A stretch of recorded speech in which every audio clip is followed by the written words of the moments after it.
the one on the top. So we got best friend Binky here. And we have the on-stream 1.4.5. Because off-stream, I'm working on maybe making a video series of a Skyblock run. I definitely am glad I didn't start messing with the Skyblock run on stream. There was a lot of just kind of figuring out, okay, how do I get stone? How do I get this? Okay, so we did reach both oceans. We've got the winter biome. We killed the Eater of Worlds. So my next boss options are... Oh no, I remember what we were doing. We need to go for Hellblock.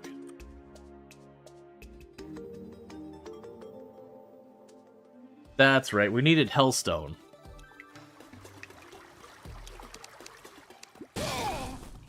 For those who missed yesterday, we got I think it's a new summon of this little mushroom guy.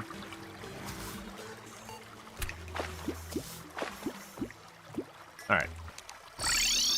1 second. That's gonna get me killed. I need to deal with that. I forgot we hadn't finished running the rope down. Like, later on, when you get wings and you stop having fall damage and all that, you can get away with.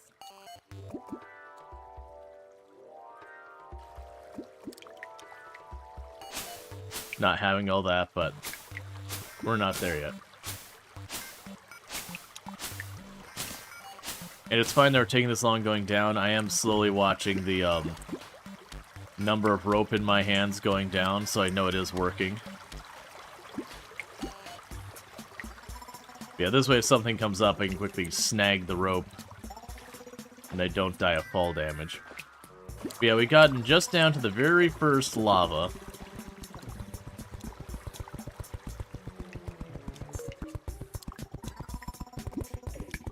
But I want to make it all the way down to the lava lair.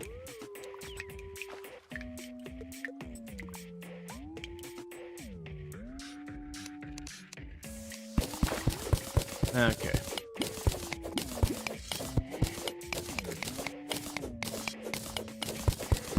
Now, if we're lucky, when we're down here in this lower layer, we'll find the... Oh, I forget what it's called. It's like the lava lasso or whatever. It's you know, an accessory you wear that gives you temporary immunity to lava. Like, it's only a couple of seconds.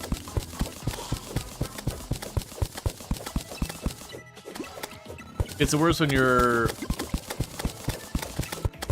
Sorry, you could say it was the worst when you have a huge lava lake and you got a big earth-moving product to drain it somewhere.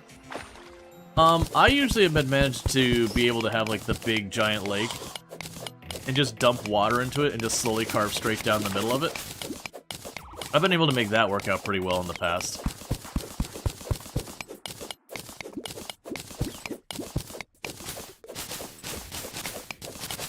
Yeah, so right now we're working at what's called our elevator.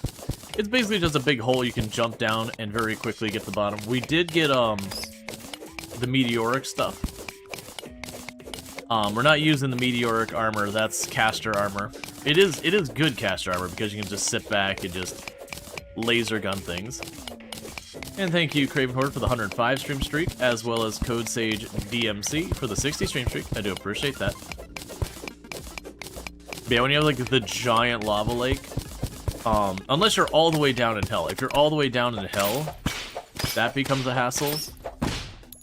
But I also generally find that not to be as much of a problem because you can work around that as well. Okay, so what's going to happen here is I have lava directly beneath me.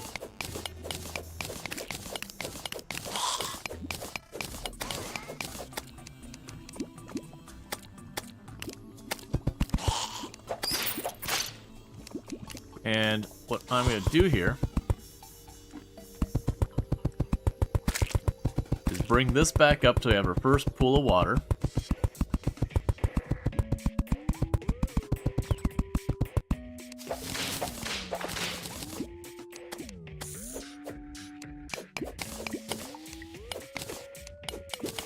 And we're just going to go ahead, it's not much water, so it's not going to get us very much done. Another trick you can do is there's a way you can make infinite water using just a regular old bucket.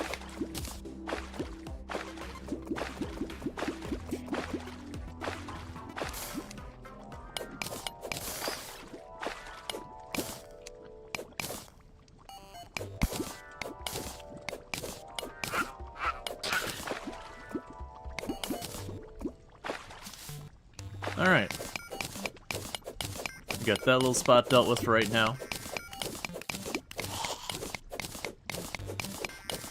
But yeah, so I'll end up needing to do a bit of that as we hit different pockets of lava. If we get like a really big spot of lava, we will end up needing to get a much larger, much larger, like, lake broken open.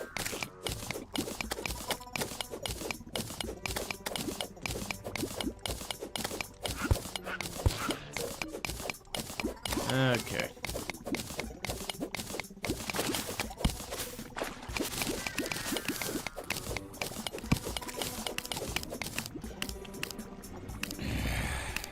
Just waiting for it to die.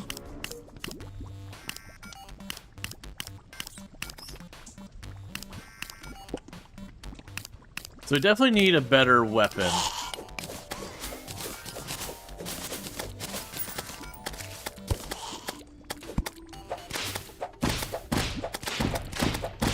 Alright, we'll get our metal detector here.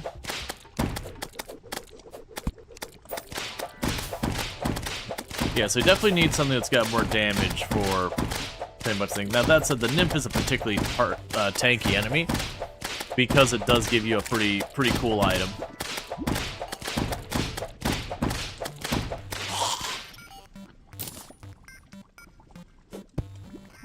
Because the metal detector is one you want to always keep on your person. You don't need to have it equipped necessarily, but now what happens is it'll tell me what the most valuable material is nearby me. So at the moment it's like, hey, you've got Demonite nearby me, which is that purple ore just to the bottom left. And that can be incredibly useful when you're trying to be like, alright, you know, I spawned new metals into the world, where are they? Okay, I'm in the jungle looking for chests because I'm looking for a particular item. Okay, where is it?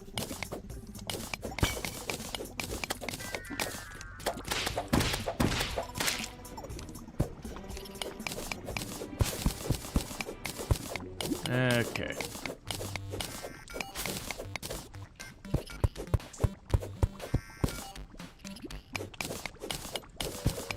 That's fine.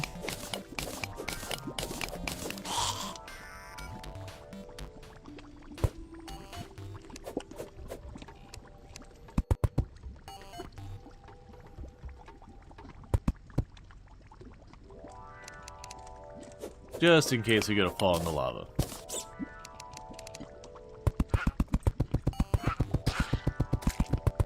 It's always one of those ones to be careful, especially at this layer when you cannot see what's below you. It's always worth taking a moment to be like, alright, am I okay to drop here? Because I know I certainly plunked myself right down into a pool of lava more than once in this game.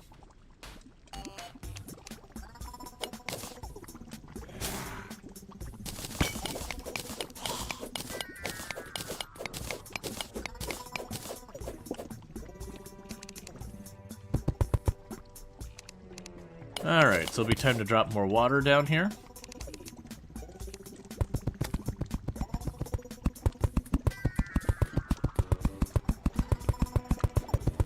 And that's fine. There'll be a little back and forth here.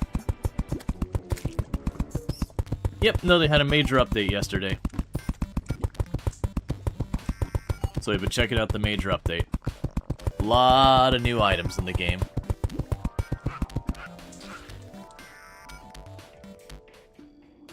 So we're looking for another good-sized pool of water.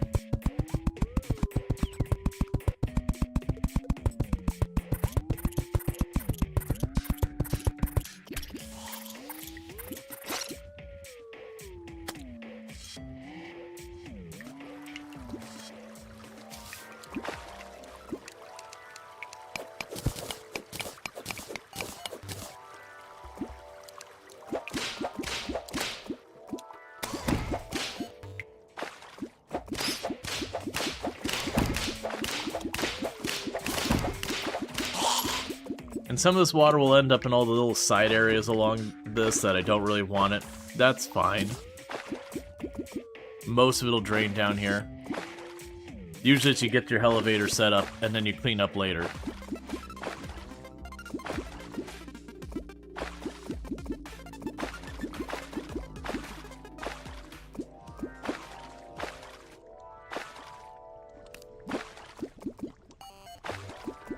Let's see how much actually made it down here where I needed it.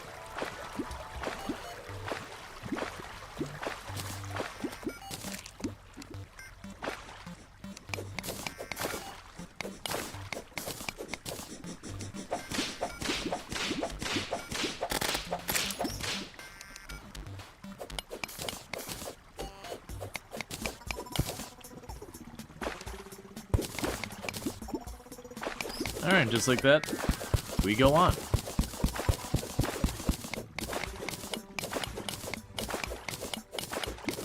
And if we were to run into a situation where I don't really have any water in a good position, then it would take advantage of where I mentioned you can, I'd take advantage of where I mentioned you can, you know, set things up such that you can just infinitely produce water.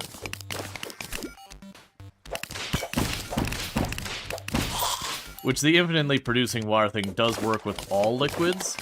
It's just the catch is, water's the liquid it works the best with. When you do stuff like lava and honey, they tend to flow very, very slowly, which makes it, you know, work, but very tedious to try and do the infinite thing.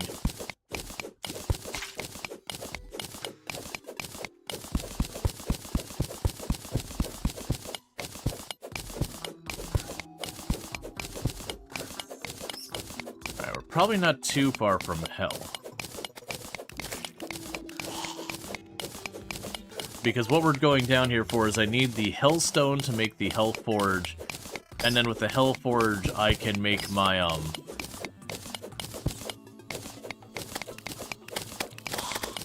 make the armor I'm after. Yeah, so you got one little pool of lava right here.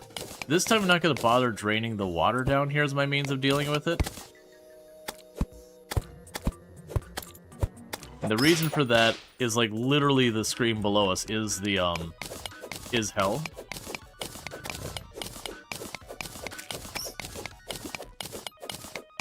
So it shouldn't be too hard for me to just punch a hole in there and drain it down. And then managing getting the hellstone is its own thing. So let's go ahead and get our hellfire brick protection on. I think that's what we'll go about it. So we'll start by going over here.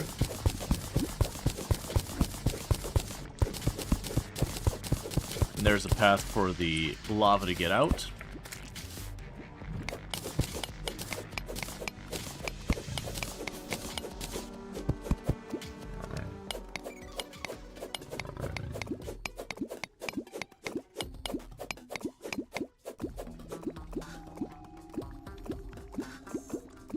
That should just take a moment to drain.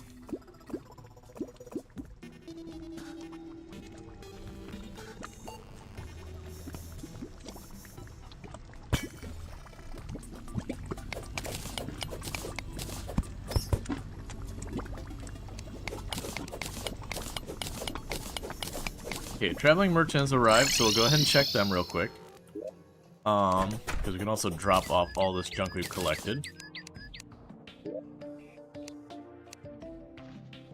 Let's see, our potions were in here. This is a mix of things. So I need to tidy this up more.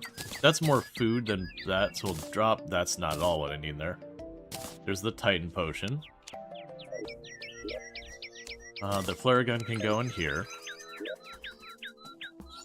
Put the platinum in there.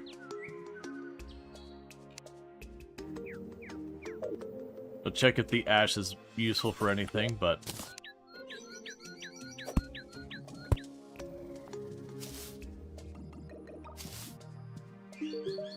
Alright, so what do you have? So you've got the life form analyzer, so we want that without question. And the rest is all junk. But that life form analyzer is a big find. That'll now, if you look over here, it says no rare creatures available. Or nearby or whatever. That's what that's giving me. And that ends up being very, very useful later. For figuring out what we got. So we got the ash block, which lets us make fertilizer, which instantly grows trees. And lets me make iridescent brick. I'm unlikely to use either of those. And we already dropped off some of this other stuff.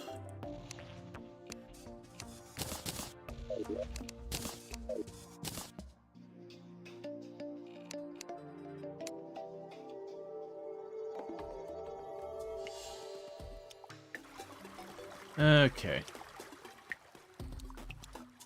So now what that means, I want to keep a little bit of an eye... Oh. Alright. So this is telling me there's a life crystal nearby. So this is the highest we're seeing it.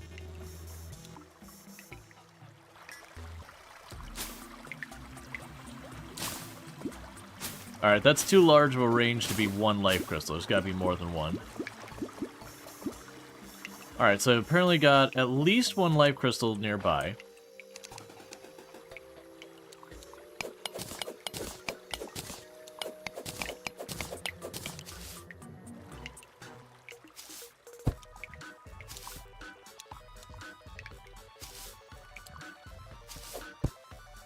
Okay.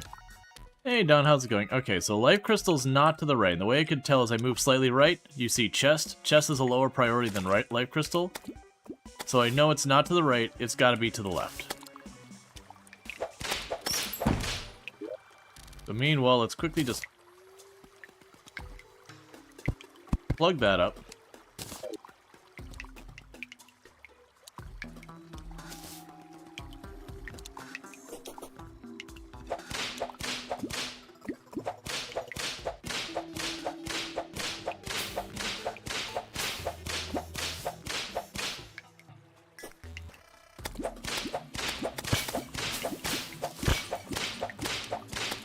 Using this as a budget light.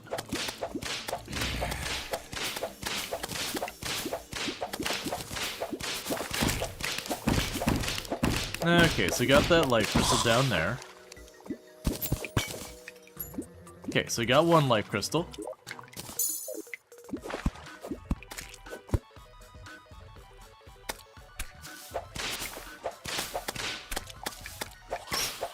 That gives you an idea that had we not had the metal detector, I wouldn't have known the life crystal was there. It's pretty unlikely I would have gone down there anytime soon and checked.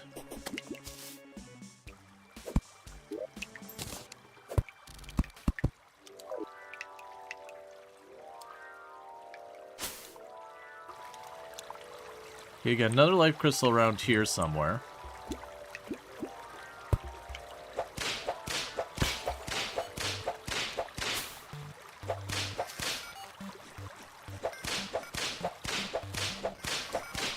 Just checking to see if it's like light right along the edges here.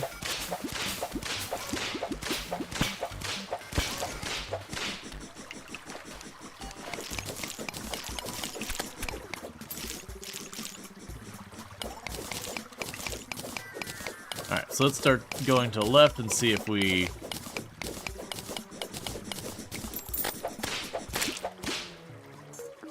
have anything change with it.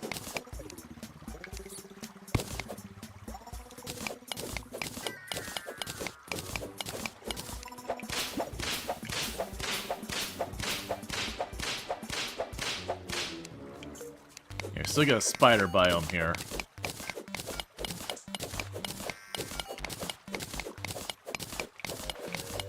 Alright.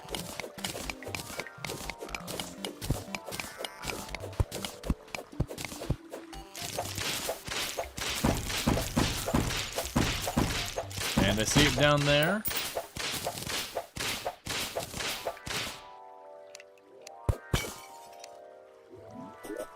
Cool. I'm pretty sure that's max health until hard mode.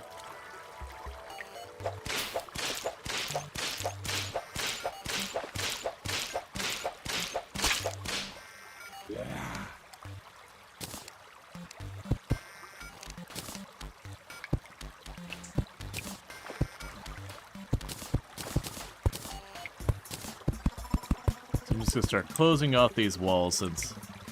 Oh, I don't want to close that wall off too far. That's fine.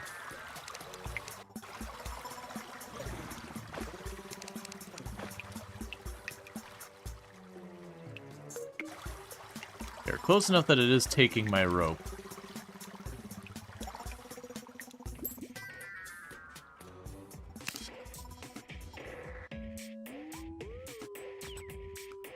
Mika. Oh, Mika will be the skeleton guy.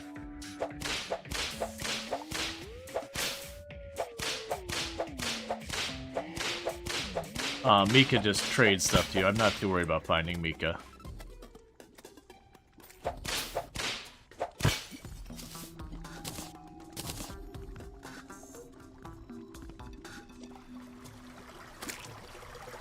Alright.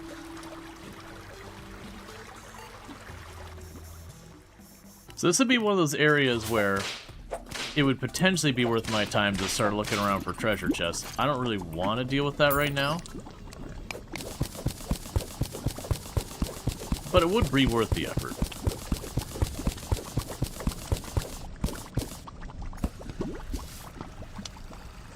Alright, so same deal as the other one.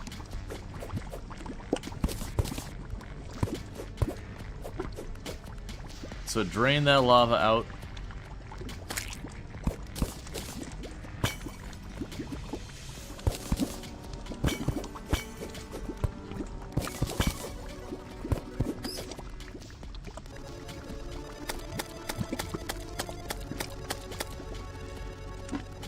Let's see, have you tried the skyblock? Are there any new tools you think I should try out? New tools you should try out? I don't know what to tell you for that. Off stream I've been messing with the skyblock a little bit. I haven't streamed it yet. I don't think I will. Just because as far as challenges go, it is a very, very slow challenge. It's a whole lot of running back and forth and killing the same slimes again and again and again. Hoping they drop what you want and just getting yourself more ore and all that. And then using those materials to slowly, very slowly expand wider. It's a fun challenge, but like, from the content side of it, it's a whole lot of just, you know, running back and forth again and again and again. I need way more damage.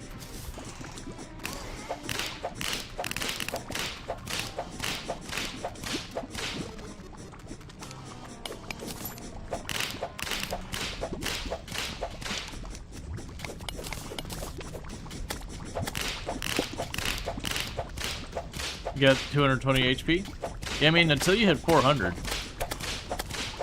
you should just keep kind of, like, exploring the map looking for more. There's no negative for having more health.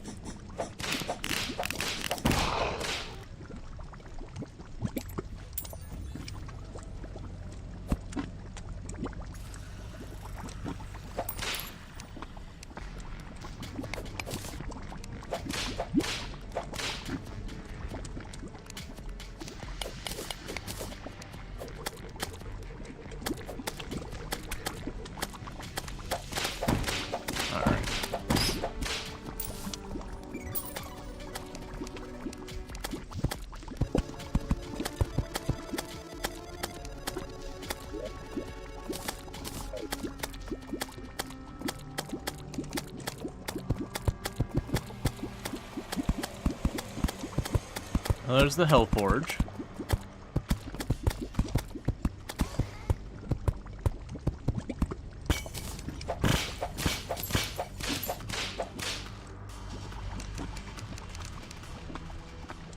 Let's see, in Skyblock there's kind of just a layer right before Underworld.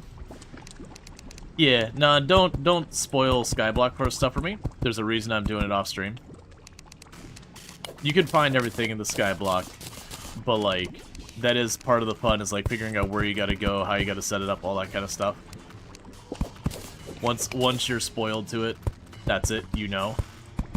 There's no going back to the days of not knowing.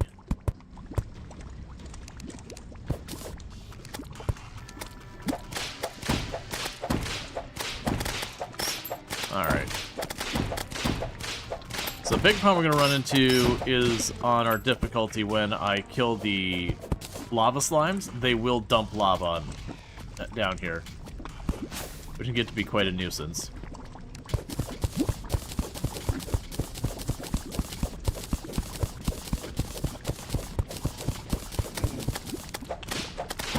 And what I'm kind of hoping is there's a couple of different really good items you can get down here.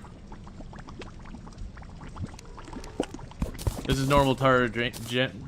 I understand, Don, but, you know, like, I'm basically saying, please don't spoil.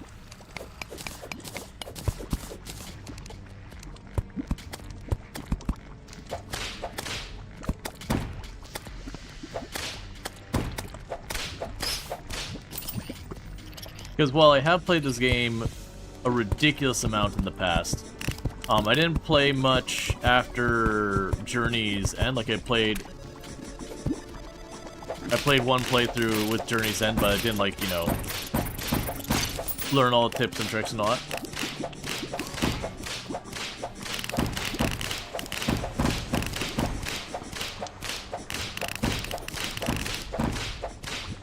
And thank you for, Reg Mini, for the Prime Gaming sub. I really do appreciate that. You only get one of those a month to use it here, so I really do appreciate that.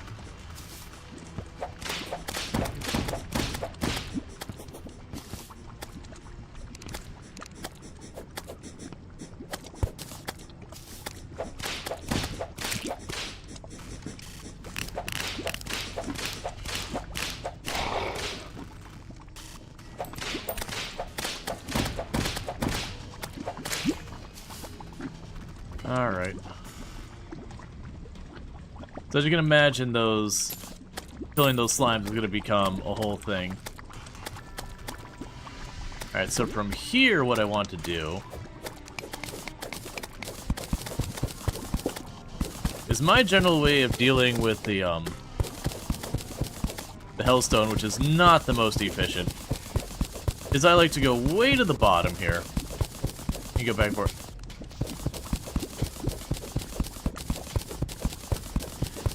And thank you, Darkstrider, for the 1,000 biddies. It means a whole heck of a lot, so thank you so much for that, and that incredible generosity. Alright, so that'll be a whole trick, won't it?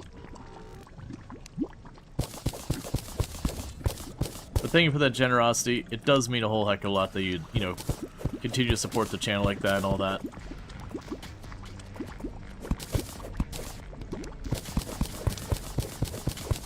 But kicking off a hype train and all that, sorry. Like, where I'm at, I'm kind of focusing hard because this place gets real bad. And thank you, Jaywalker, for the 100 biddies. I do appreciate that as well. Means a heck of a lot.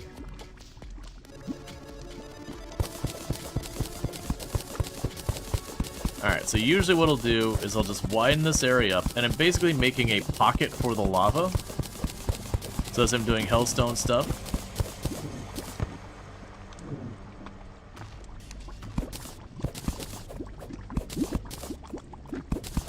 I can just let the lava just dump down in here.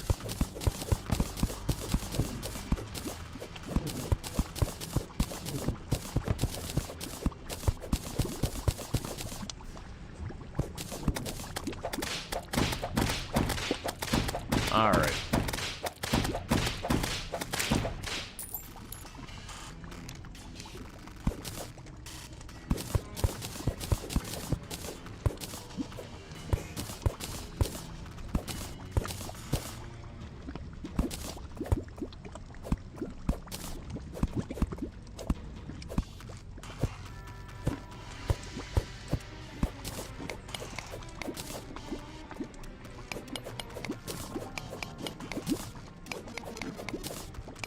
Meteor has landed, that's fine.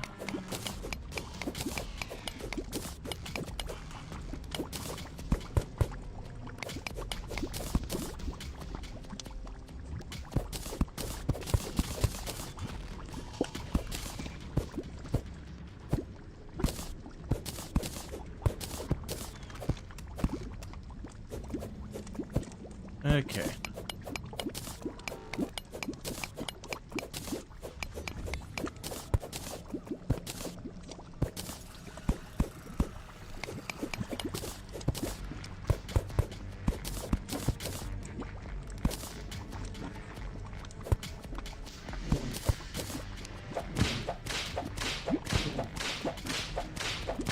And this is where you wish you had a better summon.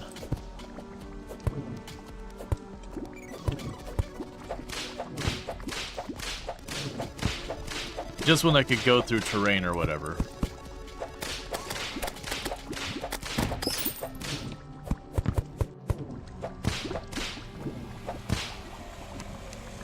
Okay.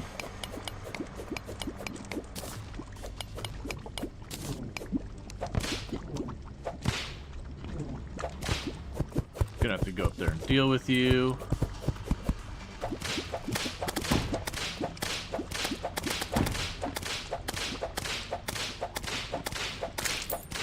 Alright, and we could switch up the tact at this point. What we can do here.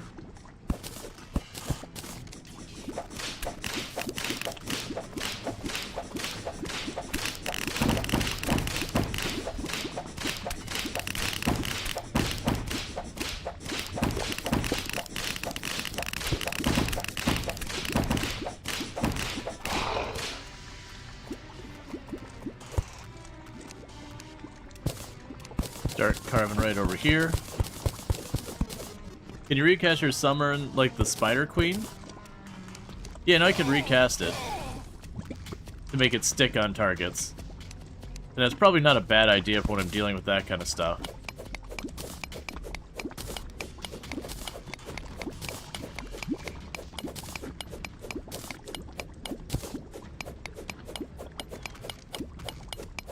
Alright.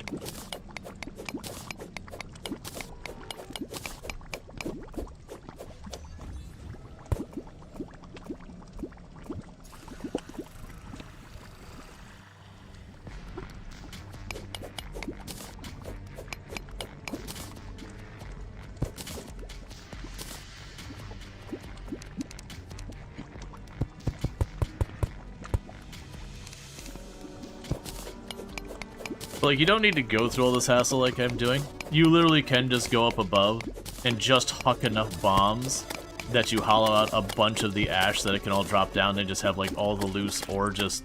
Like, when I say loose ore, I mean, like, you'll still have to mine it. But to have, like, all the ore laying around kind of deal.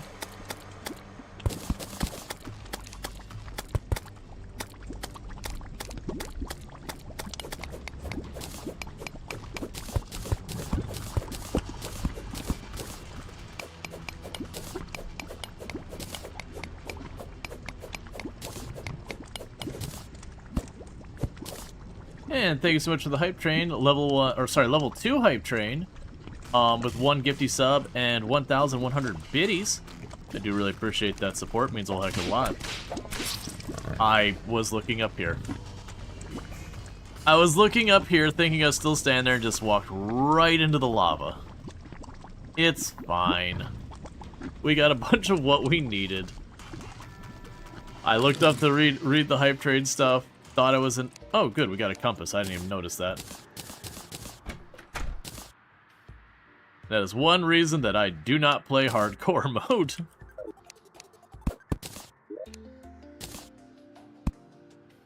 It's just... especially if it's like a long-run game like Terraria, it just takes one moment of just looking away and then it's just all over. Was saving wear and tear on your mirror. Yeah, we didn't want to overuse our mirror.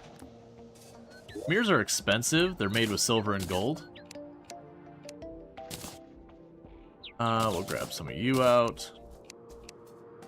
And chuck you in here. Drop the hellstone there.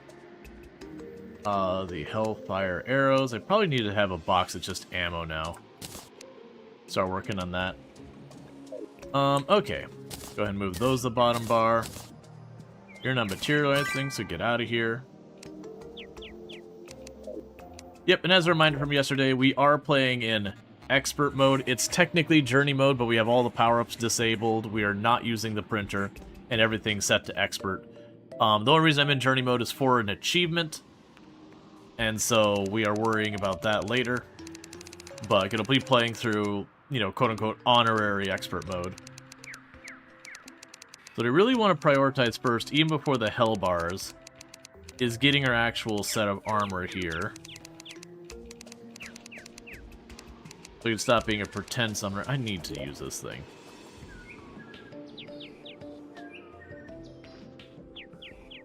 What am I missing? Alright, let's, give me the obsidian. And check out the Instant, our fantastic content creator on the platform. Does a whole range of stuff, so we need the Hellforge, which I've got. Oh, it's this one. So it's cloth, obsidian, and the scales. I have the scales. Do I not have the cloth? If I don't, that's an easy thing to fix.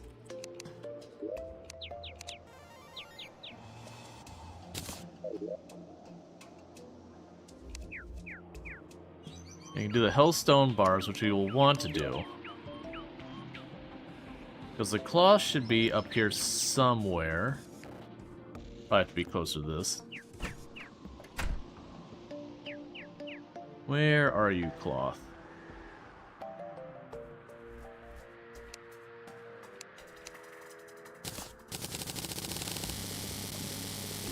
There. Cloth is sorted.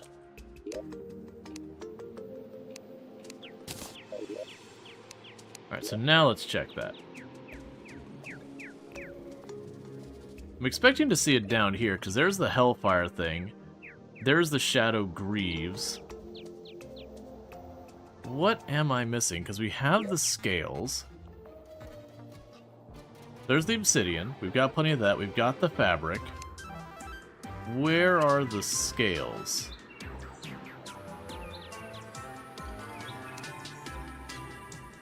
I have 55 of the shadow scales. There's the shadow scales. There's the fabric. There's the obsidian. What am I still missing?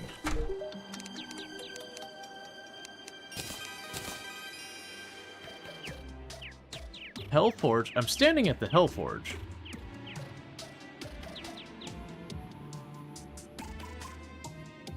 Yeah, I've got it all. What are you called? You are called the Obsidian Outlaw. So that's the Hellforge crafting. Well, there it is.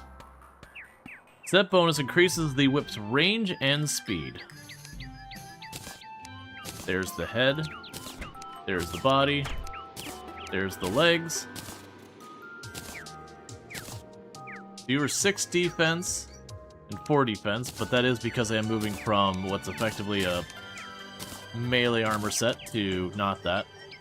With that, we're not going to be using those anymore because they're not materials. Drop you back in here. Drop that there. And now with that, I should be able to go here and be like...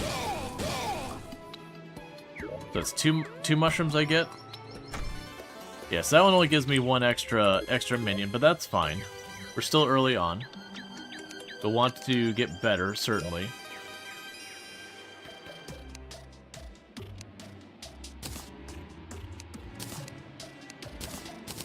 Turn all these into bars.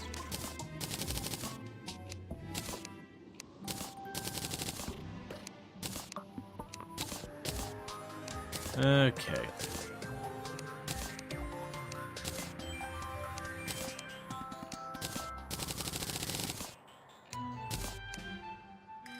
We could make the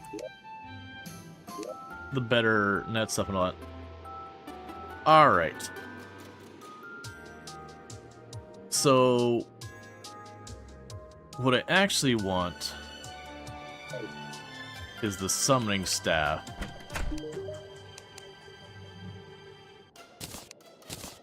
Alright, so... Oh, that's interesting. That won't be till way later. Yeah, so the Imp Staff required a single more bar than I had. Because of course it did. Yeah, so we just needed more bars than I've got. That's fine. So what we could do in the meantime is we could just drop these bars in here.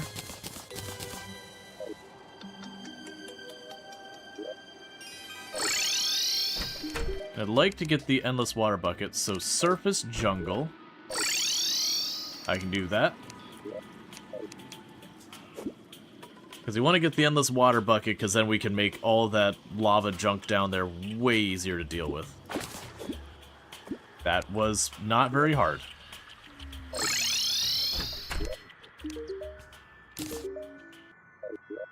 An angler earring. Increase your fishing power by 10. Put that on my vanity stuff right now. Okay.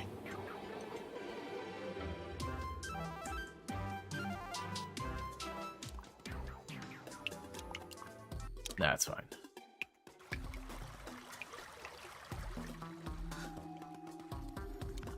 I was debating real fast if it made sense to,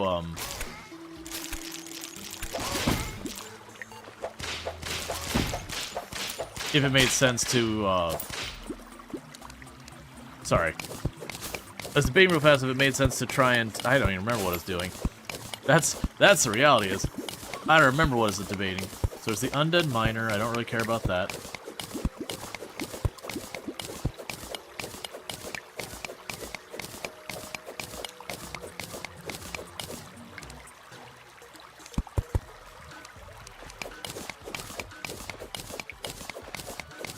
Then this will be... I'm not going to bother with the water and all that.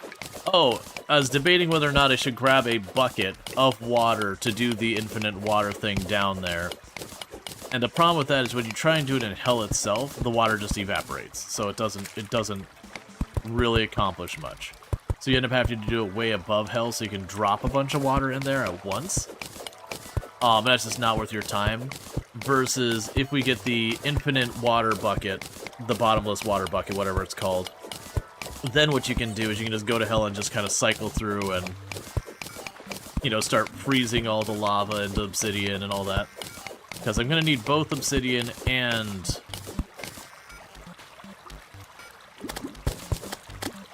So I'm going to need both obsidian and hellstone. I didn't actually check to see which one we were lower on.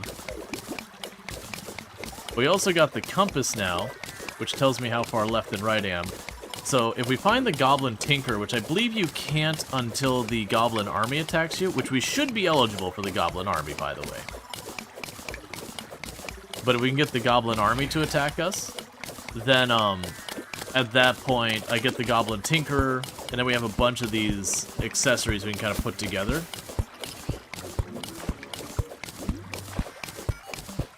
But where the mushroom guys here are pretty cool, the imps being range works extremely well. So there's a lot to be said about that. So as far as our next boss, we got a couple of options here. One option is we go towards the dungeon and deal with that.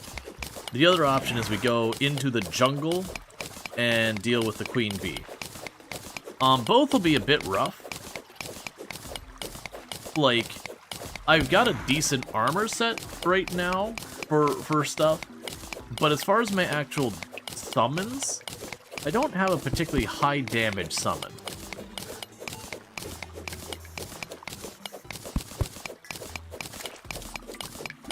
This is supposed to be 30% more range. It's kind of hard to tell. It does have decent damage. And the other one the Goblin Tinkerer gets is the Goblin Tinkerer does also make it so we can re-roll items. So if we have an item we're like, you know, it's got a pretty bad, you know, buff or whatever on it, we can re-roll it in hopes of getting a better one.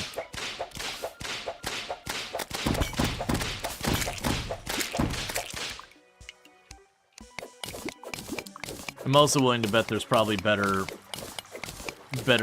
whips and all that we can get.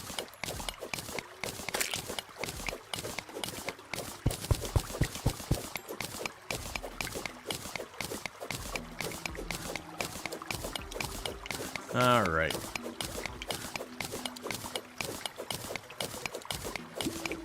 But some of the other things we'll get is once we get down to this hellfire and all that, I'll be able to do stuff.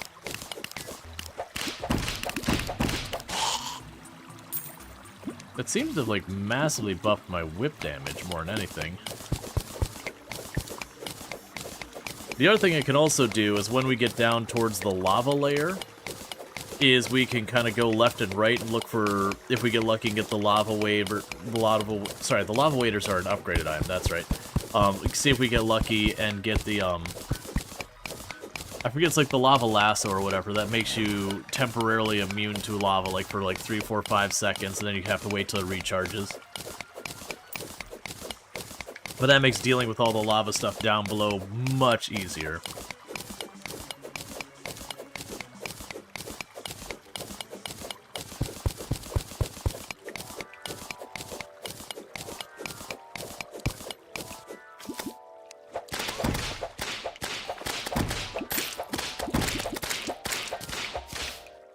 Assuming we've already checked you.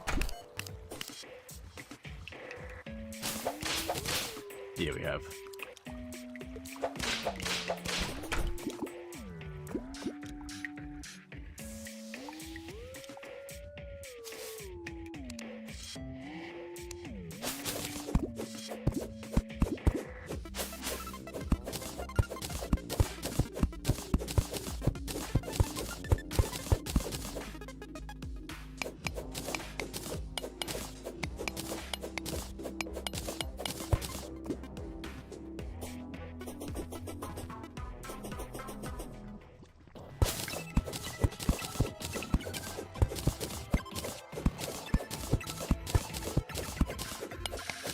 I'm just trying to draw the lava bit. The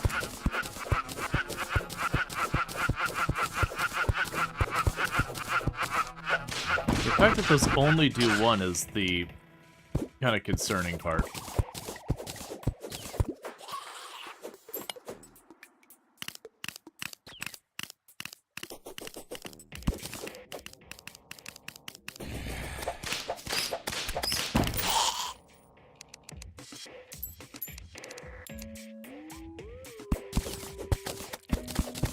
Okay. What I'm trying to do is draw as much of the lava down, so I can go grab all that obsidian without too much of an issue.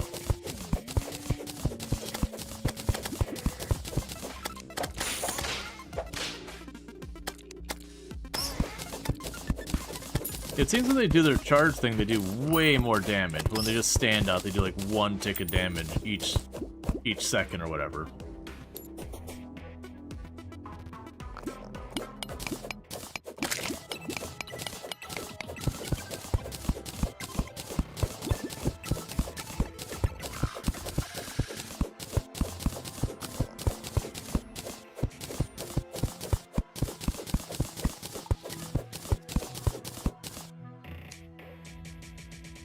Okay. Let's give that a second.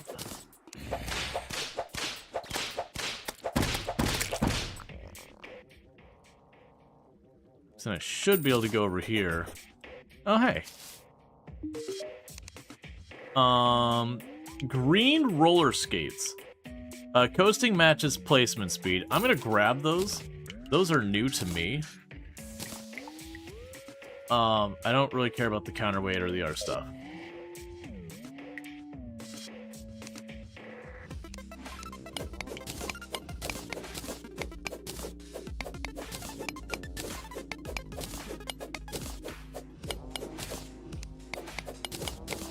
Okay, we can grab all this.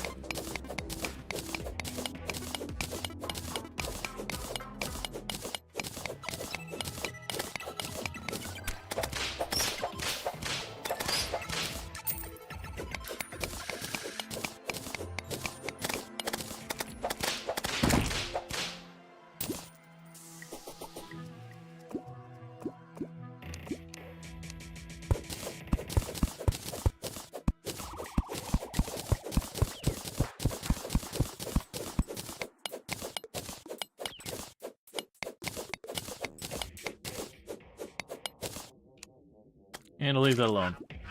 The skates sound amazing. No more falling off your sky bridge when you're building it. Yeah, that's exactly what I was thinking.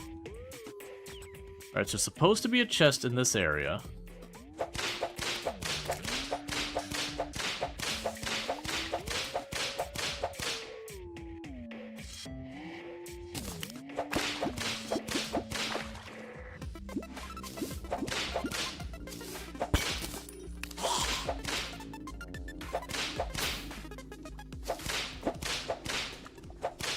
Because we are far enough down now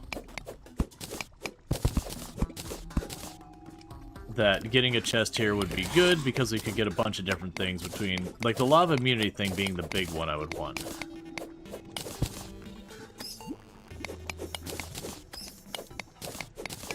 Alright, so there's a life crystal this way, which is masking my ability to see if the chest is this way or not.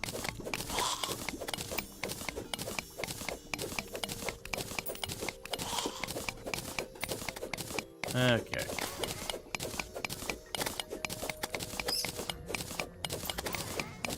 Because honestly, there's a bunch of biomes I can get stuff done in. The jungle biome I can get stuff done in. Hell, I can get stuff done in. The deep caverns here I can get stuff done in. The cold biome I could technically get stuff done in, but that one's far less immediately relevant.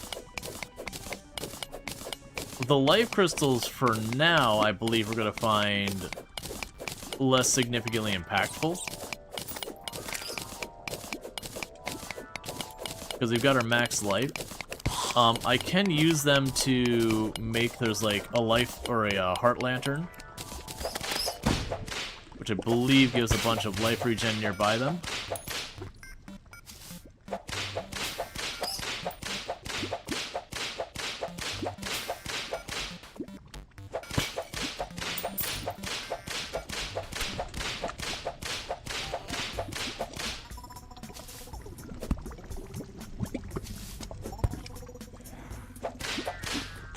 I see that button.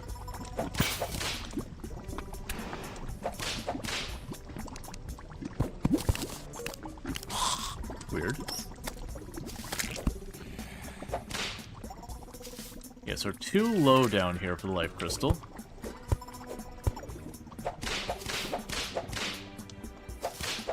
Can't imagine it's too much far to the left from how far back we detected it. Probably got to be above us.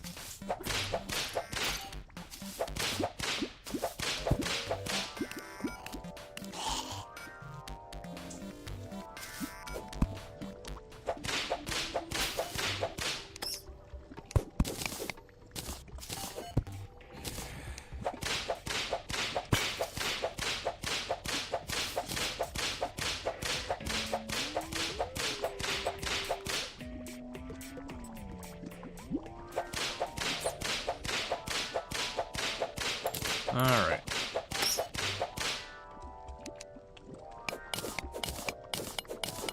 Yeah, this is where I missed the, you can get a sword from the Cloud Islands that makes a little star come down. That was always my abusive way of scouting for stuff, because you could just walk around, and anywhere the sword cross, or like the star would cross, would light up, and if you were physically underground until it hit a tile,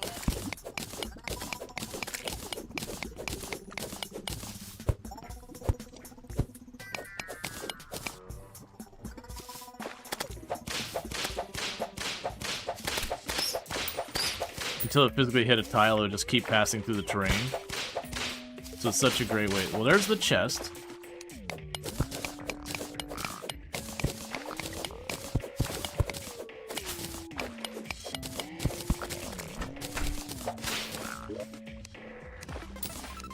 Okay, nothing I care about in this chest.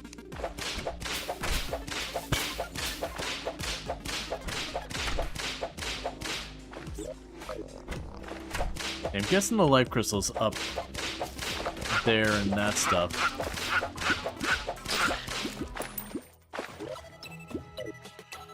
Alright, inventory's full. Let's just hop back. Okay.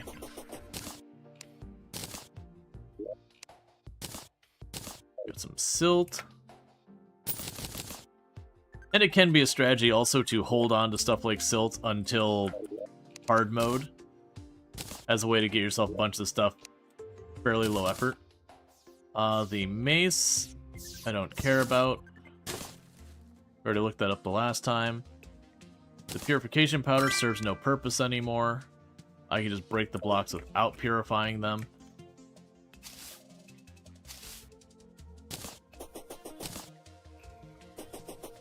Okay.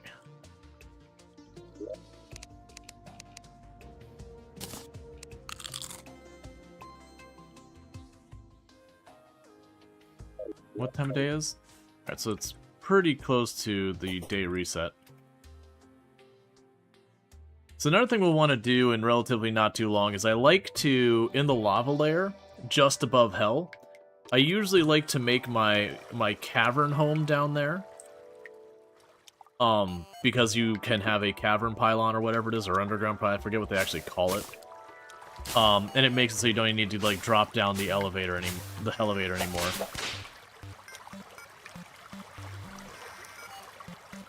I missed what the rare enemy was. We're probably already well past it. I saw it just blink for a second. It's right around here. Yeah, it's already despawned. Was that a chest I saw flag?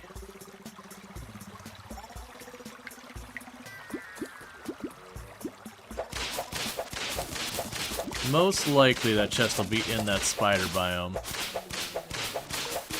I don't think I actually care yet.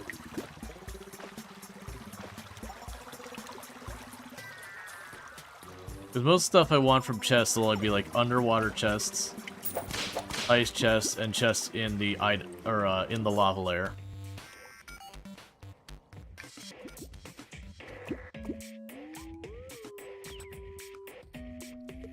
Gold, demonite, gold, silver, and that's basically hell. Alright.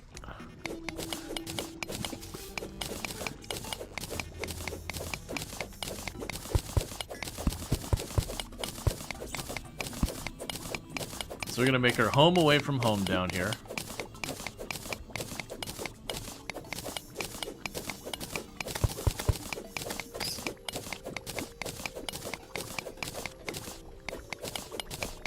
Are you winning yet? I mean, we've killed 2 bosses. Just working on a couple of random projects here and there, setting up for the next one.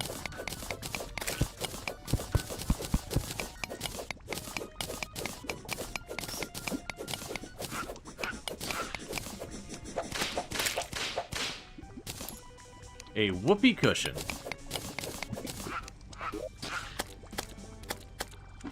Alright, I did not bring wood down here with me.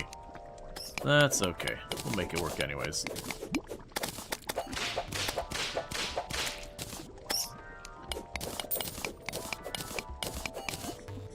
So you gotta remember, these tiles here are gonna be removed for elevator reasons.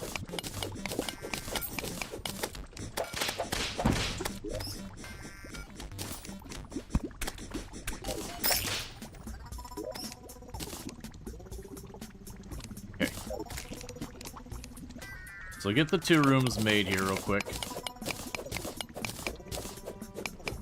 And then I'll probably have to run back up long enough to grab some wood or something else that I can make, like brick or something like that, to make the house. I could go down below and start tearing up the hell area, which isn't even a bad idea.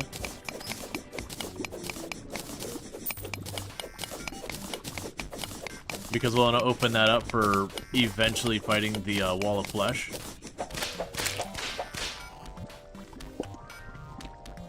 Go a little deeper. The rooms don't need to be nearly as big as I'm making them, but, you know. You do what you do. Yeah, because I can't make any other things. Alright, so let's go up top. We can make some doors and all sorts of stuff. Or actually, we probably have plenty of doors. Alright, so I'm pretty sure the whoopee cushion is just used with a double jump thing with tinkering. A fart cart. Equipable material. Which is a mine cart with a whoopee cushion.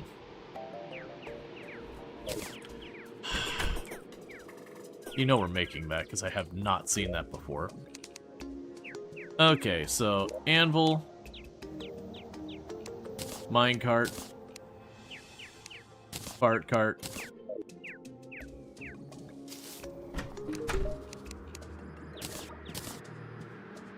and you can make the Terra fart cart by using a Terra toilet Which, just by context, it's like, seriously, this is what you use the Broken Hero sword for?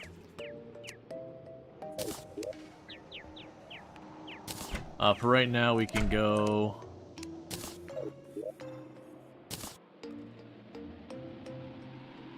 What am I even... Oh! The roller skates are considered a mount. Weird. I thought they were going to be an accessory slot, not a mount. I'm not upset about it. It's just unexpected. Okay, so we got a bunch of doors we probably have in here. So we got an obsidian door. Well, when I said a bunch of doors, apparently I meant one.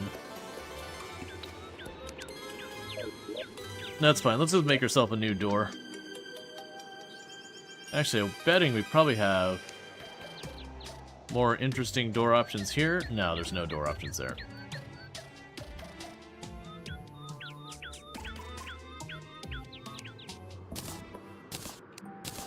A pair of banquet tables, a pair of bar stools, a pair of star and bottles.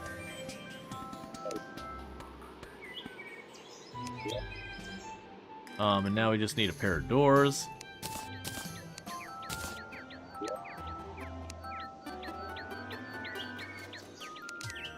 And I think we make brick here.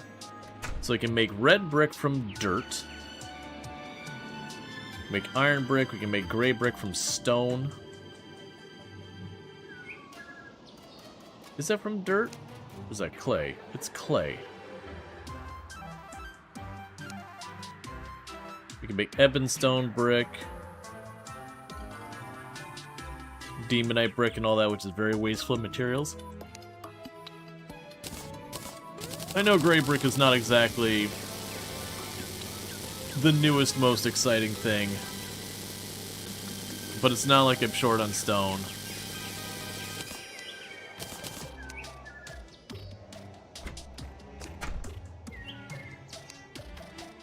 So now we would go to the crafting bench.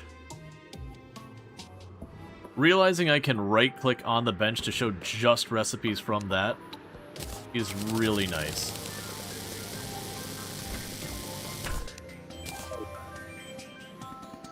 Okay, so now I should be able to go down here and make that into a valid place for people to live.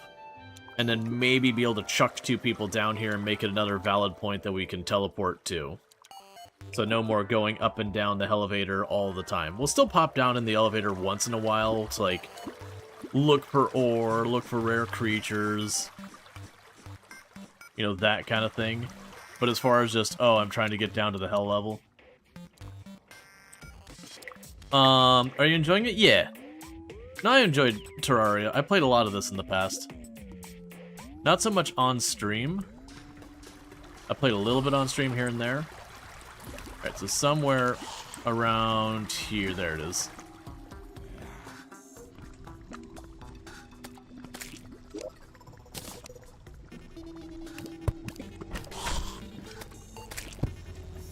Okay.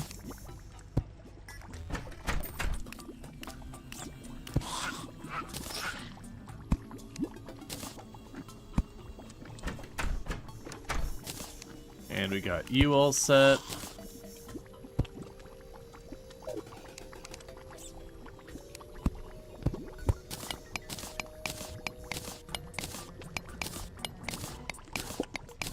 And we'll just replace the random blocks with ones we've actually made.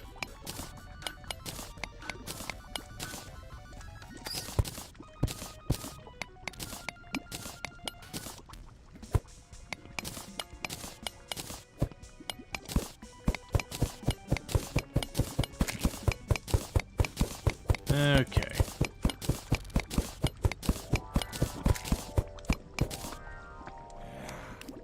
Cool, and we can grab you.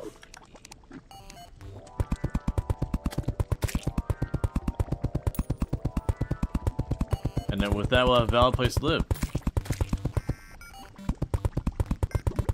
Type of grind, though? Yeah, I know we brought it up a couple times on stream. I actually have been messing with it just a little bit off stream. And I think it'll be fun for me to do for, like, a video series or something like that. But absolutely not something I'd stream, just because, like, it is a whole lot of run back and forth and murder a whole hell of a lot of slimes trying to get ore, you know, and, you know, stone and dirt and all that when you're trying to expand. Or cloud. You get your trees going, and then it's just grinding the trees, like cutting them down again and again for what wood you need. It's an interesting challenge. I think it'll be a lot of fun. But from the streaming side of it, it'd be, you know, several hours of just walking back and forth, killing stuff, and occasionally, like, expanding the platform and that kind of thing. I would expect people to get pretty tired of it pretty quickly. I think it's a good addition, though. It's especially good for people who just kind of want, like, the forever run. You should also be valid. Alright, so... looking up here... so the Tavern Keeper... seems like a good candidate to kick down here.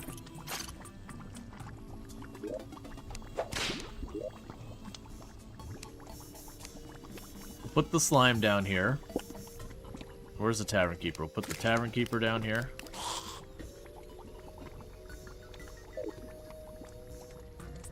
And then we'll end up seeing if that's enough to be able to get the underground pylon available.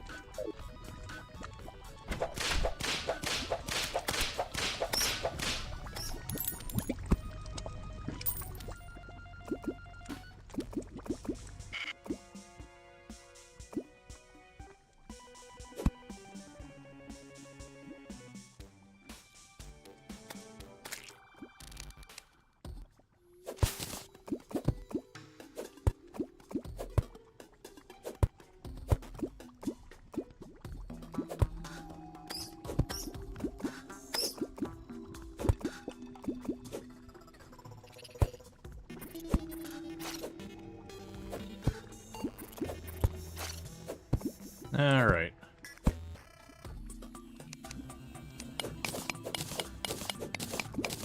It's always real risky following the minecart tracks in the lava layer. You just gotta go real slowly, because it will just randomly just dive down.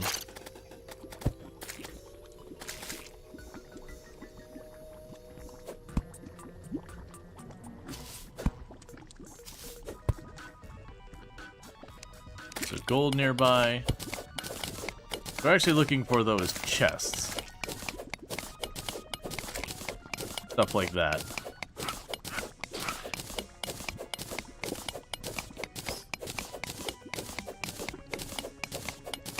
Actually, let's take the different approach. Let's just go down to hell.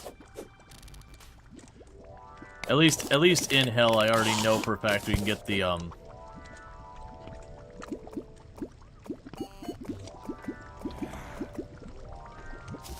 hell ore.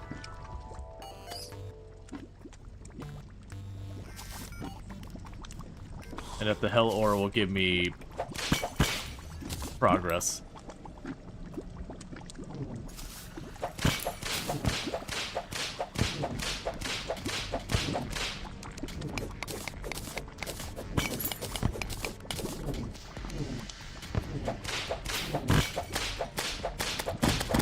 Alright.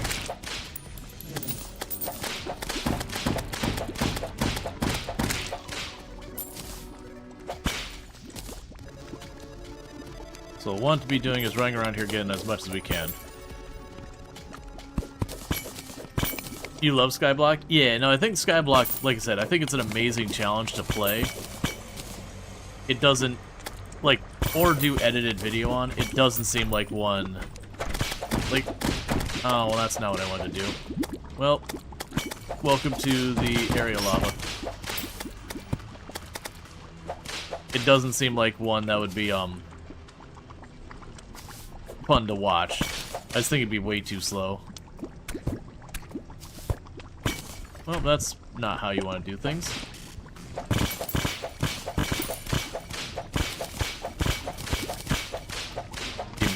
all your goodies.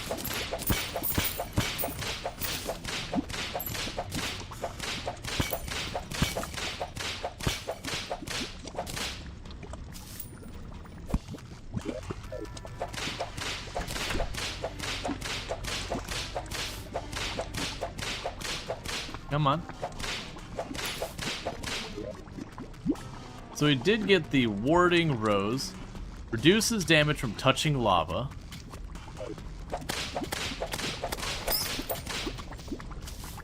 I'll have to check on that. Alright, Bassett, you take it easy. Thank you for hanging out and all that.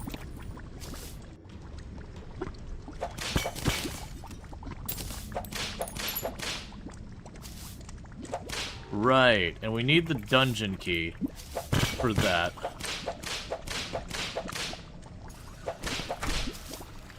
Yeah, so I think what I'd like to do with being down here is primarily probably like to get a hold of the imp staff. Because I'm pretty sure the damage on the imps is way higher than these mushroom guys, unfortunately. The mushroom guys are cool as something new.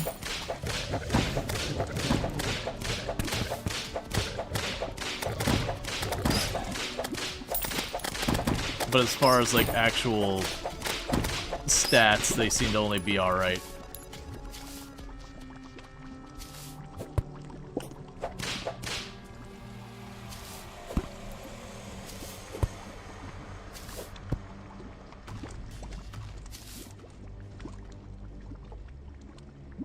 And this was the tower we went down in here. Let's go get ourselves some more of the stone we're after. This time without dunking ourselves into a pool of lava.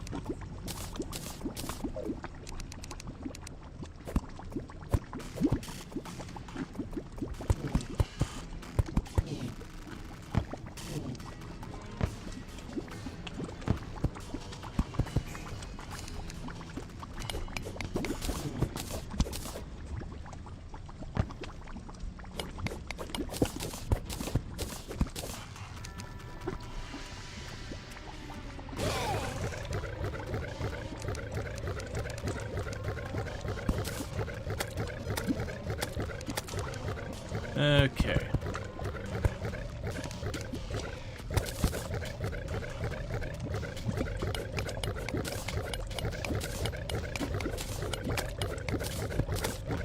Yeah, as you can see, the mushroom guys there, not exactly high damage.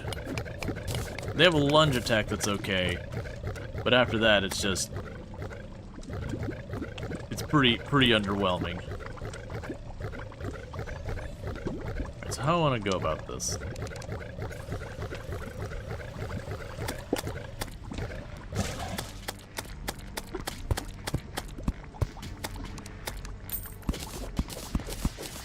So I drained that thing to the right there quite a bit earlier than I should have.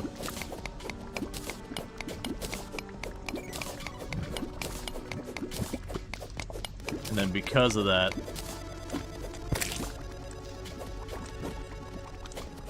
not really getting what I need out of here. Okay, so with that, we should be able to go up here, expand this up a bit, and then move the bottom up a couple of tiles.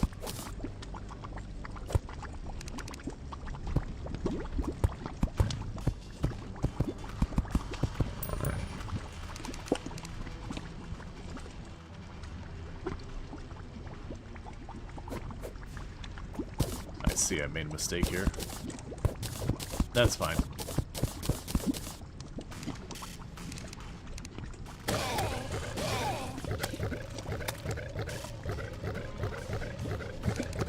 So what I'm going to need to do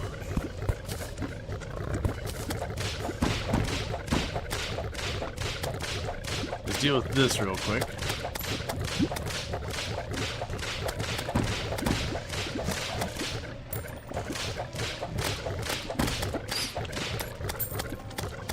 And pick this up and then move it up.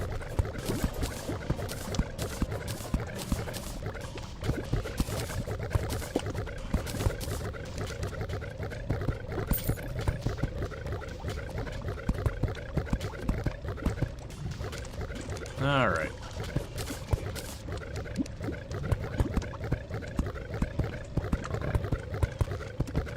Because also, as I lower this, both the pools on the left and right will slowly go down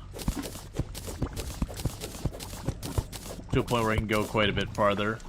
So usually as you go along, you'll be able to make the path wider.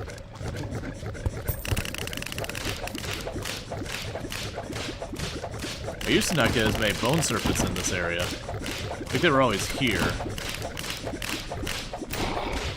Wonder if they adjusted their spawn rate at some point. Comparatively speaking, like, the total number of enemies is about what I expect.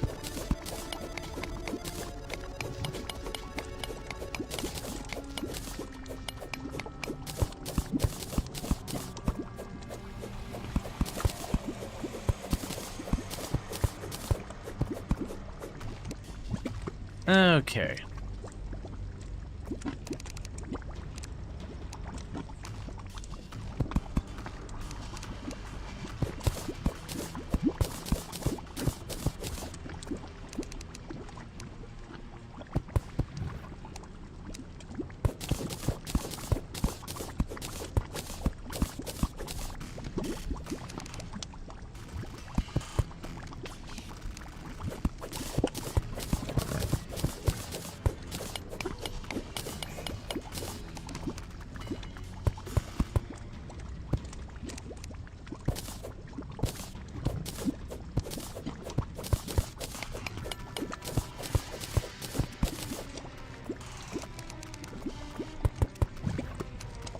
No, that's probably the way to do this.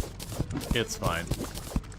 I probably should have just resorted to the way that most people do, which is like, just go down here, huck a ton of bombs to get rid of all the ash, and then just pick up the chunks of hellstone out of it. But that's fine.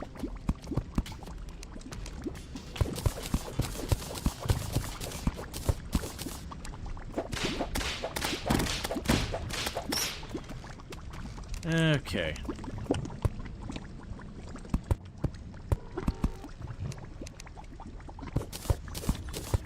Yeah, so as you can see, the area over there on the right is starting to drop down. This is starting to drop down.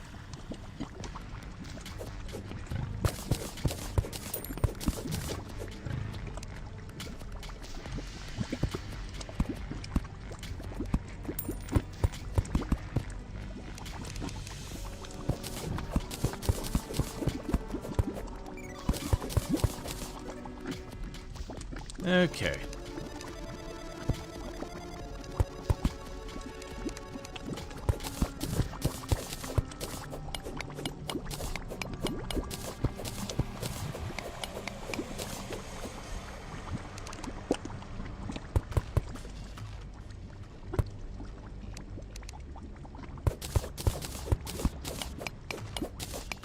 Like, once you start getting it all to the bottom, you can just kind of go horizontally all you need. It's just kind of a solved problem at that point.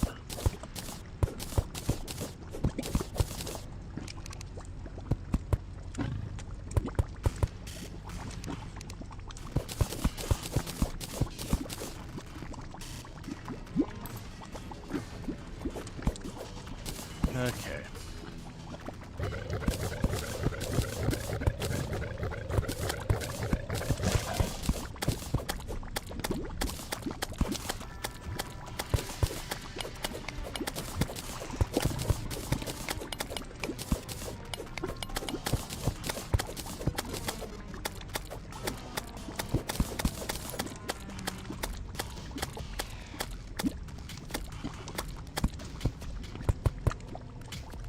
So how I can go next.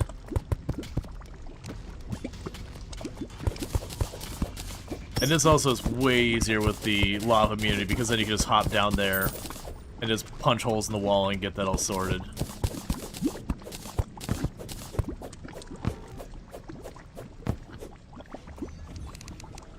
Okay. The good news is I don't need that much of it, because I don't really want the Hellstone armor itself. It's a melee set. But I do want the Imp Staff, which you probably already have enough of the Hellstone to make. And I'd also want the pickaxe and that kind of nonsense.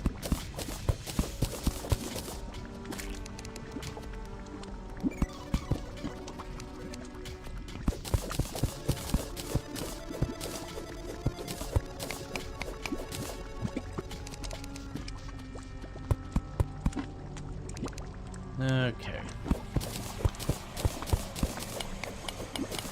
It's also a lot easier if you have the lava walker boots. Because the lava walker boots is kind of the same thing where you can just run along the top of the lava, not have to sweat it.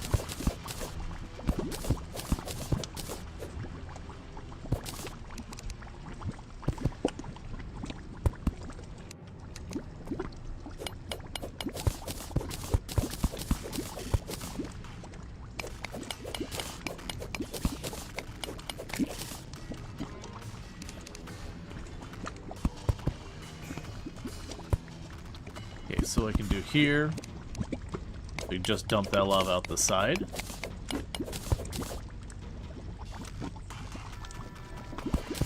then open that up.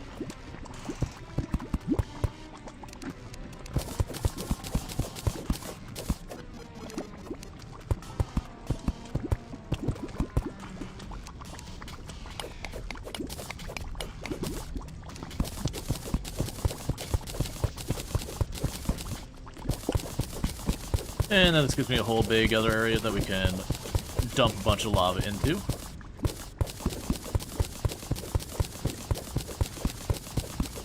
We'll just hollow out all the ash part.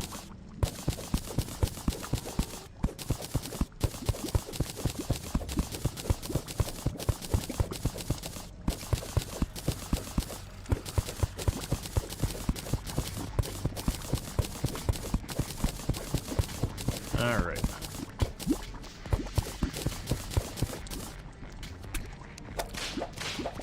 Man, those things still hurt for so much.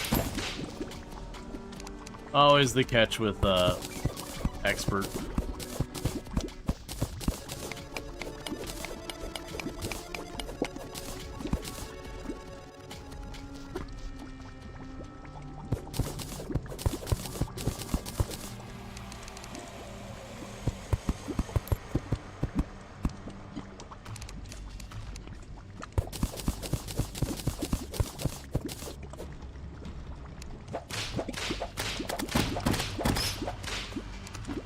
And I'm trying to deliberately prioritize from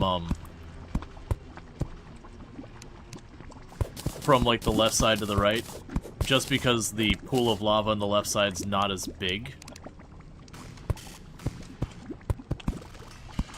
So I can drain it down to an easier to handle level faster. And as I make this wider, I can just dump tons of lava in here all at once. Alright, now's where the things get a little trickier.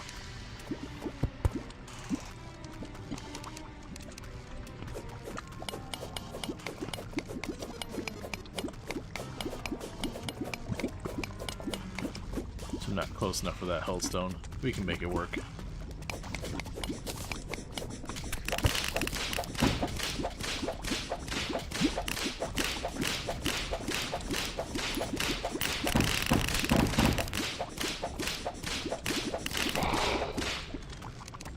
So what I can do is I can mine all this up here. Down to that part.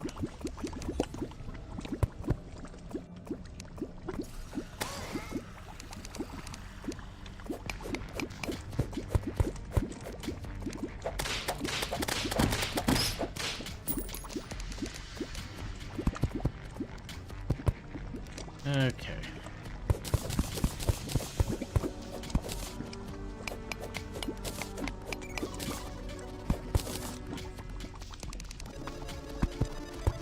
This is also why you make the obsidian skull. I was like walking on these would be constantly damaging us and everything. That would have been dumb.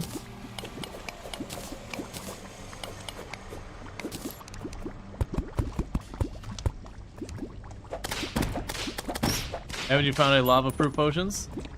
If I have, I haven't paid that close attention. They're not bad to get.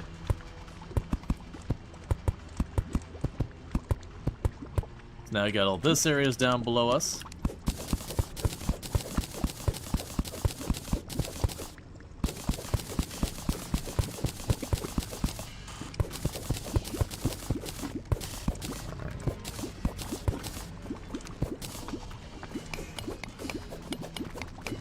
So you should start to pull together as we mine.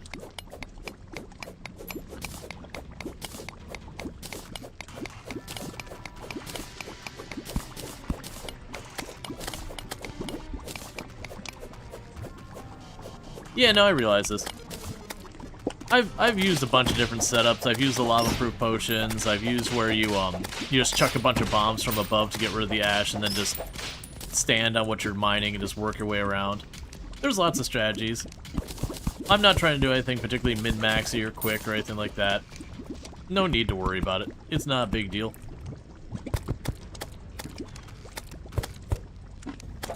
It's like, oh, that was dumb.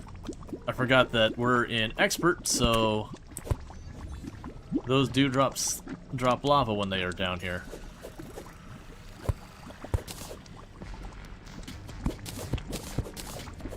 There we go. Salvaged.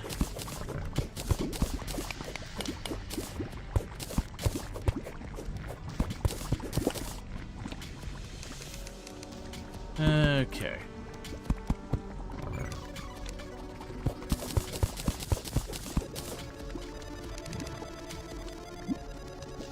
Hey, Sniper Spice, thank you for the 110 stream streak. Hope you're having a good time and all that.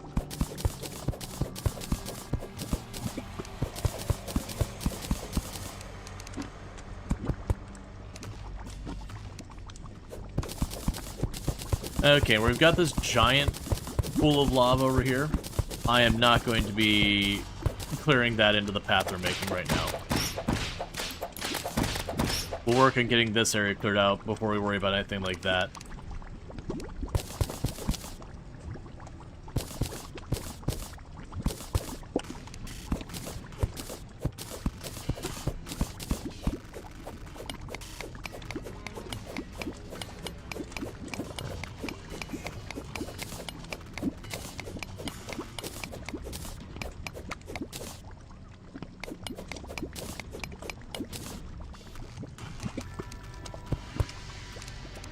Okay.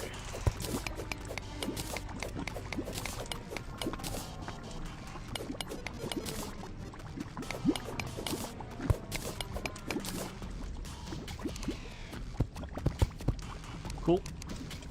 So now what we can do is I've got this big pocket of space we're not using.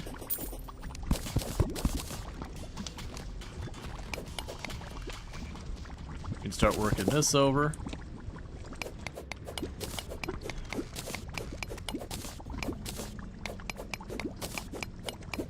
You're gonna miss out on some down below there, but that's fine.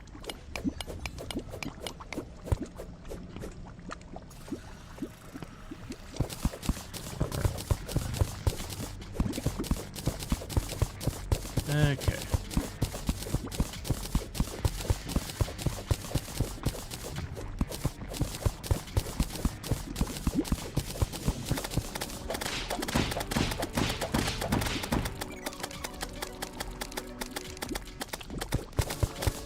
How am I doing that? We have a little over 100 ore. So we'll be down to the point, like, I'll have plenty of the actual ore. It'll be obsidian that we're waiting on.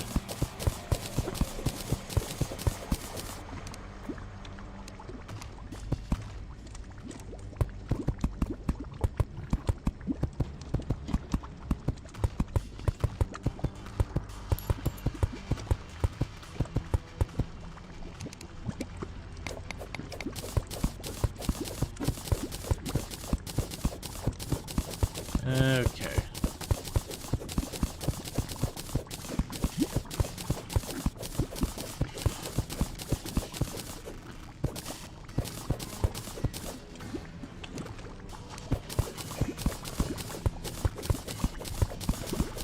Work on the next set now. Gonna take just a little bit because we got the little pocket there. Is there a way for you to turn off the closed caption? Yeah. To turn off the closed caption, you just go to the gear in the bottom right on your player in Twitch. It's the same as it is on pretty much everything that offers closed caption. You just go to your settings and change it.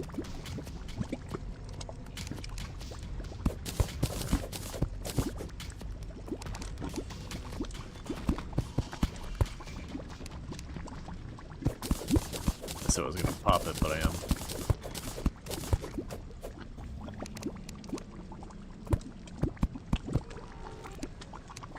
It's fine.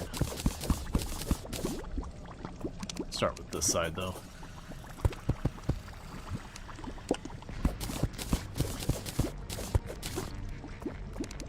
And honestly, even with this, we can block off that passage coming in so I don't have to worry about the bats anymore.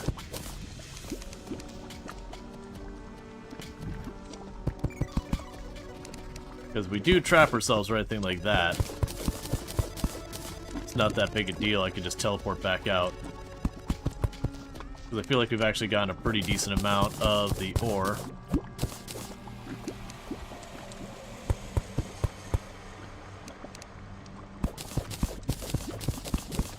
And if you look over here, that's getting kind of low to the point it's going to get to that level. And then going horizontally gets super easy, and we'll start having, like, big areas that would be ore that's just exposed. I can just go grab it. Let the lava just dump into the pit.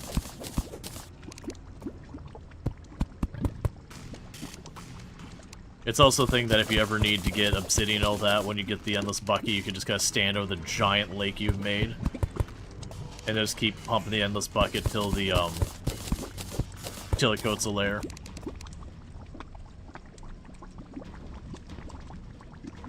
I'm debating which way I want to go. We'll go this way, because I have more opportunity to go up on the right than on the left.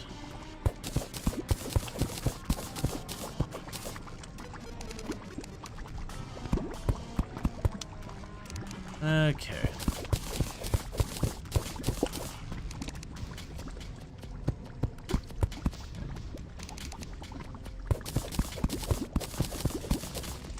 Now, I definitely remember using the lava immunity stuff and making progress. I also remember getting, like, groups of people together and just way over-preparing the Wall of Flesh arena. Just making it where it covers, like, almost the entirety of the map. Which, don't get me wrong, you need a lot of space to work with that boss. But that's a little bit much. You spent the last 5 minutes trying to find a snag. You forgot they were on the video itself. Gotcha, yeah.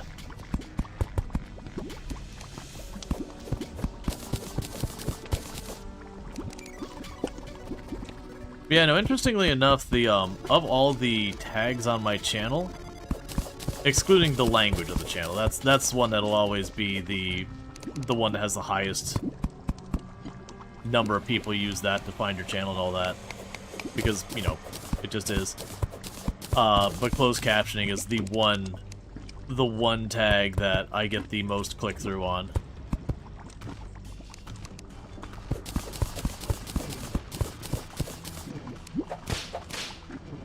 You normally don't mind? Yeah. There's definitely more they could do with it to, like, make these settings, be able to customize it more to make it bigger, smaller, or whatever.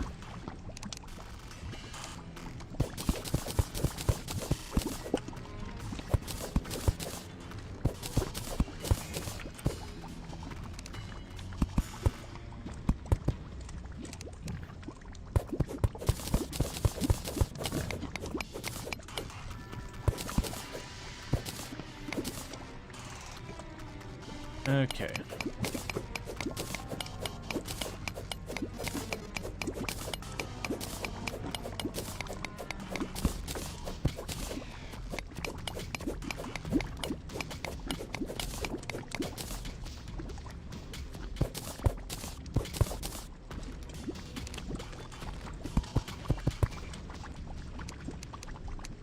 So I need to do here.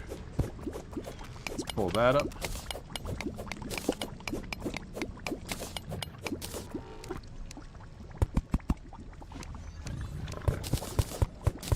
That opens me up to dig over here real quick.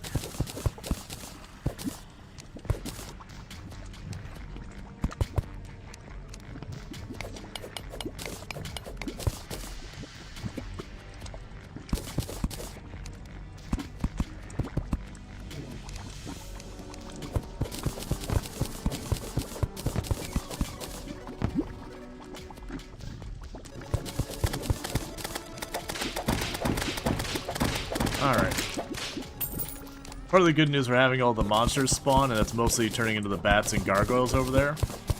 And there's kind of a limit in how many enemies you'll have. And thank you for the follow. Welcome to the stream.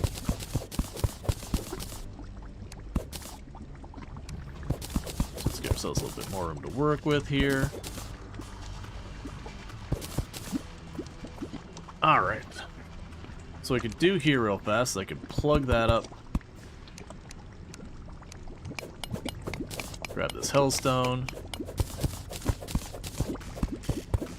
Start draining that into the big reservoir. Start draining you into the big reservoir.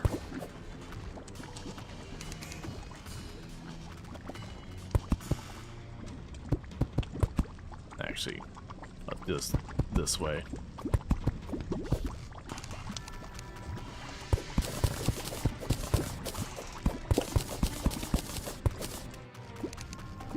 Because doing it this way lets me get this hellstone here without a big hassle.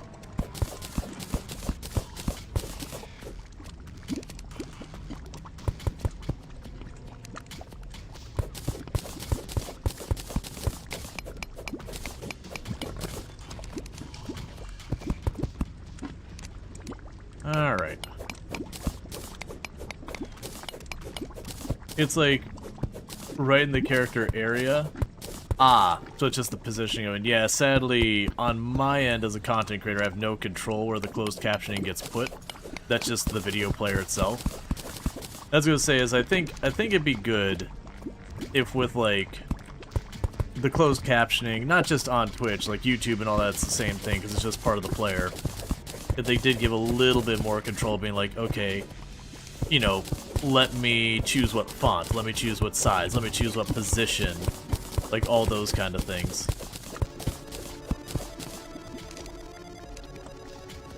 But that's not really something they give us. And again, that's like pretty much any video player has that problem.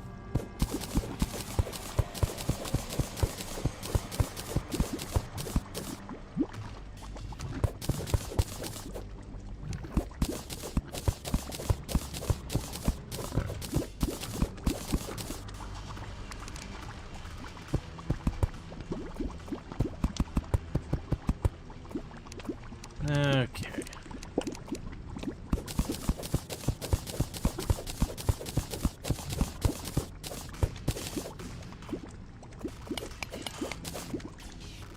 And we're just about the level where that's gonna drop below now.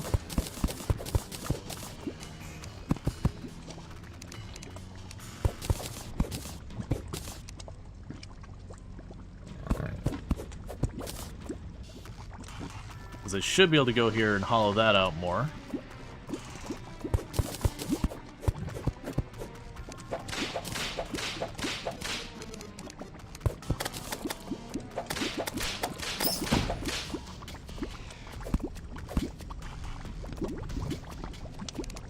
I saw the junk fall in there,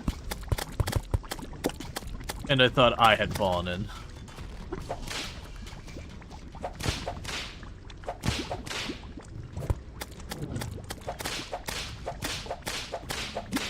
Get out here.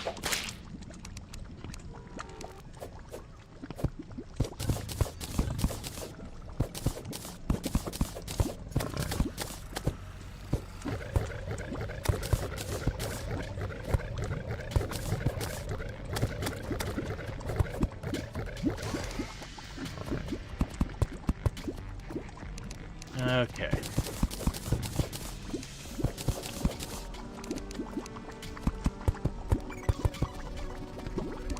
Alright, sorry about that, like, nose is tickling, just trying to not sneeze.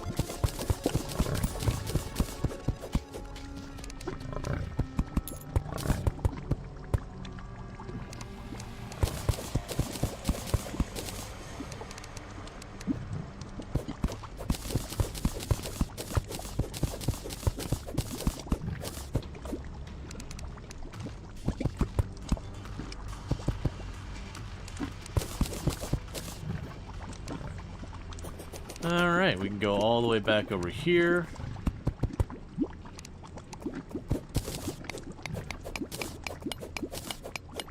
Dig out this and let it dump down there.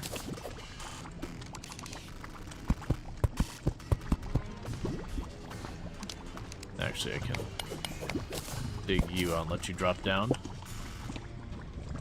And then that opens all that up more.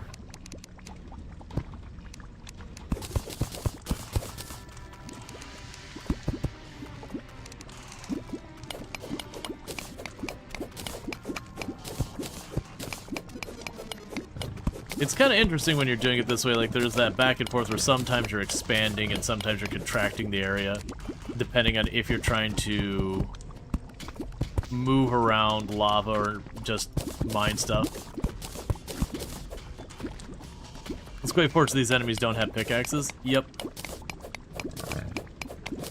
They've been pretty good about, in a lot of these kinds of games, almost never giving the enemies any meaningful ability to manipulate the terrain.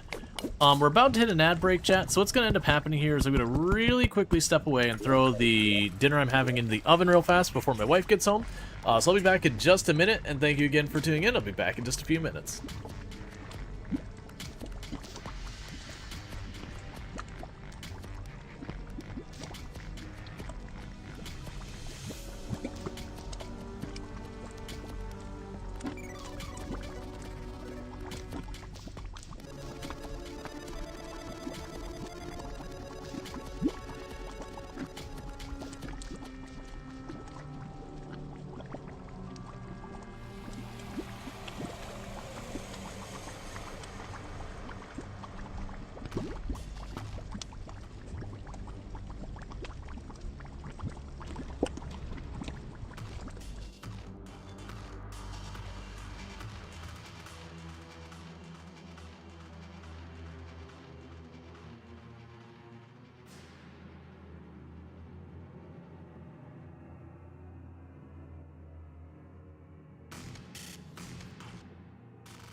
Okay, and we are back.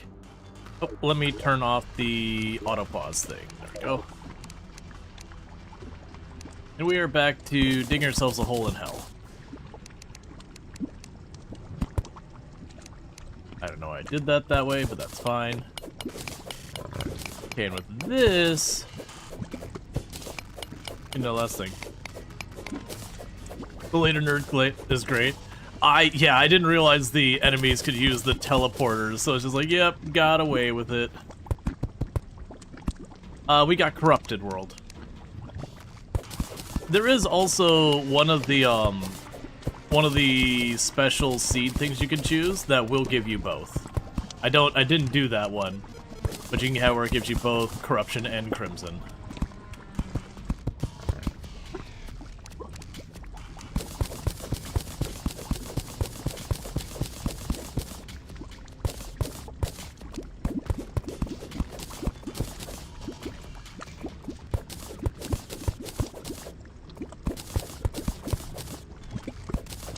Alright, we can just keep on digging all this out. Unceremoniously dump our summon into the lava.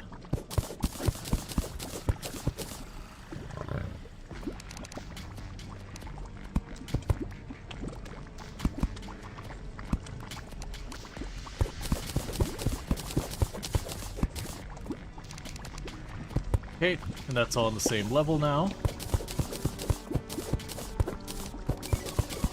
I gotta be careful, we're actually getting this large enough that I might start seeing the lava slime spawn down here with me.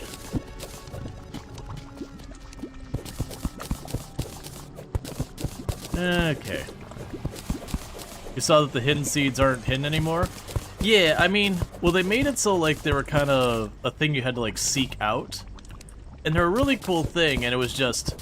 for players who weren't like watching stuff on like YouTube or Twitch or looking up the wiki or stuff like that, you know, they were missing out on this really cool functionality that they kept adding stuff to the game.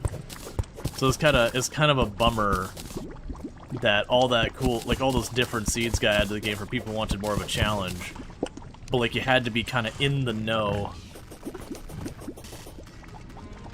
But I think it's a pretty good thing that they just made it so you can just do them now.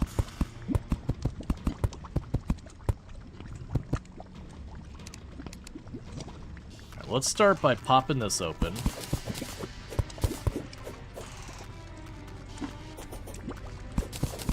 And we can go through and start pulling this up.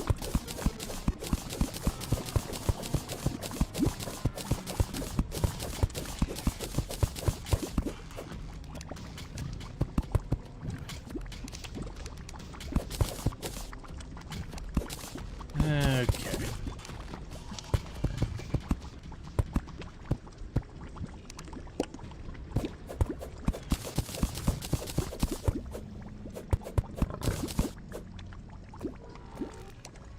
This will be another one of those ones where we'll want to work on it from this side again.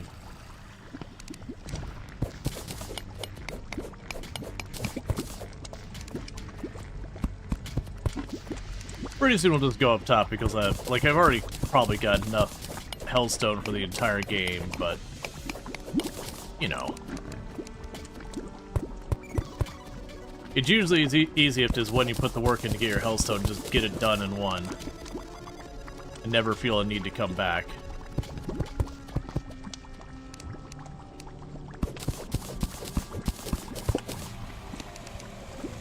Goblin army approaches me, so that is my cue to leave. That's also low-key one of the things I've been waiting on. Alright, so in the meantime, we can go ahead and chuck you and you and you in there. Crafting. So I can combine you with the obsidian skull.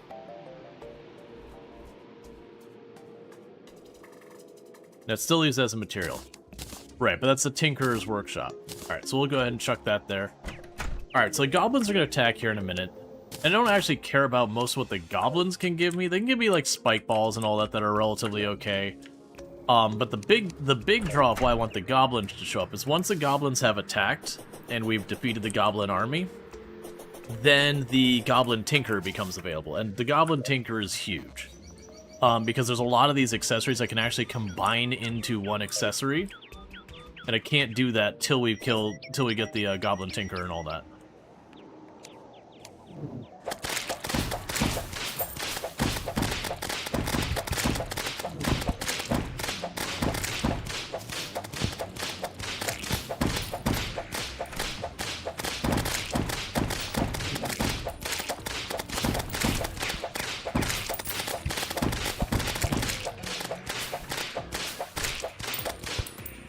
Okay.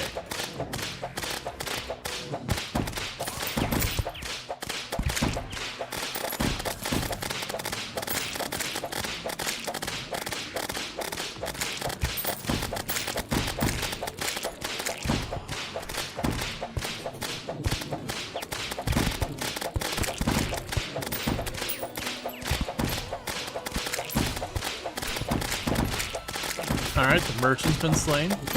I do expect most of the NPCs to be casualties of this.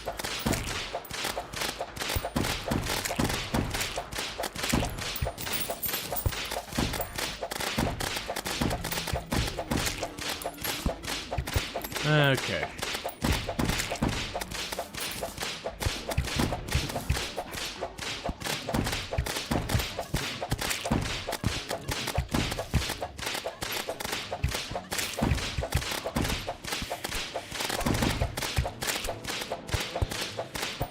There's another one where if we had a better summon, it'd go a long way. If I was smart, what I would have done is while we had that minute or so we were waiting for them to actually spawn, I would have taken the time to make my hellstone bricks and make my imps.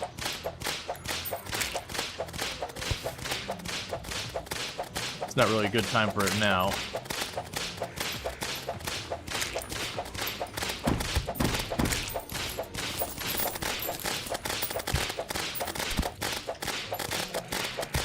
Yeah, it's a shame like the whip is like such a loud, constant noise. But that'll end up going away in a matter of time. And Senti Cookie on their 670 stream streak, catch the last 670 streams without missing a single one. Thanks so much for that. I do appreciate it.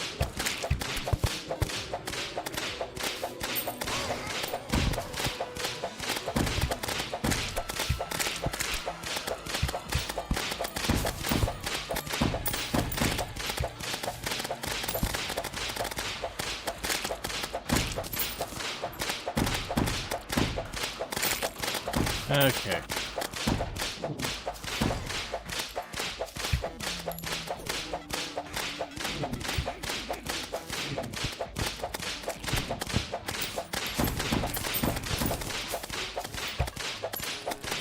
As you probably noticed, we're making really good money doing this. Every one of them's dropping like 4, 5, 6 silver. And we're killing some like every couple seconds.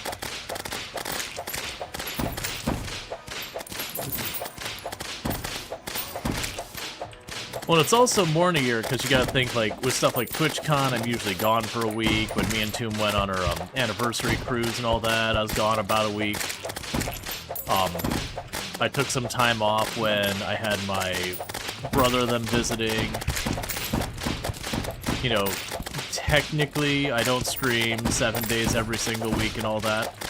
While I'm pretty notorious about still streaming on my days off, there are a lot of days off I do actually take. So in reality, when you're starting to get up those numbers, you're almost talking like 3 years, not 2 years.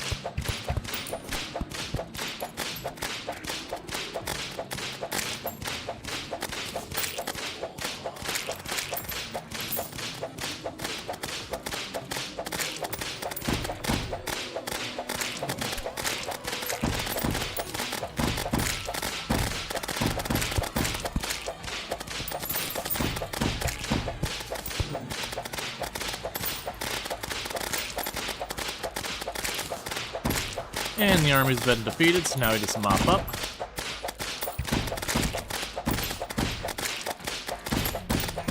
So it looks the guide and the merchant are the ones that appear to be the only ones that have died during that fight.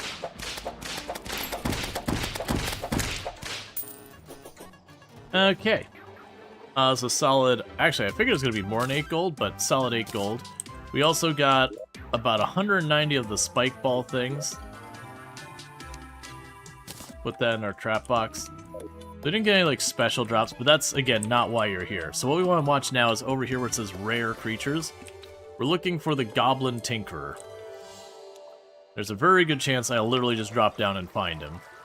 He's usually not too hard to come across.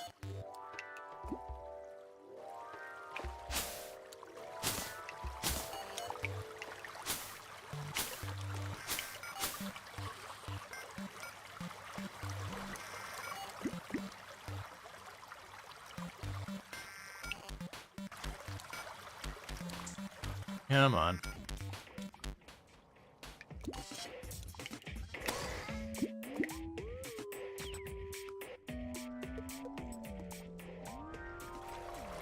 Come on.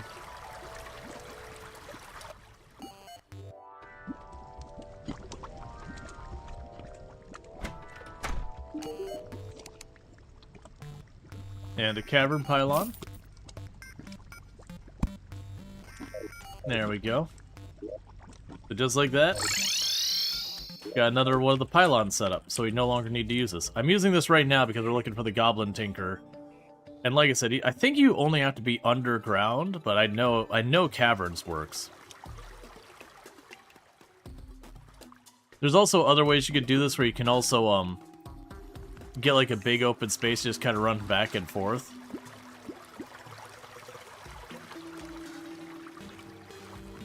Wait for him to appear.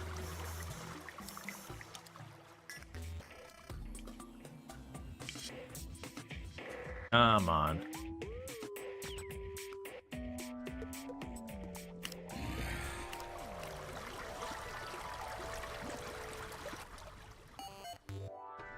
Alright. Slightly different plan.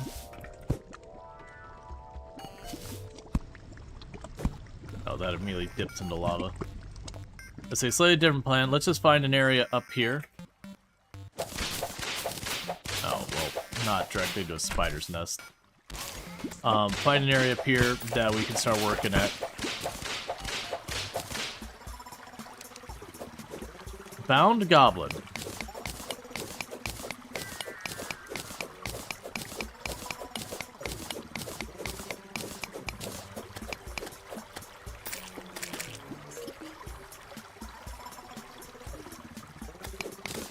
Is he below me?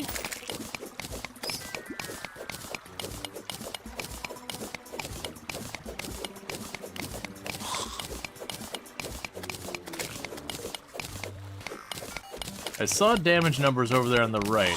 I'll start heading towards the damage numbers. There's a chance he's over there and got hit by an enemy.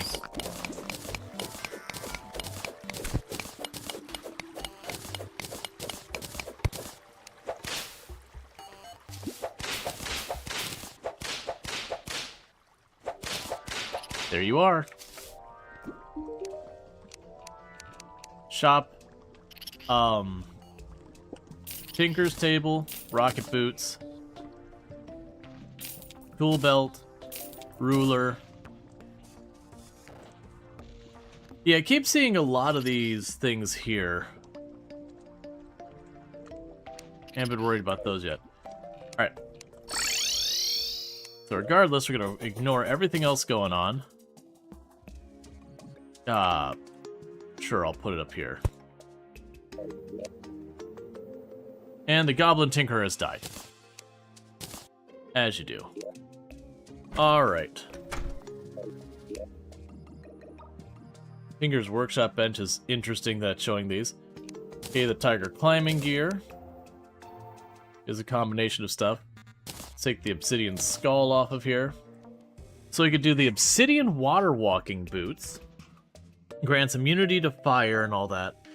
There's like a combination of these. So let's get the Obsidian Water Walking Boots. I'll put those on. The Hermes Boots. Makes the Spectra boots.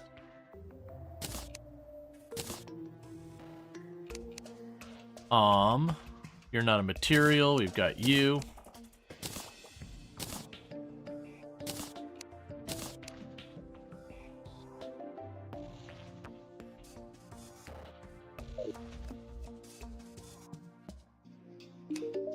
So what are we missing for these things? So for the... Oh, the Tsunami in the Bottle, literally its only upgrade is the Shark Run Blue. That's fine. So let's switch, because I believe the Cloud in the Bottle has more for it.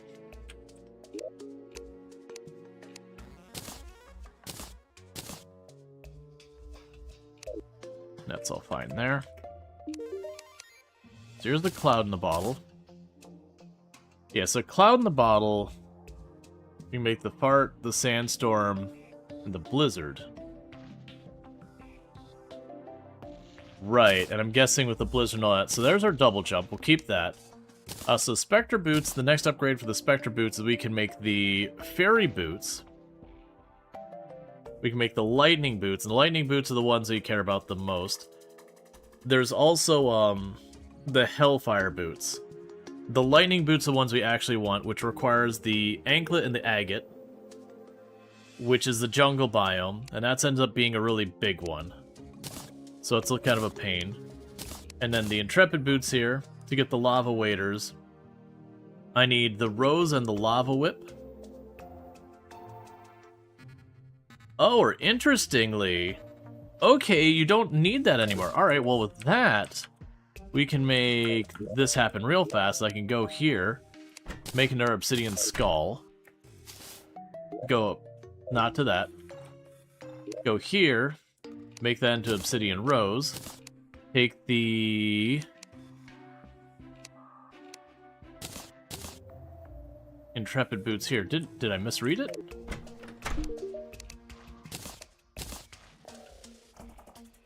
Oh, I see. What is that? A Magma Skull. I misunderstood.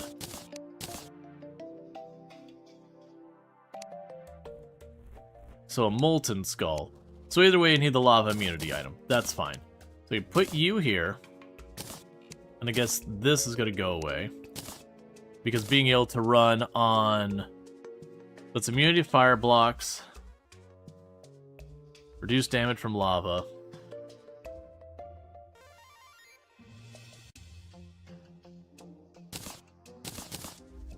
Okay, that's fine. We'll keep you in place. And you become either the webbed frog legs or the master ninja gear. We can worry about that later.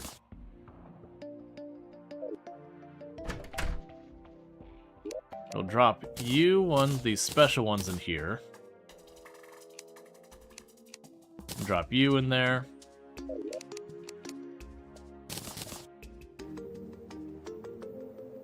We got a block of silt. So looking like we're gonna need to go to the jungle and go after like the anklet, all that. Let's check all these other ones. So the gold watch, I can combine that with the depth meter and the compass. The wild radar, I can combine that with the analyzer and the life form thing, so we're missing the life form thing. The metal detector will be the stopwatch and the DPS meter. Okay, so I've got parts of all those ones, but not the whole set of any of them. But so your old NPC apartments look basically identical to yours. What does that mean? We both approve of shoving people into small boxes and telling them to just live with it. I'm not sure that's a good thing.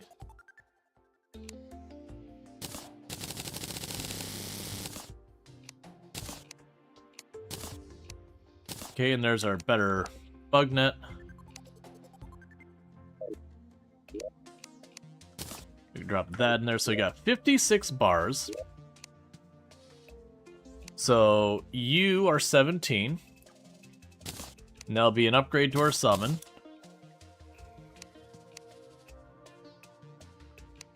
We'll want the Molten Pickaxe. That's 100% versus 65 pickaxe damage.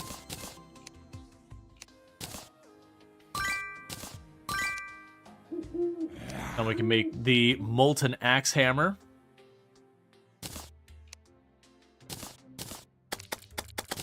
Means I no longer need either of those. Would you go away? I'm trying to do stuff here. And that takes care of the molten bars we've got for now. You never really watched much Terraria stuff outside of Yogcast way back the day, but it's interesting how engineering minds converge to the same design. Yeah, no, that's the whole thing. It's like, if you look at the list of requirements for setting up your place, it's kind of like the exact list of requirements and nothing more, nothing less. It's not super shocking that it ends up being that. Hey, Blind, how's it going? Thank you so much for the raid. I really do appreciate it. Can we have someone drop a shout out for Blind RL, fellow member of the House Hit Frequency stream team?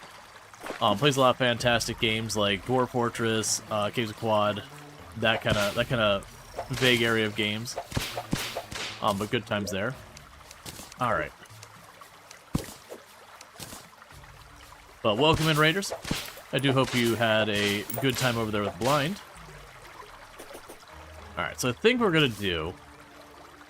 Yeah, playing some Dwarf Fortress. Yep. Well, I hope you had a good time with it, all that stuff. It's always good to have you. I understand if you got a raid around all that, but you know you're always welcome. Alright, so we're gonna go right here. And so, the things we're here for is, one, just to double check to make sure I didn't miss anything important with the, didn't miss anything important with a lot of the spores and, you know, thorns and all that stuff. Did someone de-make Minecraft? Nah, it's Terraria. If I remember correctly, I believe Terraria predates Minecraft. Not by a lot, though. Or is this a vintage story clone? No, this is a Hytale clone. Which is, of course, a Pong clone. But thank you for the follow, welcome to the stream. Yeah, the whole, if it even vaguely fits in the genre, everything is an everything clone. Alright. Did you see that Minecraft was... I'm pretty sure Minecraft was very close. Second, Terraria is that... Did you see that Hytale people modded Minecraft into Hytale? Or people modded Minecraft into Hytale? I did not. Yeah, no, that's what I was trying to remember. I believe, because I know they were in development at the same time. And like, they're not like antagonistic and all that kind of stuff. Very genuinely, they both kind of went off of each other's stuff a lot.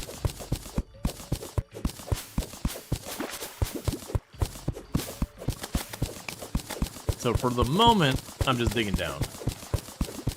So now you can build redstone machines and load Minecraft saves in Hytale. Oh, weird. Okay. Like, the ability to, like, straight up load saves one of the others. Very, very unusual. Like, you'll have plenty of times where someone will be like, oh, hey, look, we added a game into a similar game.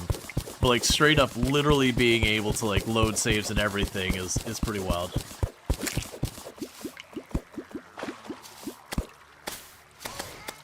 You know, I remember there's a whole thing between, Minecraft and all that, because again, like, Minecraft devs and Terraria devs, they genuinely don't have any issue with each other.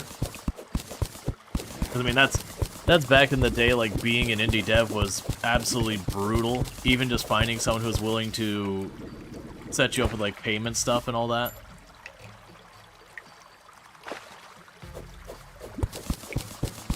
You made a PayPal account to buy Minecraft for $5. Yep. Yeah, no, very much. Very much they're entirely different games. Like, they both have the you explore a world and it's made out of boxes. And that's kind of where they fall off. Terraria is definitely way more, like, item and combat focused. where Minecraft is way more, like, you know, create stuff focused. Alright, so somewhere nearby us is a chest. And one of the things we are looking for is, I believe it's called the Agate of the Wind.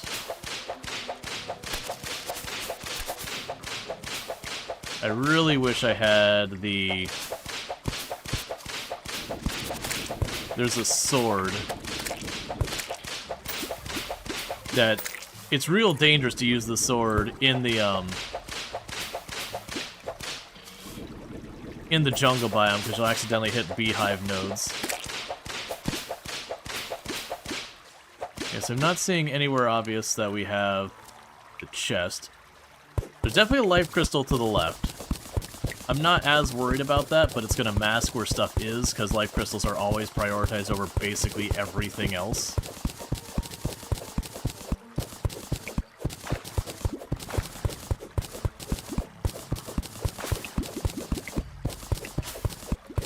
And you also know I'm going to want to make a bunch of these shelves. Well, there's the life crystal, that's easy.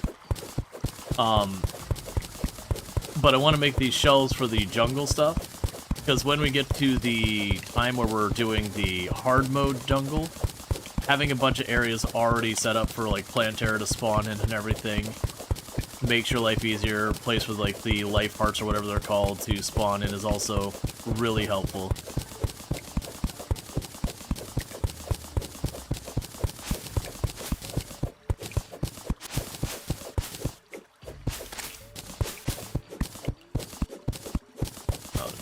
Nice little spot I can poke through right here.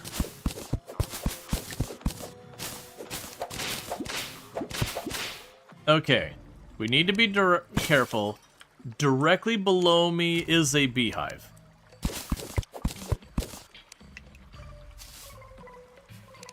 I'm gonna mark it by going...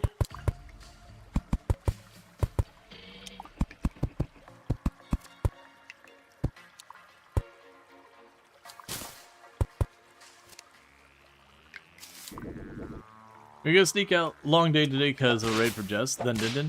Gotcha. Well, thank you again so much for that raid. I do appreciate it. And I hope like we have a good stream, you have yourself a good dinner, all that good stuff. Not sure if we're low enough to get the vines or not. Yeah, so I don't know where the chest is.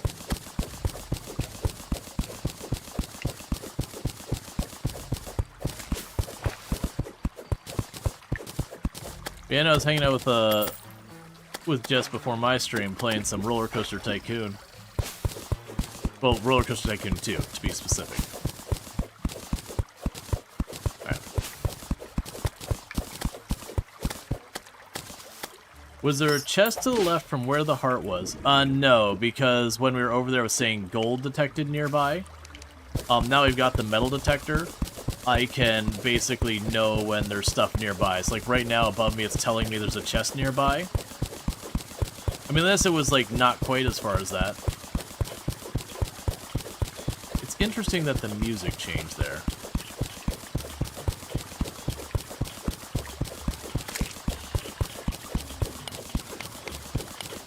Okay, so I might actually have to go deeper. We got a... yeah, we got some jungle seeds. Get that up so it will expand here.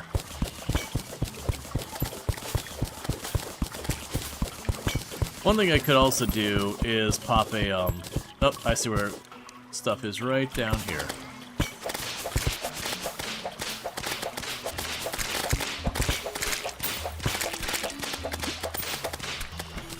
Would you go away, you stupid little bat?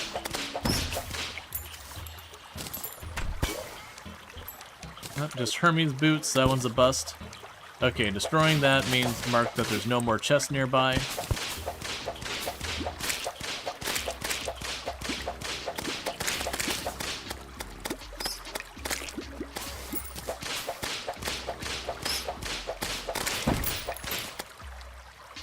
Oh right, I just remembered. Hold on a second. We made our better summon weapon, I'm not even using it. So, mushroom boys get out of here. And imps get to work.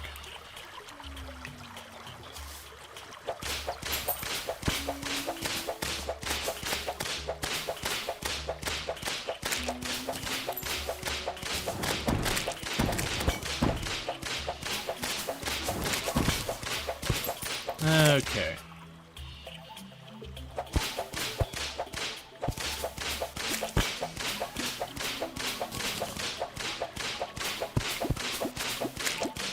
Oh, there it is. Trying to figure out where the next chest was. There's a room down here. Yeah, so what we're doing is we're just trying to go through here. We want to get some thorns, some mushroom spores, all this.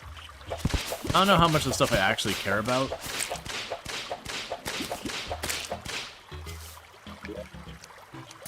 Okay, that's all junk I don't need. And thanks for the follow. Over the stream. We have honey leaking out, which is an interesting concern. Oh. Alright, bear with me for just a moment, chat. That was my alarm to quickly run downstairs and grab my dinner out of the oven. So I'll be back in just a couple minutes, and thank you again for tuning in. I do really appreciate all that stuff. But yeah, no, it looks like it might be this beehive has a hole in it, which will be curious in how that gets treated with the queen bee. Alright, but I'll be back in just a minute, and thank you again for tuning in.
Alright, and I'm back. Sorry about that. I had dinner in the oven, so it had to... Oh, right. When I step away, I turn on the auto pause. Alright, so we need to be careful, because there is honey here. Oh, it's literally just weirdly a spot of honey. I don't think I've ever had that in the World Gen where it wasn't, like, a beehive right there. Okay, fair enough.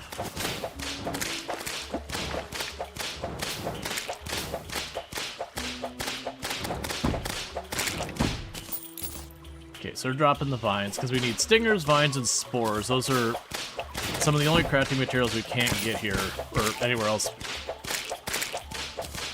Cruelty-free honey.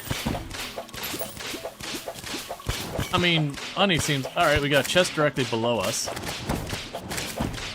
I think that chest is a trap, chat. Judging by the 3 boulders, the dart trap down there, probably a bomb below it.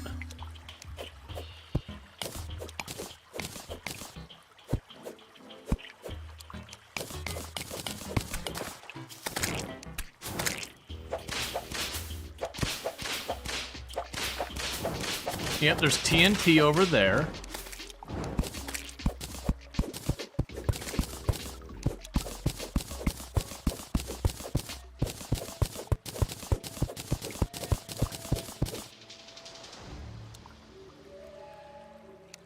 Am I near the temple? Close enough that we're getting the temple music?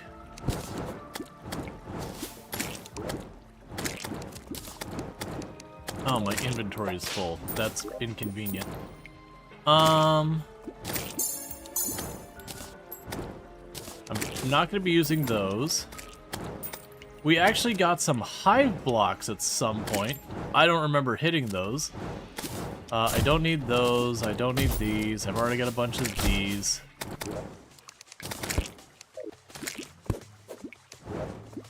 We can get rid of those. We can get rid of these.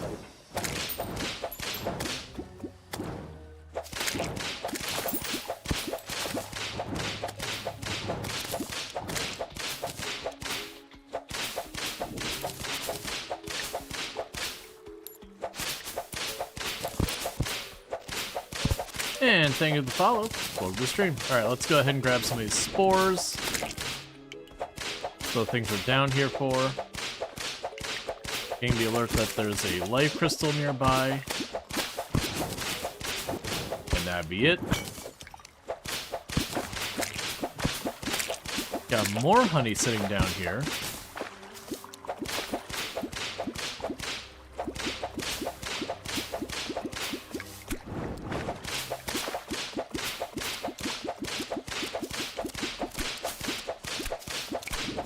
There's a problem just getting absolutely murdered by these slimes.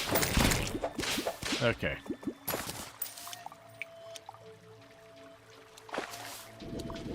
Okay, so I think the chest is to our right. Ah.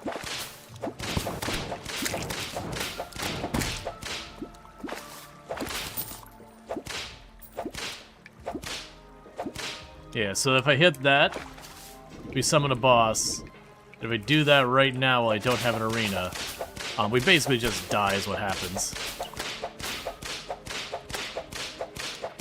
Let's take the, take that railway up there to the other side. Because most likely the chest is just on the other side of that beehive.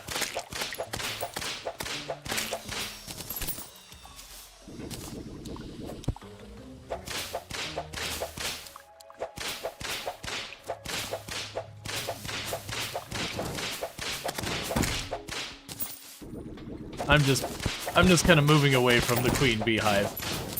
I'd rather wait to summon it. Losing health? Yeah, a lot of the stuff in here poisons you. So like when I get hit with the stingers from either the slimes or the bees, they'll poison me and then I'll slowly lose health. It gets to be pretty obnoxious. Oh, that's interesting. So the little beehives now give me beehive material. Oh, well that's what we're here for. Get out of here. Get out of here.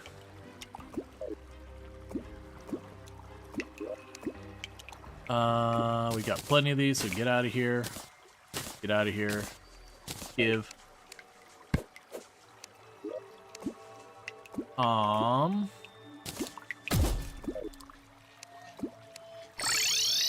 Okay, so that was the main thing we were going down there for, was the brisk anklet.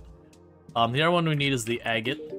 But if we check here, we can make the lightning boots. All I have to do is get the aglet. I'm pretty sure the aglet just shows an underground chest, just broadly speaking. You can also fish for it and a bunch of other things. So you can make the heart lantern, because those are spares. So Vine can make a sword I'm not going to use. The ivy whip is nice. An axe of regrowth creates grass on dirt. Interesting. So it's a thing for collecting alchemy stuff and all that. So you're 24 summon damage. And so's the one I have. So that doesn't change anything. And then that's caster equipment. So we don't care about the vines. What about the jungle spores? We can get the chakra things, which are pretty cool. Or, chakram. Yeah, so that's a caster set. This is also important for the bags of holding, or the void bag and all that.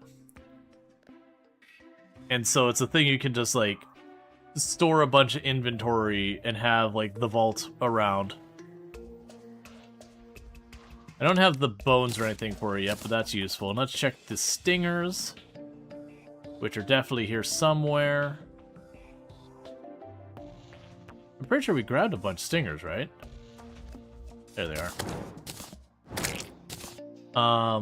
We can poison stuff. And we can make the thing for summoning the boss. And then the hive blocks are basically just used for summoning the boss. Honestly, it looks like it'd be pretty easy to make this boss summoning stuff now, with honey just outside its little area. And then all the other materials is dropping easily in the area around it. Alright, so for the moment, we can drop you in here. We'll drop the potion in there. I don't need the mace, so we'll just get rid of that. Take the ivy chest. Take the rich mahogany chest. Drop all the vines, the spores, the thorns. That. Okay. So now we just need the aglet.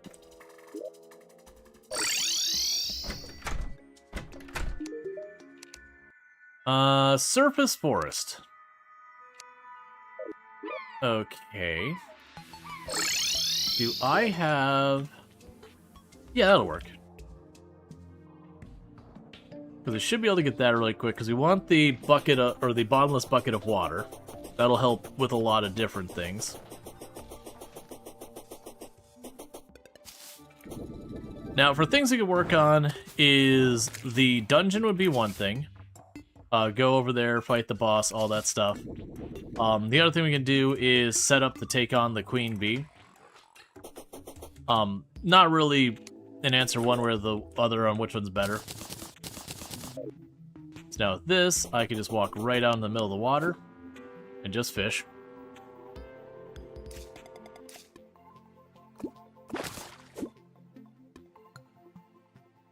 We'll try and quickly get this.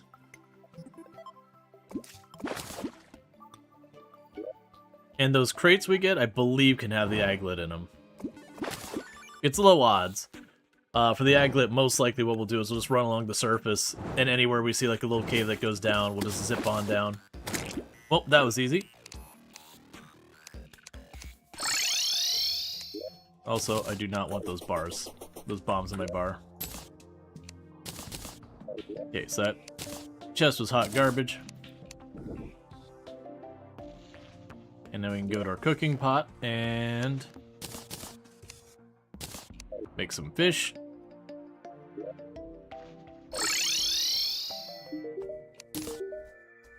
And you gave me sonar potions. I really don't care about that, that's fine. Alright, so from here my choices are let's just go left. And anywhere we can see that we could drop down in the world, we're gonna check for chests.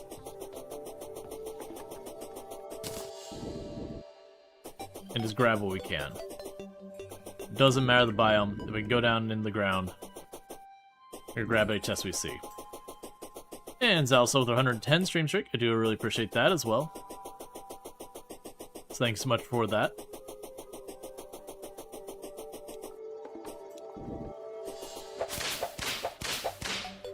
Okay, no sign of chest nearby.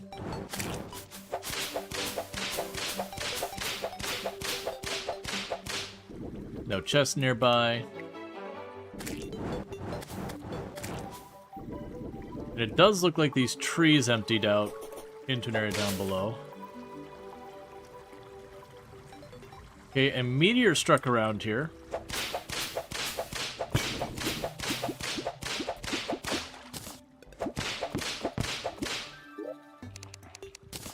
Alright.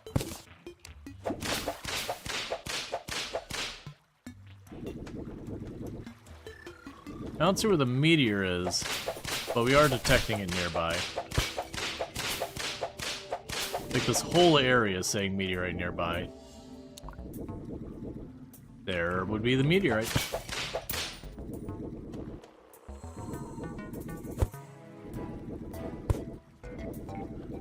Alright, so let's swap you so firebox don't hurt anymore.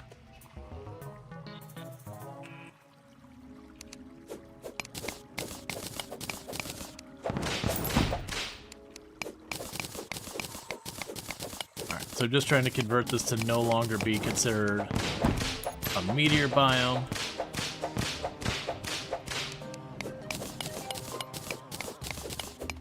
Plus the meteorite ore you can make bullets, I believe, that ricochet.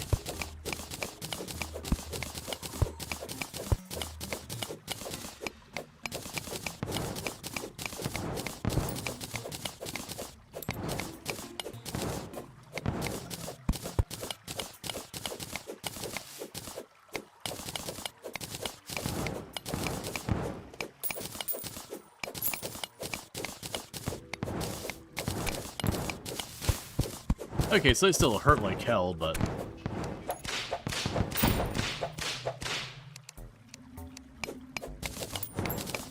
They apparently can put a burning debuff on me.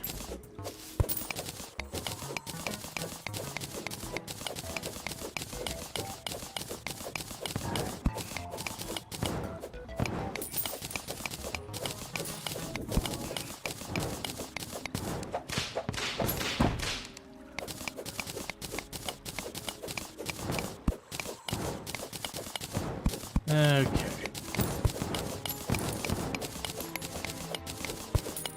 As long as you pull up enough of the meteor, it stops counting as a meteor biome.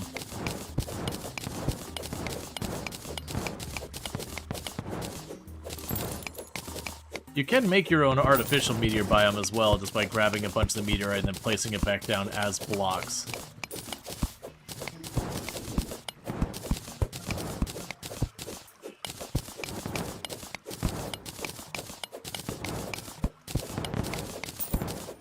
Okay, you also know when you've switched it because the enemy spawns will just change. So if I start seeing like any number of like zombies or the mini Eye of Cthulhu kind of things or anything like that, it means I've cleared out enough.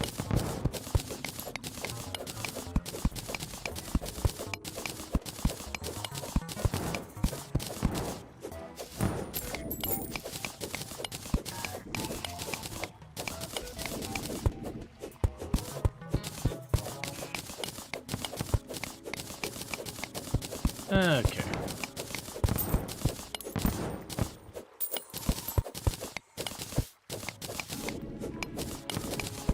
Should be right around that point it stops counting.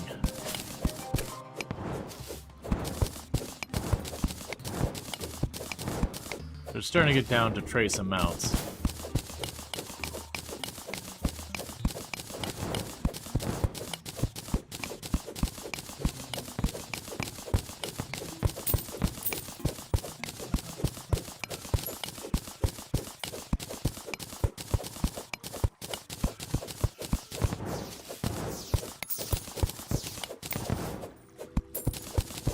Okay.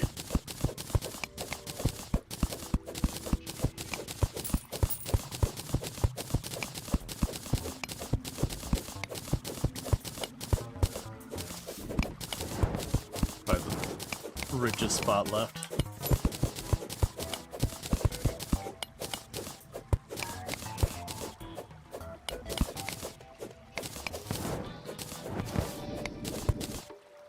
Okay, music changed. It is no longer a meteor biome. Now, unfortunately, unless I clear every single block, it'll keep saying the meteorite. I'm not going to clear every block, because I won't put in the energy. But I was hoping I would have been able to actually, you know, see through that to figure out if there's more chests down there.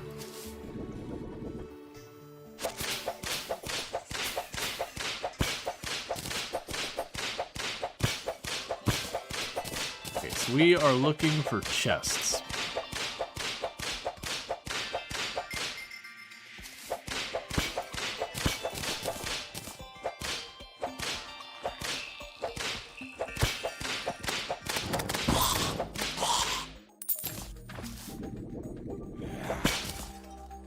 So far, just detecting lead nearby.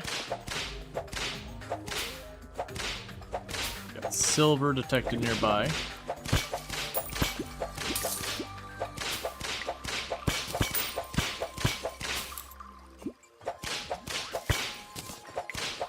Okay.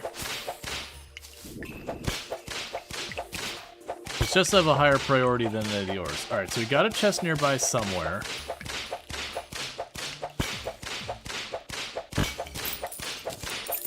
To be right in here. Okay, so we got ourselves a blizzard in a bottle. Now all I gotta do is get a sandstorm in a bottle. And then I'll have like all three of those.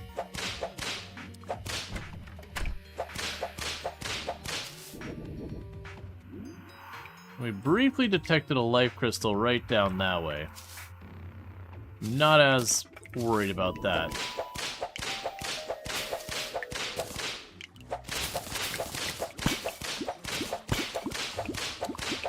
Yeah, if we go over there, I'm just going to go back to regular cave more. Because I also want stuff like there's ice skates and all that you can get down here. Those could be very useful for a bunch of things as well.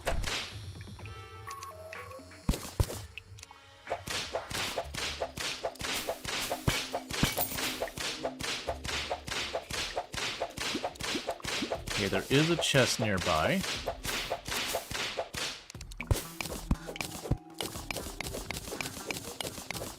You're put in a bottle. Oh, wait. Alright, so that tells me it's probably left.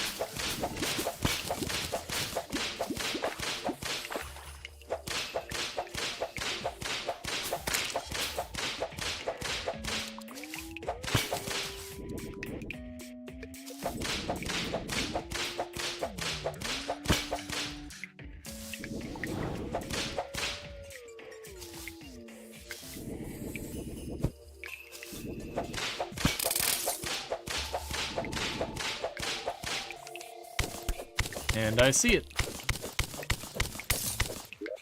And our inventory's full again, because of course it is.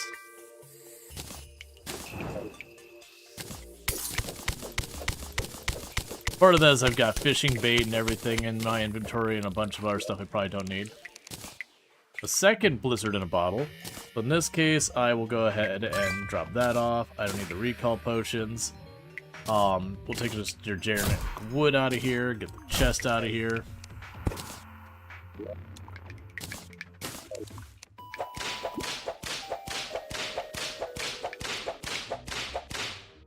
Alright. I'm not too fussed about the life crystal.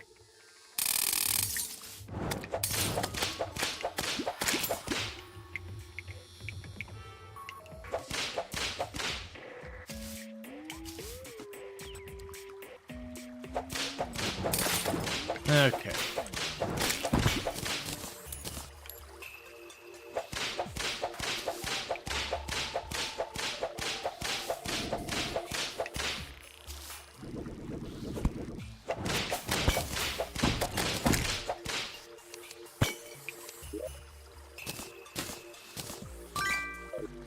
Oh, that's a duplicate as well.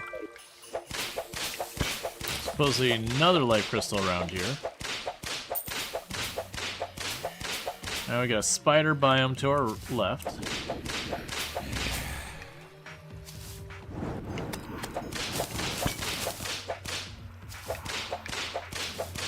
Do I happen to have...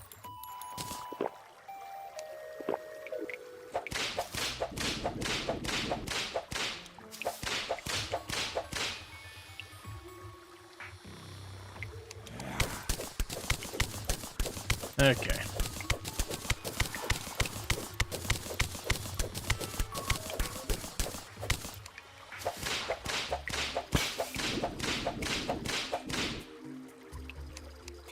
I was actually curious if I had a speedlunker potion, so you could just see the stuff hidden out here, but it's fine.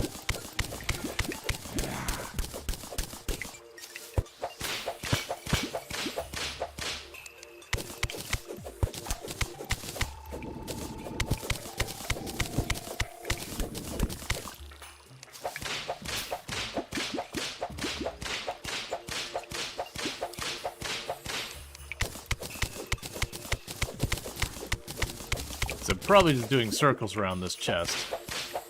Never mind, it's right there.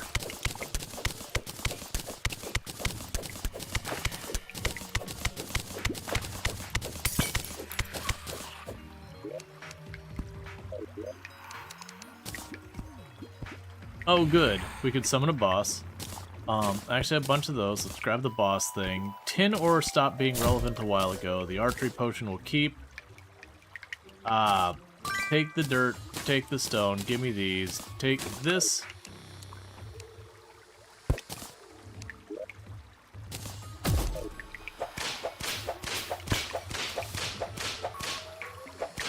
There's gold nearby.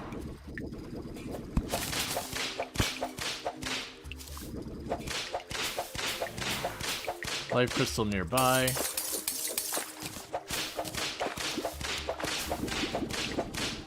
Okay, so life crystal's upright. Somewhere.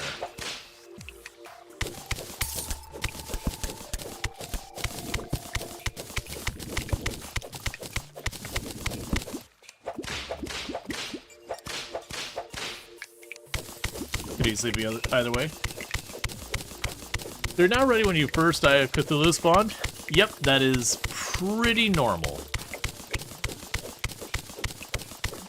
It will come back, whether or not you like it to. Not every night, but every once in a while. Just to remind you that you exist and you get to survive only on its terms. Until such time that you're strong enough to take it on.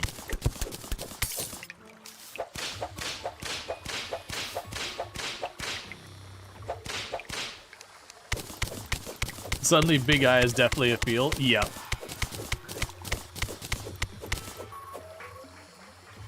Well, you're minding your own business looking for things, and then you just see that text at the bottom of the screen that says something is watching you, and you're like, crap.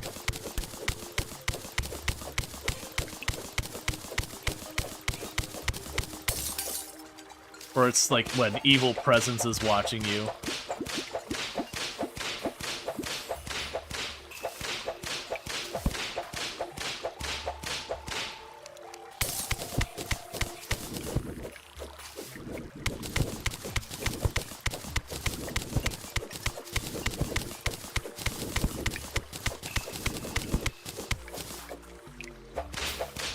There you are. Let's see, up there with the, oh hey, what's this purple place? Guy outside wasn't very nice. But wow, it goes pretty deep.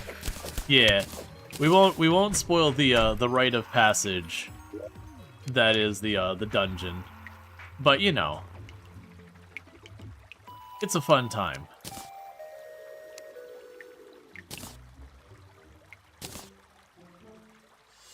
Yeah, that happened to you. It happens to pretty close to literally everyone the first time they play Terraria. There's a reason why we talk about being kind of a rite of passage. Alright, so we've already got a better sword than that. Alright, we'll check to see if that ice mirror has anything interesting going on with it.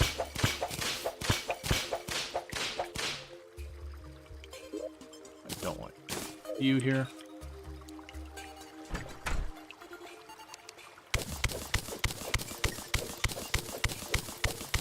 Yeah, so we're just putzing around the winter biome real fast. And we're just kind of hoping to find some chests that maybe we get, like, the ice skates and all that. Because I believe they can also have the aglet, though the aglet I tend to find more in just, like, the regular forest biome, just slightly underground stuff.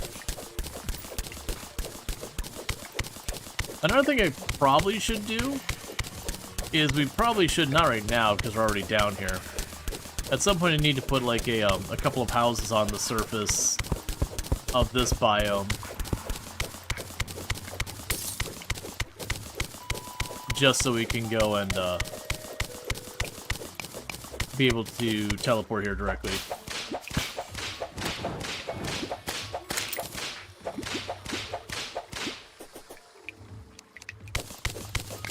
The life crystal's probably to our left.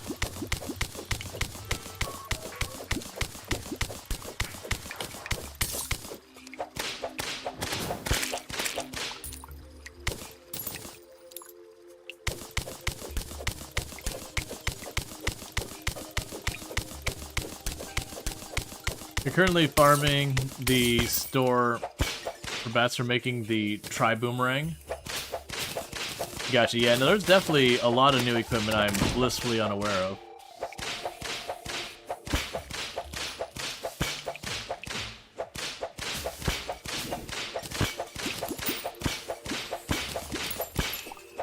Okay, there's another chest.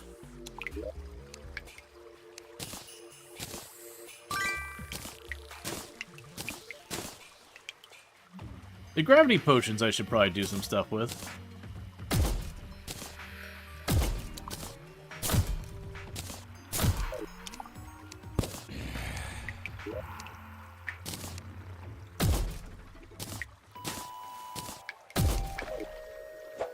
There's another chest nearby somewhere.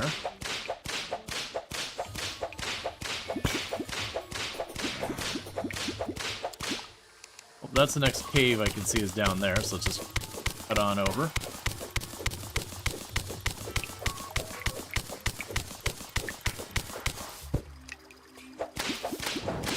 And there it is. Hey, he gave me ice cream.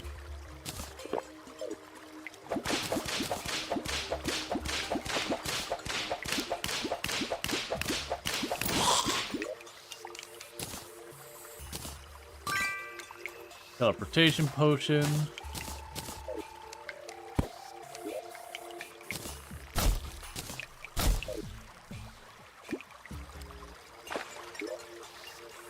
Snowball gun, which we'll probably never use, so just get that out of here.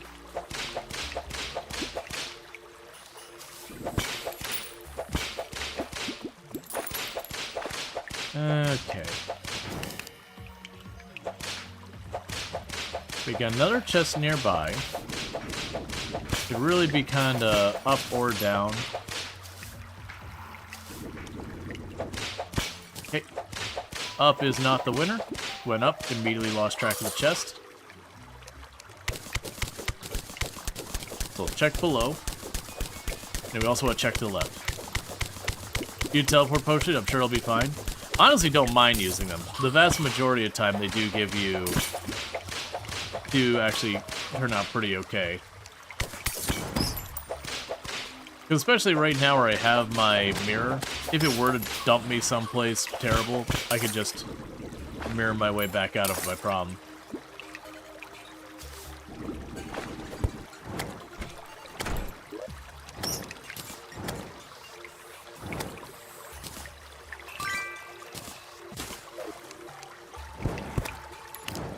You also want the heart statue. Because the heart statue, if you hook it up to the timer, it'll spit out hearts. It's got like a hard limit on how fast it can go. And how many hearts can be laying on the ground at a time. But it's a really good thing when you're setting up in a boss arena, just have a spot where it's just chucking a heart on the ground every so often.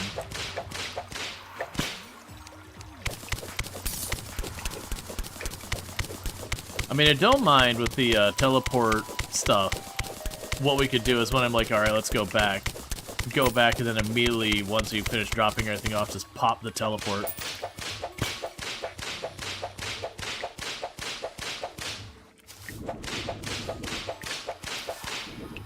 There's a couple cavern areas right above us.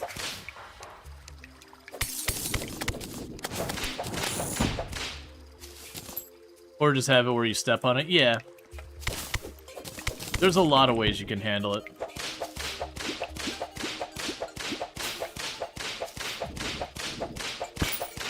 So we don't see the chest anymore. Cyan husk.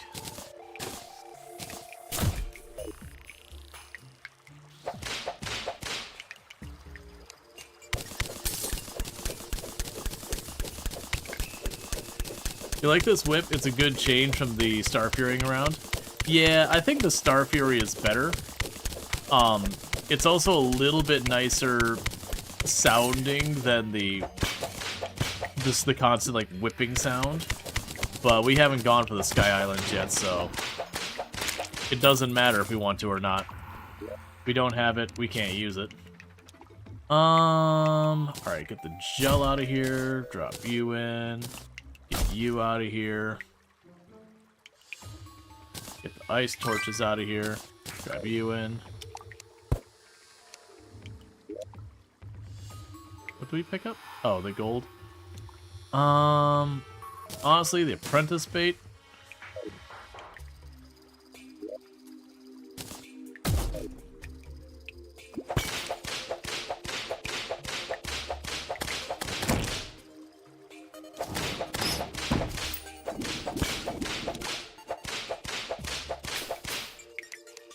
Alright, let's head back for now. Okay, we ran around a bunch and got a bunch of stuff. We can drop all that off. So I'm curious about crafting. So we got the ice boomerang. So the trimarang is the enchanted, the shroomerang, and the ice boomerang. I'm pretty sure I got all three of those. Boom. Trimarang. Godly.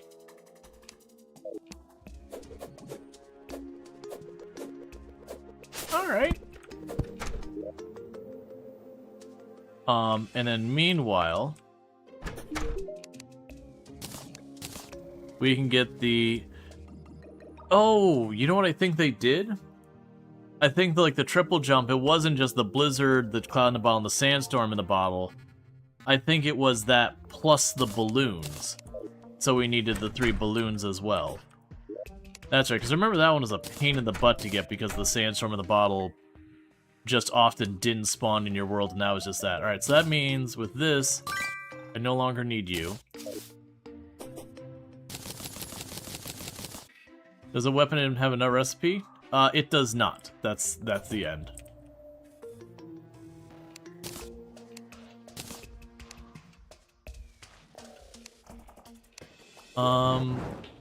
Let's put our boss spawning things over here for right now. And I guess we could go ahead and put down the ice furniture crafting bench over there.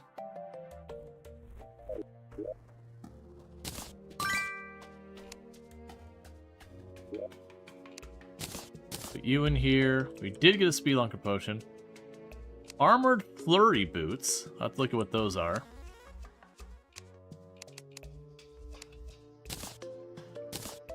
Oh, so let's get rid of those. We're not going to use them. So, armored flurry boots. Okay, so they're just an alternative thing we can make into the Spectre boots, which I already have. So we can go ahead and get rid of those. Meanwhile, the mirror. Yeah, so it looks like the mirror, I can use it the exact same way I would this one. Yeah, so the magic mirror and the ice mirror serve the exact same purpose, so I don't need that.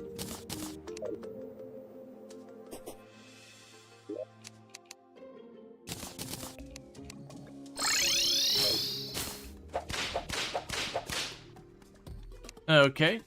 We are not going to touch that chest just yet.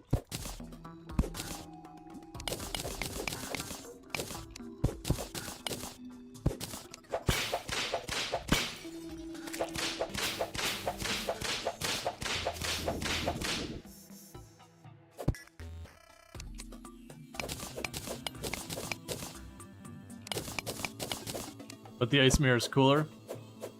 You do have a point. I am sure we'll see more of them, though.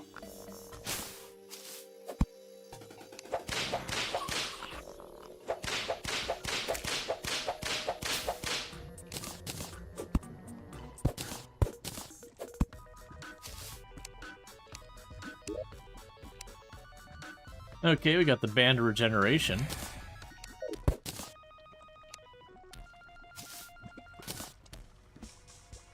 Oh, this is like right off the path they've already been exploring. That's a little underwhelming.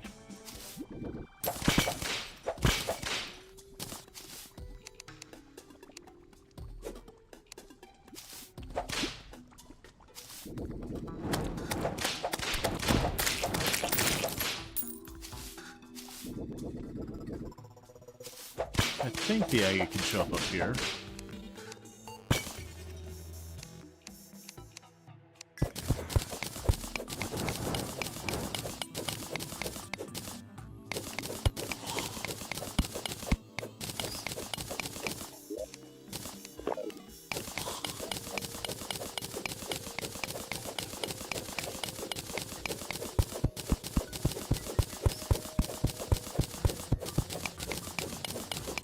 Alright, so I did pop a Spelunker potion.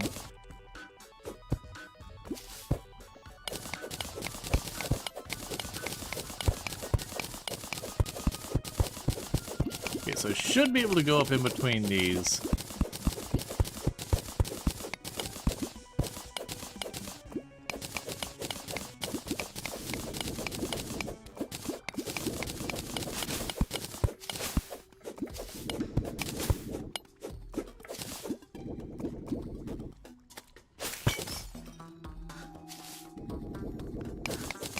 And there's a chest up and left.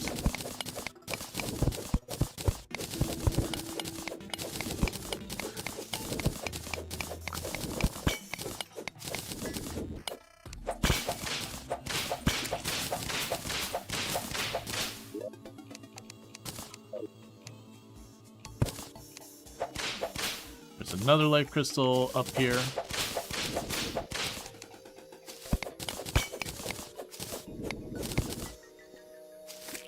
There's another life crystal over there. Yeah, if you get down to this layer, you can actually find a ton of chests and life crystals in that. It's just, they're a little hard to navigate around because of all the lava.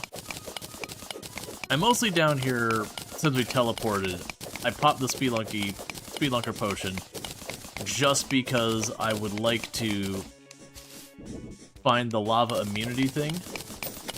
Because then I could craft that together with all my other boots to make it so I have like water walking, lava walking, all that stuff.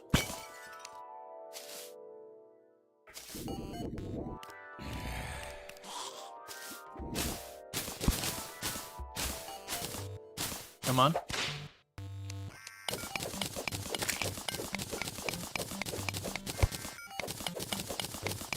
Alright, so we did detect a chest in this vague direction.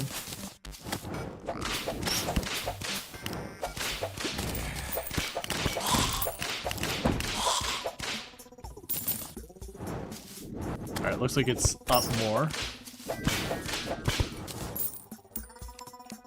Are you enjoying the summoner changes? Yeah, so far. It's not like it's a huge difference, like, just, you know, the game has changed or anything like that. I don't want to overstate it. But it's been, you know, vaguely nice.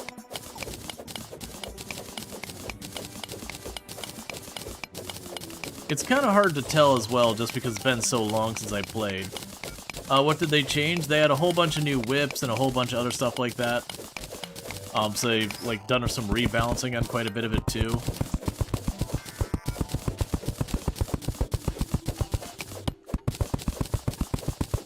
And so far, it's felt pretty good. We got a couple more, like, pieces of armor you can use and all that.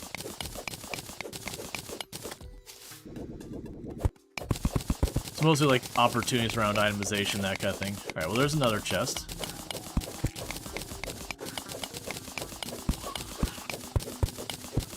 I think 2 more minutes until my potion runs out.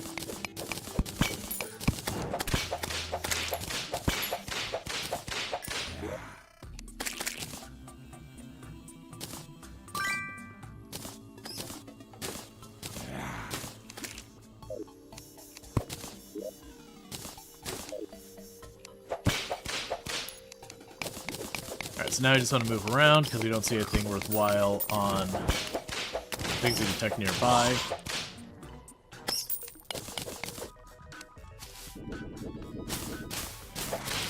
So it could reasonably be above us. Or it could be right there. Alright.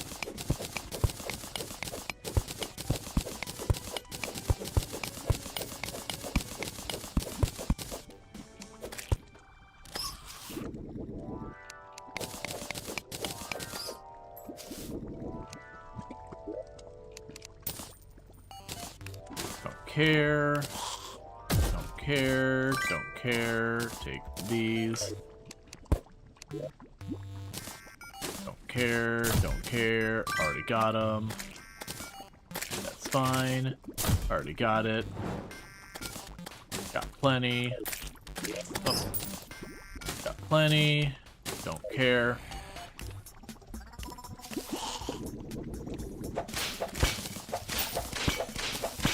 And our speedlunk potion did just run out.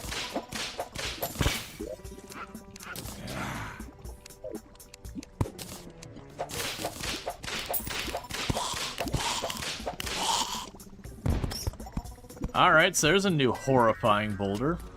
If you missed what that boulder did, is it felt like a normal boulder, but instead of just smacking, when it hit the other end, it exploded into lava.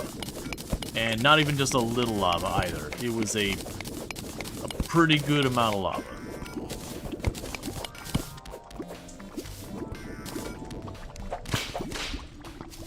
Oh hey, a spelunker potion.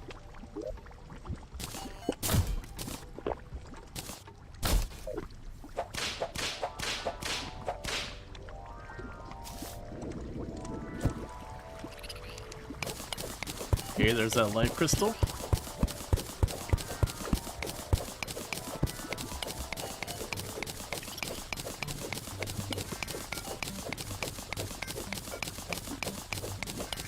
Alright. But yeah, so we want the aglet, we want the lava lasso thing, we want the ice skates. None of these are like urgently need to happen right now. I would say the lava immunity thing would be the most immediately relevant, as well as the agate. I guess both those being just plain relevant, so that kind of undoes what I was just saying. But both of those would be pretty relevant.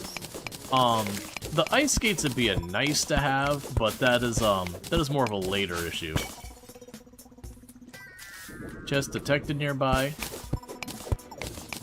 I will start by... Okay, going to the right makes it go away. Okay, neither up nor down immediately makes it move. It's to the left somewhere.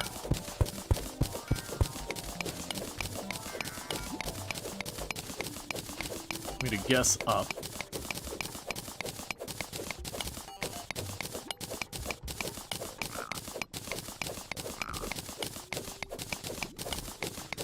And we guessed correct.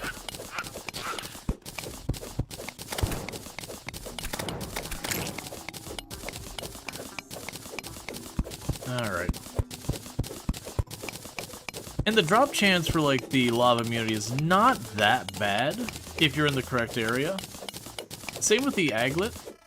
None of those are particularly terrible, as I recall.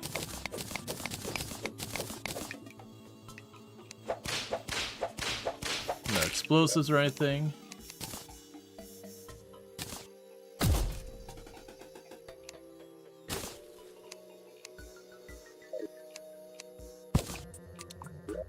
What are you using now? For my combat ones, I'm using the imps. for like just the cosmetic one, it is, I forget what it's called, but it's basically a baby shark. Because memes. Oh, that's not the right way.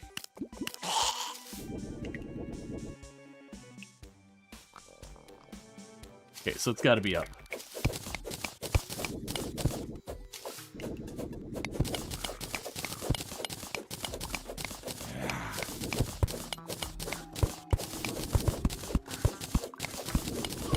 It won't be too much longer till I'm too high. Okay, there it is over on the left.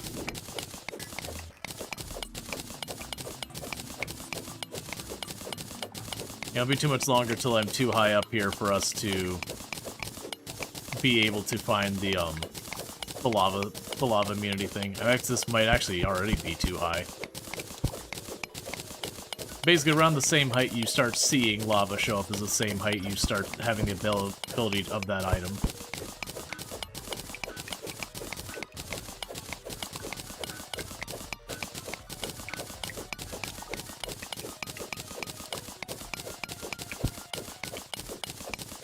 And piggies nearby.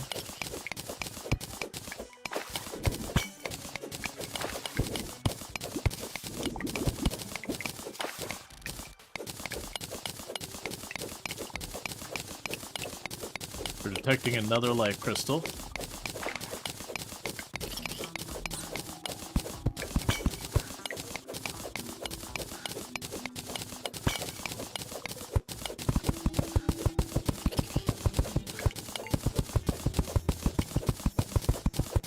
What am I seeing down left of me?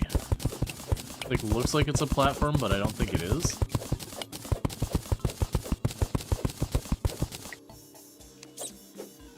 Huh. Oh, it's water. Okay. It's just like a weirdly thin spot of water. So it just looks like it's like a metal cable or something running through.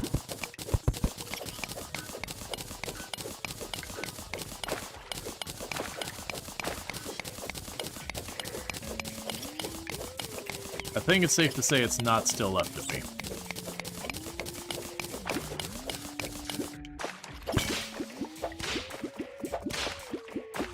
So there's a chest nearby.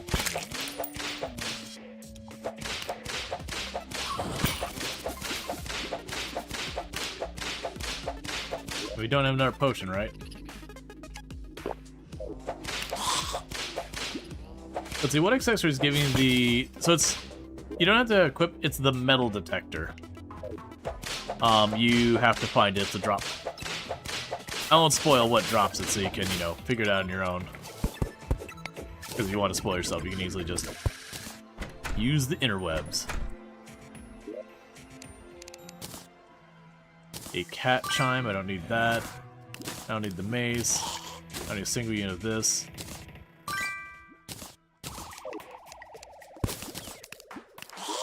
Alright, I think at that point, let's head back. Drop off. So we could go for the Cloud Islands. Let's check about this. So we put the boss spawning stuff over here. Honestly, I don't really have immediate need for a bunch of money and all that. So I think we're going to start stashing the silt and all that for later. Did I have stuff in here to do things with? No.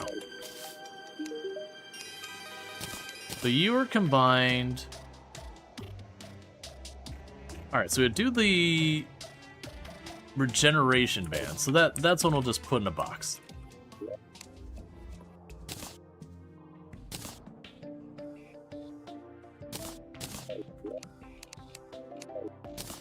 Okay, and we're all good to go. Well, that's just a boring spot. It's like literally that's my elevator. So both those teleport potions ended up being pretty boring. For being teehee, let's do risky things. Both of those ended up being kind of nothing burgers. So I actually do have a lot of grab potions.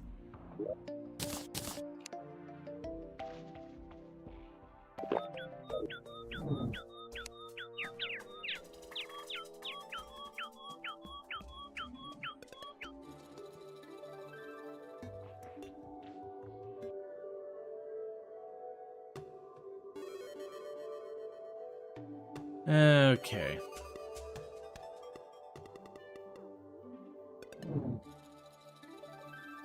They're looking for Sky Islands.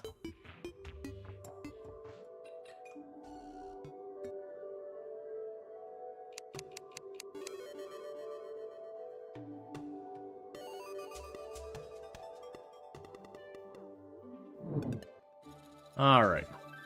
And this is pretty much the only thing I've really used grab potions for in all the years.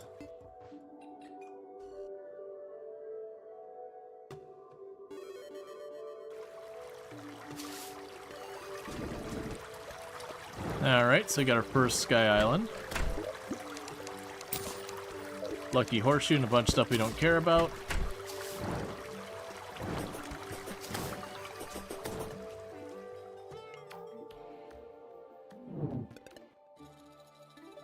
Okay.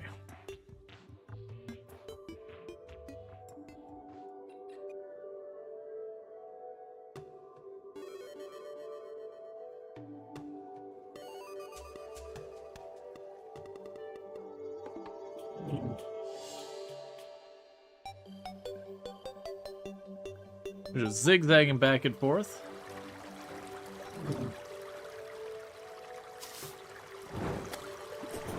So we got a fishing one.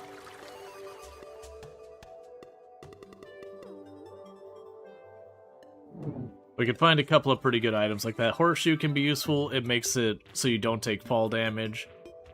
You can get the balloons from up there. There's the Star Fury, which is one of the good choices for exploring underground.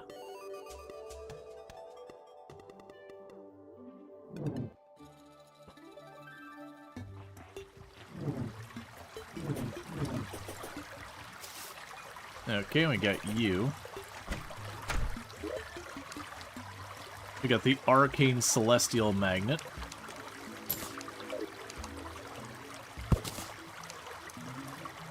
And our potion's about to run off. We'll re-up the potion.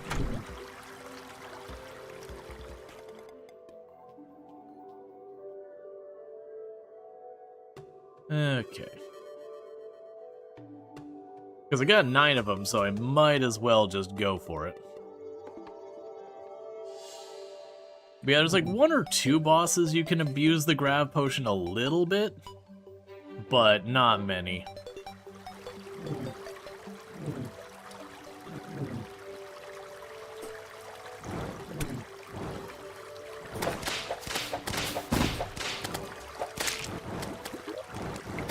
Okay, we got a balloon.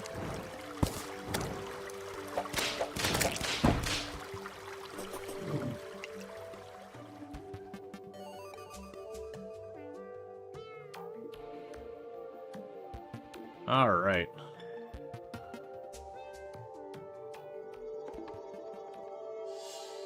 And I'm sure there's got to be a way to craft balloons, or oh no, that's right. You can fish for the Sky Island, whatever they're called, fishing crates, and those can have the horseshoe and the balloon and all that stuff in it as well.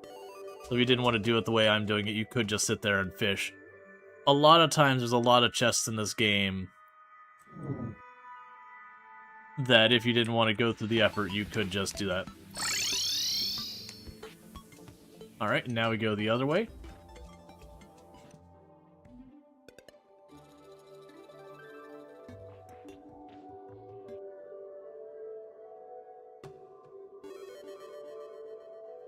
And then it'll have the whole skies basically not fully explored. We'll have a rough idea, like, where the, where a lot of the islands are. I'll probably have missed 1, maybe 2.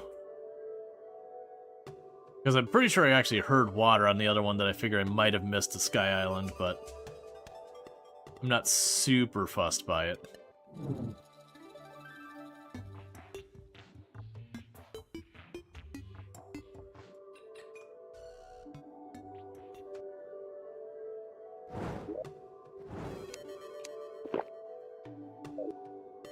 Potion is getting low on its timer. I've got tons. There's no reason to be, you know, no reason to try and not use that many of them.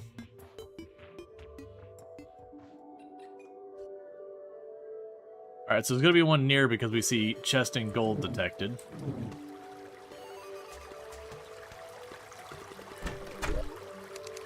And there's the Star Fury.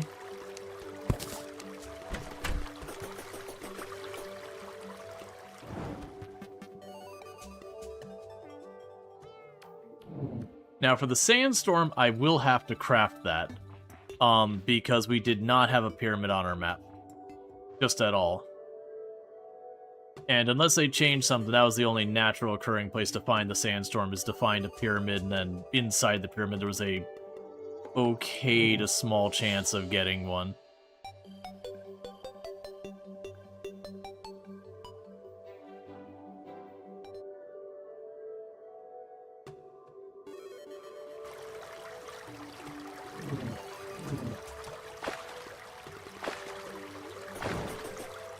Okay, we got our fishing island. Like I said, those can be useful if, like, later on we want to go for the triple jump thing. That's where we would end up using that, as we would craft that. Alright, so we got another fishing one.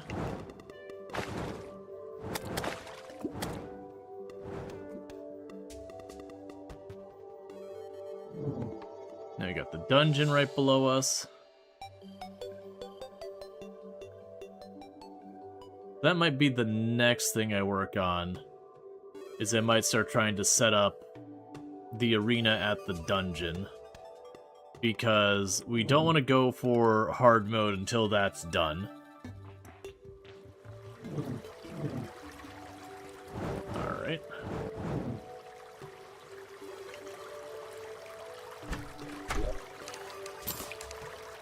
Okay, got another of those. Pop a potion again, because we're getting low. That was weird, the whole game kind of hung for just a second.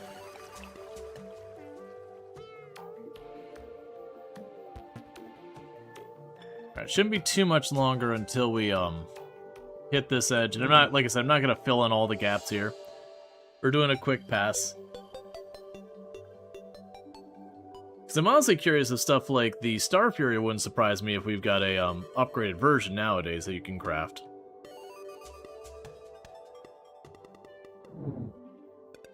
Because that's one of those... That's those weapons you get, and you can genuinely take it into a little ways into hard mode, and they'll still kind of hold up. Like, it's not the strongest weapon, but the fact that the star comes from above gives you a lot of utility that most weapons don't have. There's also places it sucks, like when you're in, like, caves with lots of other open areas. Okay.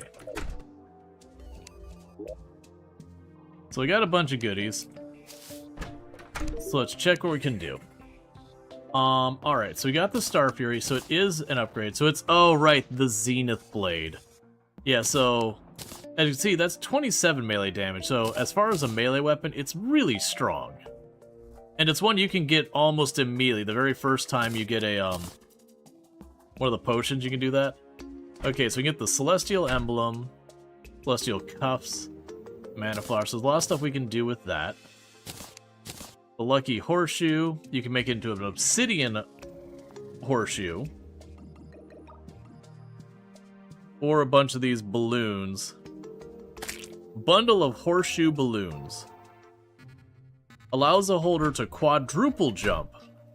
Increased height negates fall damage. Oh, and that's with the balloon bundle? Oh. That didn't used to be a thing altogether. Was there anything else exciting we found there? We found some art and all that, which is kind of fun.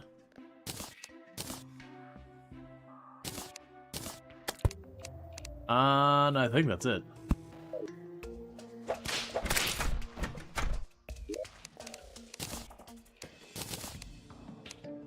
And we can go up here, and another crafting thing that I don't really have a place for.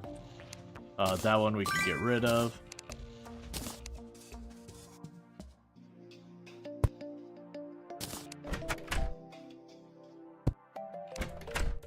Have some random art.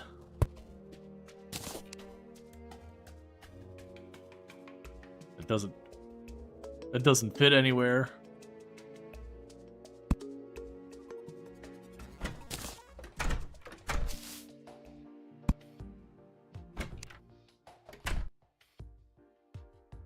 And also, I didn't check the balloon itself, did I?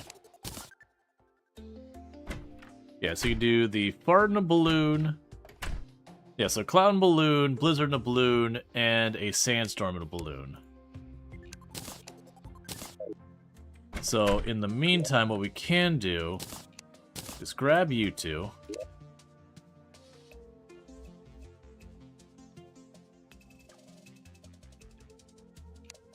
Grab the cloud and the balloon. That'll be good there. Oh, the chest is a material? Oh, right, because you can make it so it triggers when you open it. Right. We'll drop those off. I will hold on to these accessories for now. Hold on to the Star Fury for now. Drop off the grab potions.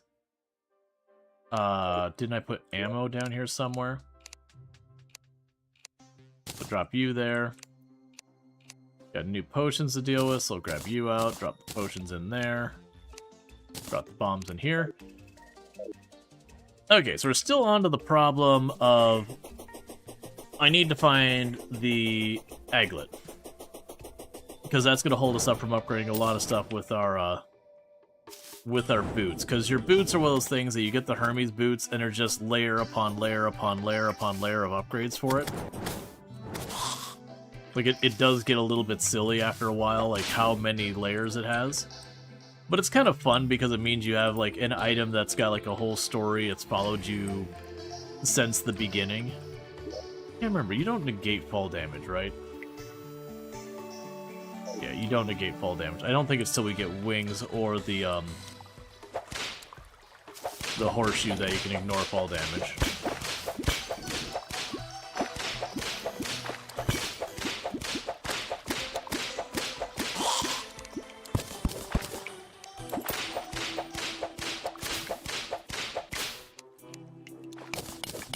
So there might be another cave system right here.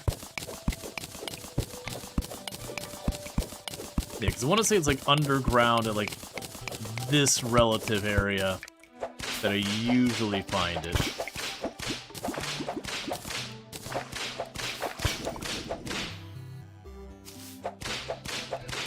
There's usually lots of like small cave systems down here.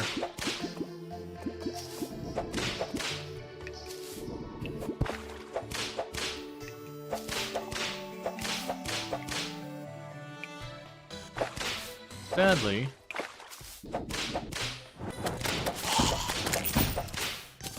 I didn't see anything there. We never had pop-up chests in the area. I didn't see like another cave real close. But that's fine.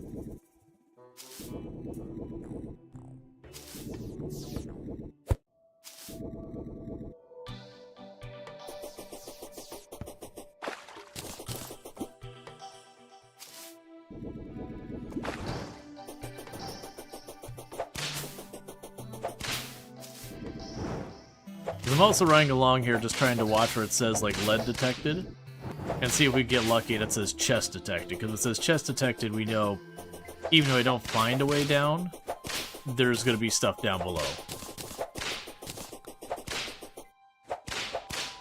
Well, as much as I don't want to run into this biome right now,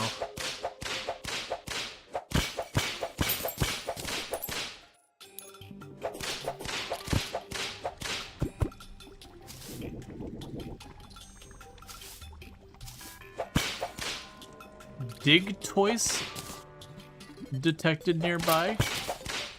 The heck is a dig toys?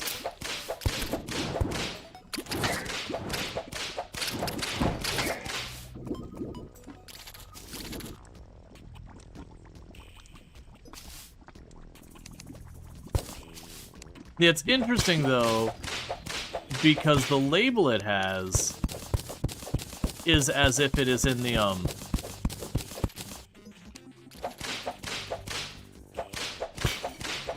as if it's like ore or a chest or something like that. Not like it's a rare creature, but like it's like a physical item you find.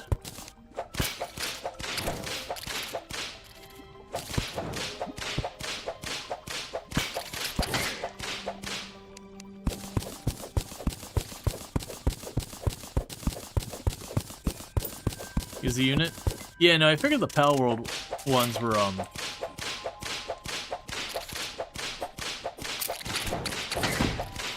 stuff you'd, The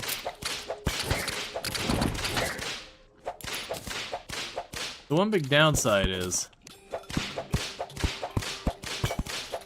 it is overwhelming, so I can't see what other stuff we've got.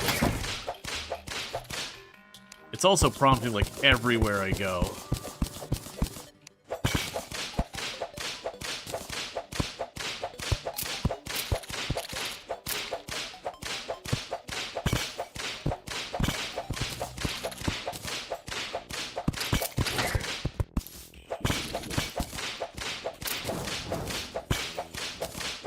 I do appreciate this way. I'm popping like all those eggs long before we get there.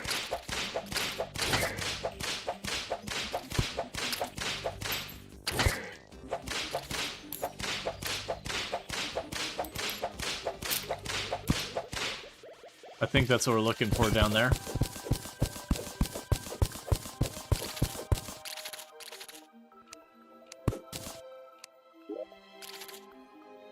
Left click to direct summons dig toys.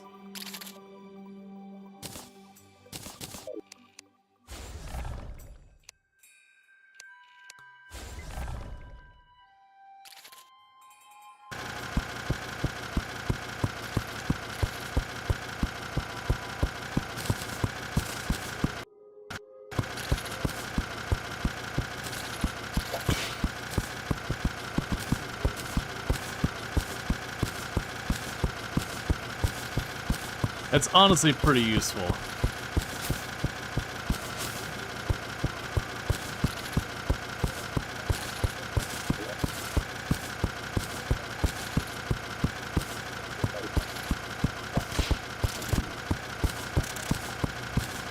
So it is effectively a tool.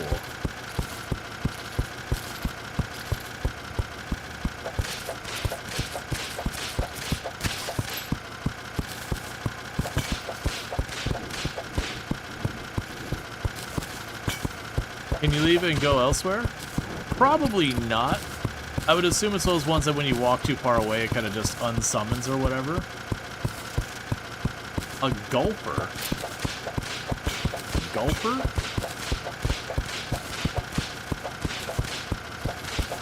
You also have a chest detected nearby.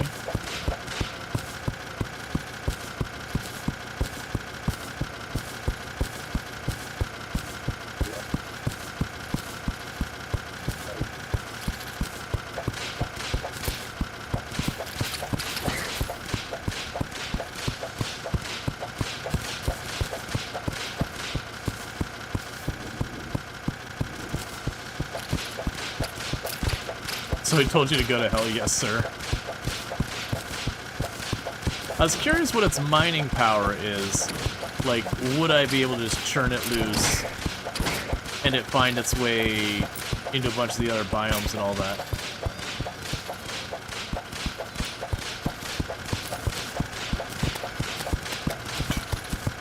I'm sorry, Gulper. I'm not trying to kill you.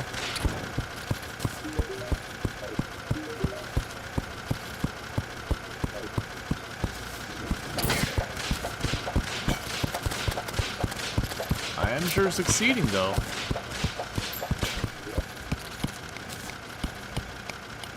A snake charmer's flute summons a rope snake.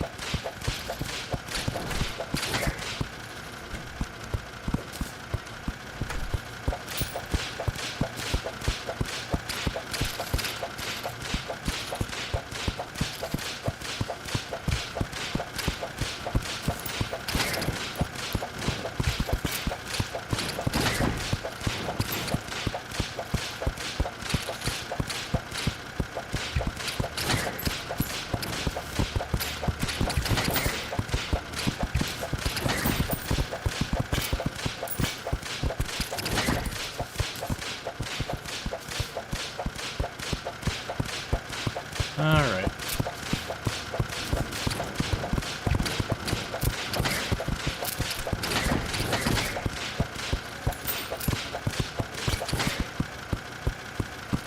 I mean, for what it's worth, it do know how to drill.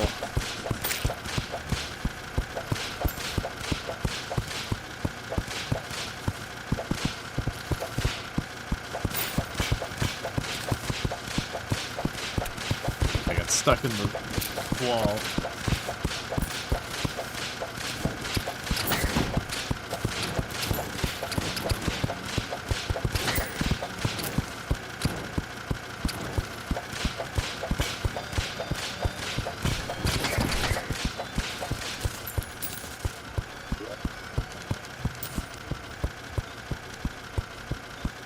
A hard ancient chisel. Ancient problems require ancient solutions. Increasing mining speed by 25%.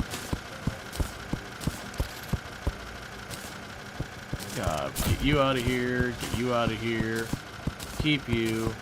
Get you out of here.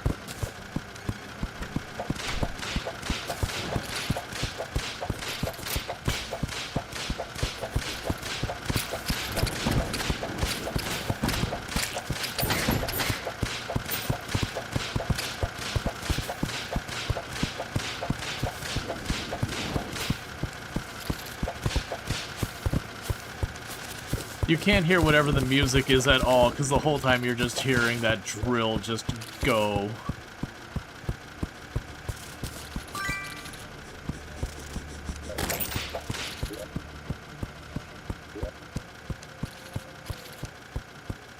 That's a second ancient chisel. There's the dynamite. Desert minecart. I'll just process it, I don't care.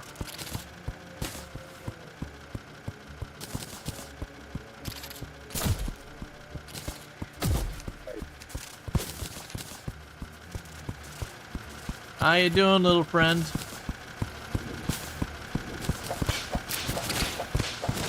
Whatever its range is, it gets some...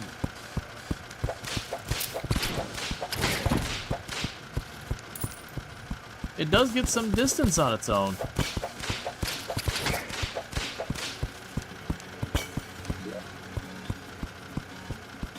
Honestly, that thing is good as hell.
It's just still going down there.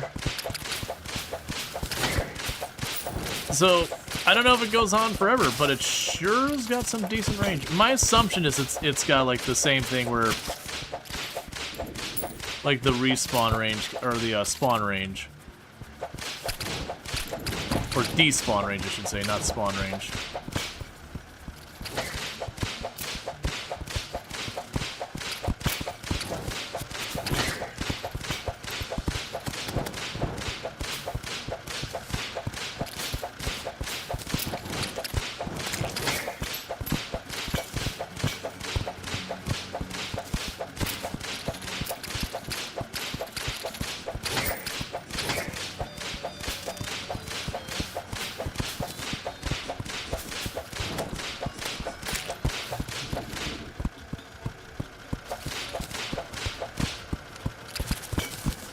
Use guide as well.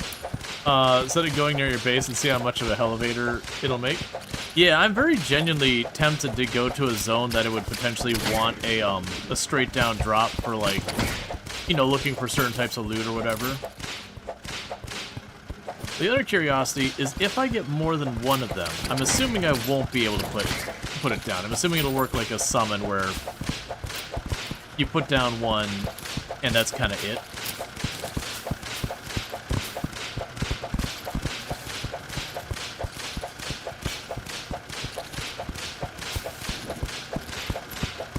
Also, this is a pretty deep biome here.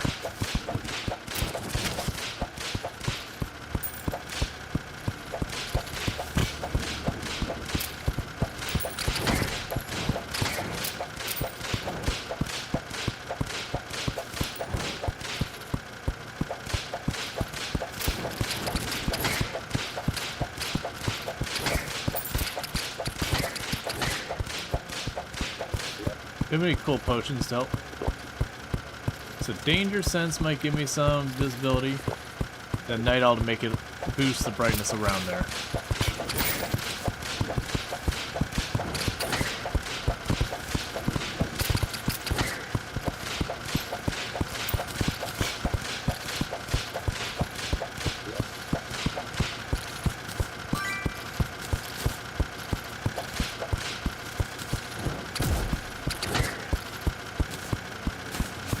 Just trying to get random junk I don't really need.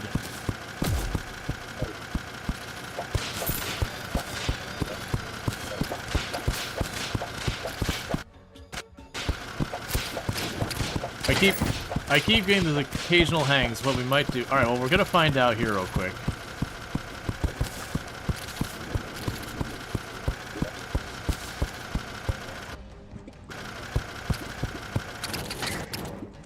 Okay, so it is only one. When I tried to use it, it stopped the one I had going.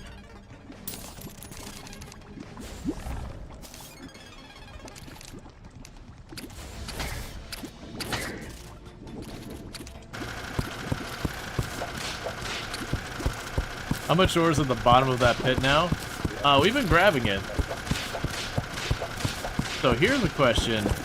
What happens when it reaches lava?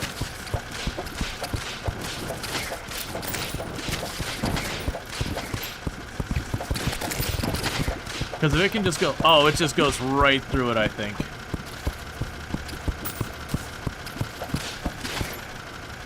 Oh, no, that's the shallow lava.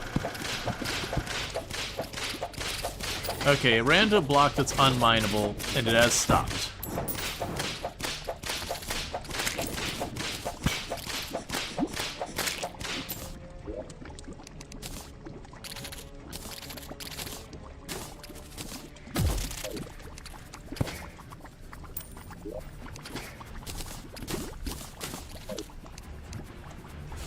Get back to work.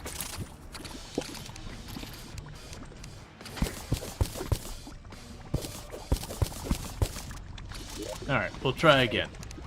I said, get back to work! You have given me the opportunity to do this. You should have known the consequence of giving me this power.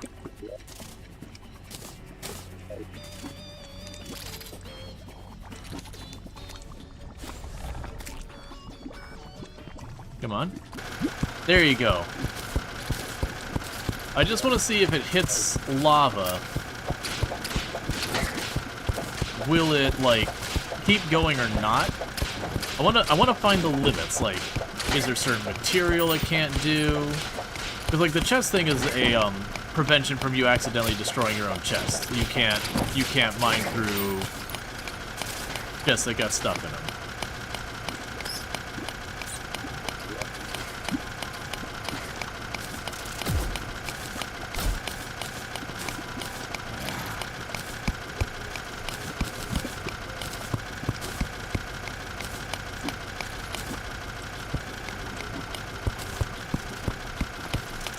And it touches the water and then just immediately screams. Nope. It believes not in your water. Well, I'm never going to use the storm spear.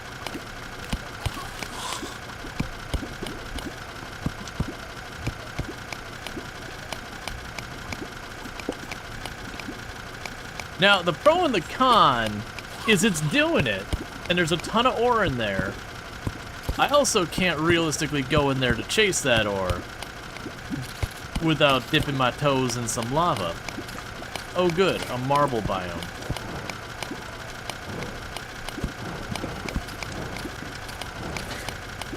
Alright, I'll take the pile of weapons sitting over in the marble.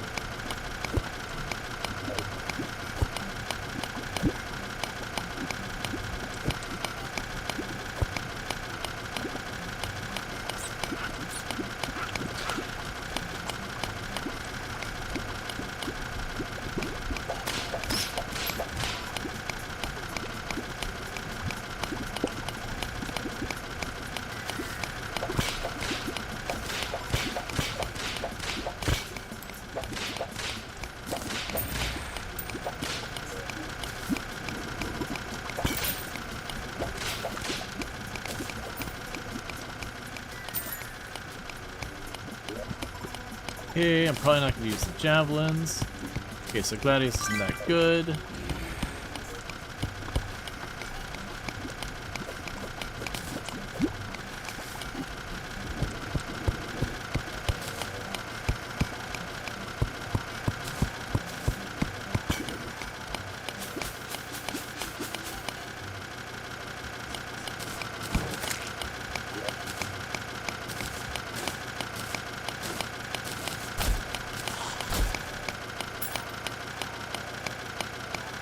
Narrow explosion that destroys most tiles.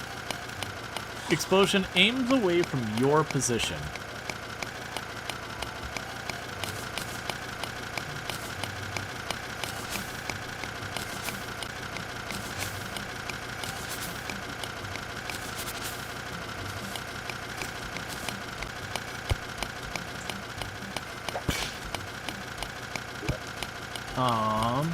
You know what, honestly.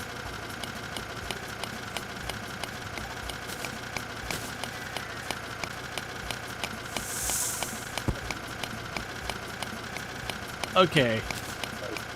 That's pretty cool. And I can climb it? Alright, that's pretty cool. We'll go ahead and get rid of one of those.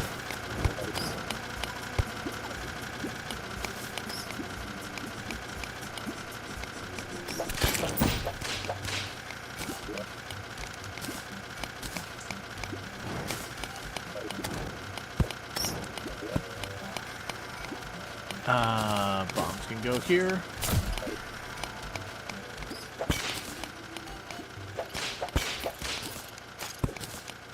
I haven't seen a potion statue in forever.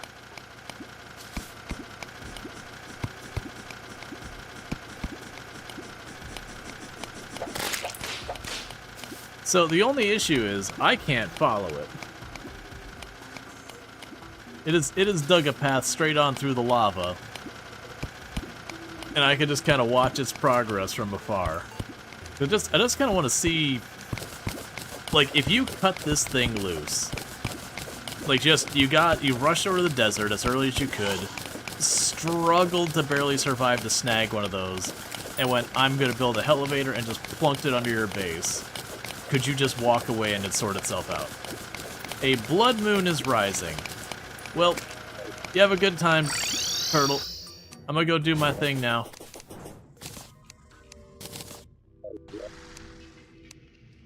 Oh, you're full. You're not supposed to get full. Drop all you off there.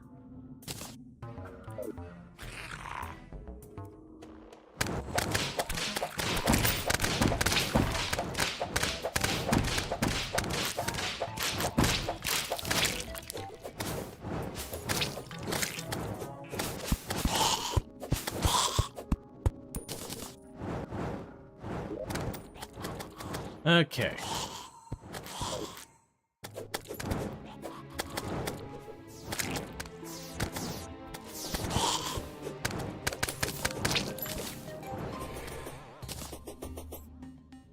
Try and go over here so that hopefully don't have them spawning on the NPCs.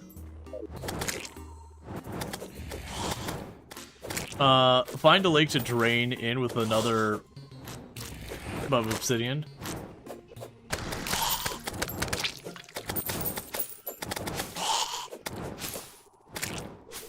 Low-key, what I might be able to do...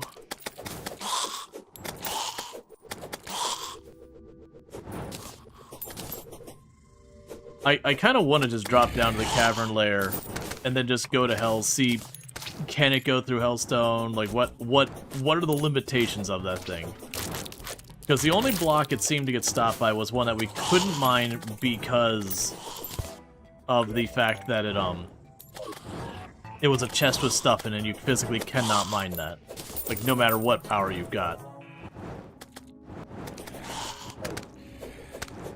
Well, I don't feel like dealing with these, actually. So what we'll do is we will kill this nonsense.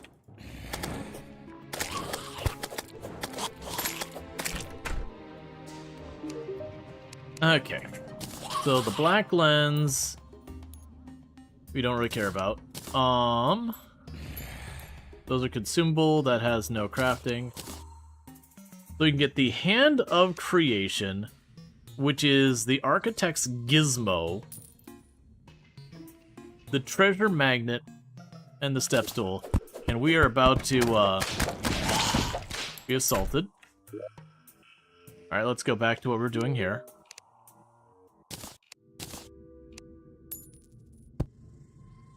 Yeah, so we can get a bunch of stuff. When you can tunnel through the dungeon?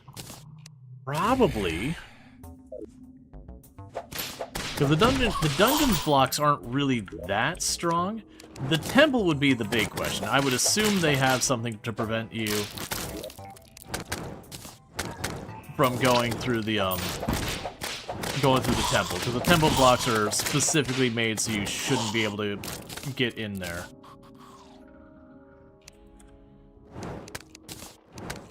I assume there's nothing special we can do with marble, not like some secret crafting recipe. Nope.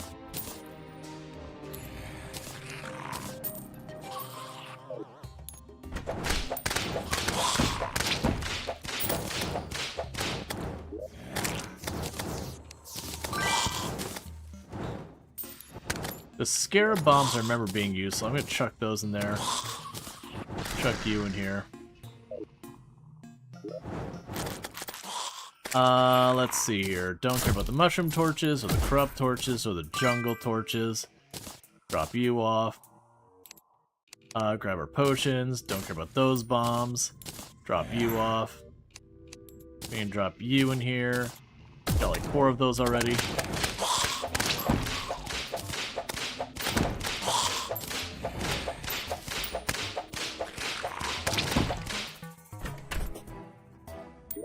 Alright.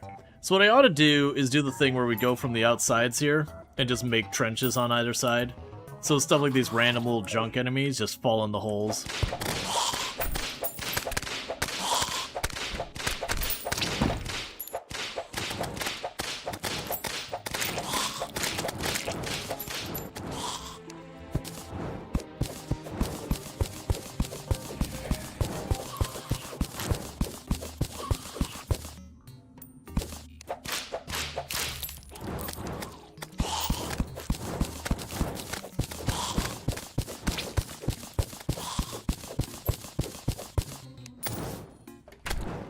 Alright, that side secured.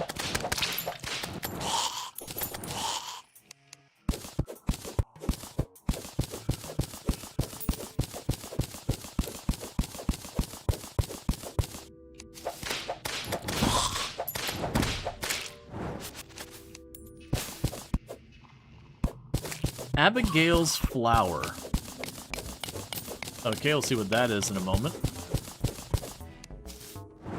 Okay, so that means I shouldn't have to worry about this. Very weak summoning. Summons a friendly ghost to fight for you. Okay, so let's see what that actually is. Oh, I think that's Don't Starve.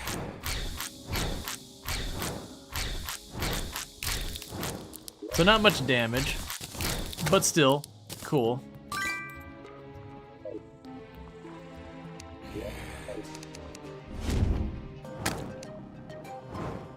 All right.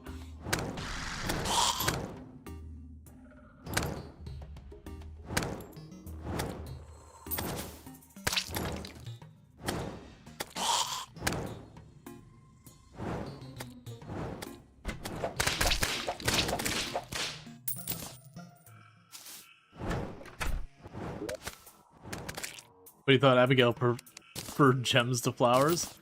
Well, yeah, I mean for a snack.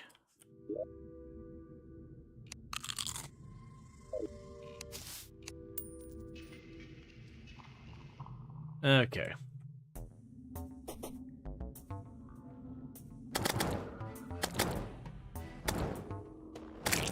So let the imps just do their job.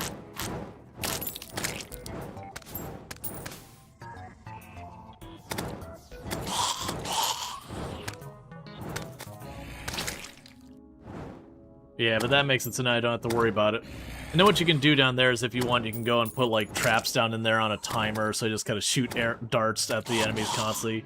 You can put like the tiniest little drip of lava down there, so when they fall in, they just die in the lava.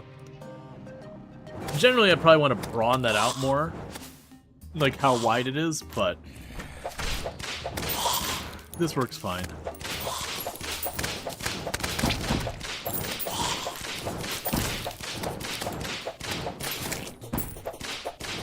As you probably noticed, we're kind of a bit strong for this level of Blood Moon. Just inconvenient because I'd like to get back on to working on our things. But the Blood Moon makes it a little annoying to try and go out and do anything. That said, I'm going to try... Hey, turtle buddy? Go. Go! Dig!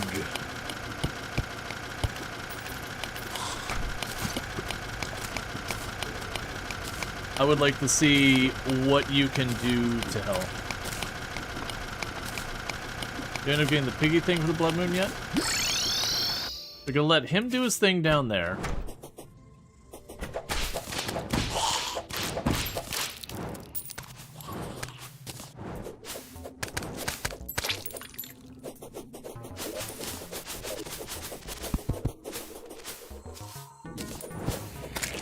And we'll see, like, now that I've dropped him there and I've walked away, if we do notice it keeps going.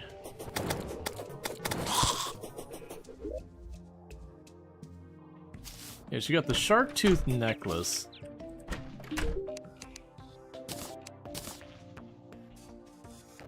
Finger necklace. I'll probably not end up making that, but it's fine.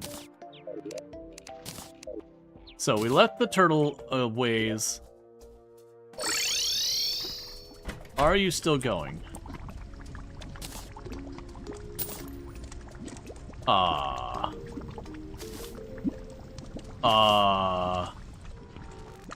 Okay. It did drill, and I think it drilled to hit that one unit of the Hellstone, and then it couldn't dig anymore. So it does look like it's got limitations where it can't dig Hellstone, which means it definitely can't dig Temple. But it did carve straight down through that. For better or worse.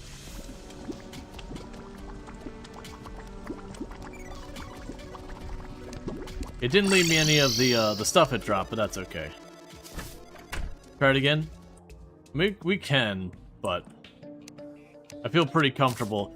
I'm figuring it's stuff like meteorite and there's another test we can do.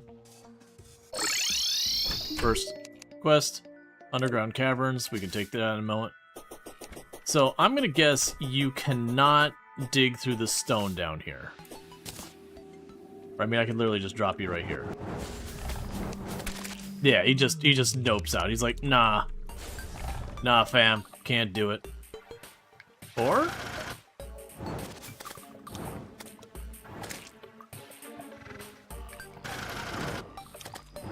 Yeah, he can't.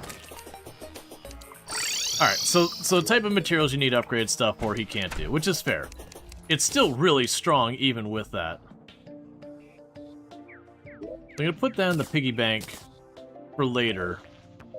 Because you could definitely see when I just want to make a big tunnel down. Just get out the turtle.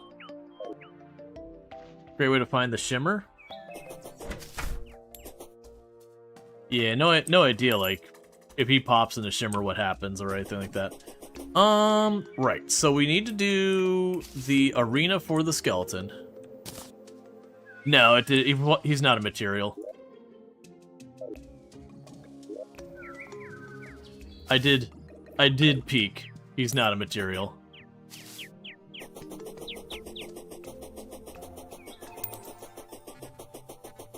Where she or it, I have no idea. The big turtle of angry drilling.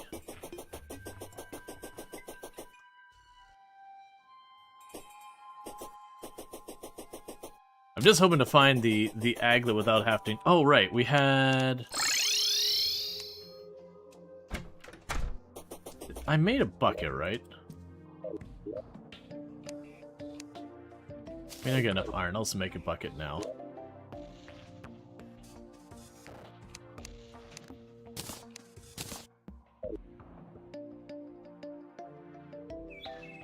Oh, that'd be nice angry turtle upgrades. The livid turtle. I'm assuming there's nothing amazing to do with the bucket. I can make it into a honey bucket by combining it with a block. Oh, that's cool. So that gives you a way to turn a honey block back into liquid easy enough.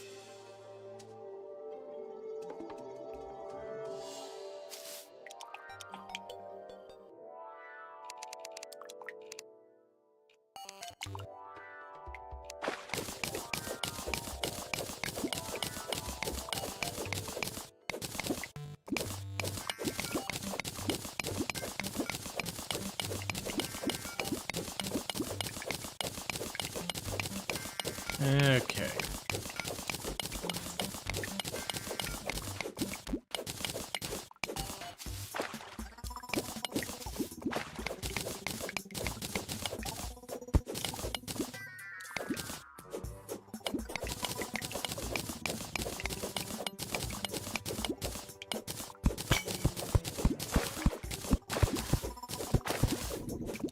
So what I want to do here is I want to make this a bit larger.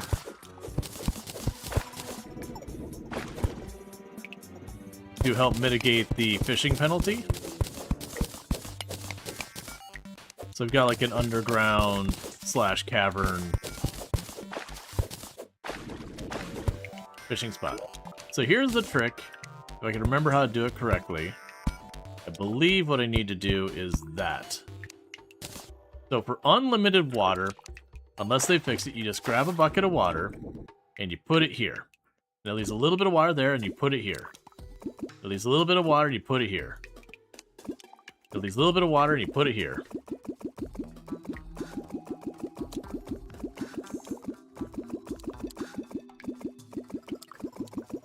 For those trees to grow, you should take the torches. I mean, they're growing even with the torches. Oh, you're saying the torches are crowding them too much. Yeah. I see what you're saying. Because the other trees, they have the torches spot closer. I haven't been putting any effort into those trees. I planted them, I kind of never came back to them. But this is before we had the bottomless bucket. This is how you got your bottomless bucket.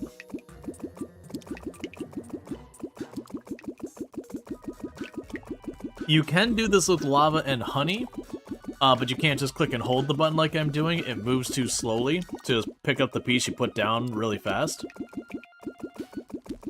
So instead what you do there is you have to like click, wait a second, click, wait a second, click, wait a second. You get the idea.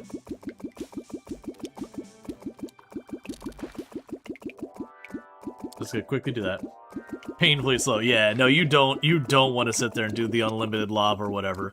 If you're gonna do that, the trick for that is have a pump and that where it feeds into itself with this kind of a separation involved in it as well. Because then you can make a loop where it will, or actually, if you just have a big enough area, it'll do it as well. Is this an exploit? Technically. But there is an item called a bottomless bucket, and there's a lot of other ways to get water here. It's just, this is a low effort one. This has been in the game since the very beginning. Because the alternative how you do this is I would grab like 10 buckets, I'd go over to the pool to the side there, pick up 10 buckets of water, come over here, drop the 10 buckets, go back over, take 10 buckets, go over there, drop 10 buckets, do that until I move the whole thing. Or more realistically, I'd find an area farther down, dig a whole bunch of, like, big area, and then keep dropping water down into it. Or I'd go over to, like, the beach, and it'd go down and deep, and, like, get a big pool. But there's literally an item to accomplish this, I just don't have it yet.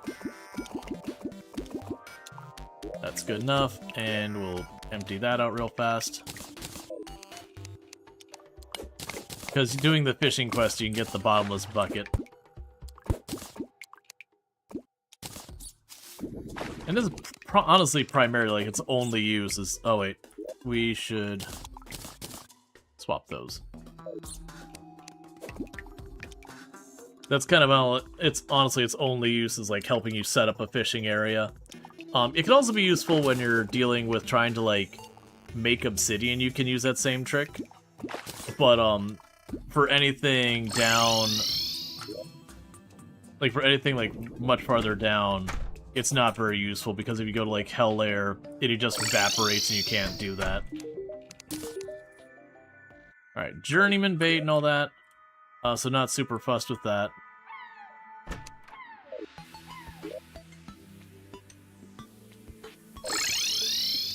You tried playing Terraria recently, and you really like the idea, but you easily get overwhelmed before getting anywhere. Do you have any advice?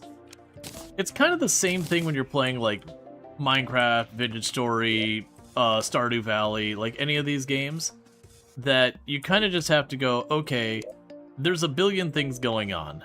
If you try and do a billion of them, you're just gonna stress yourself out and not have a good time. But what you can do is instead be like, I am working on insert the thing, and you just work on that. Now granted, when you're new, you don't know the stuff in the world, which is totally fine and fair. Do you know about the toilet fishing trick? I do not. I have not heard of the toilet fishing trick. What is the toilet fishing trick?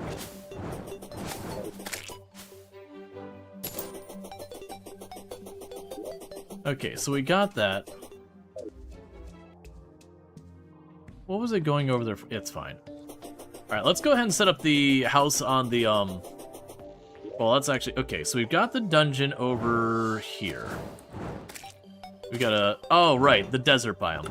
Yes, let's go to the dungeon area, and let's set up on that little desert biome near the dungeon area. Let's set up a pair of houses. That way I can get myself teleporting to the dungeon. So when we are ready to fight the boss and all that, we're good. Sit on a toilet while you fish, and you get a small bait bonus. Okay. That's a real weird thing. Like, clearly not intended. Or, sorry, I mean, clearly not intended. Like, clearly it was a deliberate decision to set that up. It's gotta be a reference to something. Let's actually, yeah, that's what we'll do, is we're just gonna work our way across. And we're gonna set up a couple of houses here and there. We're not even, like, necessarily put people in them quite yet.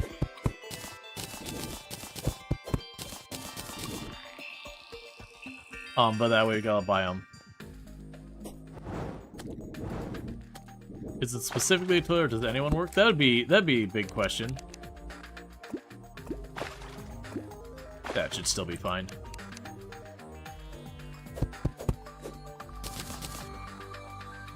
Let's grab a bunch of wood.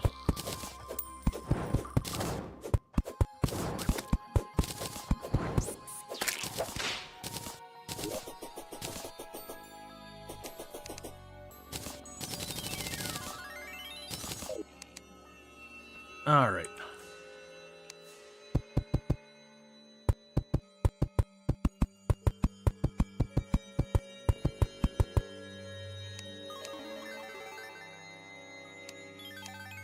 Just so that's as far as you know? Yeah, like I said, it's probably a reference to something, like a character in a game that, you know, or a game or a movie that, you know, he's like the big fisherman in it, but he's just like plunked down on the toilet all the time. like that kind of thing.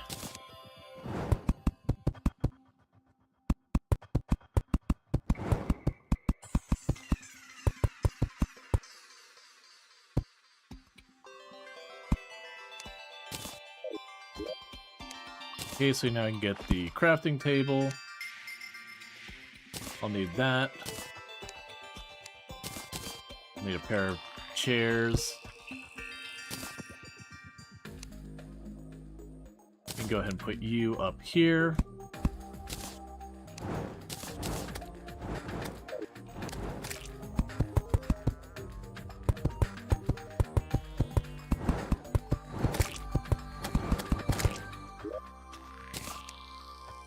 There, and you here. I don't want that. Get out of my life. We can now turn these back into wood. And then the rest all can become background.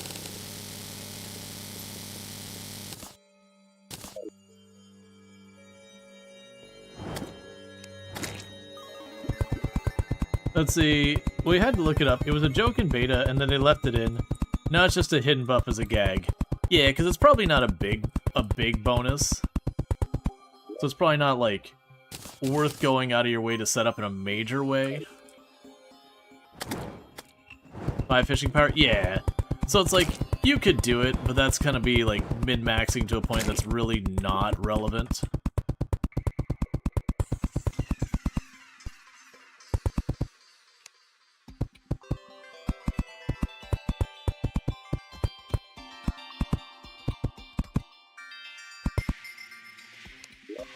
Okay, and we can turn those back into wood. And make ourselves... Is there not a better light? Oh. Yeah, we got both torches and all that, and I guess there's just not a better light. I was hoping for, like...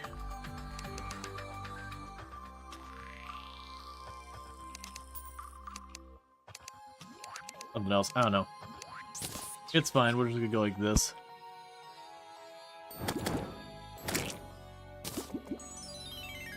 So then the question is, does that count as valid? No. Apparently the giant fire in the corner is not considered light.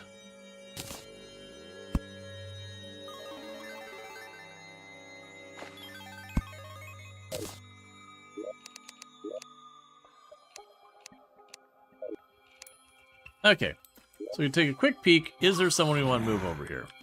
I got a couple people here. They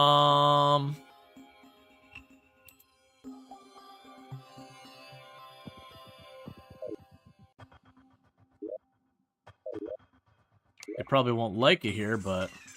Oh, we've got the golfer. Have a good time, because I don't know who you are or care about you. Alright, so you're already over there. You're already set aside. You already have the painter. They're probably not going to like it here, and I might have to end up moving them. But for right now, that's good enough.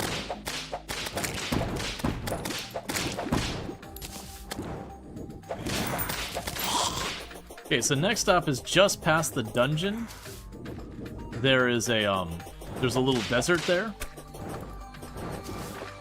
So we'd want to head over to that desert. And then honestly, if we get that one set up, I believe that will be literally all of the biomes covered that I want to put a person in for the time being. I want to say we can also get like a hollowed biome town or whatever. We'll worry about that when we get there.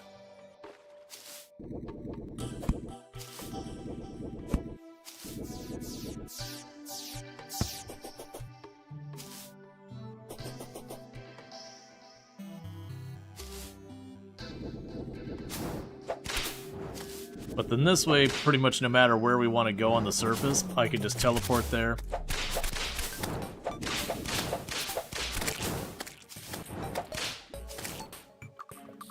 You know, I said the nurse and the merchant for pylon? Yeah. Right now, I just had people who I don't even know where they were on the map. So I figured I'd just shove them there. If they like it, great. If not, I mean, I'll just swap them out.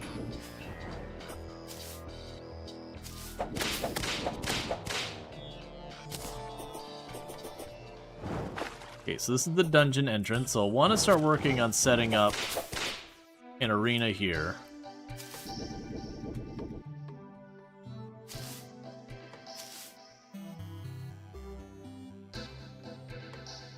But in the meantime,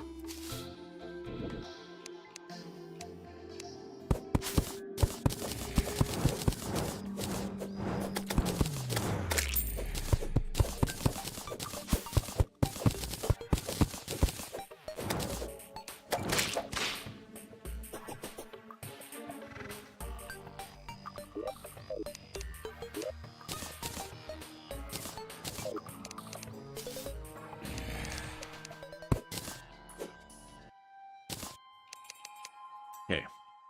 So it'll be definitely a weird one.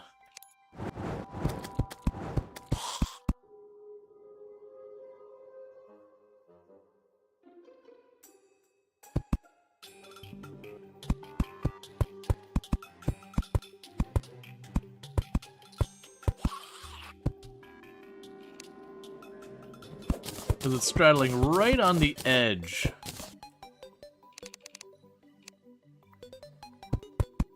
of the corrupted biome and a desert biome.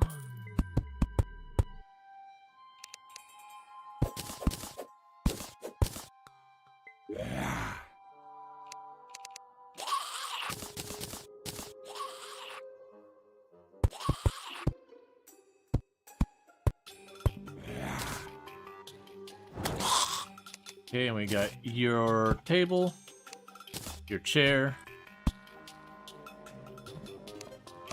and a cactus light.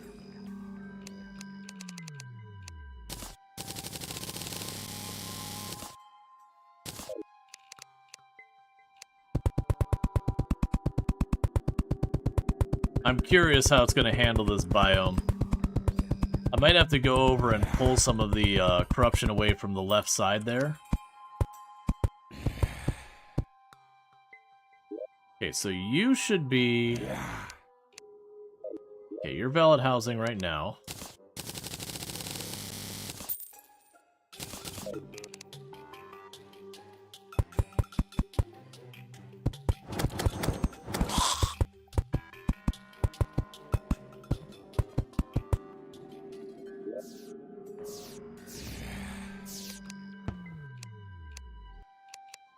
Okay, so we'll grab the chair, the lantern, the table, and as much wall as it'll let me make, which is not enough, but we'll still go with it.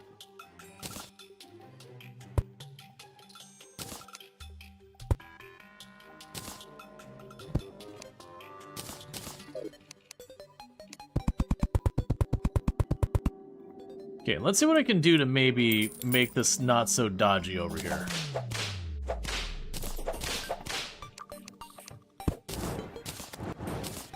So here's where the issue kind of starts.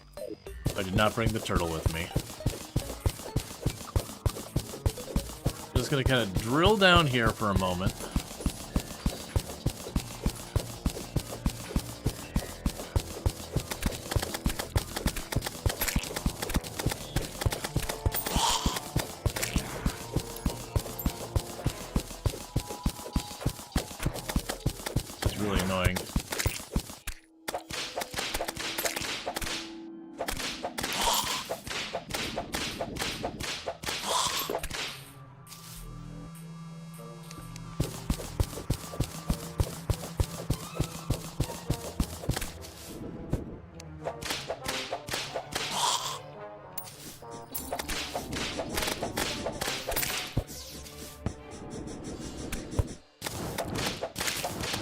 Yeah, so the imps are giving me, like, no help over there.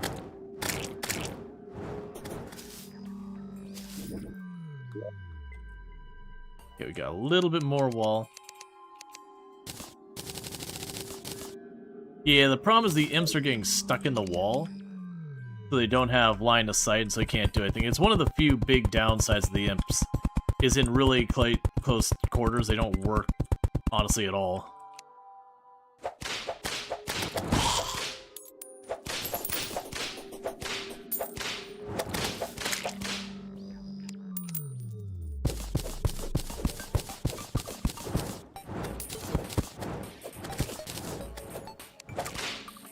One good news is a corrupted cactus still gives us cactus stuff.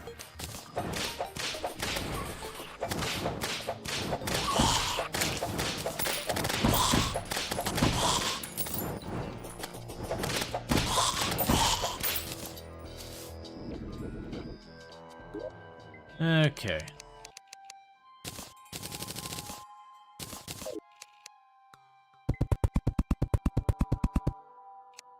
Alright, so both of these houses should be suitable.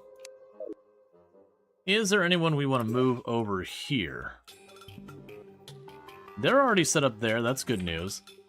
So we could get the Dryad.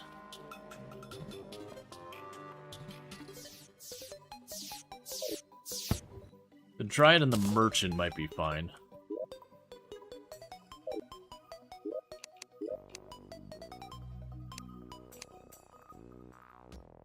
Where's the Merchant?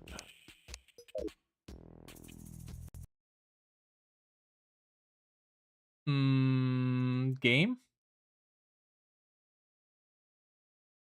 Oop, looks like the game's crashing. The game was like, Dryad and the Merchant alone together. Nah. In the desert? That just doesn't work. What is this madness?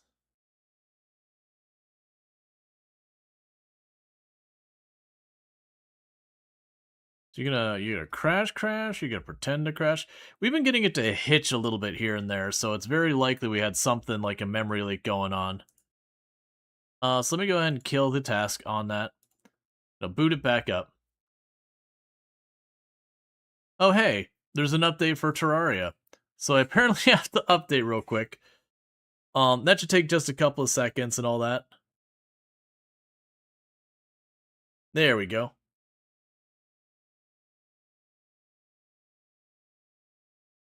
So the game should boot up here in a second. I'll check one thing real fast. I do apologize if you hear an echo for a moment. Okay. Cool.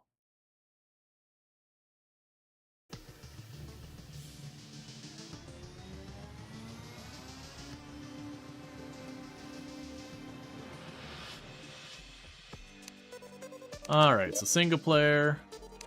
Best friend Binky. On stream 1.4.5.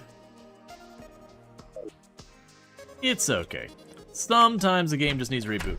Since we did that real fast, give me 2 seconds. I'm gonna quickly use the restroom and I'll be right back. And thank you again for tuning in. I'll be back in just a minute.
Alright, and I am back. Figured we had that interruption. I just take 2 seconds to use the restroom, all that stuff. Alright. So we can drop you in there. I've got ebon sand. Is there anything exciting I can do with ebon sand? So, a lot of these things I've used in the past, I just don't remember. So you can make unholy water, magic sand dropper. Oh, we can use ebon sand to make glass. Yeah, actually I want to do that. Then we can make our places look a lot nicer.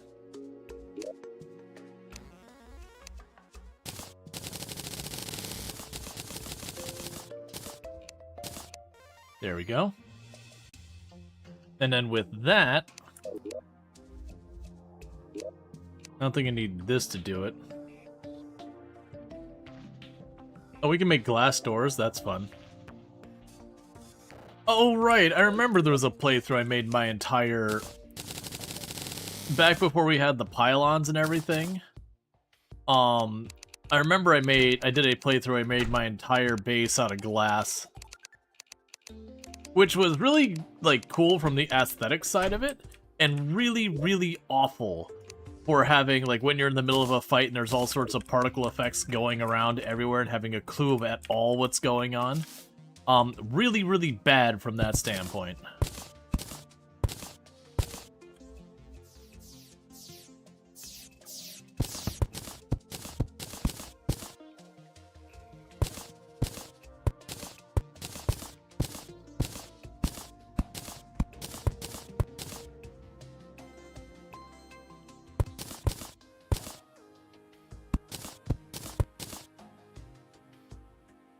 There we go, got some, like... Can't tell if that's even or not. Oh, heck with it.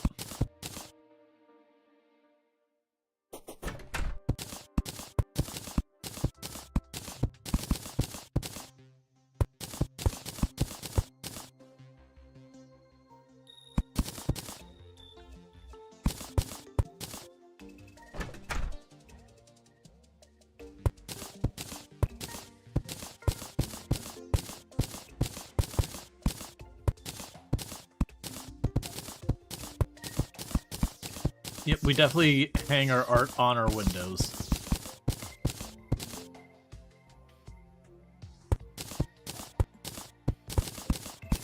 I don't have that much glass, but the idea is to make this so it's a little bit brighter during the day and all that.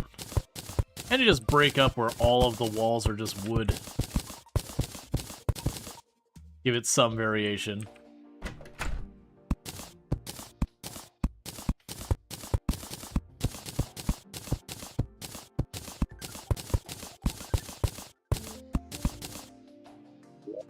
Alright, that'll be that for now. Okay. What needs to happen now is I gotta run back over here. We do have people assigned to both those places. Oh, did it actually put them there? Okay, the house did get built over here, but it didn't get assigned. That's good news. At least it looks like it's built. Can I actually tell if it got fully built or not? I think it's saved. Yeah, those are fully built. Okay, so it looks like the houses did perfectly fine. My guess is because it's in that weird thing where it's kind of a desert, kind of corruption or whatever, and I was assigning it to it, that it was kind of struggling on how to make that work. That's my guess of what happened. And so it threw an error, and then when the error happened, which I didn't get an error message, to be clear. I'm sure there's something in, like, a log or whatever. But, like, the whole thing just threw a fit at that point. Oh, I don't have my imps out to commit the violence. Alright, so let's see if we can't get the winter pylon so I don't have to run this way anymore.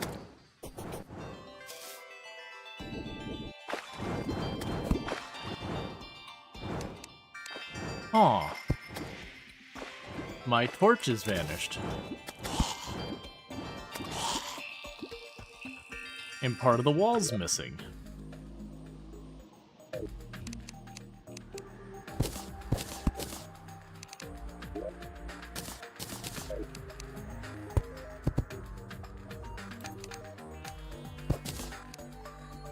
That's fine.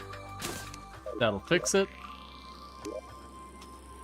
I don't remember who we had assigned here. That's weird. So the NPCs got kicked back to wherever they were.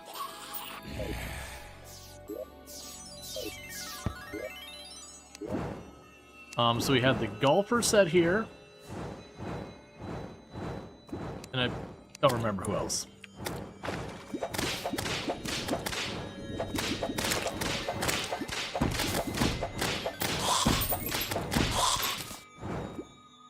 Okay.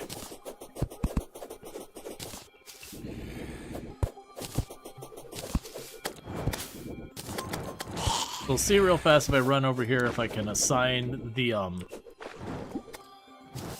houses over here. All right.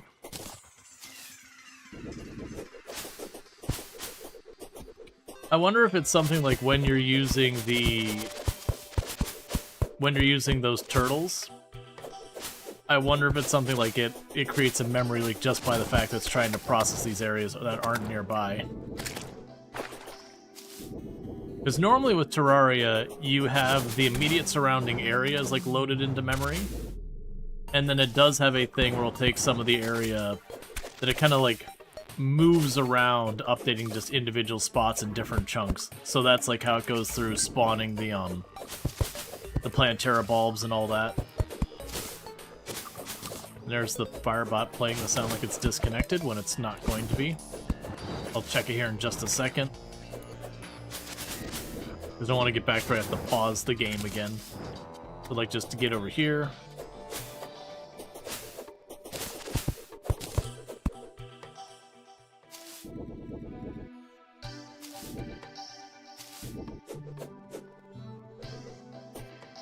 Alright.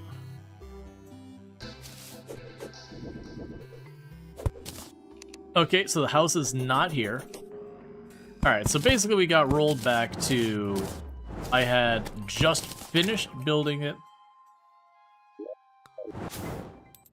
We just check Firebot real quickly. Yeah, it's fine. No, I agree. I think Firebot just wants attention. But it's weirdly like every day around this time I'm getting that. And it's not like stream is getting disconnected or an internet problem.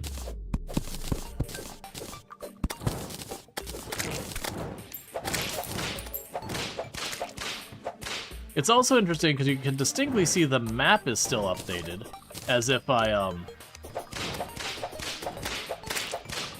did the things.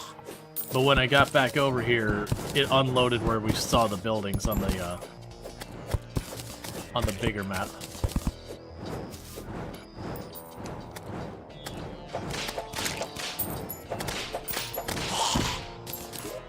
Alright, well, let's get these rebuilt. I'm getting myself murdered by just slamming into an enemy.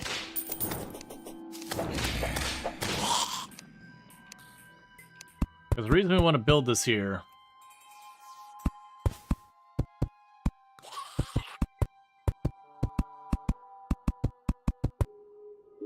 is just for the sake of being able to teleport, you know, effectively to the dungeon.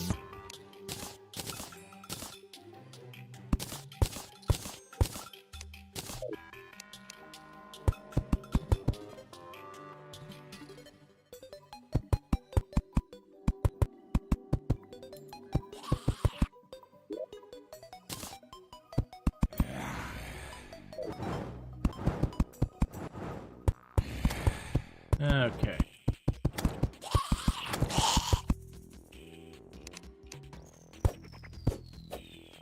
That was a good title last time I had a crash in Terraria. Like, I know I had some problems way back before I started streaming or anything that, just trying to do mod stuff crashed it a couple of times. That's going way back. So 2 chairs. Another table, candle, a lantern.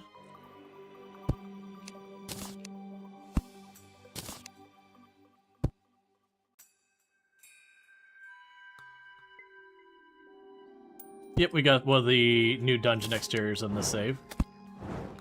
Which I'm glad, because it's kind of cool to get to see some of the variation stuff.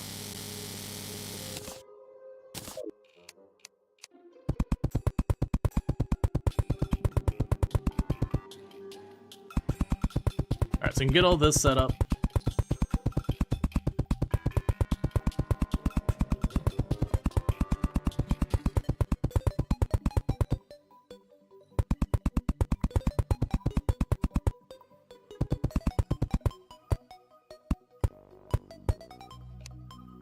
Alright, we can go back over here and make this back into cactus.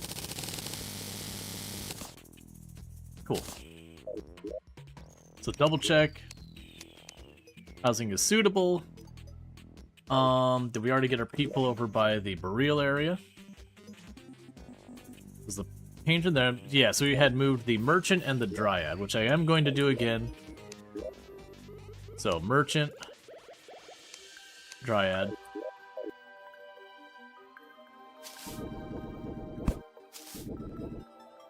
Now I'm going to try and hop over real fast to where we had the burial stuff to see if we get the pylon there. And that would let us teleport back in there. And I'm hoping while I'm off doing that, that will end up having them teleport over here. And then if it crashes again, we just won't bother with any of this.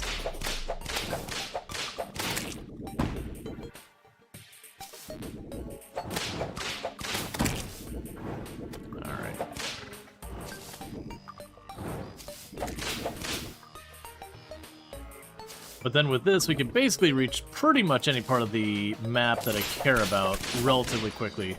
The only exception is, like, later on when we want to go to the temple. I don't have a fast way there yet. But, I mean, that's going to be just fussing around in the jungle looking for the temple, and that's not something I really have a reason to worry about until well into hard mode.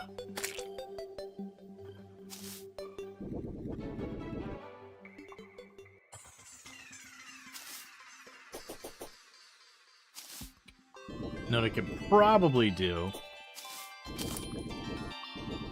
I was gonna say, what I could probably do is not far from the dungeon start going underground looking for the agate again. But I remember that's a really awful idea. Alright, so we got the snow pylon. Yeah, so you're like... you're the golf stuff. There's a leather whip. Mollusk Whistle summons a flamingo mount. Digging mole cart. Equipable will break through blocks and lay new track if carrying minecart tracks. Only digs when underground. Those are both pretty cool.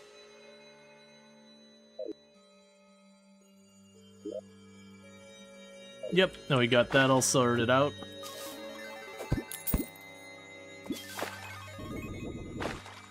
And have you moved over there already? You have not.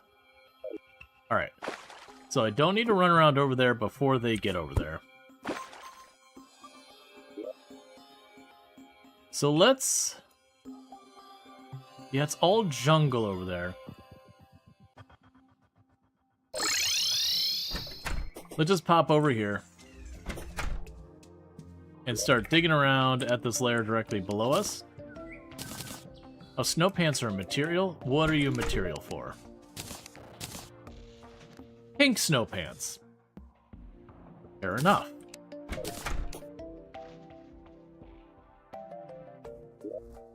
Just chuck that in there, get rid of this entirely. Alright.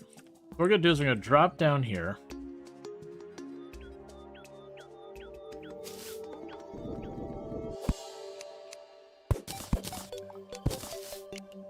Because we're now looking for the agate or whatever.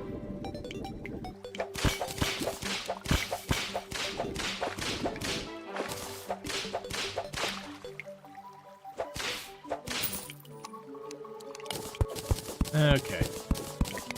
Hey, Anandar, how's it going? Yeah, so what we're looking at here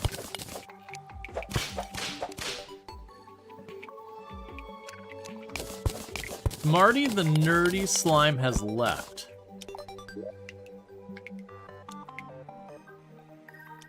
But why? Oh, and you're apparently at half health?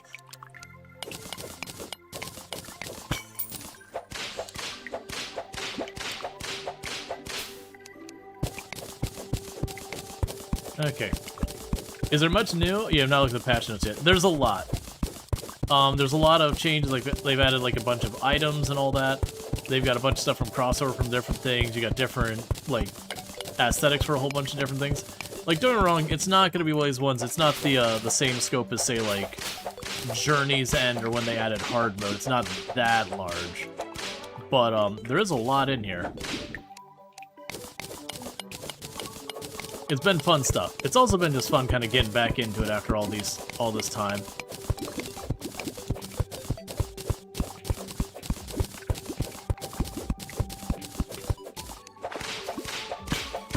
Okay, the slime has arrived. Did you go back in the same place?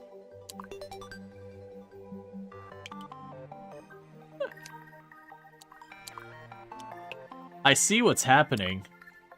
It's walking outside, and it's falling. It's a happy little slime. Oh, no. Into the lava. Welp. That'll be something to fix. I didn't do it. I'm not the one jumping into a pit of lava.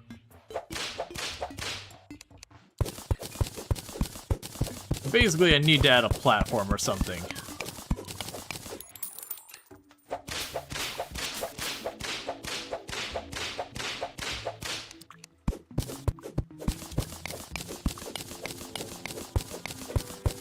Yeah, take a look at the patch notes. Yeah, no, they got stuff like from Pal World. They've got stuff from Dead Cells. Okay, so there's a chest around here somewhere. Okay, so it's down.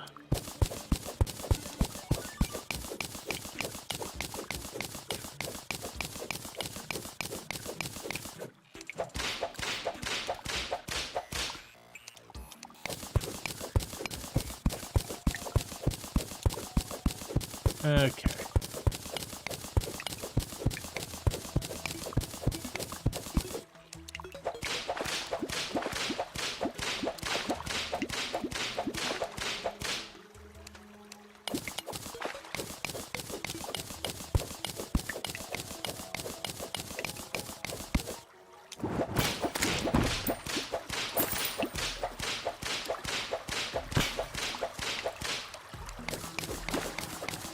Yeah, it's just gonna move around here till we can find this chest.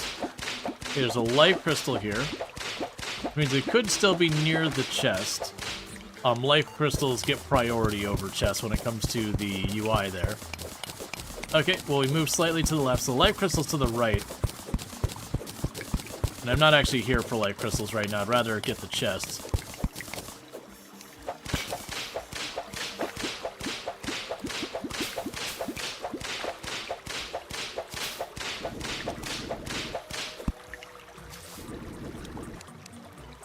We're gonna have to fix that with the slime. I'm gonna get real tired of seeing Nerdy Slime has arrived. Nerdy Slime has left. There's the chest.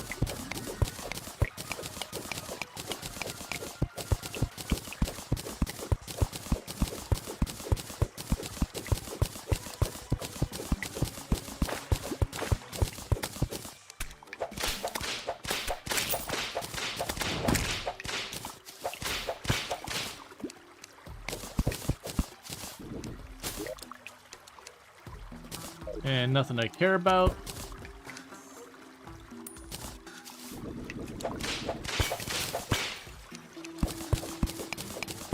And we move on to the next area looking for more.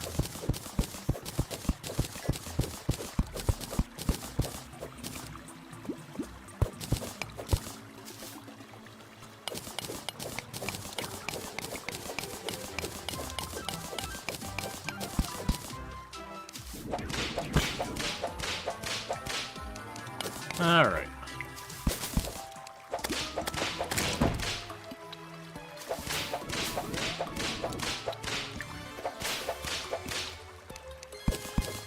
That's a handy whip? Yeah. I'm using it the same way you'd use the Star Fury. It's a new whip that came out with the update that is a meteorite.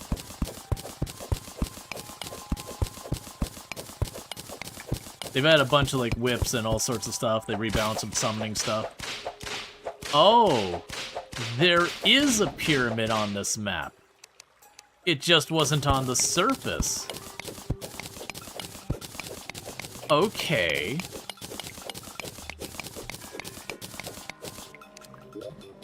It's not often you run into that.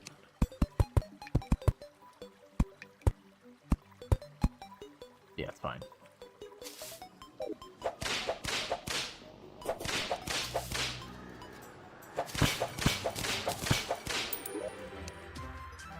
We did get a magic carpet. We did not get a sandstorm in a bottle.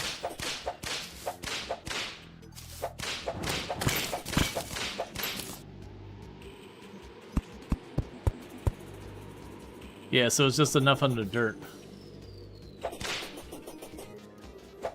Gotcha. Usually, and granted, this is going way back. Usually, most of the pyramids I would find, they were buried, but like from the surface, you can kind of see where like the sand had like dipped down, that kind of thing. Oh wow! And I had gotten that close to it. Like, literally, if I would have had the better light, I would have noticed that there was something going on there.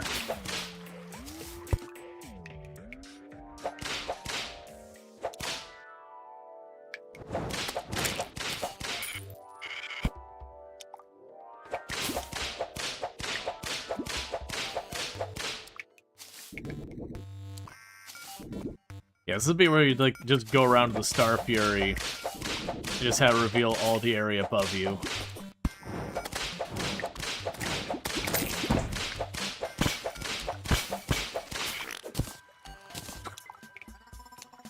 I understand why it's the fart cart now.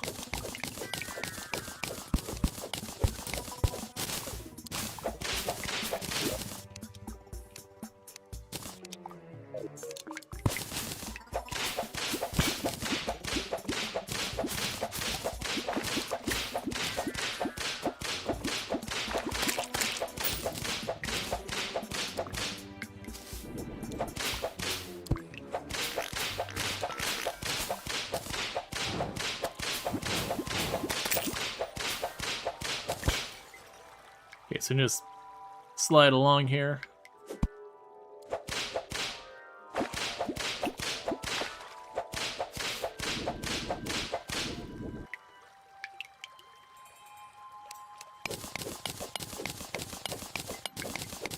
Alright. Get a quality of life mod that changed the sound into something less whoopee cushion. You forgot what it used to sound like.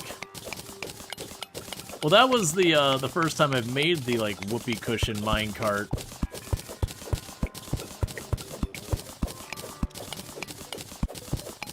Because whoopee cushion was always like a gag item.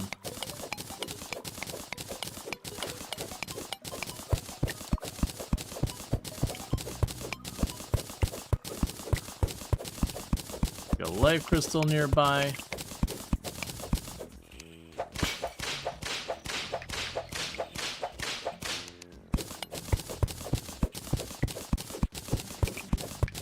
Not super fussed about that yet. Well, there was a fart in a jar, was an odd one for not being able to be bundled with balloons. Yeah. Well, that's kind of was it was. You could get the items with the whoopee cushion, but there was a lot of things that just made them objectively worse than the other ones.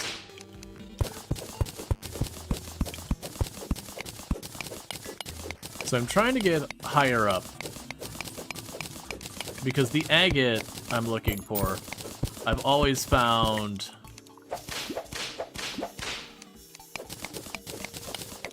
farther up in these places. Like, you know, surface to underground kind of layer.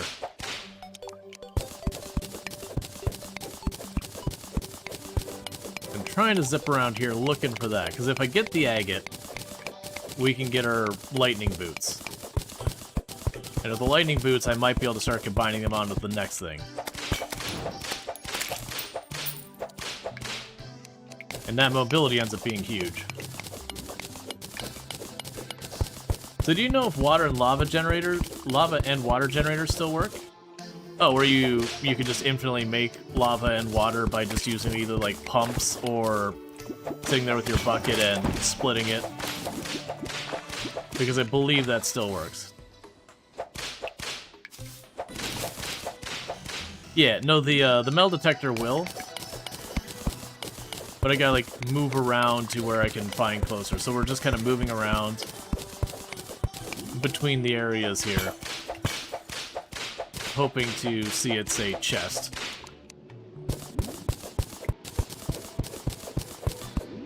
And unfortunately, I'm about to reach the cold biome,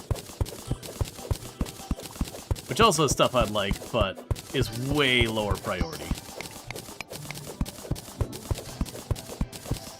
Now, the other option for getting the agate, if I remember correctly, is to just fish. But I'd rather not just sit there and fish.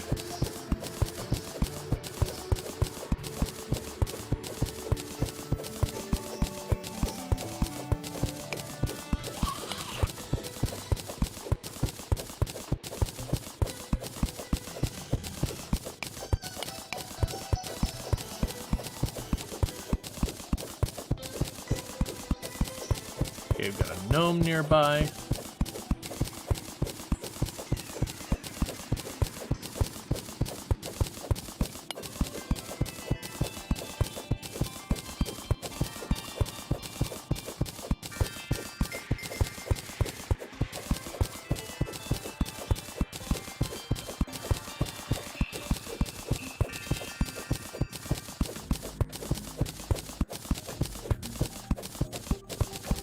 Honestly, go just straight up here.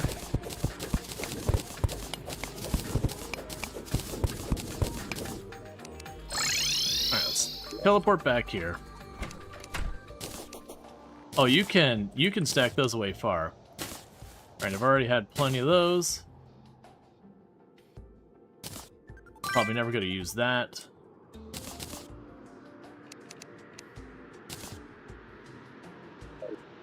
Okay, did they actually move over here? Nice.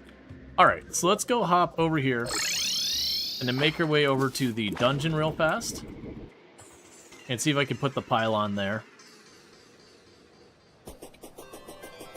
And then with that, we can travel across the top of the map easy. I kind of wish these were, like, highlighted in some way based on what it is. Not necessarily matching the color of the stuff, but be like, you know, you've got your low-tier ores would be, like, not a very bright, noticeable color. Then you get, like, your better stuff, and, like, your better ores, maybe it's a little bit brighter color. Chests and, heart crystals would be, like, a brighter color. You get the idea. Like, kind of out of the corner of your eye, you'd see the color change and be like, oh, it's good stuff time.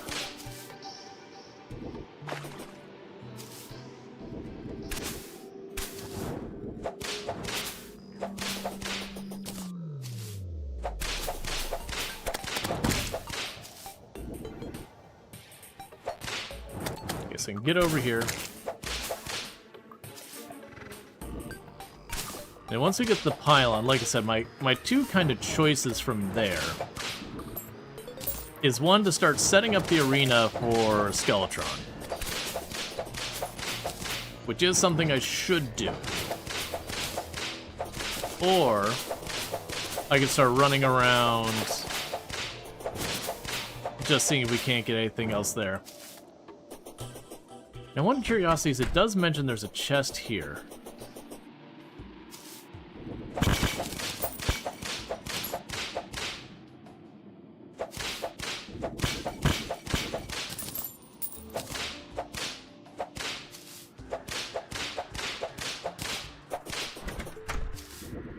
Yeah, it's way too late in the night.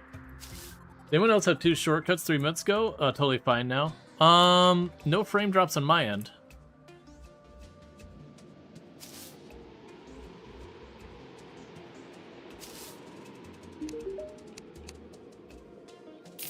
And desert pylon.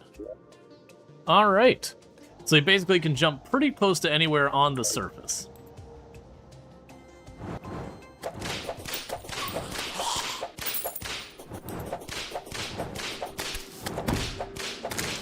Because I'm gonna run over here really fast. Past this corrupted desert biome.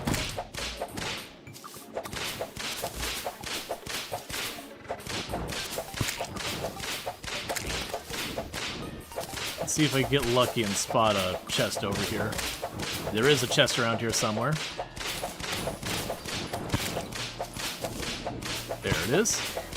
So these are the kinds of chests I've typically found the agate in the past. Okay, there's another chest around here somewhere. We've got trees, right? We didn't go down the tree.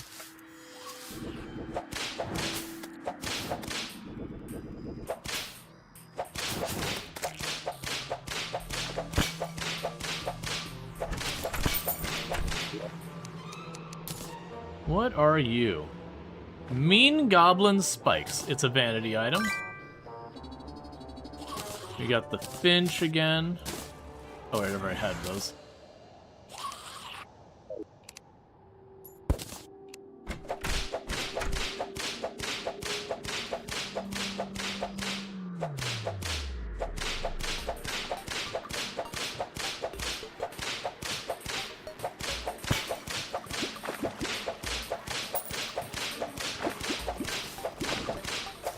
So that's that whole area.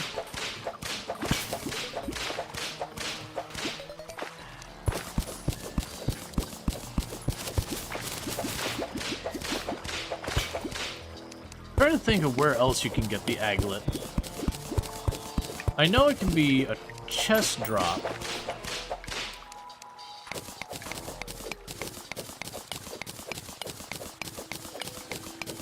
I know you can also get it from fishing.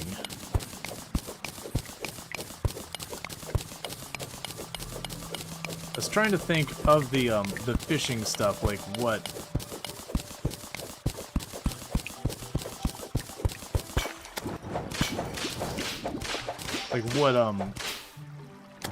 chest would qualify, or what box it or whatever qualify.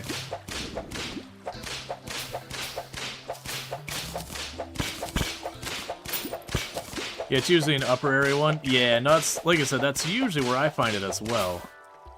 Okay, so there's a chest over this way somewhere. Because we probably want to go and mine up more.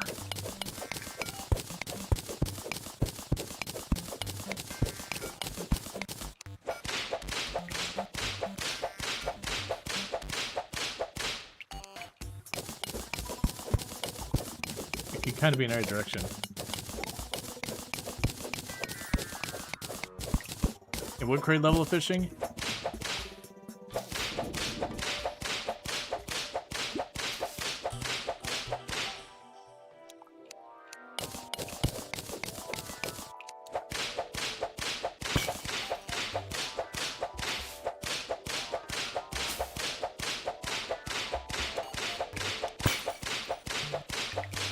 We've gone too far down, I think. Yeah, it's too far down.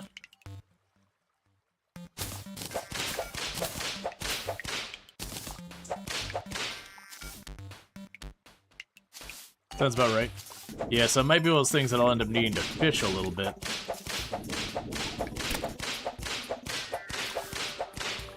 There's the chest. Alright, so what we'll do is we'll hop over to check on if there's a, check on what's his name? The angler and all that.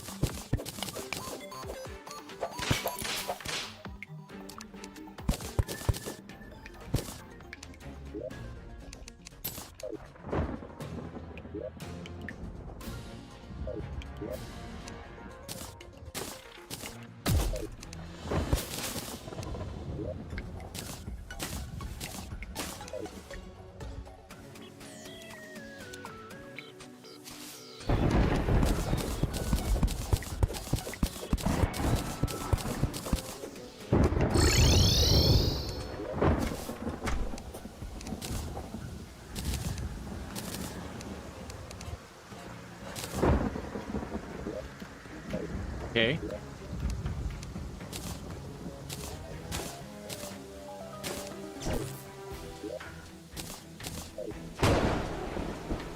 Well, that's fun.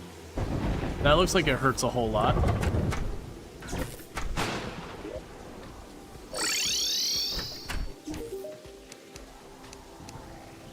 Sky, lakes, and surface.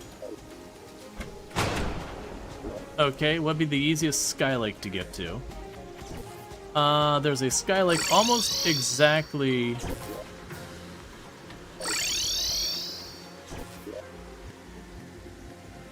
Oh no, it's almost exactly above the jungle. Oh, this is gonna be terrible. Oh, here. While this is going on, let's save a little fun run down here. Hey, nerdy slime. I'm gonna be honest with you, friend. I really need you to stop dying. I also didn't bring anything to remedy that problem. It's interesting to me that you are trying to run across that. So pop up here.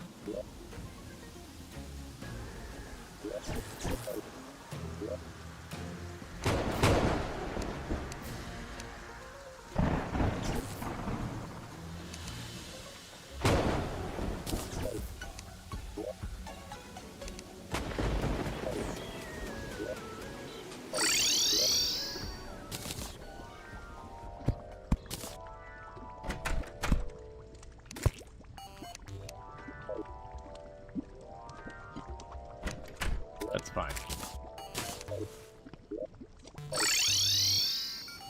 Okay, so now I need to find rope.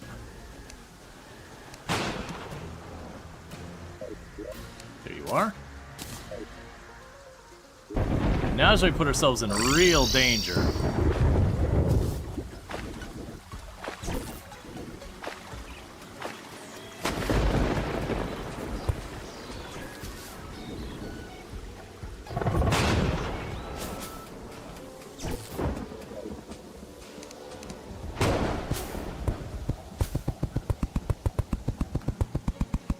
This'll probably be fine.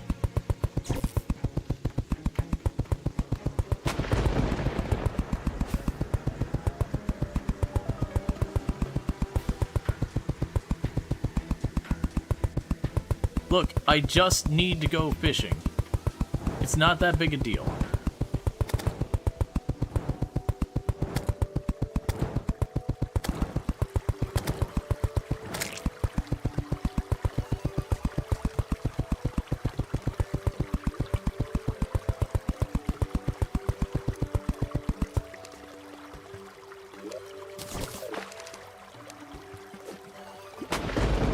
Excuse me, how are we getting lightning in space?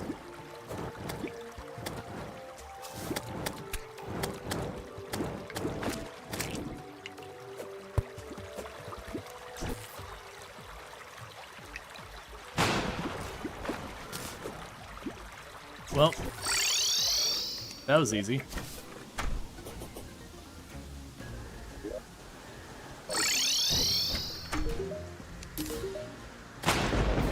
Fuzzy carrot. Don't do it, seagulls! Nope. A treasure map.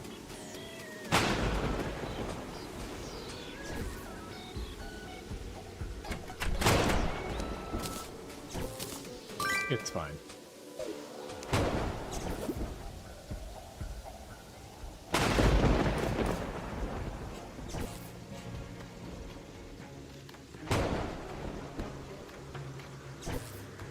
The same could be said for fishing in space. Hey. That's a reasonable argument.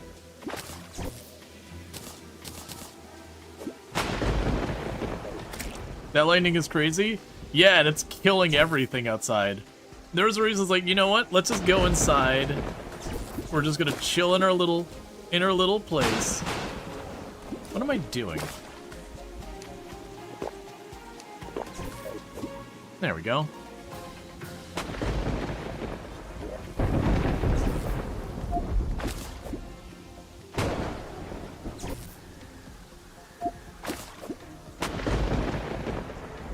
Not sure I love, like, the new sonar potion sound.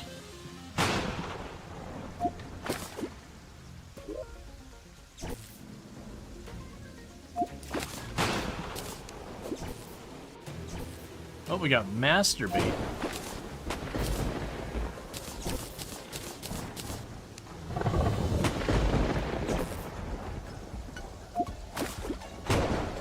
Okay.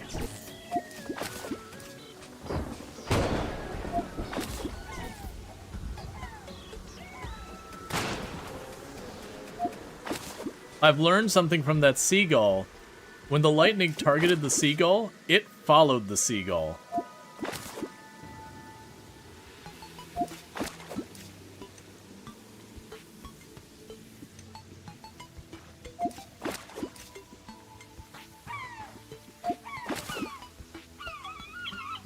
Okay. Because the agate I remember being not even particularly that rare.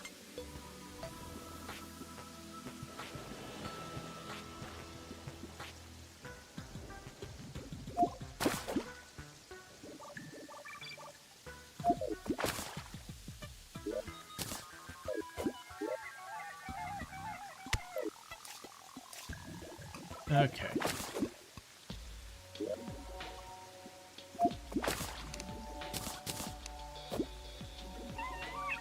We got sailfish boots.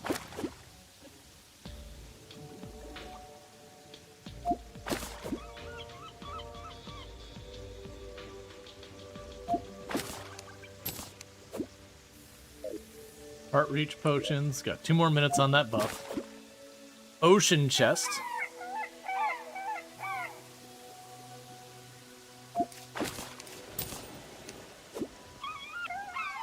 So we got more bait. Oh, come on, Sulky. Seagulls, calm down.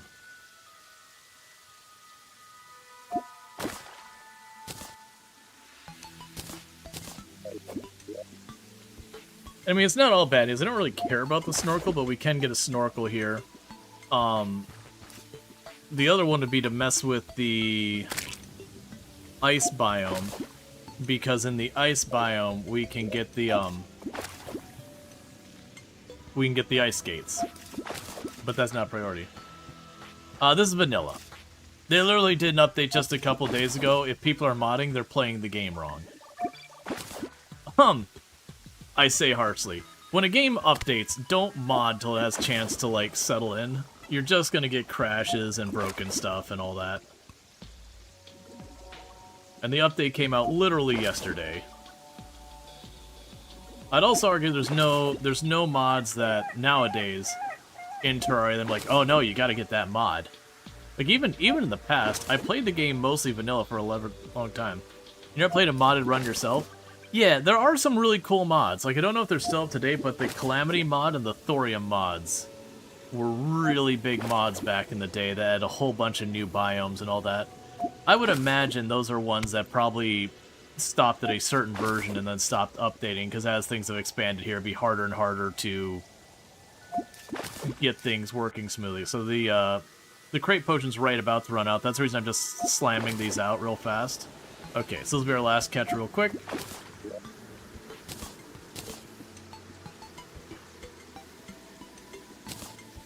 And we got it.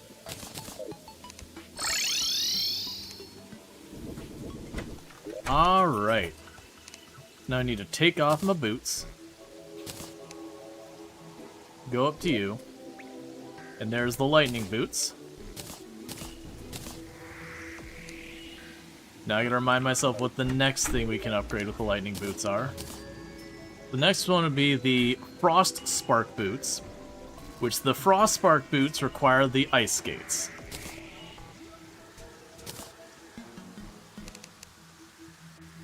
Meanwhile, I'm pretty sure you're just an alternative type of Hermes boots. Yes. Would you calm down, nature?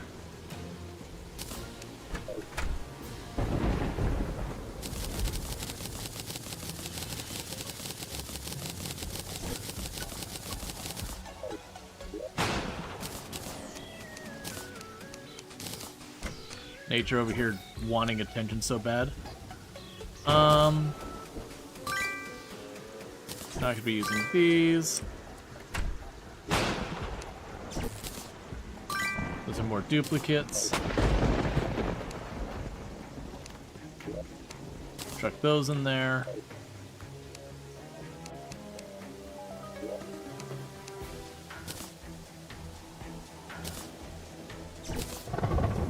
Honestly, I'm not going to use the apprentice bait, so let's just get out of here.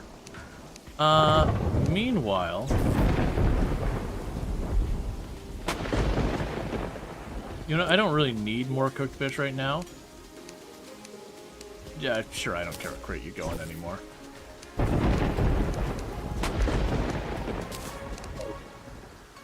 Okay. So, we got our better boots. Now, if we want even better boots, we need to find them underneath the snow area.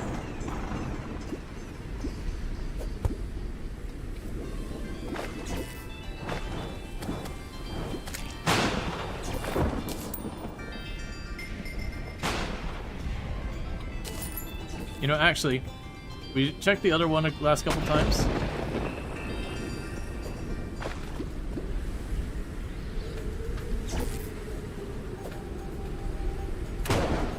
Ow! Okay, it carries through water. And it did hit me for 230 something damage with all my armor and everything involved.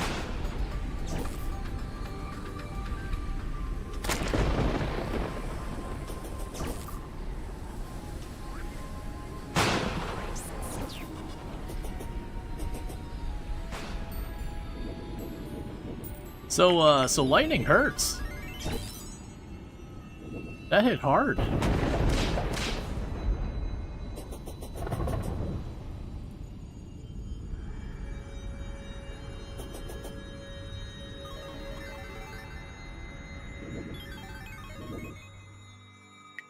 Okay.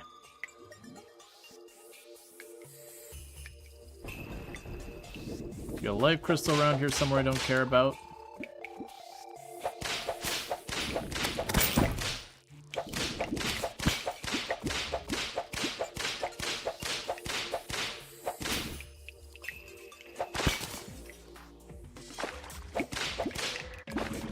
New meta for boss fights, kill them with lightning. I don't think it's that strong. It is hitting for like 200, but when you consider a lot of your weapons at this stage are probably going to be hitting for like 50, 60 or whatever, and hitting constantly. Like even against Eye of Cthulhu, I don't think it kind of hold up.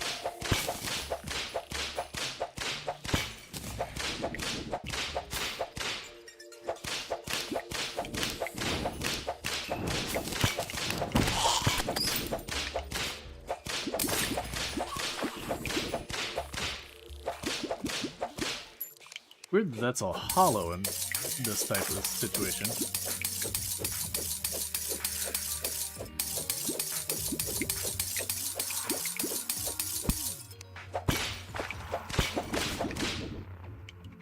Okay, there's the life crystal.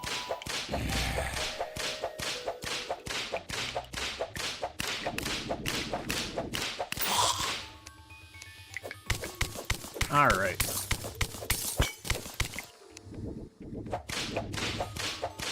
Okay, so chest nearby. We got an area down right. I'm more tending to believe it'll be down here.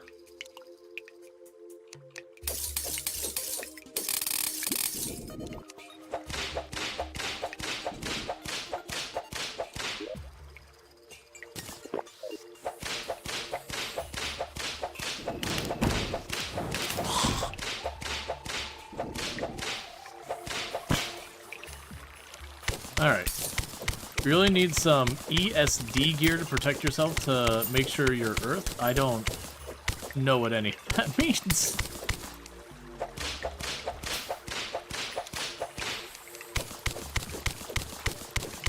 Okay.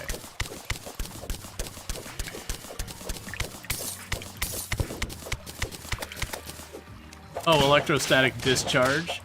Ah, yeah, like the, when I worked in IT, the little bracelet There's another ice chest. All we gotta do is just on the very first chest, get our ice skates, and then we're good.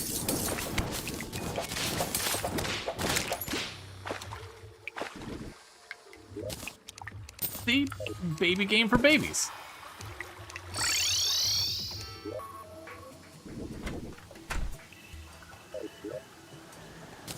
All you have to do is demand to give it to you, and then you just get it. So, Frostspark boots. So let's go see what the next upgrade is, because sooner or later we'll hit an upgrade that requires hard mode. Terra Spark boots, which requires the lava waders. Alright, and those will be the highest level we can get. And the lava waders, I just gotta find... I just gotta find that lava thing I was talking about earlier.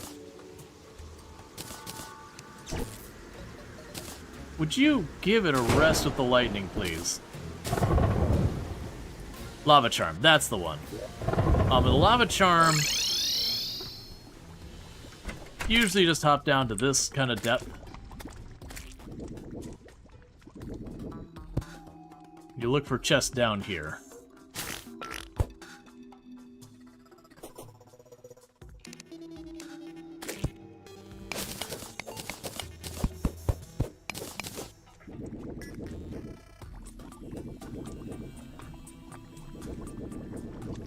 Like, I've even done it where I just kind of cruise along the bottom of hell, or like the top of hell.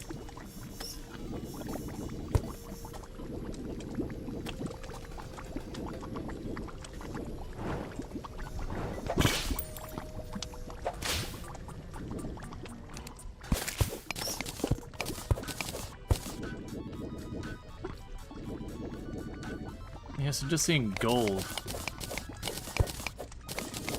Okay, we do have... Alright. So we do have a chest above us somewhere.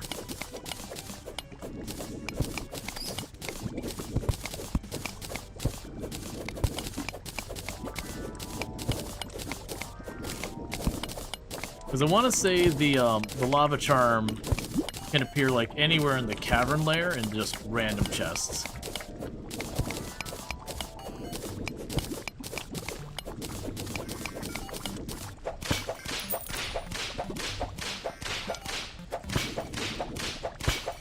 There's the chest. Looks like the kind of chest that's almost certainly a trap. There's also a minecart here, so we can follow that along and it'll help me find more of them. Wifey! Okay, you sleep well. I love you too. I love you more.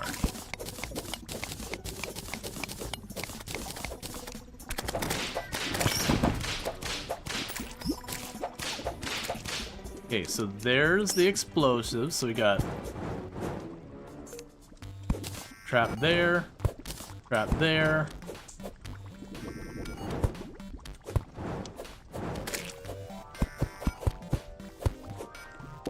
Trap there.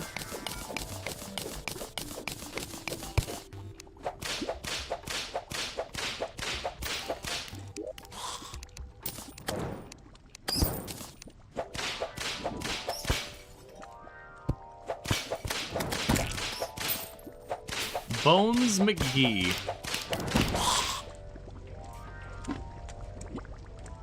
We're just going slow because sometimes these have a tendency to dip you into lava.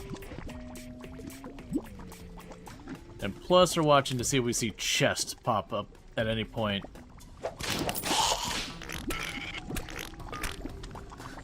Yep, and it did. Okay, there's the heart crystal. There's a marble biome down there.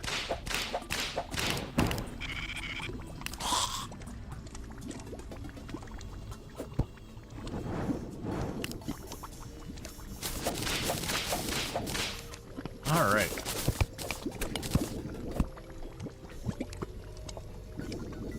Let's get another life crystal. It does appear to be above.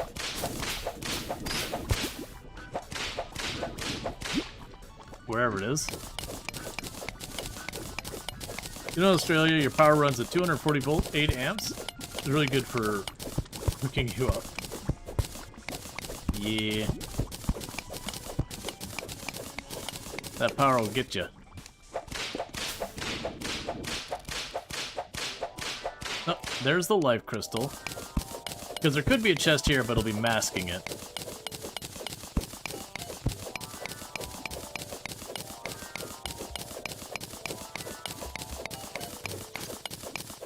Because if we get the lava waders and all these boots fully upgraded now, it'll make my life really easy when we're trying to get through stuff later. Alright, so we got a spider biome.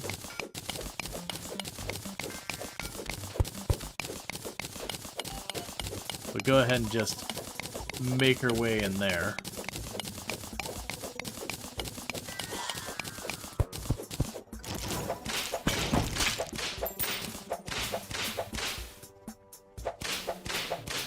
Oh, we've got, the web stylus is in the spider biome here.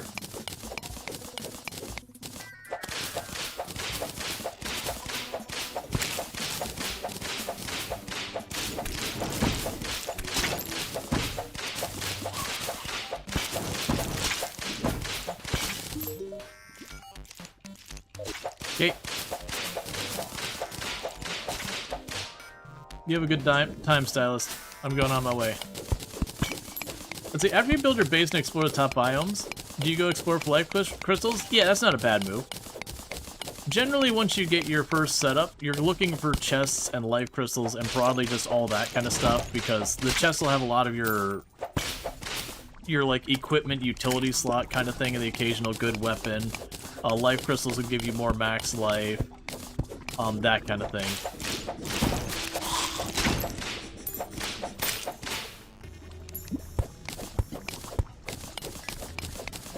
Okay, so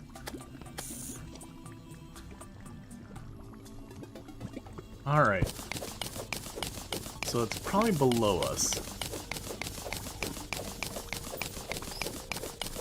Nope.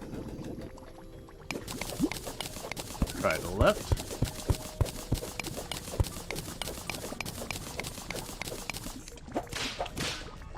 It's gonna be a hard place to cross through.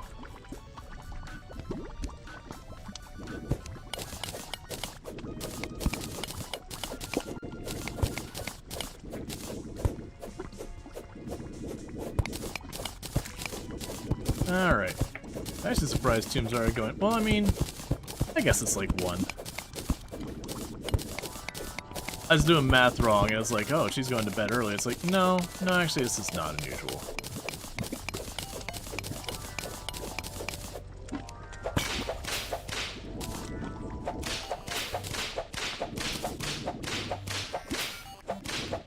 Alright, does melt towers? Yes. Yes, it does.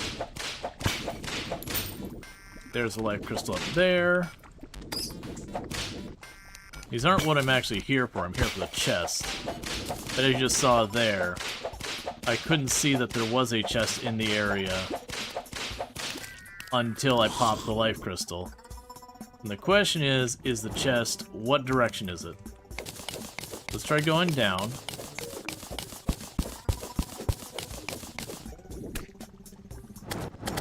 Dipper pinky toe into the lava. There's the chest over to the left there.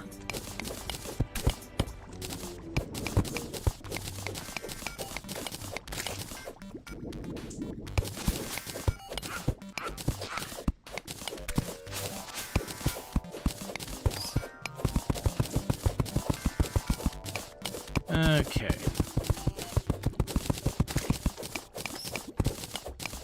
But we can get our lava waders. It's one of my favorite things in the game because, like, you can walk on water, you can dip through if you want to, you can walk on lava. You can go into lava and you have protection for a little while if you want to. What is that? Froggy neckband. Sure.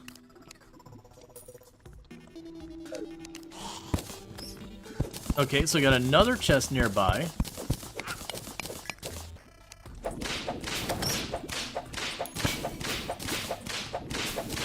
And there it is.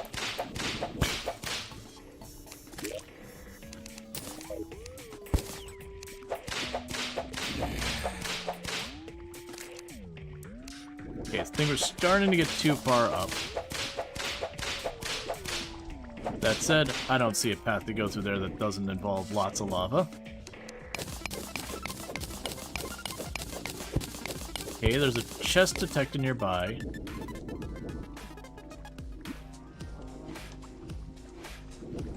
Okay, so it's up.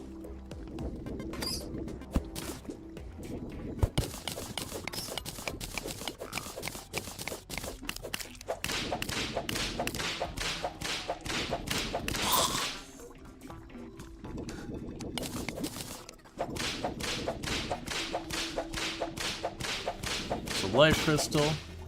We do a boulder trap over here.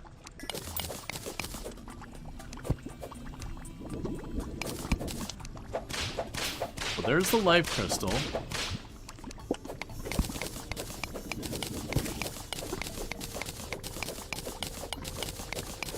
There's a good chance where I'm seeing that statue over there on the right. That might be where the chest is. Ah, a granite biome. My favorite.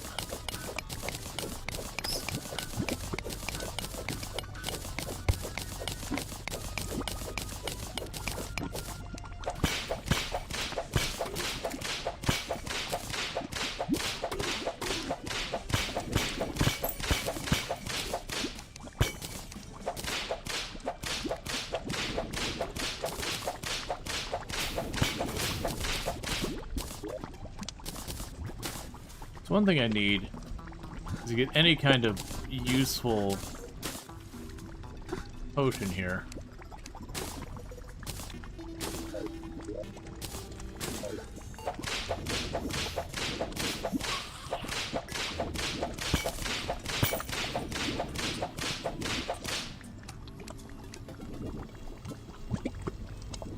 Okay, so it's to my right.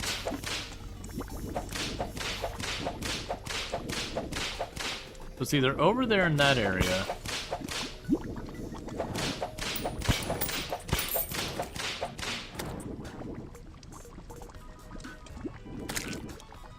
Okay, this is too far up.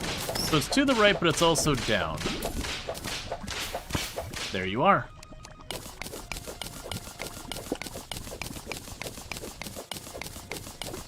Yeah, no, I've got a ton of extractors have gone so far.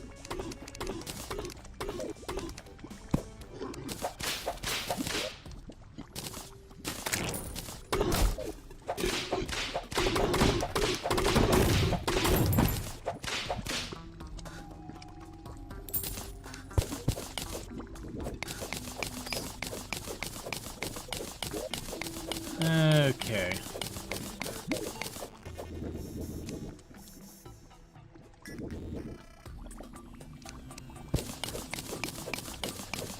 And you can work your way down.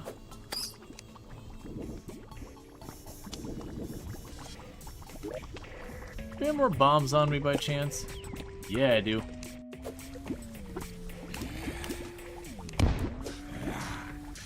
Well,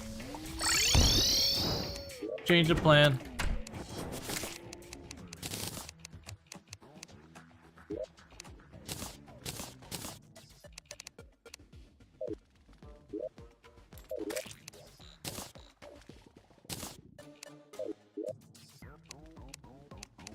All right.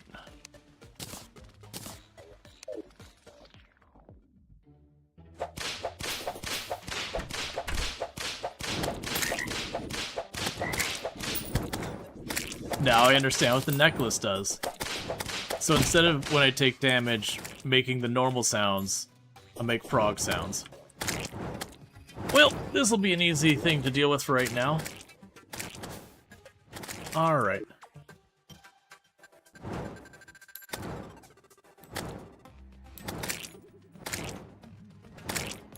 You're doing good, imps. Don't mind me, I'm just gonna be over here eating a little bit of my dinner while I wait. Definitely. I'm just, you know, delegating. I'm delegating to the imps that, you know, they should go ahead and kill the slimes until the boss spawns.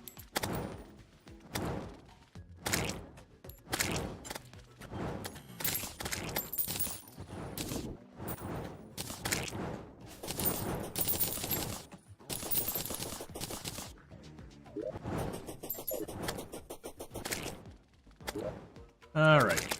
And this boss should die easily. We're way past the boss. But it's an opportunity to get some of the items we're missing, all that kind of good stuff. Get us some quick cash, all that.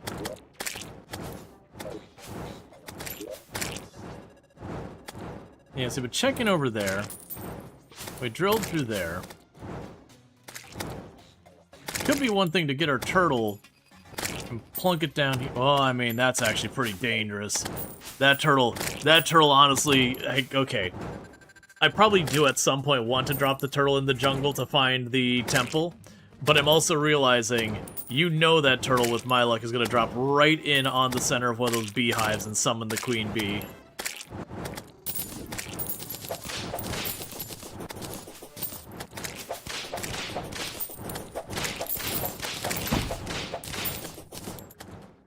It's already a couple of gold we've gotten from just doing this. Because the other nice thing... Alright.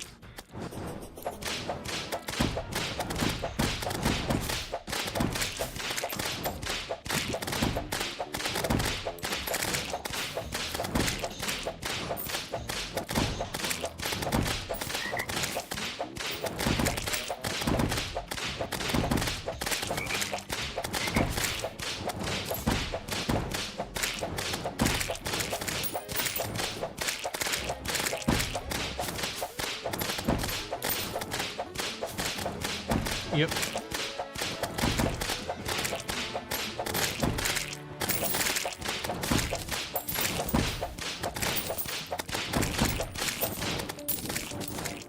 Alright. Yeah, that's good because it gave me some speed lunker potions. A bunch of other potions, a bunch of cash.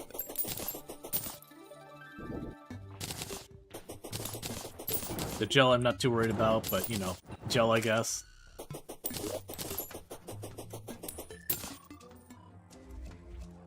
We already have a solidifier. I'm not gonna worry about the ninja outfit. We already had the slime hook. Already got that. So literally we just got the exact same drops from the boss itself. Cool. Alright. So we're looking at our potions. I do have 2 more Spelunker potions, and I do think I actually grab those and bring those with us. Now, what I might do is might flip how we're doing this real quick. And I might do the thing I mentioned before, which is where in the past I've gone down to the Hell layer.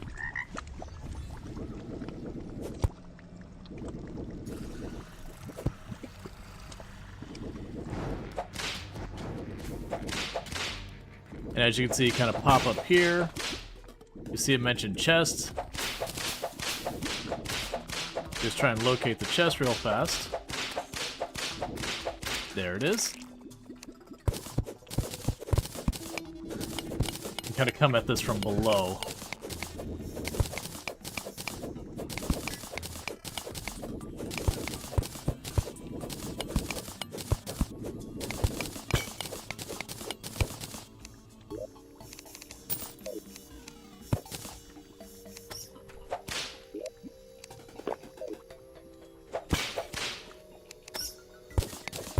Okay, we got another chest up here somewhere.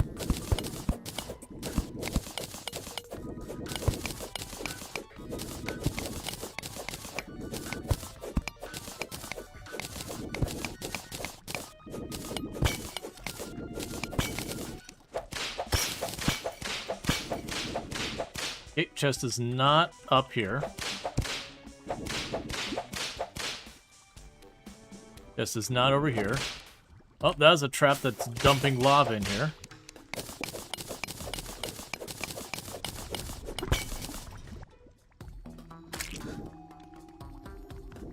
There's the other chest to my right.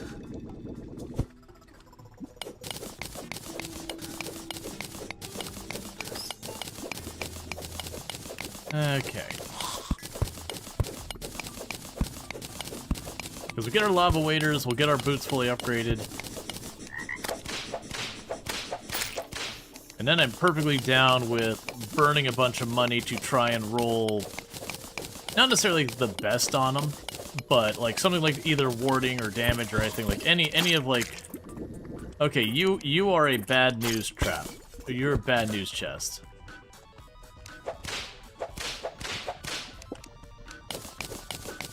Secure the explosives.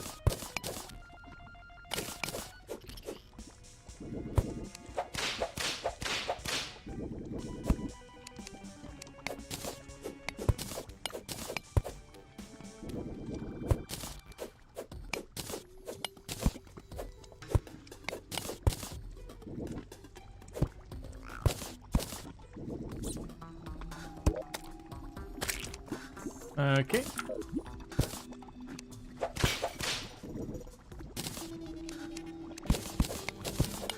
Alright, so let's get back down to a gold mouse. If I saw it, I would grab it.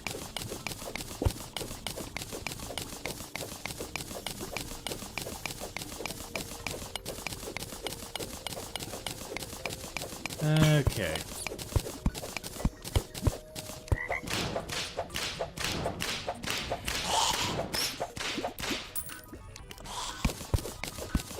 Yep, so just trying to dig back down to hell, because like I said, it's pretty easy from the hell layer to, you know, kind of pop up, take a quick peek, drop back down, pop up, take a quick peek, drop back down.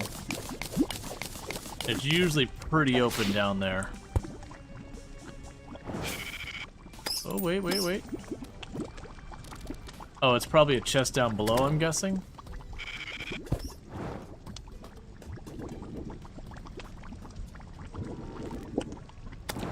Or not.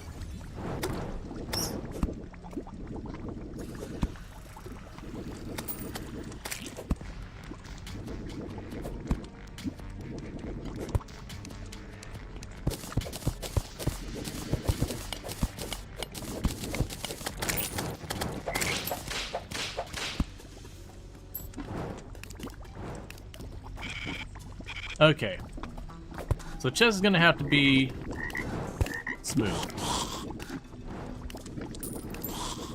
Just gonna have to be up this way, because that's the only direction that I could satisfy where we'd only have it appear for a second there. And thank you for the follow. Welcome to the stream. There it is. It's underneath my mini map right now.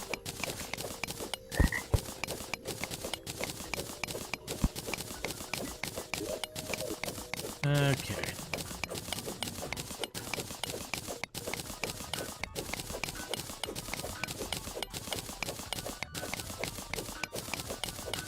And if we do hit the point where, like, my last, because I've got one more Spelunk potion, if we do hit the point where I don't have any more of those, I won't bother trying to look for treasure chests without the Spelunk potions right now. We'll switch over to dealing with Skeletron setup. Because the thing between the Queen Bee and Skeletron, I actually think Skeletron will give me less of a headache.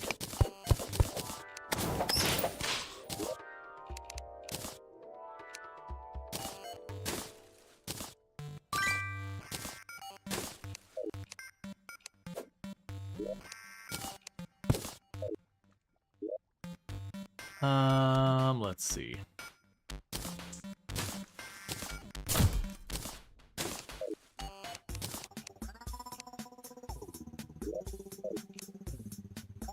So I've got one more Spelunk potion, and we will use that the next time we see chest or whatever show up on the stuff nearby.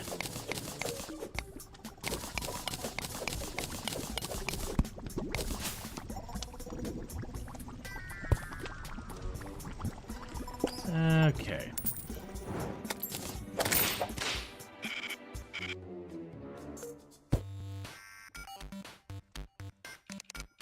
Okay, let's get back to the hell lair.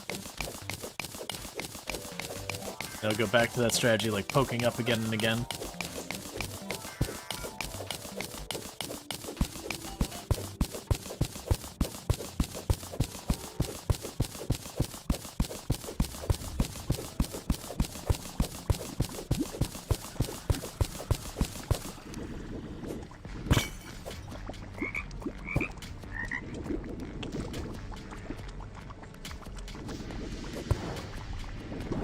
Okay, smoothly done.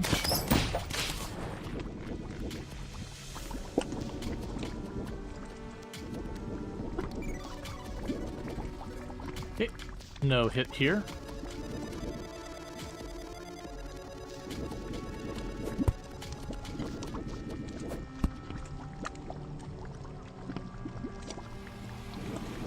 Alright, so that chest is one of the ones down here. We don't care about the ones down here right now. We'll want those later, but that's after we do the dungeon.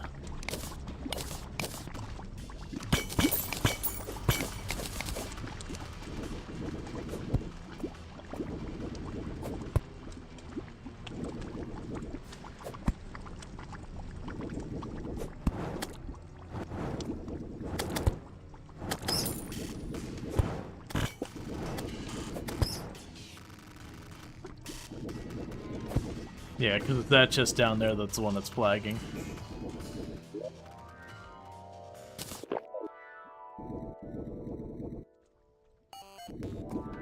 Ah, baited. I thought it was far enough away that this one wouldn't be detecting anymore.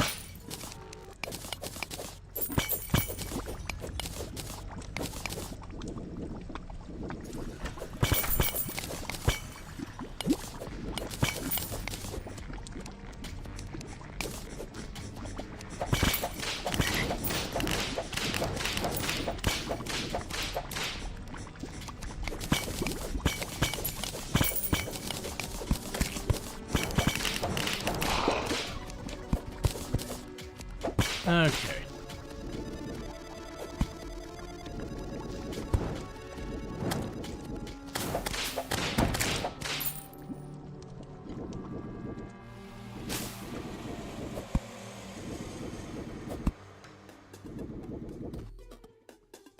Okay. Nothing there we care about.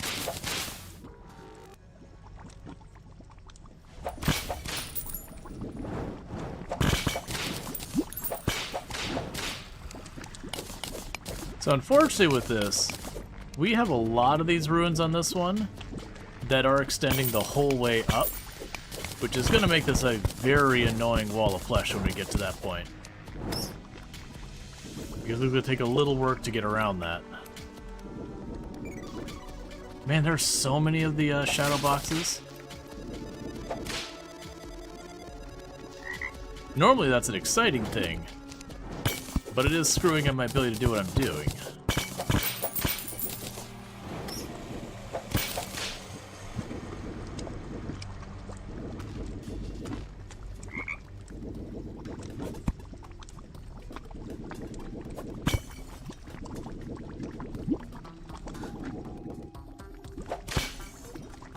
Okay.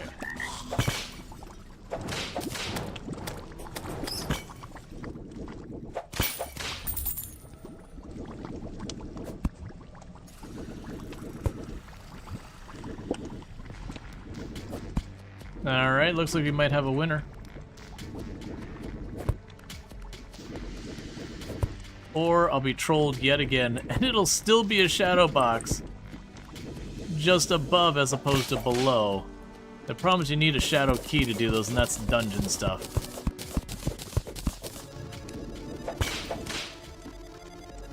Well...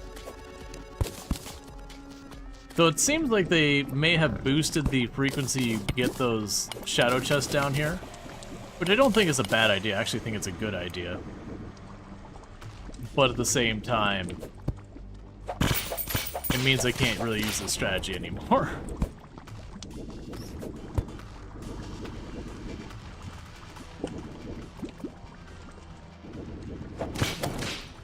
Still got 2 minutes left on this.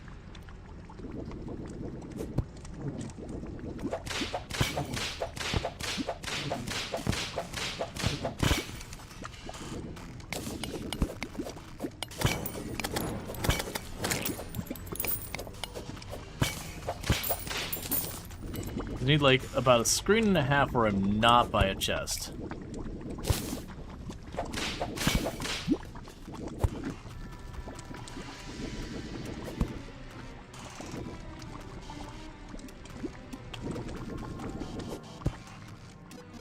Oh, that's an actual winner. They didn't detect the chest down below.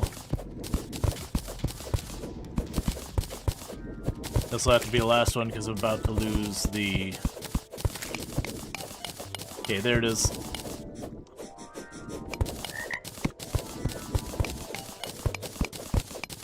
There's actually 2 up there. Alright, come on. Give me my fire thing, or lava, whatever, lava charm. Like I said, whether or not we get it after this, we are going to go and start trying to set up the arena for Skeletron.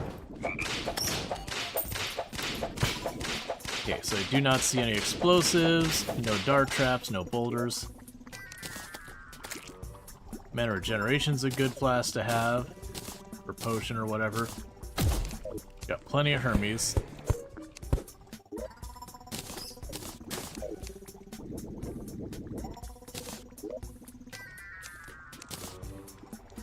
Restoration potions are cool and all, but not really what I need.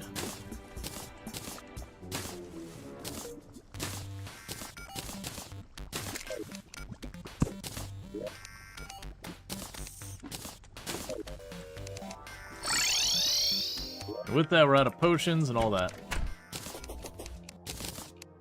Alright, and the ammo box is here. Ancient gold helmet, not happening.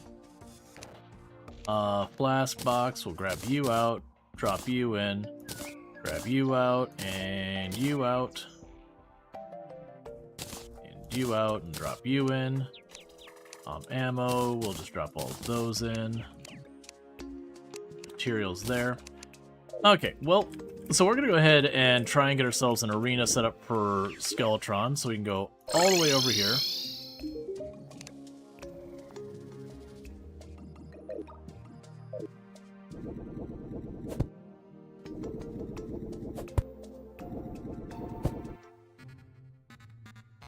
Yeah, the door's on the right, so we'll set it up on the right. I did not bring wood with me. Fortunately, this place comes with its own wood.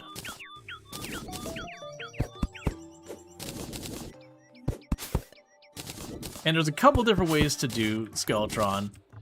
My favorite way historically has been you can actually make like a diamond shape with a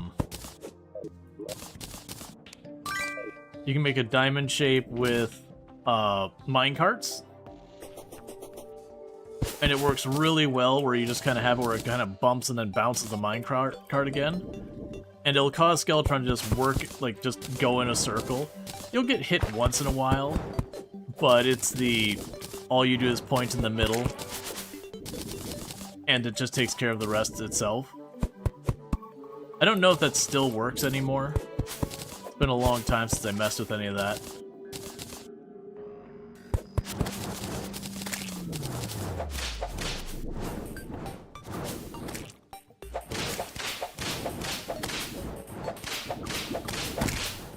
Okay, so we're going to want to do with these,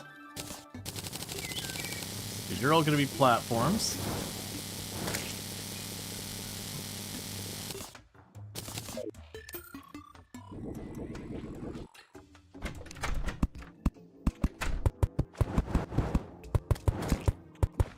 How many bosses are currently down?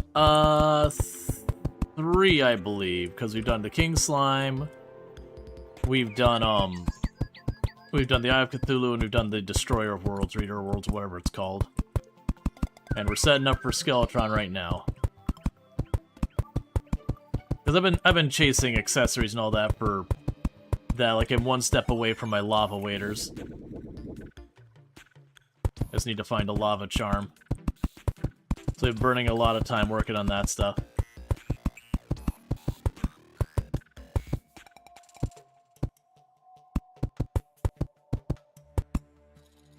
What was the button for mounting?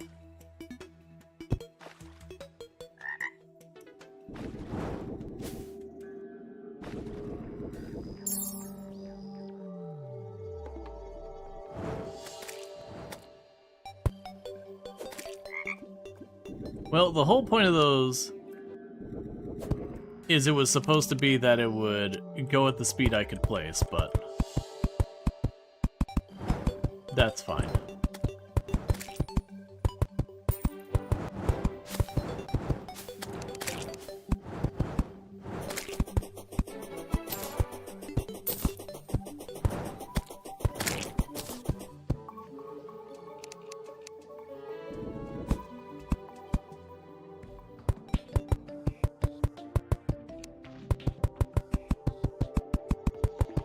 Okay.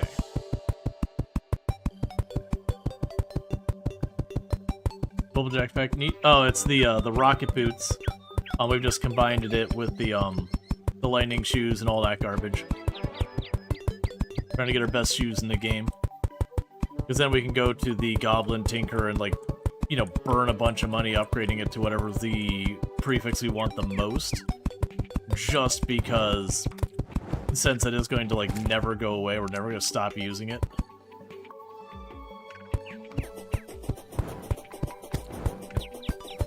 Makes life easy.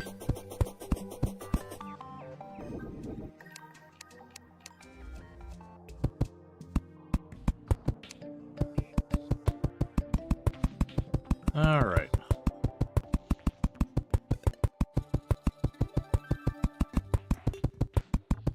So I'm basically trying to get myself as much room as possible. I still don't feel particularly great on equipment. It just feels like my damage is real bad. I don't know if I'm just not remembering correctly, because it has been a while.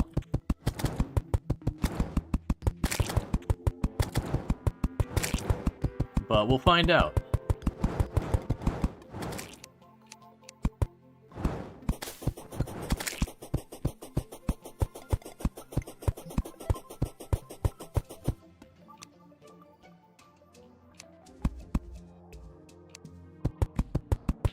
Alright.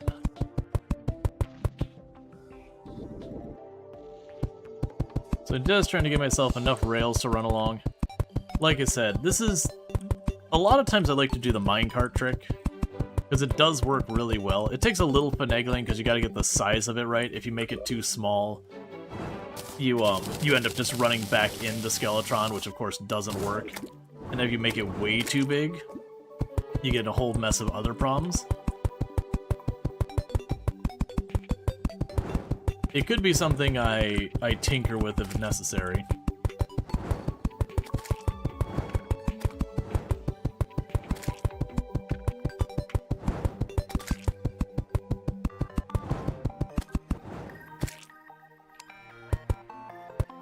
Okay.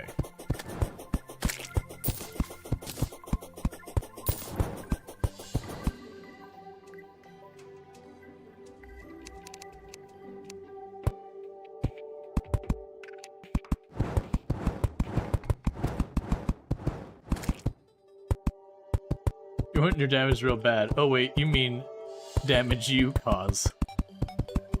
Yup. Yup. Alright. And this is probably the first boss I should consider using buff potions.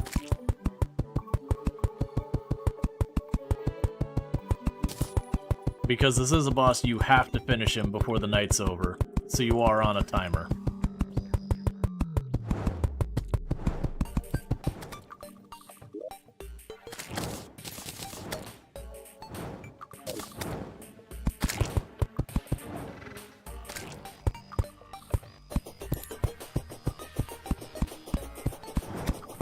Alright.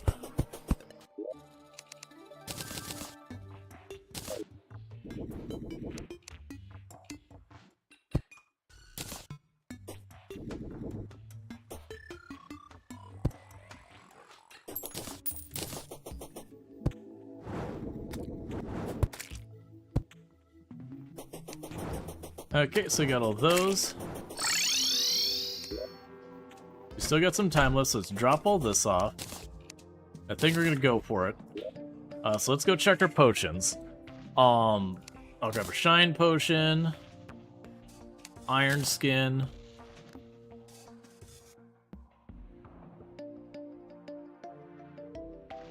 hunter, heart reach. The knockback's gonna be irrelevant. Swiftness will be a good one. Night Owl will be a good one. Regen will be a good one. The danger I don't think will be relevant. Archer, that's fine. Thorns. We're not really using the magic, so magic power won't matter, neither will the mana regeneration. There's a bunch of potions we can pop when the fight starts. And I do have a really good food buff, a major food buff. We can do that. Are there any items that I'm going to kind of keep forever? Probably not, right?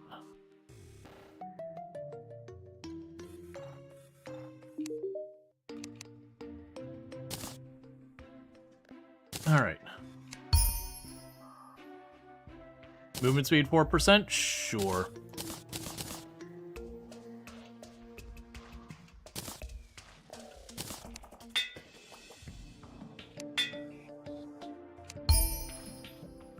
Okay, movement speed 4%. Apparently we're gonna have movement speed.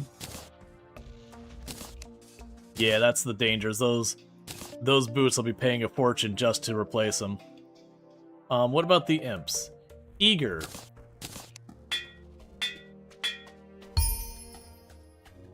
Fabled Imp. +3 summon tag damage. Armor penetration, knockback, and damage.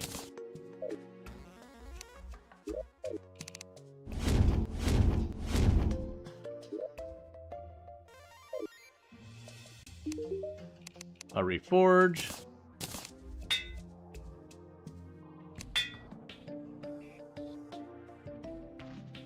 Damage and speed, sure. Let's not get too sweaty on that one.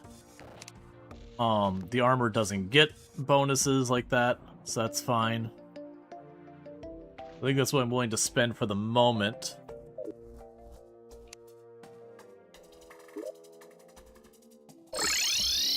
Is it low tier weapons, low tier stats for that weapon? Wrong class of that thing? I don't think so. Like, we're using a summoner weapon, summoner armor. I don't have much in the way of summoner equipment, but that's normal for this point. There's not a lot of early game summoner equipment.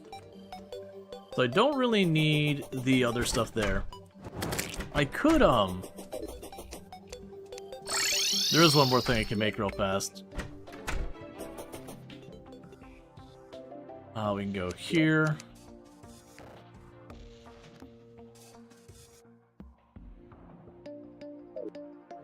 Do I not have chain? Should have chain left, right?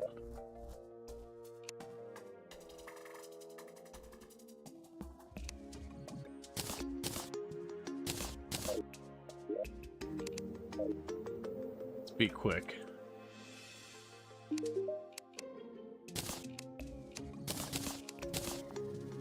So the Heart Lantern, it requires 4 chain.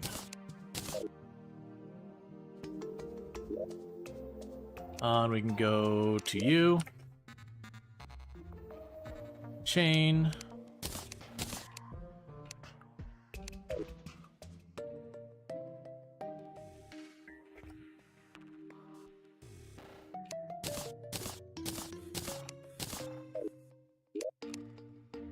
Because they have so much spare materials.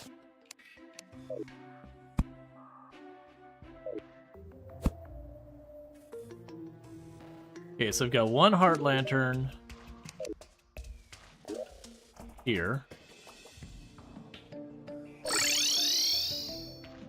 I can place a Heart Lantern or 2 here for even more life regen, because I believe that stacks with the campfire. That the Heart Lantern is just a stronger regen.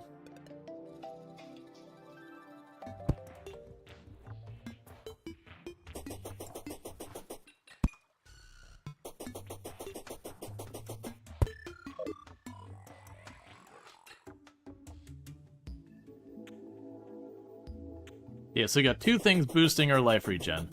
So I think that's as good as we're gonna get. And we're pretty close to time for fighting the boss.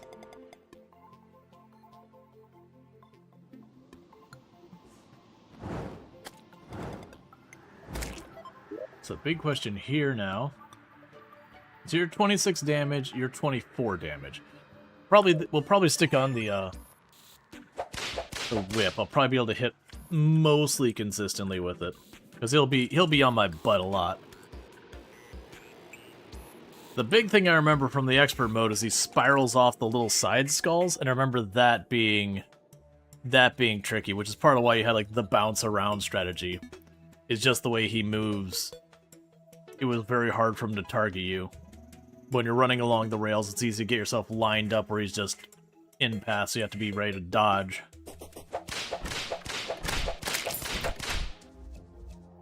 Okay. We're gonna pop in. Alright, let's get our food buff. It's 7 p.m. is nighttime?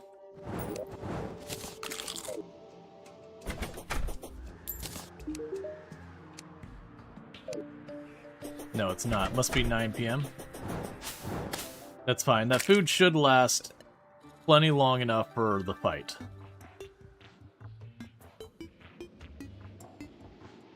Maybe it's 8 p.m. So basically I have to wait till it's nighttime. This is 7:30.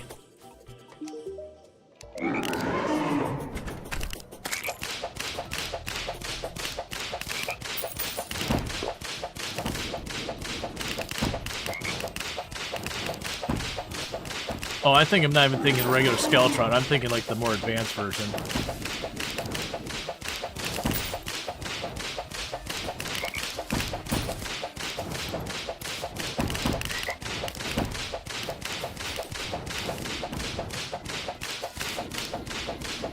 Like I was preparing for like the mechanical version.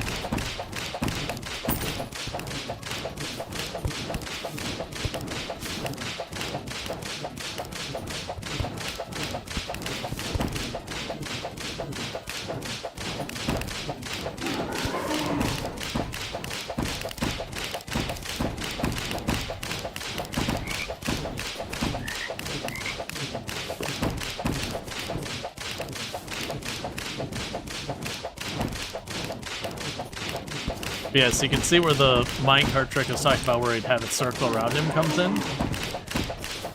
Because then you just have it circling around him that whole phase, and he'd be just lagging behind you.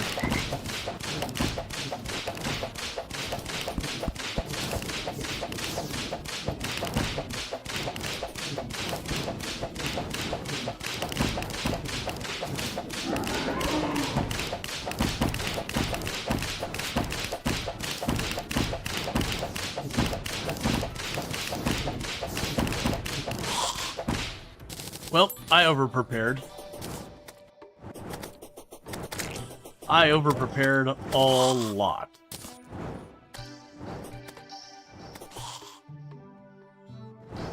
Huh.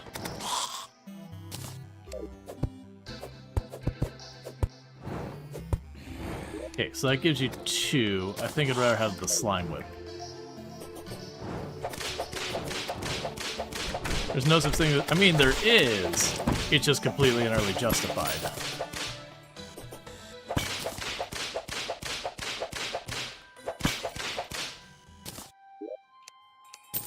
Okay, we got our first gold key.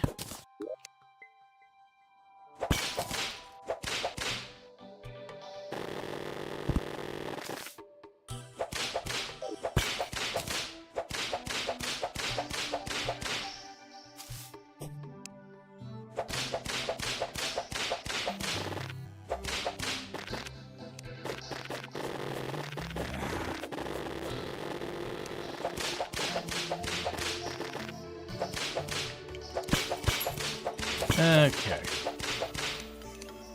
There's our bewitching table. We want the water candles.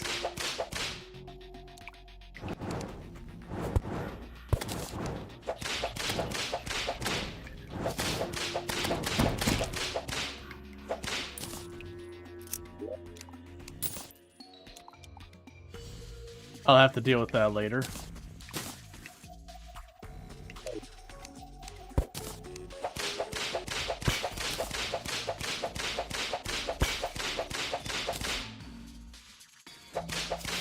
So the water candles boost the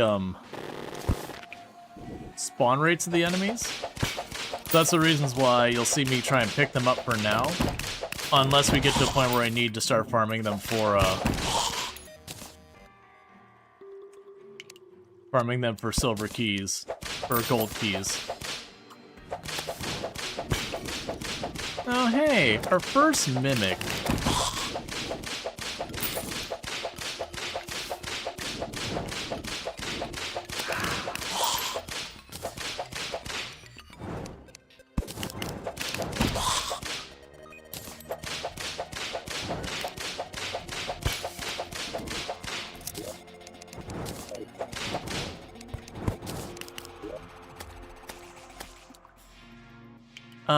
I'm probably not going to use a blue moon.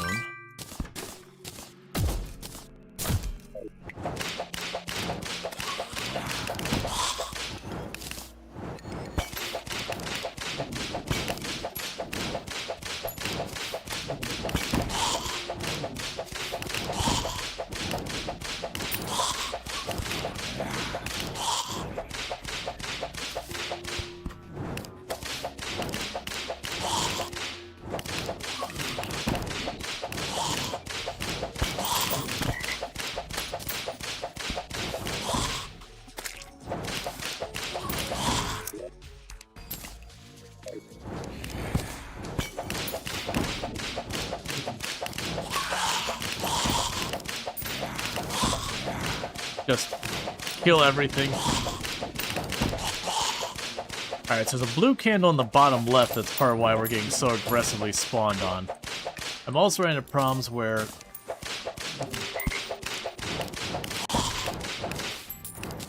I need to get myself a breather for a second.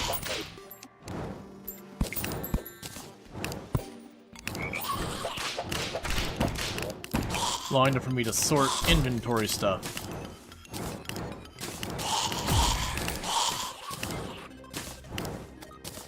I determined I wasn't going to use those. I'll never use those.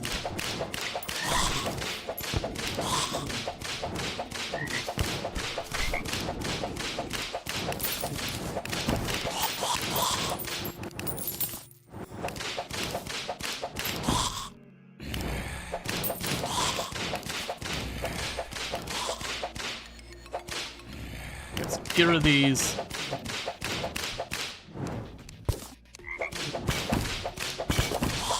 Water candles.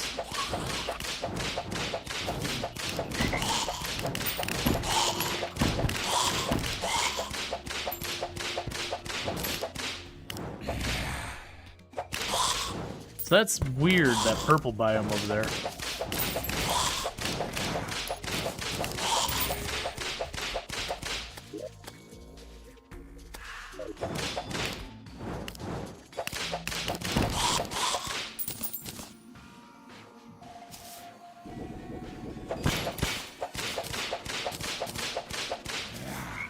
Might be shimmer and I just don't recognize it.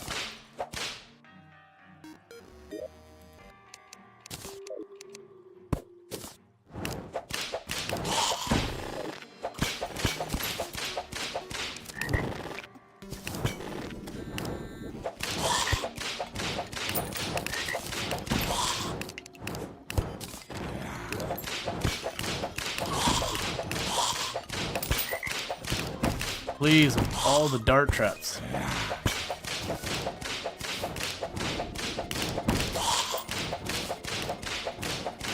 And I did see the mechanic was around somewhere, but I lost track of her.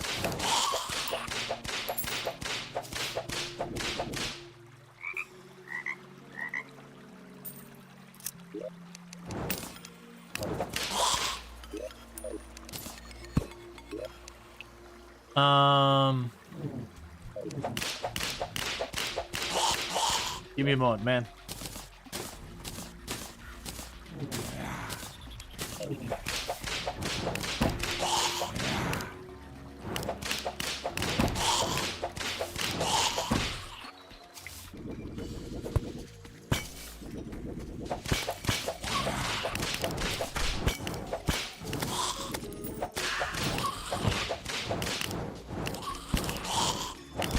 Another water candle handled. Got 2 more up here.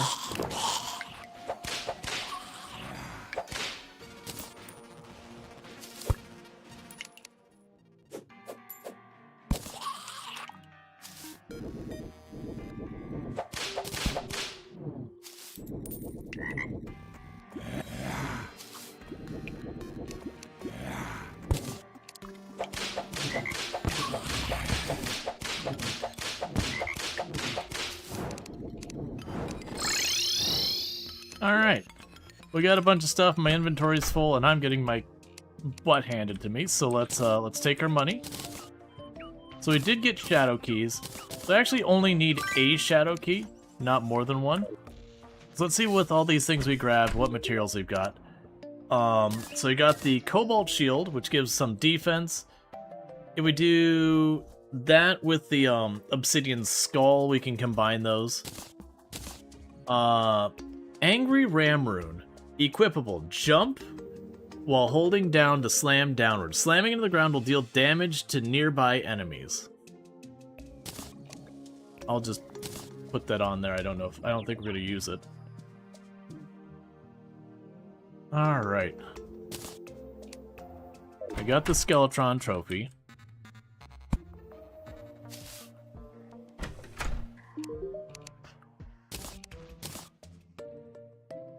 Yeah, and that's where we can combine a bunch of weapons with that one. We're not going to use that ourselves.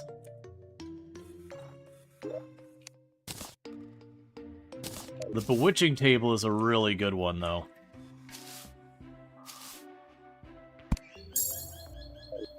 Because of the Witching Table, I can summon an extra minion.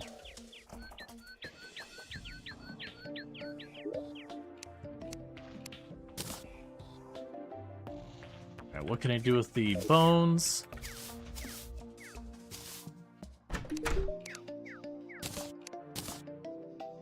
Okay, so I got all the pianos. Some vanity stuff. A Spinal Tap.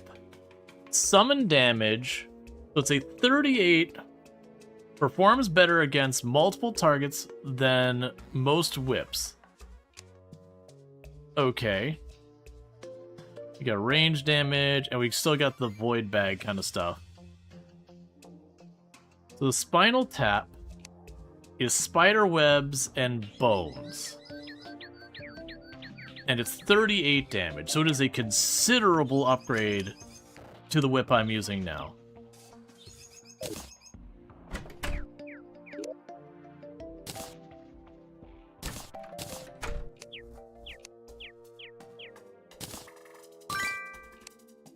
Yeah, we got the Necromancer set.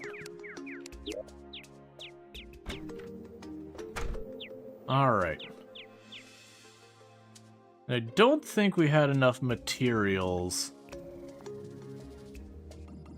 Yeah, we don't have enough of the spores to make the void bags and all that. I'm probably not going to use a Cobalt Shield right now, so we'll put that away. The water candles can do a lot of good stuff. I'll put those here. Water candles are usually anytime you want to set up a farm that the enemies attack you at. You'll want water candles to facilitate that. Okay, so the skeleton's down. We could go ahead and drop the bones off here. The traveling merchants arrived. You got anything new for me? DPS meter I do not have. The rest of the vanity stuff I don't care about.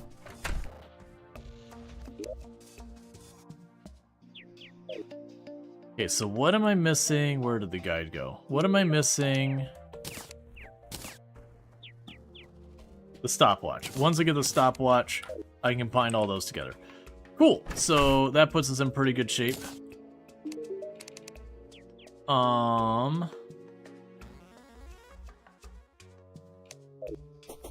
We can do all that stuff. We have, you're the party girl, is that right?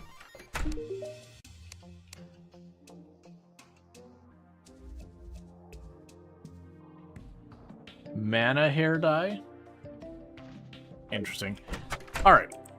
So, we've got another boss down. From here, the choices are I can go after the queen bee and try my luck there.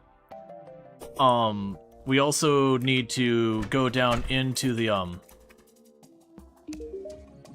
we need to go into the dungeon itself a bit more. Look for the stuff down there, because there's a wizard and a bound mechanic. And I'll need them. Pretty soon I'll probably need more housing.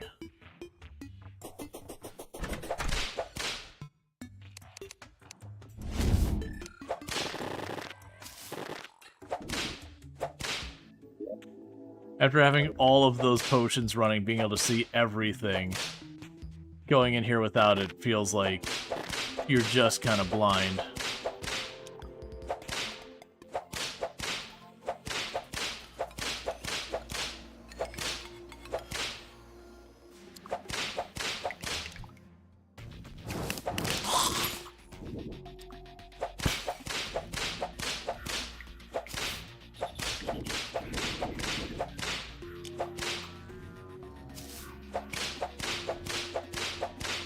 Okay.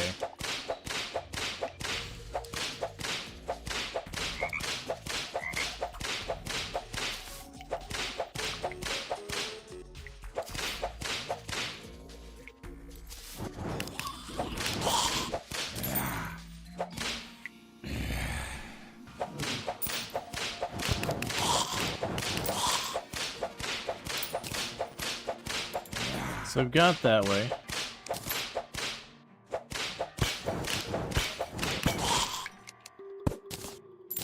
There's the alchemy table. There's a lot of blue candles over there.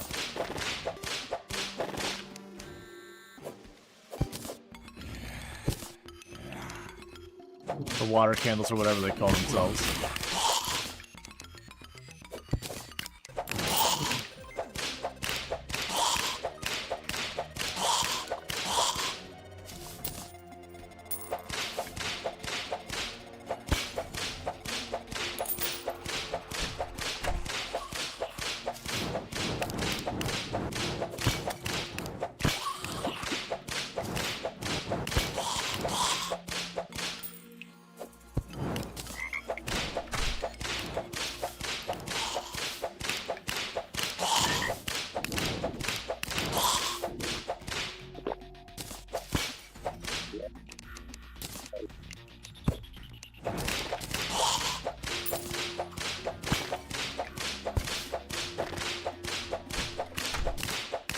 We're looking for old shaking chest.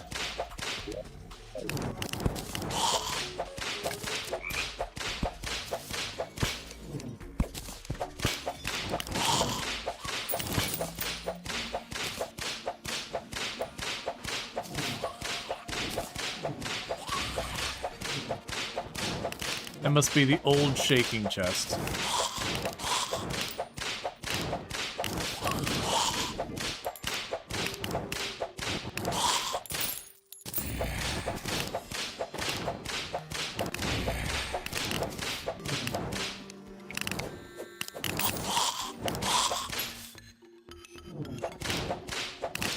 I know it's an enemy. I've killed the old shaking chest a couple of times.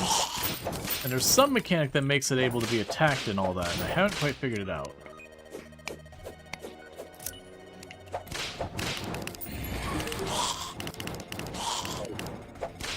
Okay. So the old shaking chest just became a minion at the cost of a key. At least I assume it cost me a key. It had the key icon.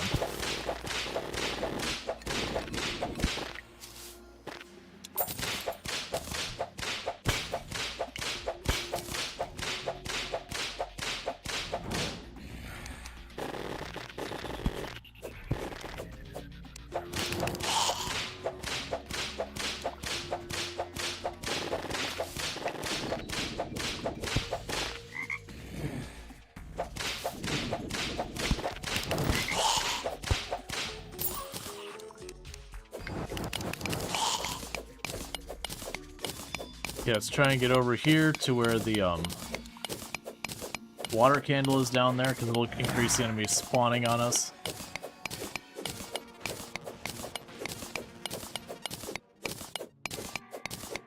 Yeah, so what you'd want to do is get a whole bunch of the keys. One thing you can do here is if you open up a large space, you can pretty easily make an area that you can farm stuff. There's lots of stuff that can cross through walls and all, so you can't like truly like AFK farm it or anything. But the big open space and a couple of decent summons, you can kind of chill back and just go with it. Yeah, they made the dungeon way bigger than it used to be. The dungeon used to be a place you go in, you pop a couple of boxes, move on, not a big deal. But between adding hard mode and then, like, later on the dungeon kind of getting a rework, the dungeon has a lot of coverage going on.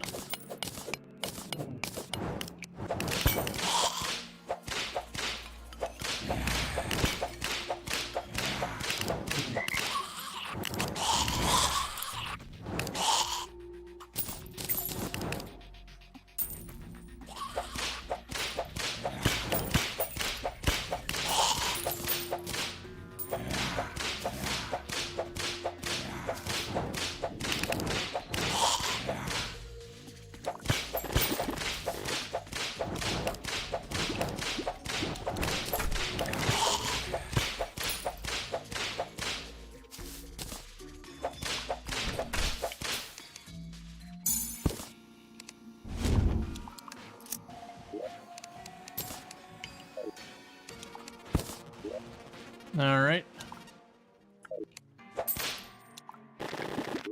A bunch more goodies, nothing I need right here, though.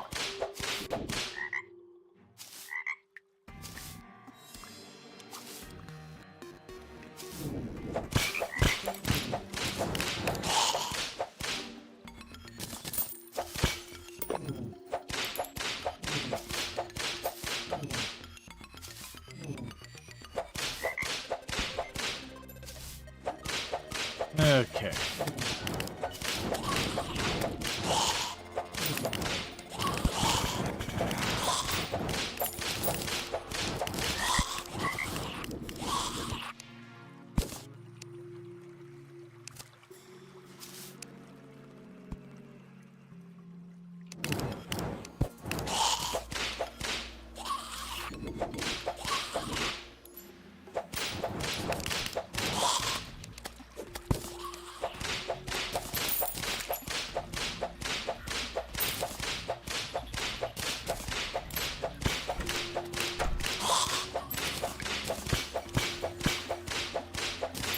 Here we get ourselves another gold key.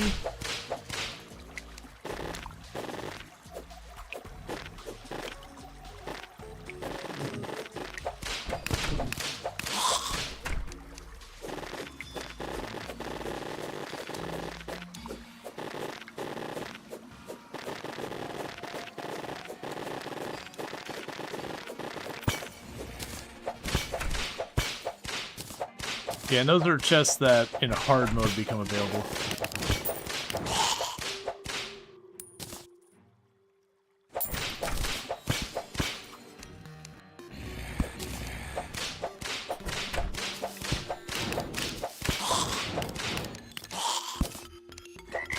It's part worth going in here, grabbing all those water candles, one, for your own use later. Grab the wrench before I forget. Grab the snips before I forget. I think that's the only thing I cared about for right now.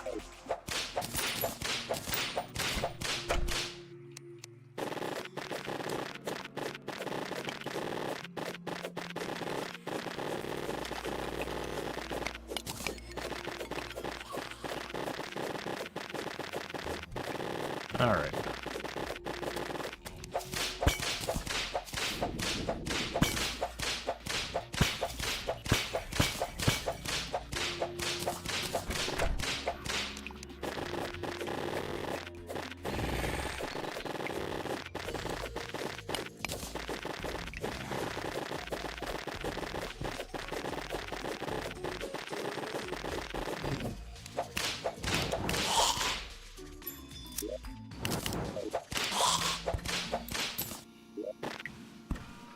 Okay, we can pick up the box.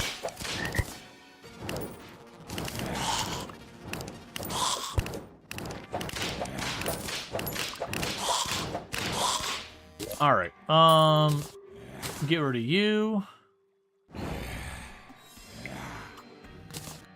Get rid of you.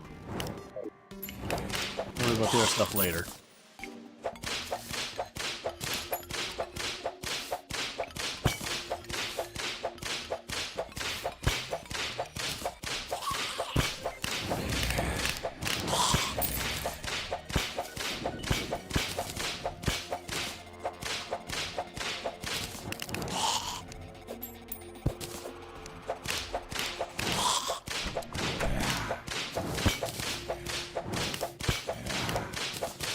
Okay.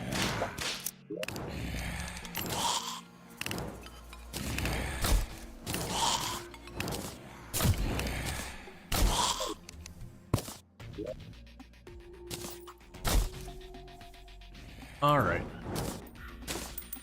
Those are duplicates.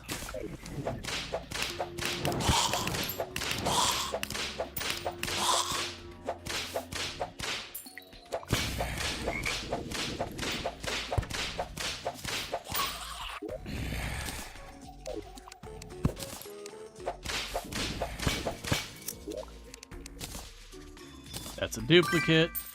The bone welder we will want.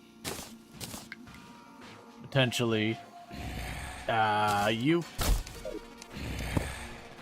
Yeah, it's one of those things where this place just has no chill. You spend the whole time scrambling with stuff attacking you the whole time.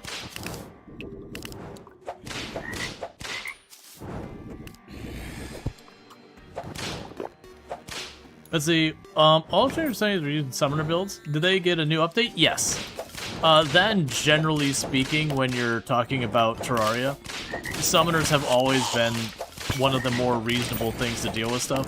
Because, like, when you're dealing with, like, the melee builds and all that, the problem you run into is when you're trying to work on your arena, you don't have anything, like, covering you. Whereas the summoner, you could sit there and just work on your arena, and your summons, they can't do it entirely on their own, but they give you a little bit of a buffer. The summoner's always been a very, very popular setup in Terraria. But yeah, no, very specifically, summoners got some rework. They changed the whips a lot, all that kind of stuff. Like, I've done all the ones, but I do find those spikes do a ton of damage. Yeah, the spikes are awful.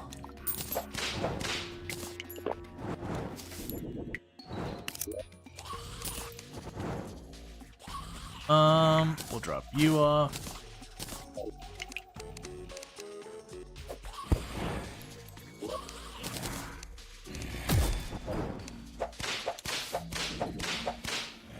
I'm trying to, for the life of me, remember when the bound wizard happens.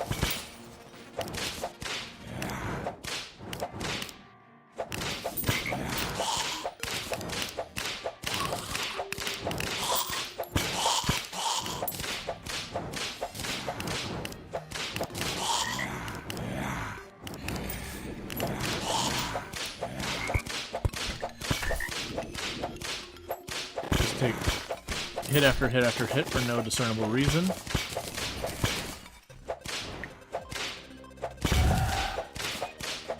I don't know what that was.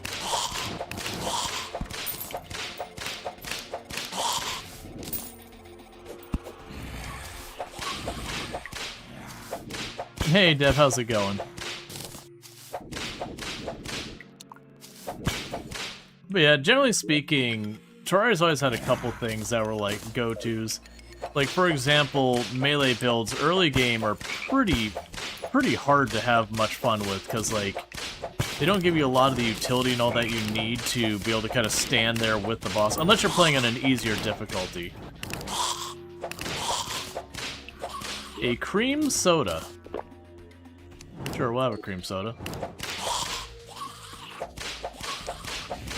Range is fine. Range is also pretty popular. Caster is pretty decent, but it's another one that, like, once you start to get to mid-game, Doesn't he show up in hard mode? I think so. That's what I was trying to remember, is like when he actually comes by.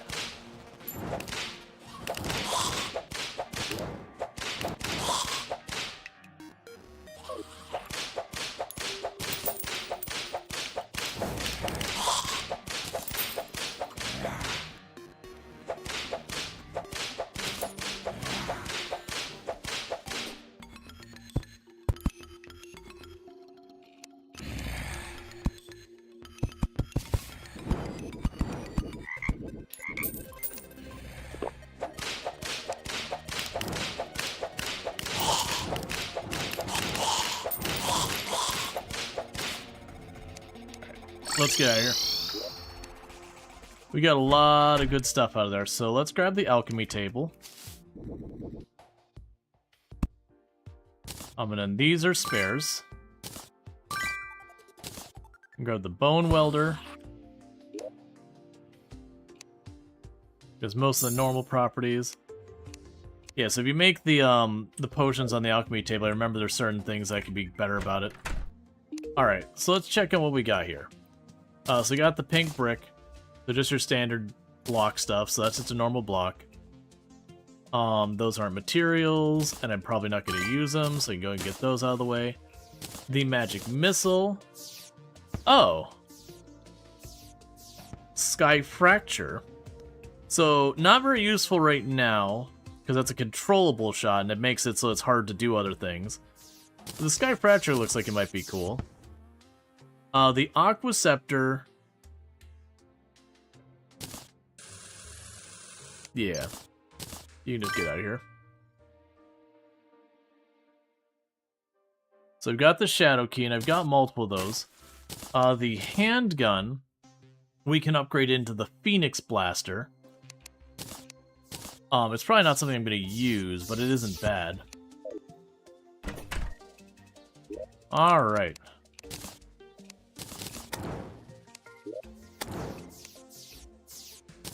I'm probably not going to worry about those doors. We can drop that in there.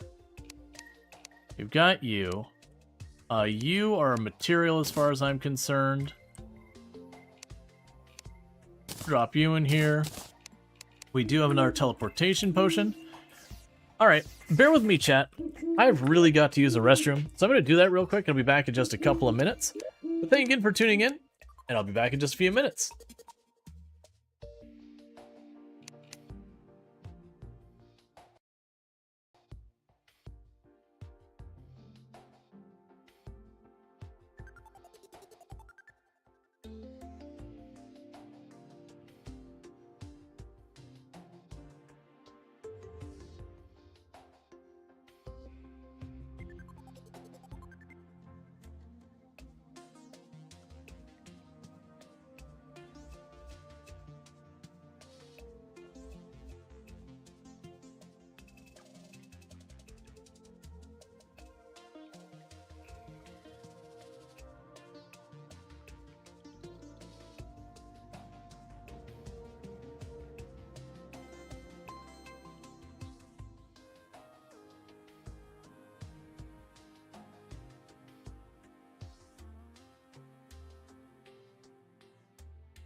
Alright, let's go ahead and get back to it. Okay. But yeah, no, that's, so I see you mentioning that you played before the summons could hit bosses. So the summons have always been able to hit bosses. There's always been a handful of summons that are just not as good for that kind of thing. That are just way weaker with all that. So it has just kind of been a thing of like, even if a summon numerically shows as really good, a lot of times there's a lot of those summons that just really underperform because of just the nature of how they attack.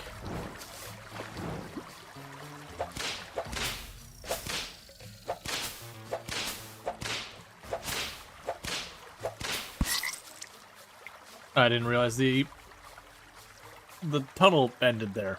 Okay, that's fine. Because we want to get set up to start messing around with the queen bee.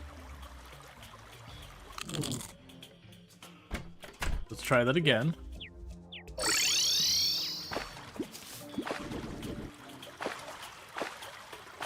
Oh, I guess we're just starting the day. Let's take 2 seconds.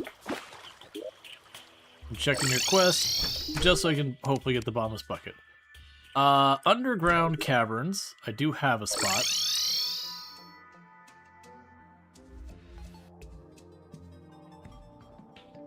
Just down here and on the right.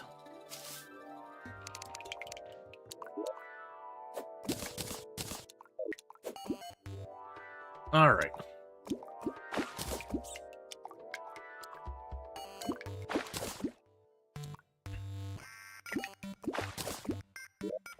And there we go.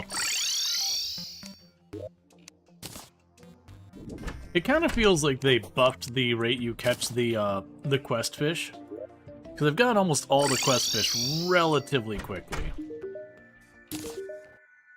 Let's see. A life preserver. There you go. Fishing potion. Okay. Alright. Let's try this again, only hopefully without smashing our knees into a bloody pulp near the end. Okay, so I see the X where we died.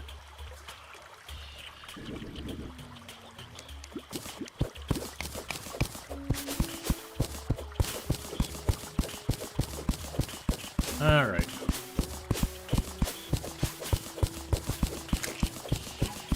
So we did find just up. Oh, actually, the first beehive we found is actually just up there. Like, you might not be able to see it on there, but I actually have on the map. I've made a big down arrow out of torches to point at the beehive.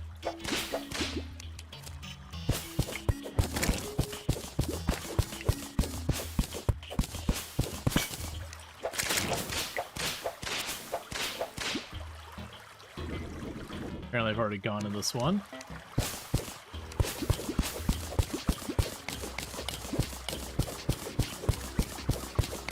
But I'm leaning towards going lower. We did have the temple music the last time I was here. I got somewhere where we saw like the temple music relatively close.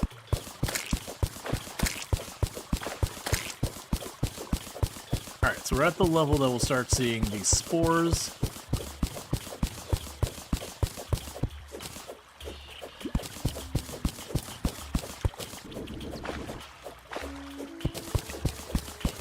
And it looks like there's another beehive straight down. Now, we can't go into the temple yet. We're not even remotely close to the temple yet.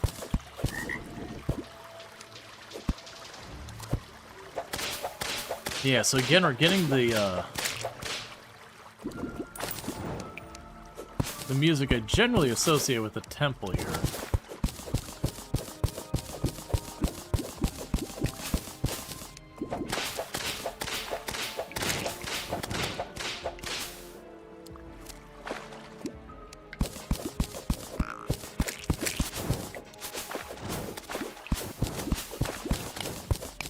Like, don't get me wrong, we're getting kind of in the right the right height that it potentially... Okay, so there's the beehive. I do not want to F with that one yet. What we're going to go ahead and do is we're going to work our way back up here real quickly. Because I'm going to set up to fight the bee over here. Yes, I'm wondering... When I'm dropping down there, is that like... Did they just change the temple music to being like... the music for like the deep cavern jungle? Or is it like the temple is not far from where I'm at over there? Okay.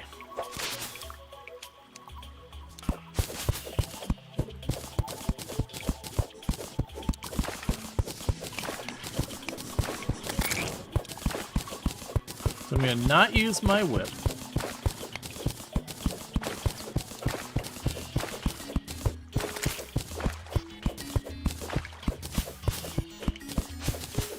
Let's start opening this area up.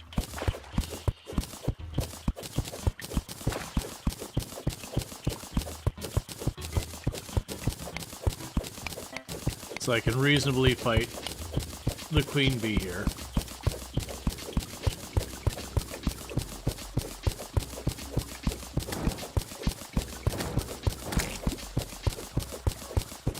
Yeah, because that's a terrible spot. One thing we could do... Swap those two out, because that means I can run on water and on honey.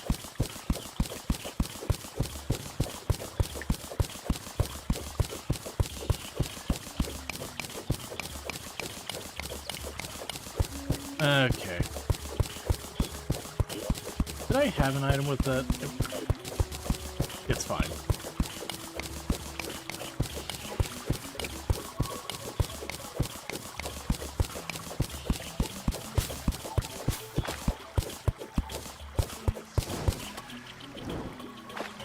Be plenty far enough over.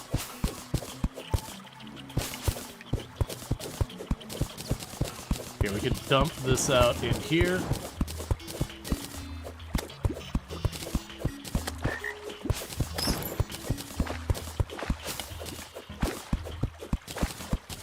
Alright.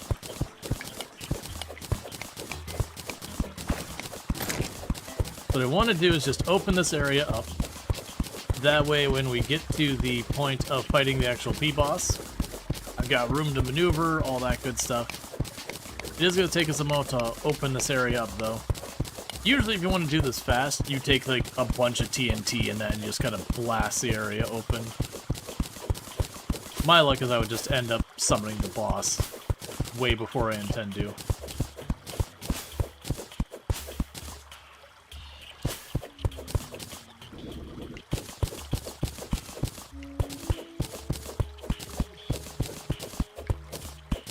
Okay.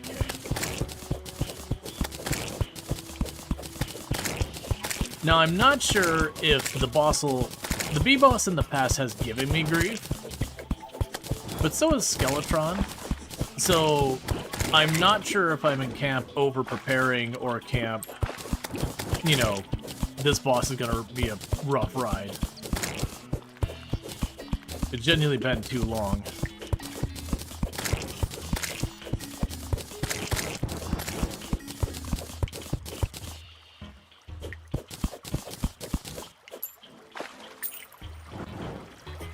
Alright.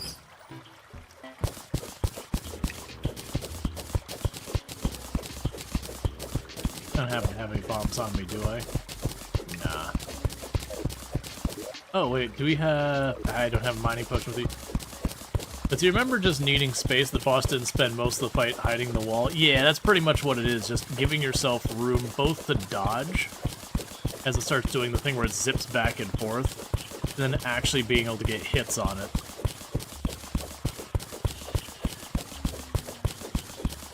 Like, and sometimes you get lucky and the hive it spawns in is giant and there's only a tiny bit of honey in there, so you're like, okay, I can just use what you got here, let me just, you know, creep in here and toss a couple platforms down. And I've had other times where it's just like literally just beehive with the tiniest little opening that's just full of honey in the spawner and no room to work with anything.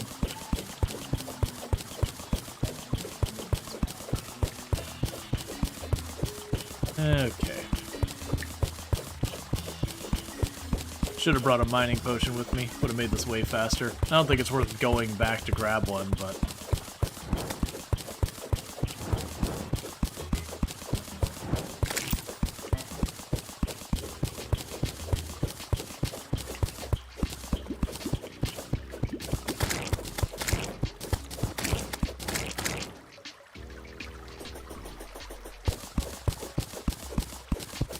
Okay.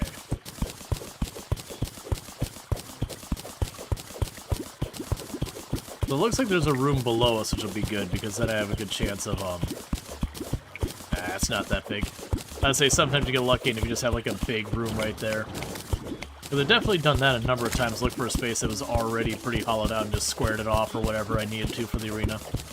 It's fine. If I make this to be a decent spot, there's always a chance we can, you know, use it for Terraria later.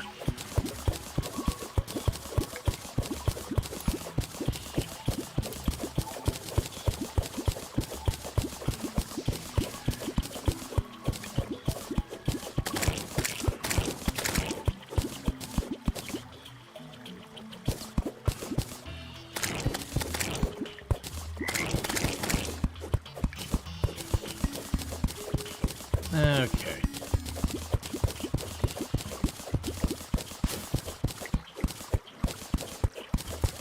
And I'm deliberately not breaching in any way, because my luck is there'll be a hornet or whatever in there.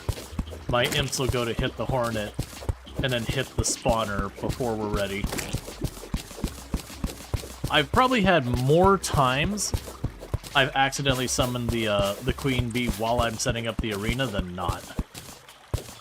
And usually it is that kind of thing, like either your summon's doing stuff, or you know, you actually like pop that out or whatever.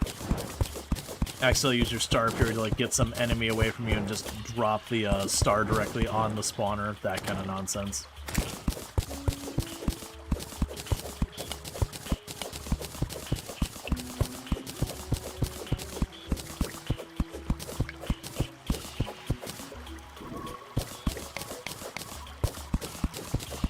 Okay, and a bunch of honey at the bottom.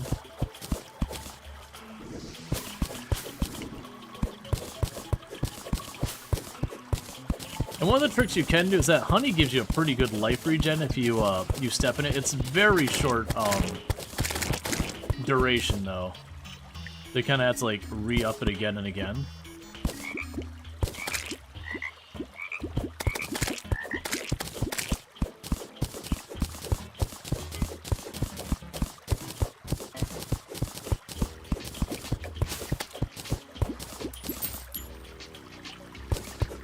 Okay. What I can do here is once it all settles, because I have the boots I can run on the honey, I can literally just, you know, kind of hit the down arrow to dip into the honey and then immediately jump back up when I need to re-up the,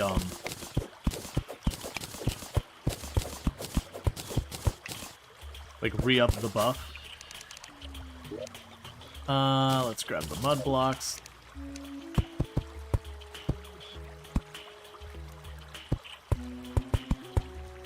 Discord mods are quick.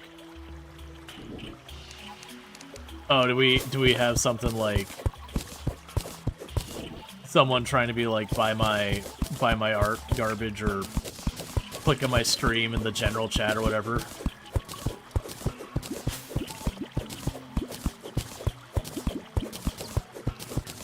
Yep. Nah, generally been pretty happy. We don't tend to have the you know, when the bots pop in, they don't tend to be there very long. Once they make their move of trying to self-promote or whatever their scam is, they're usually out of it pretty quick.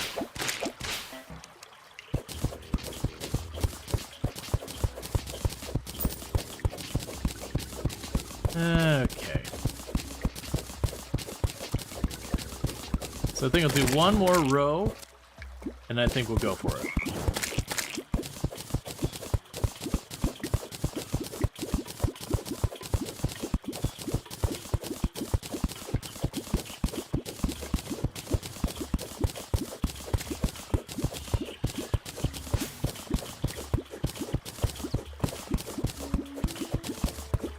Okay. I'll just toss some torches up and all that. And there is a good chance I'll die because we're not preparing as much this time. If we do, I'll just run over to the dungeon and I'll quickly snag the, Oh, you're deeper, aren't you? Alright, 1 second. I need the honey to be flat on the bottom. Actually, that'd be fine if we get that. Because otherwise I'll end up dipping under and get stuck, and then I'll get like free hits against me from the boss. And especially late phase, one hit usually becomes 2 or 3, so you gotta avoid getting hit in the first place.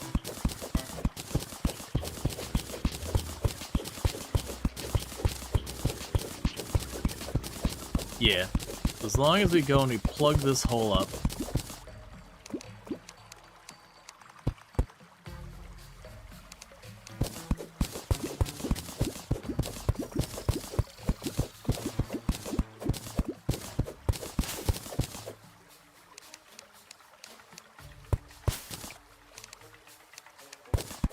I don't know why the music changed.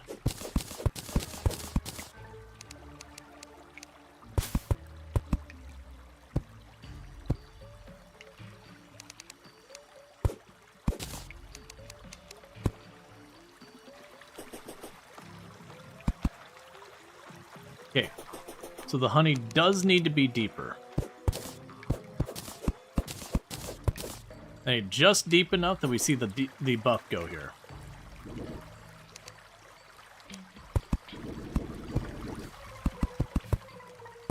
That's not that big of an arena.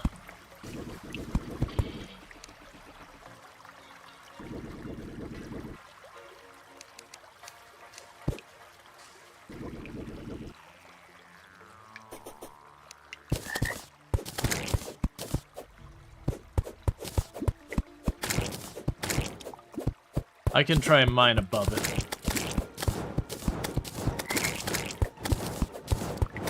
Because the big problem is if I make the arena too small, the bee will be in the walls most of the time, and I won't be doing any damage at all against them.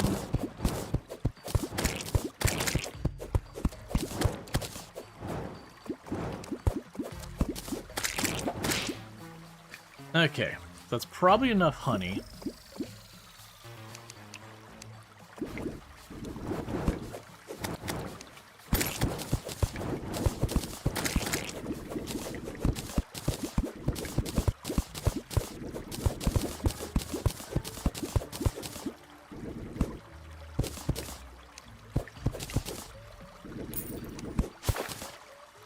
Well, that'll be very annoying because that's going to make all that honey into solid honey.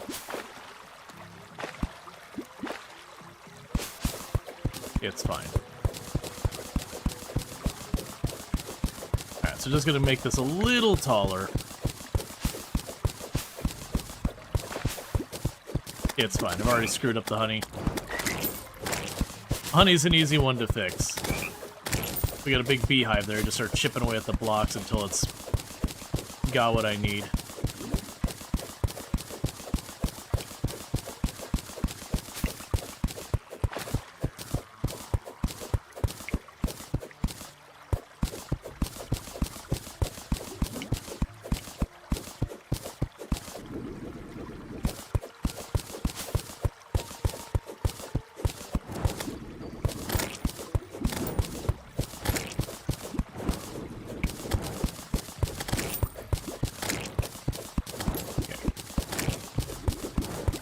Yeah, this will be much better. I'll have way more vertical space. Because like I said, one of the big things you get in trouble with the bee boss is just not giving yourself enough space, so the bee's just spending half the time inside the walls and the ceiling, and you're just basically trying to not die while you wait for your turn to hit it.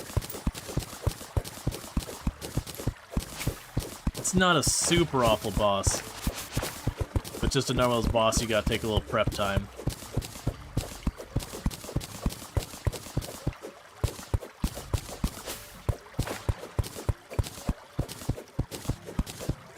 And we'll do is dump the water out the side, and then we'll get, you know, shave off a little bit off the top there to get some more honey in there. And if it does end up not being deep enough for us to dip, then what I'll do is we'll kind of make a center spot in the room that's one tile deeper, just till I get it to whatever size I can manage to get away, because just popping in there long enough to get the buff back is not too hard.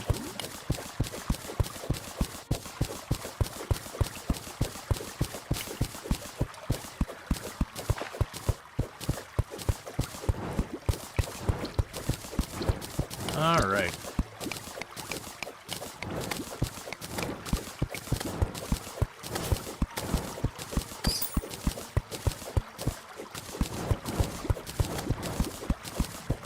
Yeah, no, I don't, I mean, there's obviously new items. I don't think they actually made any meaningful changes to melee cast. Well, I think caster got a couple of changes, but not to the same degree as the other ones.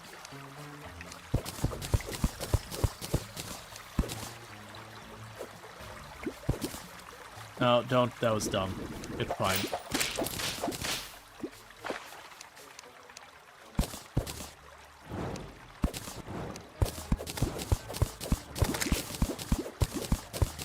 Let's get the water out of here real quick.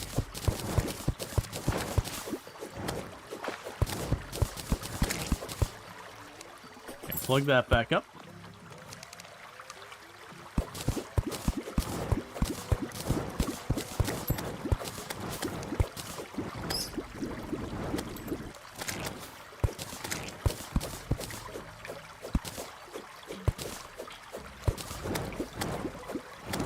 What are you? Dr. Bones. Right. So it's the one that gives you the fedora.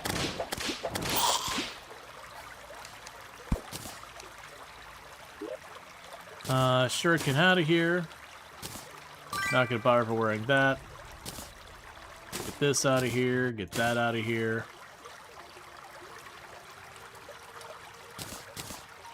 The rest is probably fine.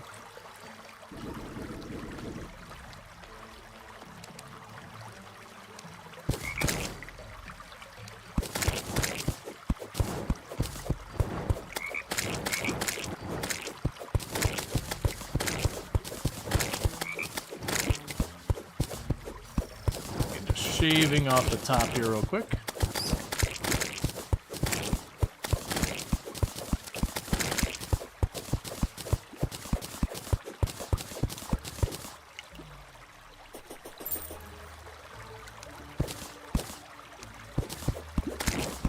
And I'm pretty sure after this layer,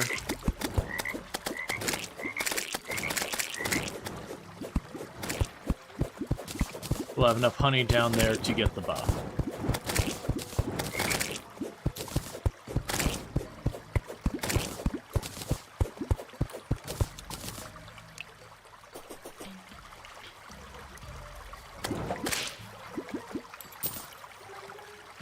Okay. Make sure we've got at least the food buff before anything.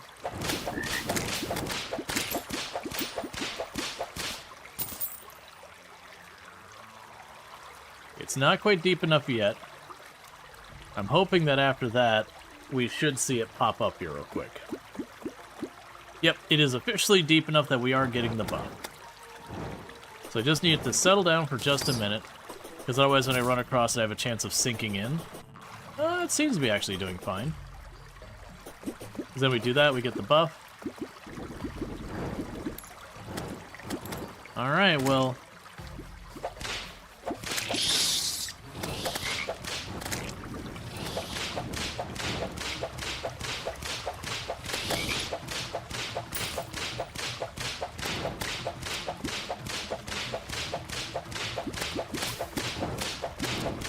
I did not make the arena big enough.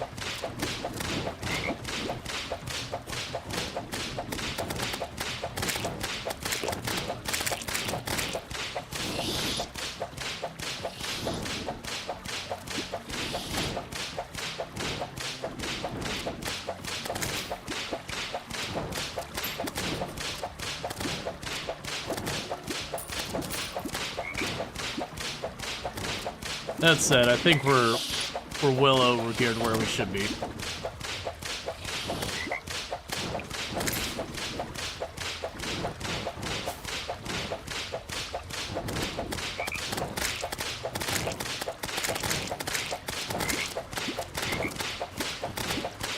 Oh, I got baited. I thought he was, I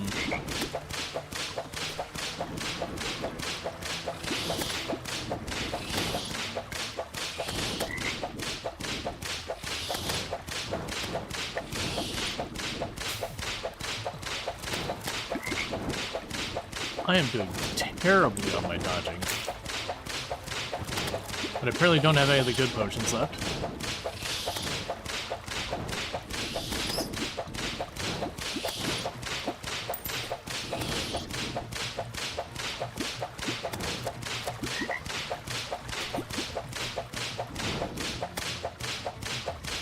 The time you get to do the most damage is it'll have a phase where it stops to spit out a whole bunch of bees.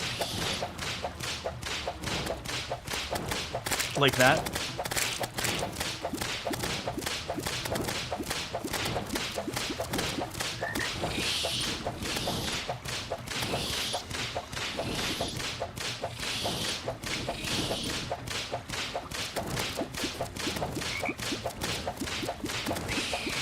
Okay, well, we made it work anyways.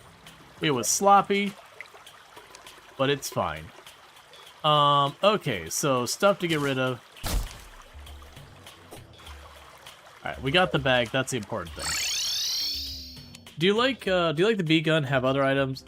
I do like the bee gun. Have they had other drop items to the drops? Not that I'm aware of.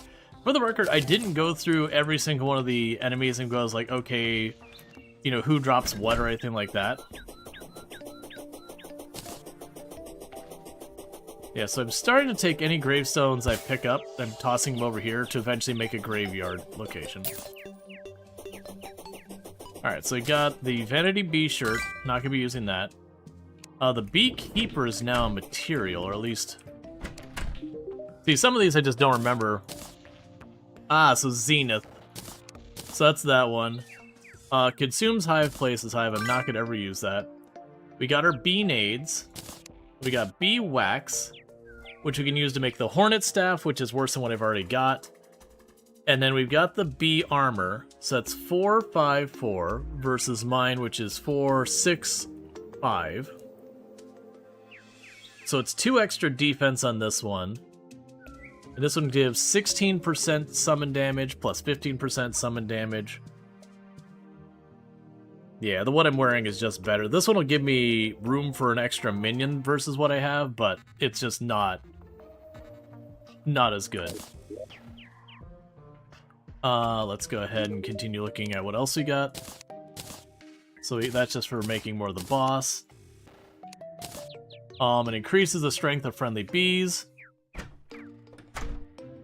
We are running no mods. No mods at all whatsoever. The honey block, we can make a bunch of just different things.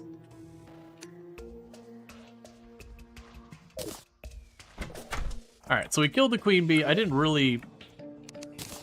Of the stuff they dropped, I don't really need any of it. So drop you, drop you. The bee nades have like been one of the really, really powerful things in the game for a long time. I know for a long time the bee nades were the meta for the Wall of Flesh and such. I don't know if it is. I want to say on hard or on expert, I think the Wall of Flesh gets moving too fast for it. Like it's good to get it to the later phase, but then you're gonna have to switch off of it if I remember correctly. But I don't like so much of that's going on memory that is not reliable. Okay, and oh, we got mud to drop off.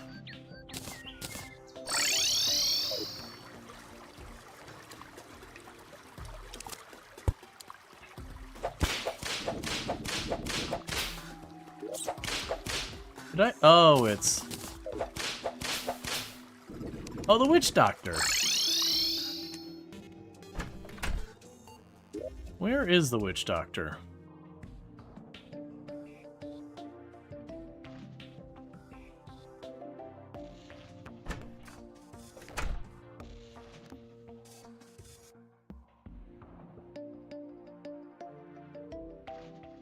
Not there. Probably down here. Yeah, so witch doctor's down there.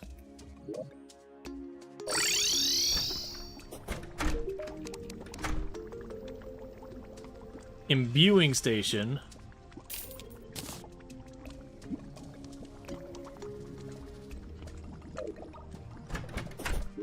And I believe, I know in hard mode,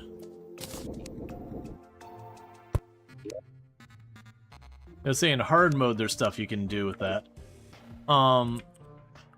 Let's pop over to the jungle biome. And what's going to end up happening here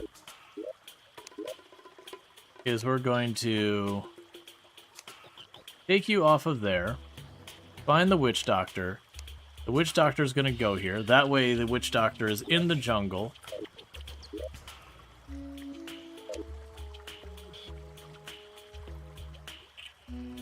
I mean, that's kind of annoying. It's fine. Because they'll sort themselves out. So pretty soon I'm going to need more housing. Alright, so... yeah.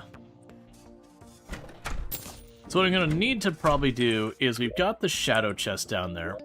We're going to want to deal with those. We're also looking for the fire immunity item. Now, for a lot of that, I'm going to need to start making our hell bridge. Because I believe we've killed all the meaningful bosses until hell mode or whatever.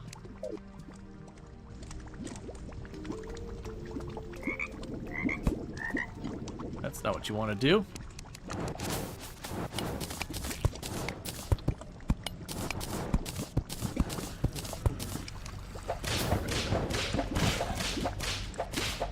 Oh, right, the reason why we're not getting the light up because I'm not using the meteorite whip anymore.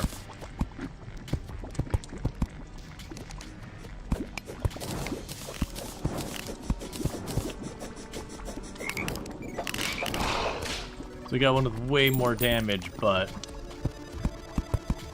it doesn't light stuff up.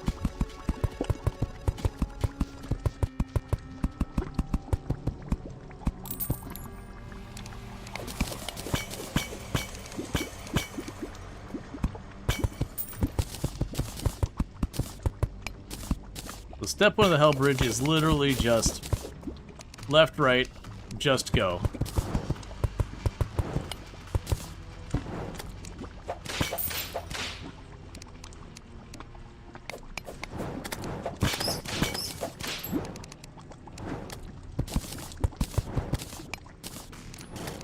Now, what I don't remember is how at all long I need to make the hell bridge.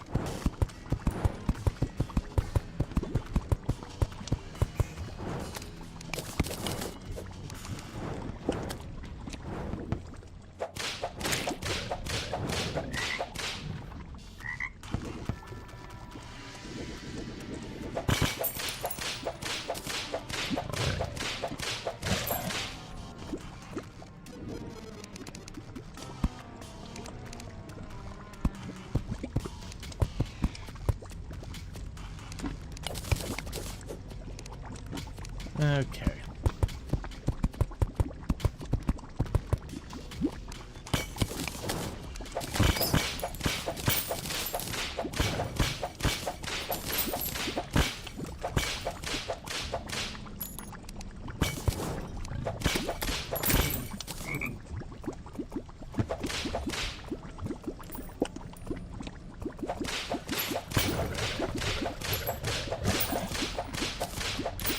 Alright.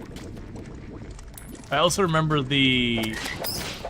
before expert mode became a thing, I remember like one of the ridiculously strong things you could do is if you set up right, you go about the same speed as the wall of flesh at top speed, and you could just do the scythe facing like the same direction the wall of flesh is moving while running, and you would just have the scythe just like keep registering hit after hit because of how long it would just sit on target.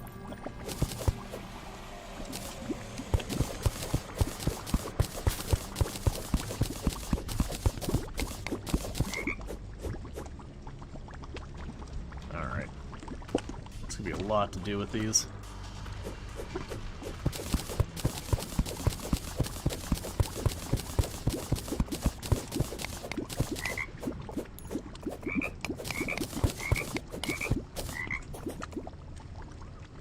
Alright.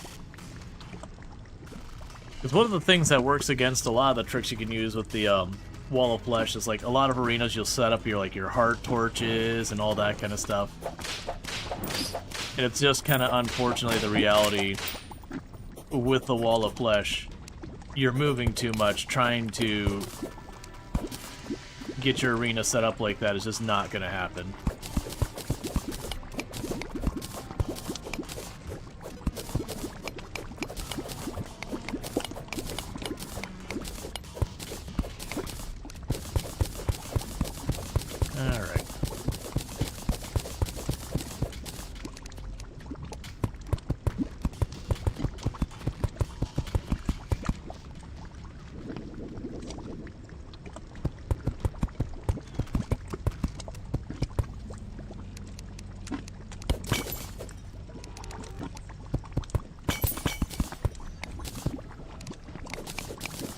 I know there's tons of tricks for, like I said, I want to say it was the bee-nades was, like, the big meta back in the day. Was just, you just kept hucking bee-nade after bee-nade after bee-nade, and it'd just take care of it, because the bees just keep, again, hitting it more and more and more.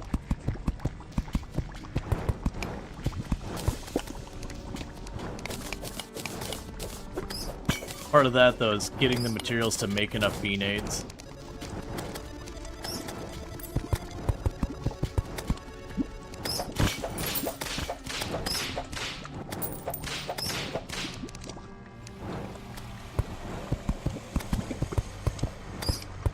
I also don't know if that's still as strong as it used to be. Oh, don't kill it over there. We are definitely not ready for...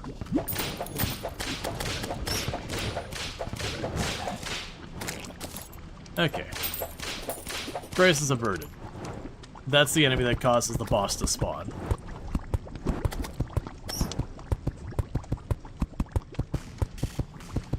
Now the good news is, like, the moment we go into hard mode, we can immediately drop down and get ourselves a major, major, major upgrade.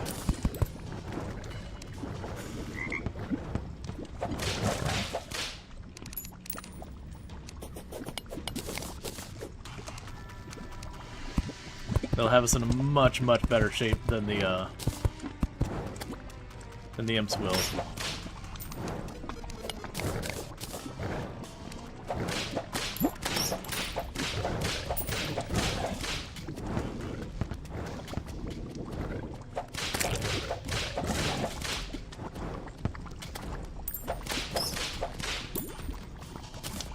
Okay.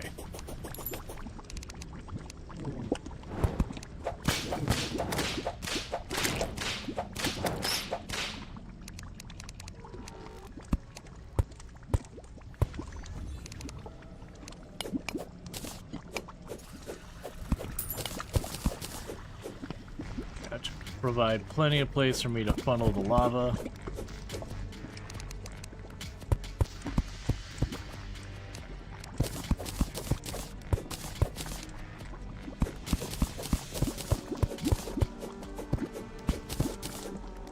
Okay. Now, if we got lucky and we get the lava waders, then so much of this becomes unnecessary. Because then the lava itself can become my platform.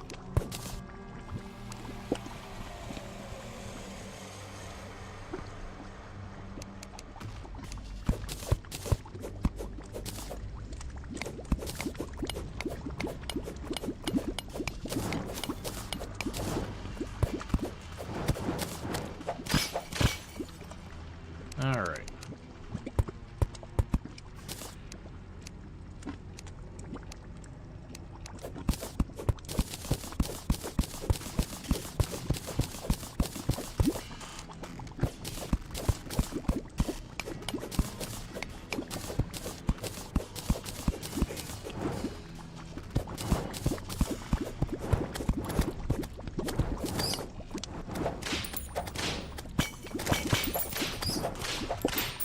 Okay.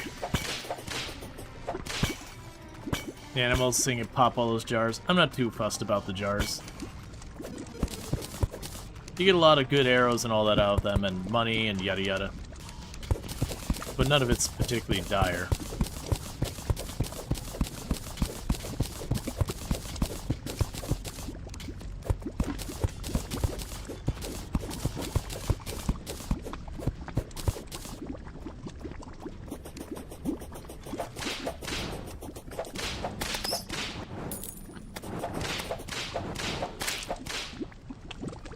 Hey Marlo, how's it going?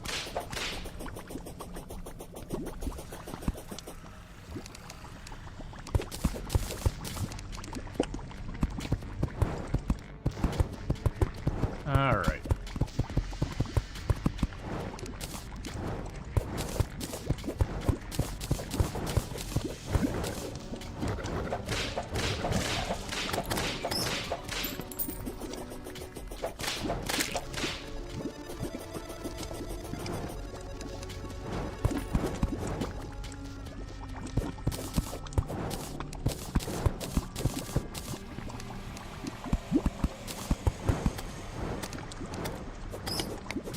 And it's always the prepping of this is one of your big time sinks. Like, obviously, if you're speed running, you know tricks to, like, just blast the area out. Get the thing you can do just absurd damage to the boss real quick. All that garbage. I was never one to speed run. Nor was I one to spend time looking up meta strats or anything like that.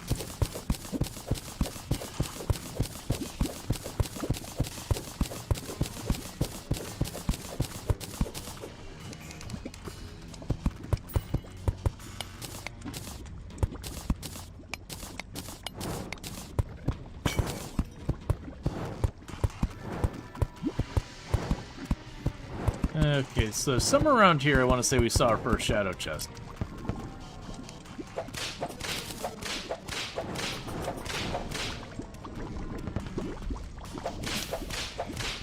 Let's see, you never made it particularly flat, just covered over with lava and jumped over everything else. Yeah, that was the thing. If you get the lava waders, I've done the same thing where it's just literally I would just start dumping lava until it was flat. Well, not even perfectly flat, just you dump lava until it's like, okay, that's good enough. You know, got enough of a runway. But unless I go and I start grinding to try and get those lava waders.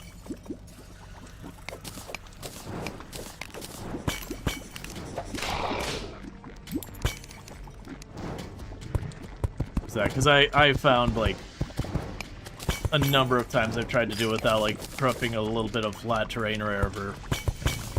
And I'd always get unlucky where I'd run out of space. And then just trying to jump between everything, you get, like, a large ocean area. Oh, 1 second, we got a chest down here.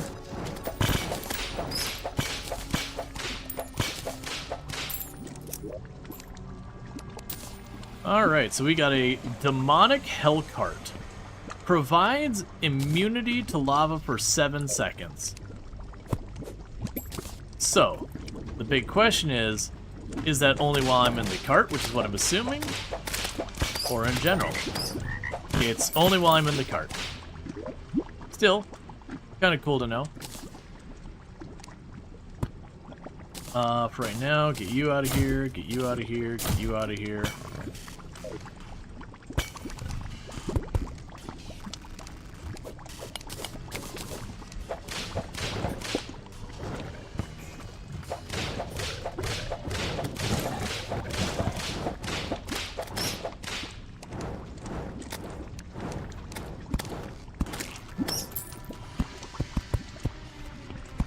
Alright.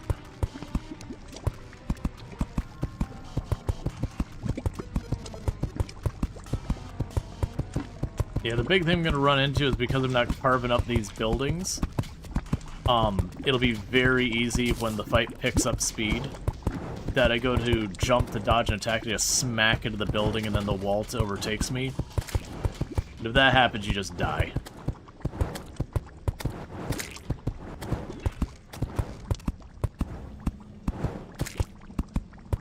Alright, so we probably haven't made this remotely long enough. but I do want to get a gauge for, like, how we're looking. So grab these chests real fast. A slice of hell cake. Oh, we get a cute little imp. Alright.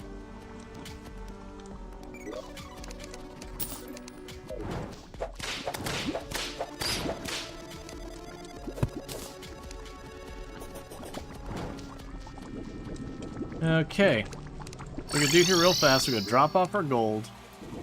We're gonna take our first attempt. I'm not gonna burn a bunch of buff potions or anything in this one. Ooh, the Sun Fury is actually pretty strong. Unfortunately, I don't think that'll be a good weapon in this fight. Just like the Cascade probably won't be very good. Flame Lash. Some of the... Oh, you.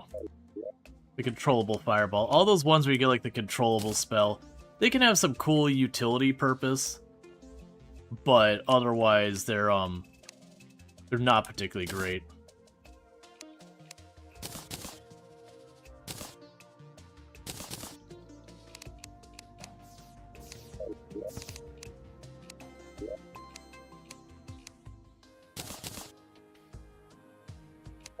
The hell card I put away. Alright, so.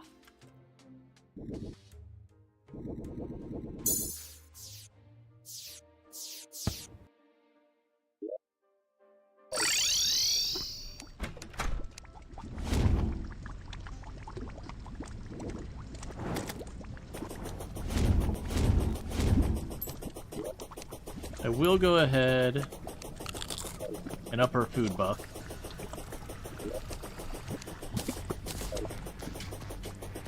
Alright, so I definitely don't feel like this is long enough. Not even close.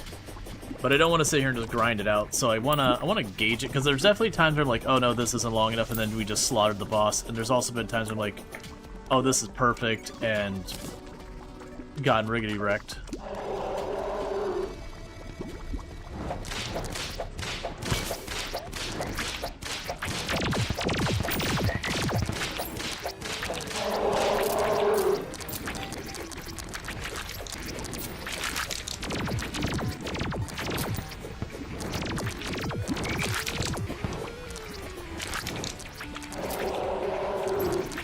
I did not bring the right weapons for this.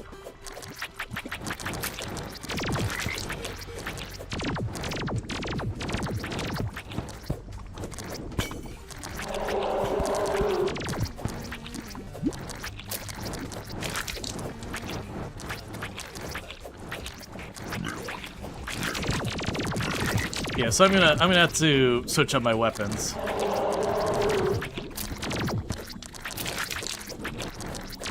Primarang's not terrible, and it'll probably work much better once the fight picks up speed.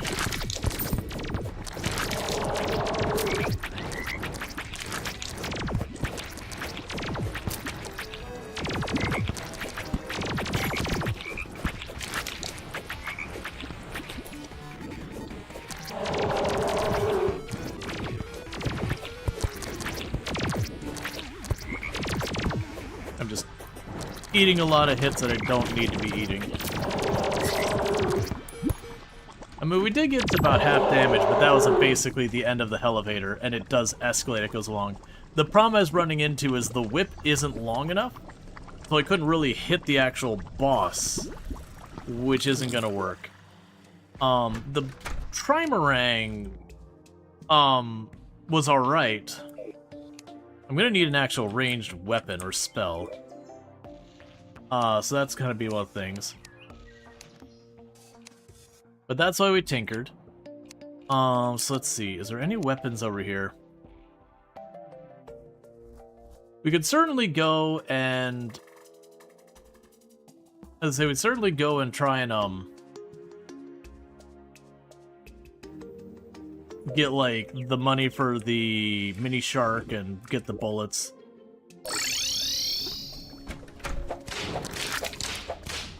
The heck were you? So I do a ton of bee nades. Do the bee nades still work that strong? I thought on expert mode the boss would start out running the bees and then the the damage would drop off real hard. Oh, I didn't bring the... I know the bee nades used to be like the super duper meta. Let's see here.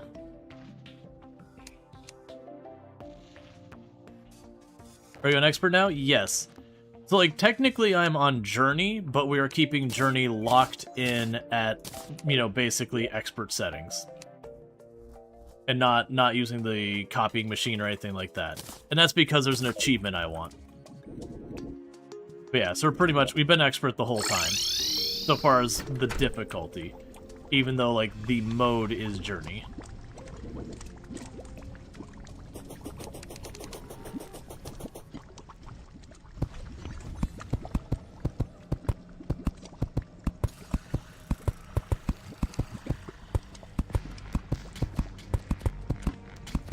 This will be good at expert? Gotcha.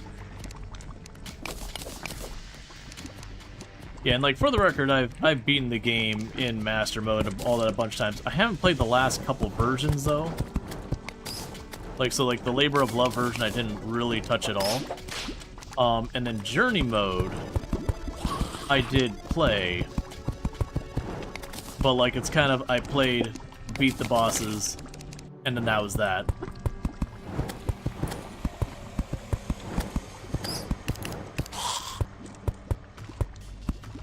So honestly, the best way to kill him? Alright.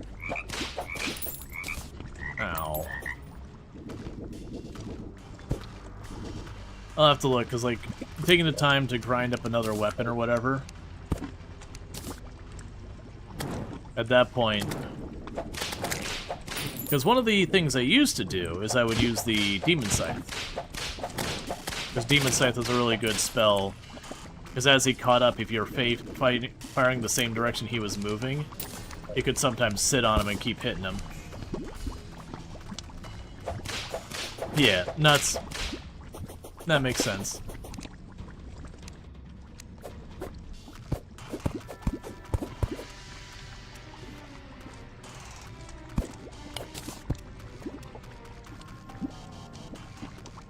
And then plus, with the bee nades, you don't have to worry about, like, clearing out the stuff so you have, like, line of sight. You can just chuck the nades behind you, the bees pop out, and sometimes they'll get stuck on stuff, but who cares? Enough times I'll figure it out.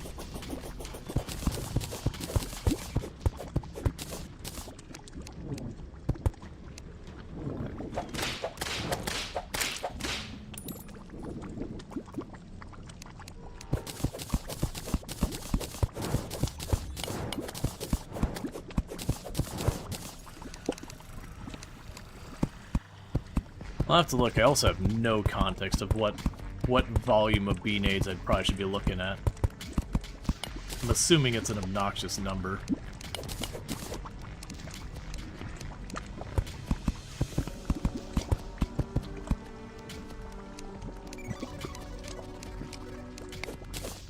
Oh, only 100, 200? I figured it was going to be way more than that.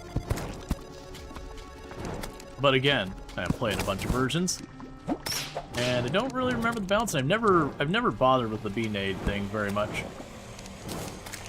I haven't had a need to.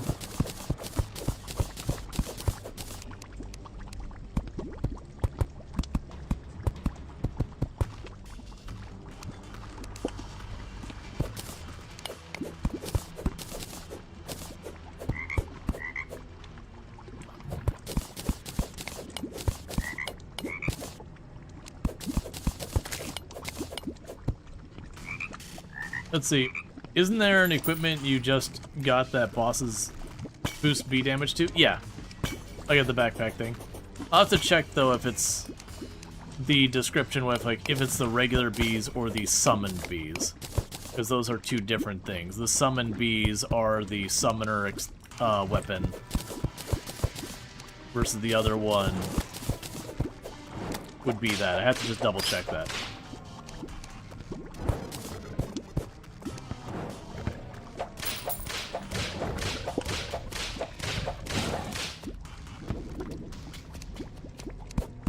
Okay.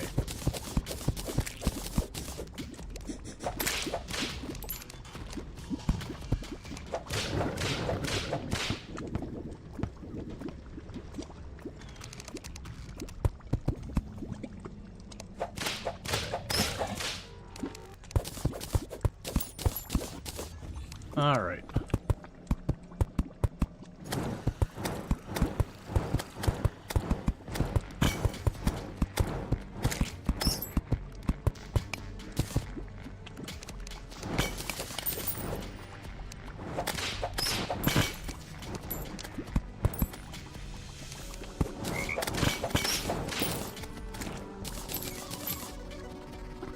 We can just check what the B-nades need to be made. I'll get myself a spot we can have like the clean break here. But that'll be like this end, because I'm just extending the platform, because with the way I was fighting, like I said, we're at about half health on the wall of flesh. And the fight does just move faster and faster and faster as it goes on.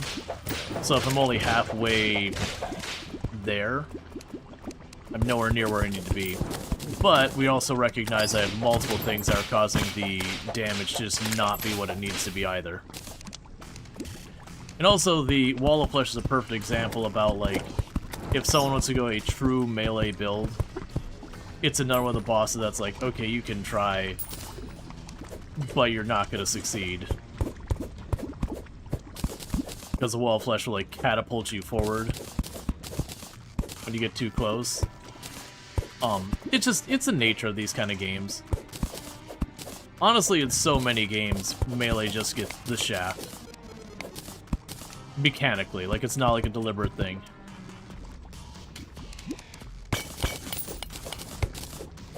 Yeah, because I'm curious how you'd even do that. Because normally, to make melee work, you have to be, like, really, really tanky, get yourself some life regen, that kind of thing. Because just certain things are not really avoidable. And don't get me wrong, there's a lot of stuff that's like, oh, it's melee damage, but is it really melee?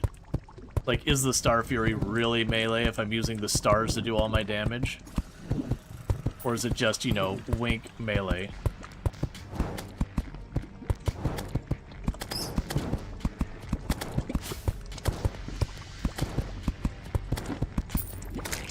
Okay. So one of the concerns, I put the effort into making all that stuff and I don't use it. Okay, I'm not going to use the Dark Lance. I don't care about the painting. I don't care about the door. I don't care about the painting. I already have one. I already have one. I don't care about the lantern. I already have one. Alright, so the B-nades. So the B-nades...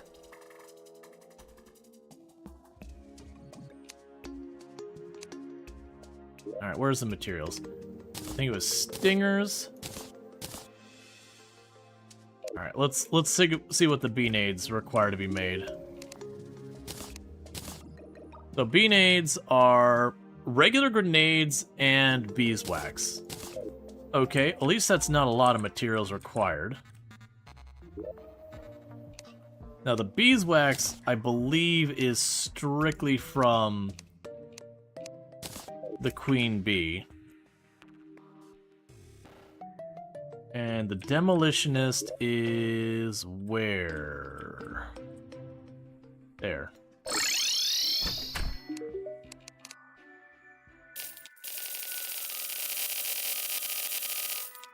Done.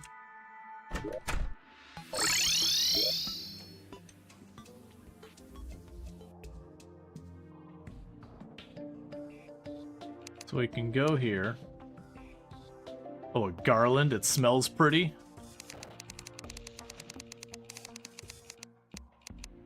Alright, crafting menu.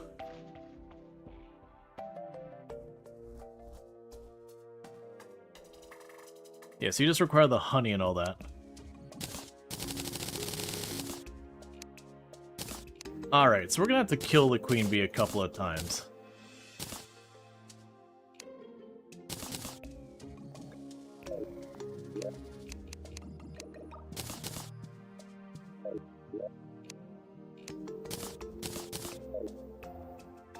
Okay.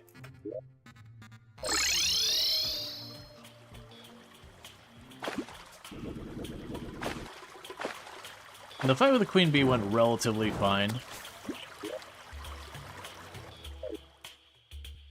I'm gonna need to go and get myself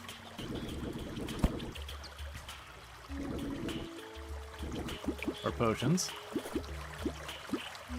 Oh, we need to swap those around. Swap these around.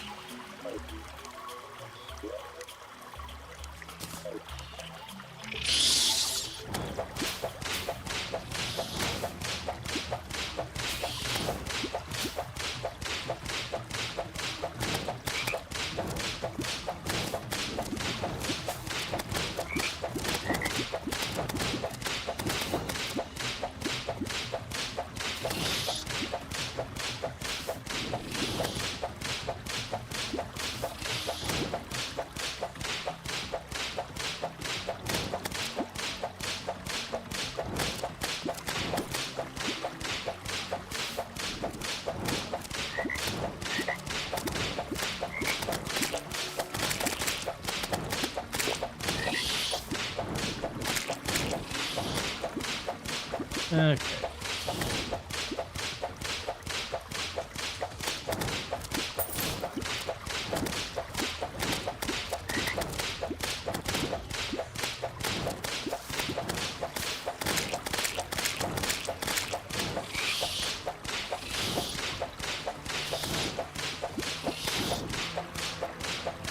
Did a little honey dip there.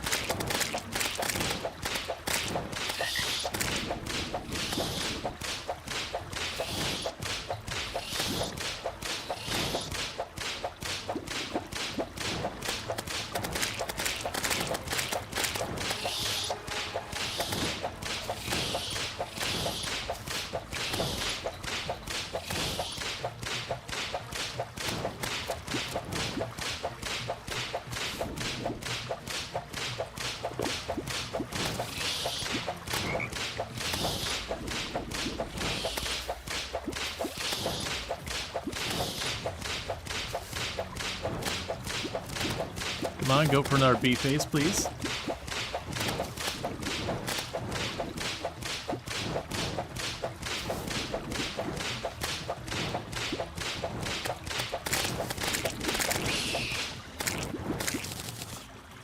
All right.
Okay, we're just...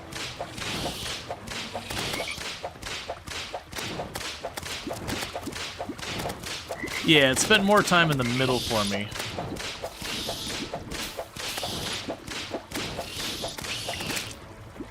That's not the most convenient.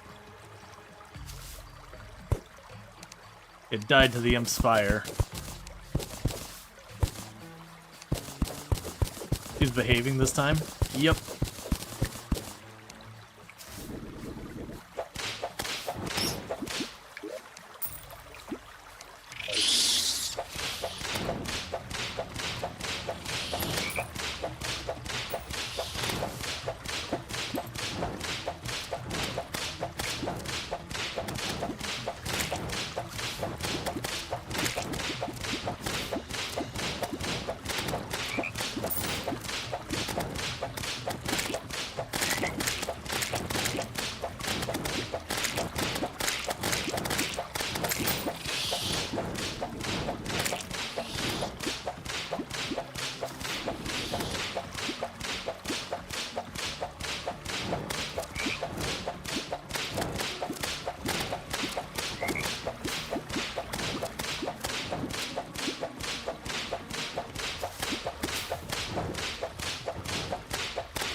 Yeah, it's the longer the queen bee spends in the walls, the less damage I do, the longer the fight takes.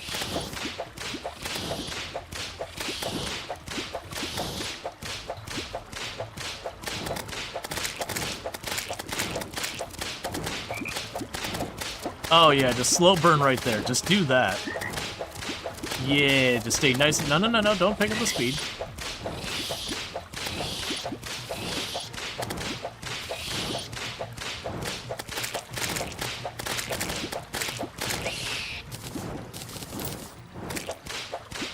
But to be fair, I wouldn't behave if someone's trying to kill me either. The heck was that? Ancient Cobalt Helmet. Don't really care. Bee trophy. Here.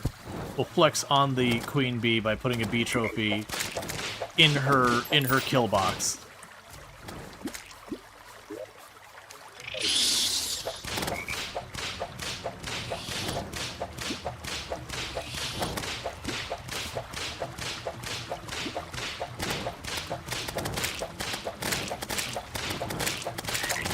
Ow, stop it.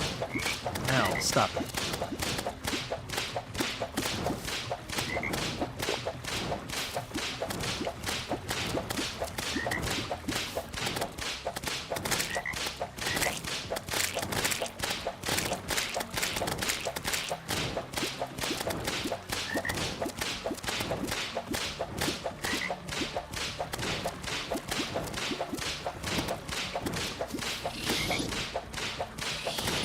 That's been a pretty sloppy fight.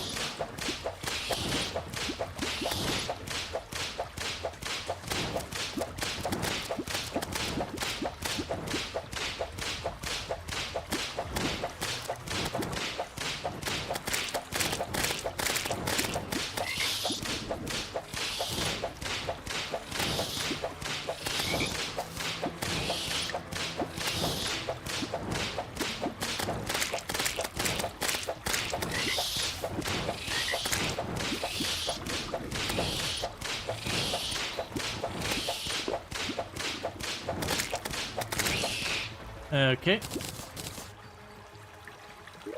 Killed her again, and last time.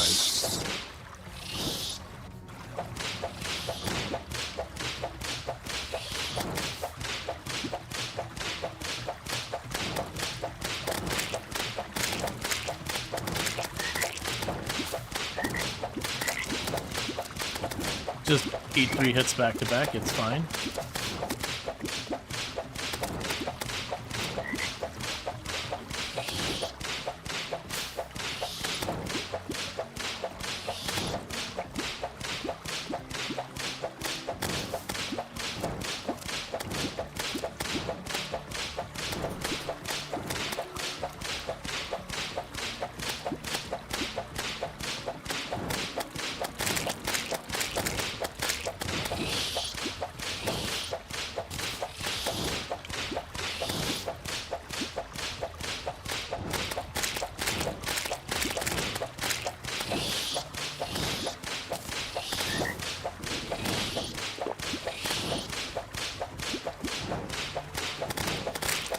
I do really like when she does the bee phase. She just gets so much time on target.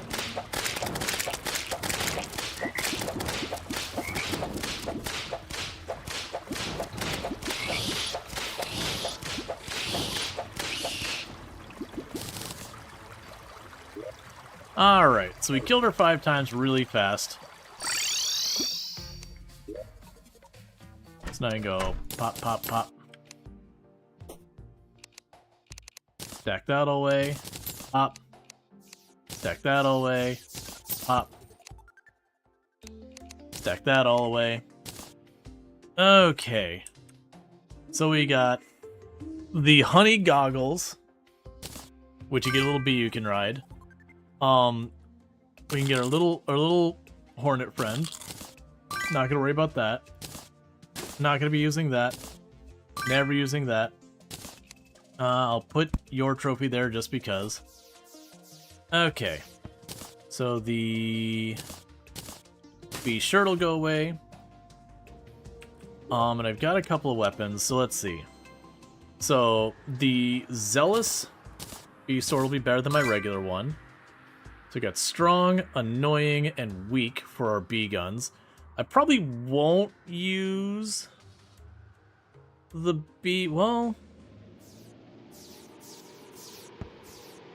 We'll probably just be using the bee nades. Let's go ahead and I'll leave this here. The strong is a better bee gun. We'll get rid of the other two. Those are a low-quality hive pack. So we've got the honeycomb. Releases bees and douses the user in honey when damaged.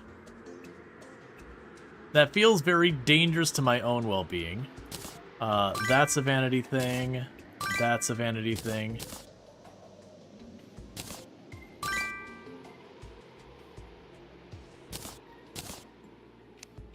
Okay, grab you. Let's see, make you want to play Terraria, but honestly you don't enjoy solo, and you have no idea where to start. Because you have no idea where to start or what to do. Yeah, that's understandable. So you can be upgraded with a couple different things. So the only one that'd be relevant for us would be that. I don't think I want to do that. So we're gonna go ahead and not use this thing. Yeah, that would be not a bad idea. Like, if you don't know what you want to do in it, just grab one of those. Alright, so I got warding. That'll probably be the best we can get. These don't combine, so we'll just do all that. So we've got the warding bee thing. Because I probably won't be using much double jump during the encounter with the wall of flesh.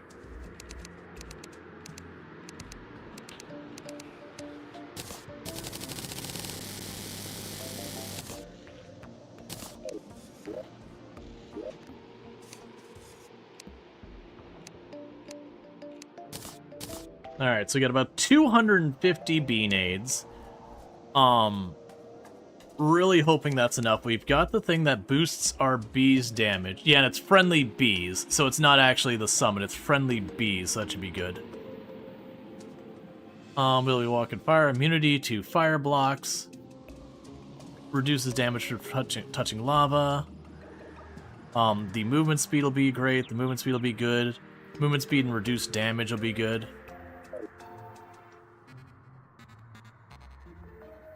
Yeah. Well, I guess here's the question. For people who have done this before, does the amount of platform I have and 250 bee nades seem reasonable? Or am I looking at just to save time? Like, if people are like, nah man, I don't think you got that, like that's not enough.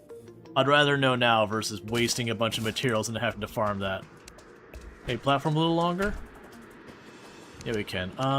Seeds, drop them there. Just get the hunter potion. Iron skin. Hearts is probably not going to be... Well, I mean, the hearts will be relevant. That won't be really relevant, but we don't care. I'll grab the thorns, why not?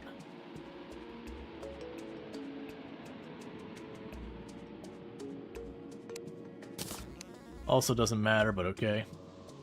For safety at least, wouldn't hurt to put a little more range, either just as a backup. Yeah, I'm hoping the boomerang will still work, because the boomerang was okay damage, it's just trying to land it was the tricky part. I'm thinking if we get all the way to the end, that'll be moving fast enough I won't really need to worry about missing it. Like it'll be trying to be on top of me the whole time, versus when it was moving slower. Alright, so we don't want to pop any of that yet. So what I'll do is I'll start working my way left, because I still have to wait till I get myself another voodoo doll. So I keep clearing to the left like we had been.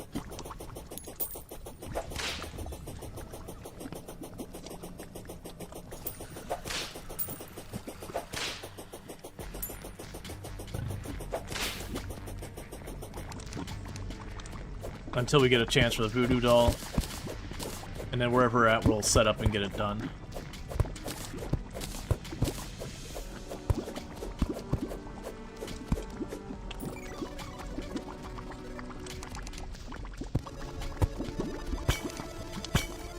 Hey, Night Dweller, how's it going?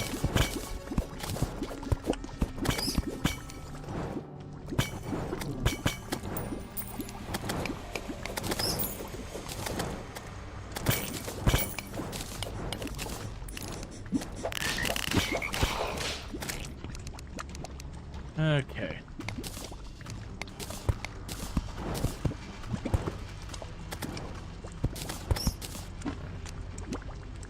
That is messing me all up. Hey, Treacle, how's it going? Can we get it? Yeah, I already got it. So thank you so much for taking the care of that shout out for me, Luxray. So check out Treacle, another fantastic content creator. Plays a lot of RimWorld, so if you like that, you can find that over there, among other games. It's not the only thing Treacle plays. But good times. Recently got Twitch partner, which is pretty awesome. The major milestone for content creators to get partnered. Oh, good stuff. Right, meanwhile, we're just cutting across here.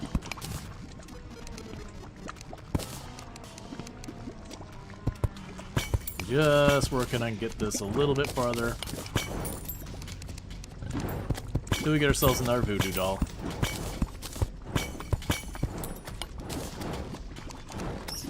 So one thing I'm definitely going to want to do is I did just get a gravity potion. I probably want to do something with that. I took 54 damage from that lava. Did I not? There we go.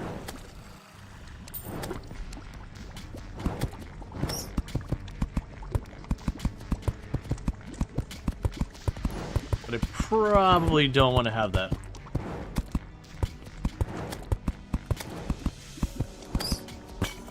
Probably have enough bee nades? Yeah. Because when it comes down to I have to kill like the queen bee like 10 times or something. That'd be pretty obnoxious. And that happens sometimes. There are points in this game that you're like, oh, I want to use this strategy. Well, to use that strategy, I need item X. Get to killing the thing that drops item X and just keep on doing it until you get item X. And sometimes it can be stubborn.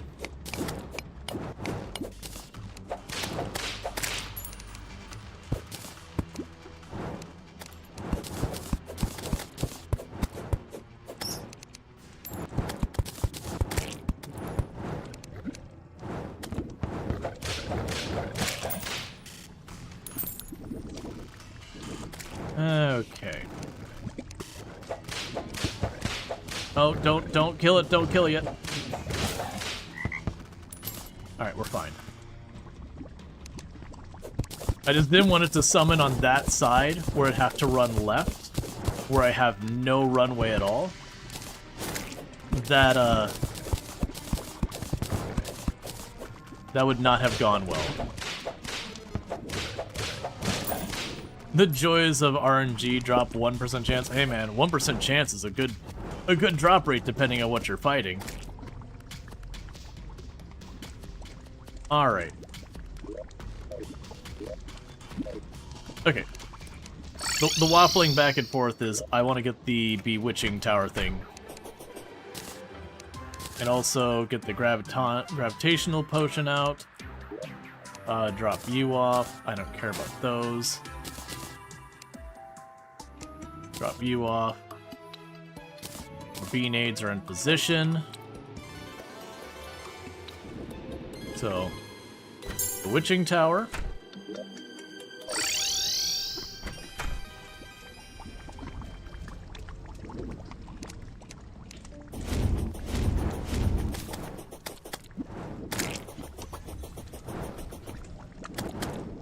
Let's get over here.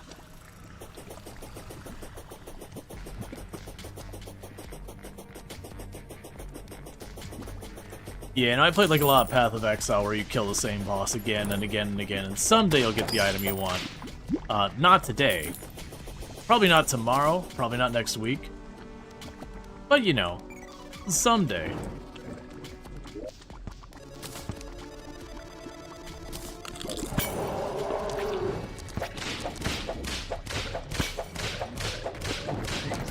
So let's wait until we get over here real quick.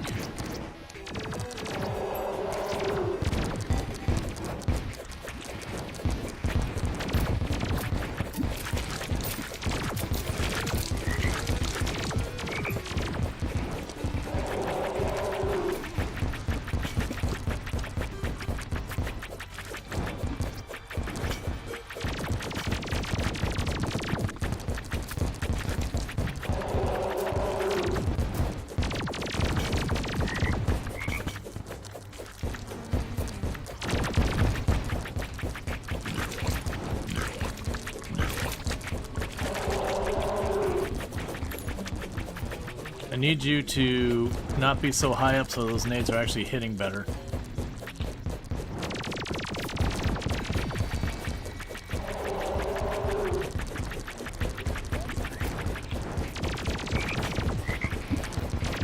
There you go. Level out to me so we can get all those hits in.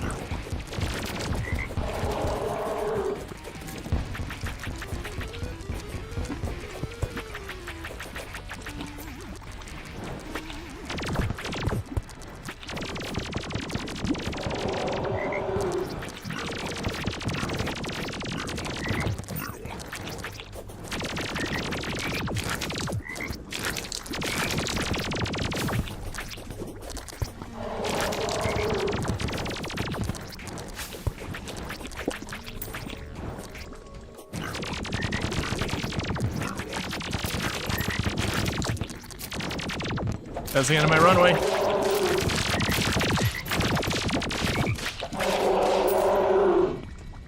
See, I just wanted to deliver the loot directly on top of me. I think that's the only time I've actually been in the loot box. When it happened. To be fair, like, life was actually good. I could have gotten knocked about 2-3 times. Well, no, because we healed up from all the crap. Alright. Hellhammer banner can be placed. Okay, there you go.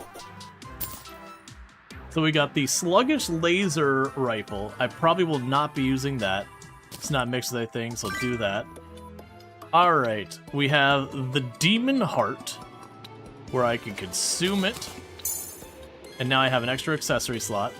We have the Ruthless Pwn Hammer, which could destroy demon altars. We'll need to bring that with us. So now shift all that over. The Wall Flesh Mask I don't need. The Emblem of the Ranger. Yeah, so I'm not going to be using that. So many bosses requiring setup the fights. Yeah, no, that's the whole thing. That's one of the big draws to Terraria is like, you don't just walk into the arena and it's fight time. There's like a whole setup that goes with it. Like going, okay, well, here's this boss. All right, well, what's my strategy for tackling that boss? Before we get too far, let's take a survey real quick. All right, I'm not seeing any biome shenanigans here. That's looking fine there. No immediate problems here. This one already had corruption nearby it. Okay. So just did a quick peek just to see if we had like the bisecting area where the stuff shows up, cause us grief. Now, it would be nice to prevent this from going to hell. Also, not enough village... Oh, they died because of the Wall of Flesh passing them. Yeah, that'd check out. So... Boom.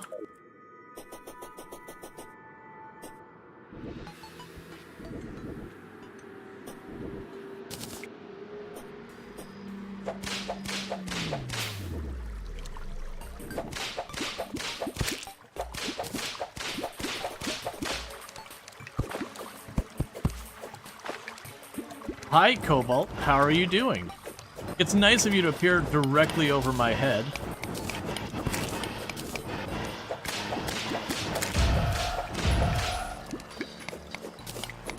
Also, oh, I could see it because I had Spelunker potions on, and when we fought the boss, I just popped all that. Yeah, I've had it show up near me, but I've never had it, like, quite on top of me.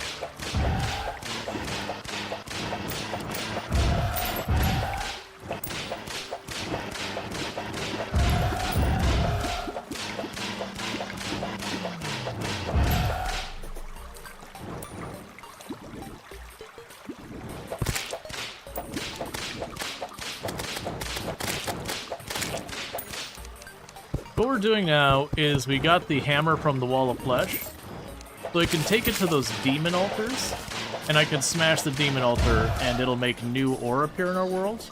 And the more you smash them, like, broadly speaking, the more you get.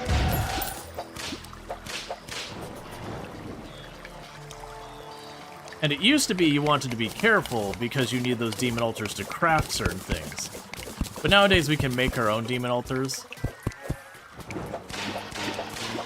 So it's not as big a deal. Also, you destroy the demon altars, these wraiths show up to cause you problems.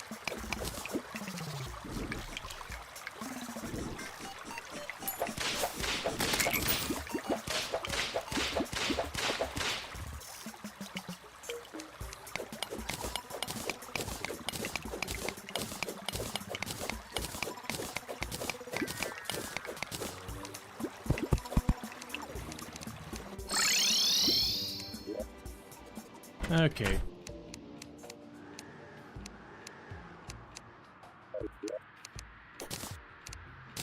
We can drop all that off. Alright. The menacing fast clock gives us immune to... Oh, I didn't put on my... We can put you down here. There we go. All the potion options but mining. Yeah, no, I need to shuffle these around. We had all the combat potions.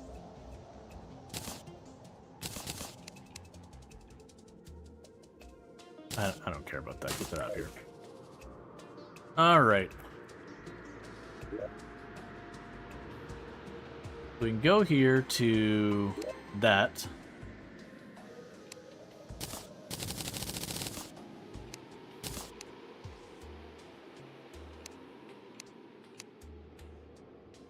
And then make the cobalt pickaxe, or, yeah, so the cobalt pickaxe or drill. So that's 110 versus, yeah, they're both 110. And can mine. Alright, so we got that one, so now we can find mithril. But before we get too worried about all the ore we're going to be chasing down, what I want to do here, as we drop down here, I can get myself some upgrades. And I do know we passed a bunch of good ore. Oh, hey, Blue Fairy.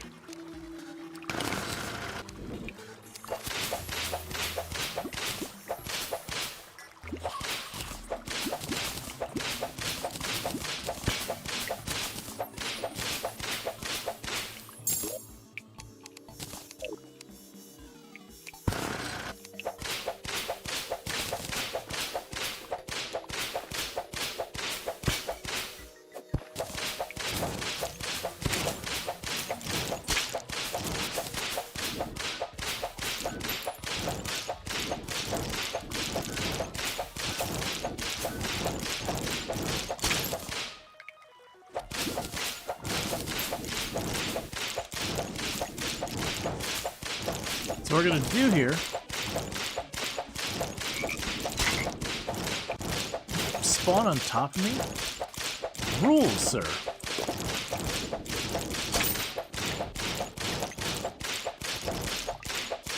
Okay.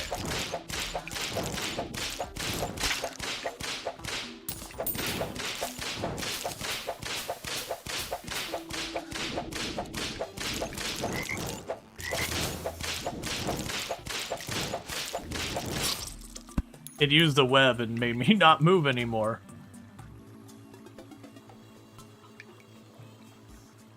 It's because you murdered your guy. Nah, I don't think that's true. That doesn't sound like something I would do. That's okay. That can remind me how many of those fangs I even need. Which is a lot. Okay. So, for the fangs, we can get the spider staff, which lets you summon spiders to help you. That's 16 fangs. And then we have the spider armor. Alright, so let's see here. What are you? A venom dart trap. Oh, fun. So 12, that'd be 28, 36, 52. So we need 52 fangs. So let's go ahead and tag those up there. You get out of here. You get out of here.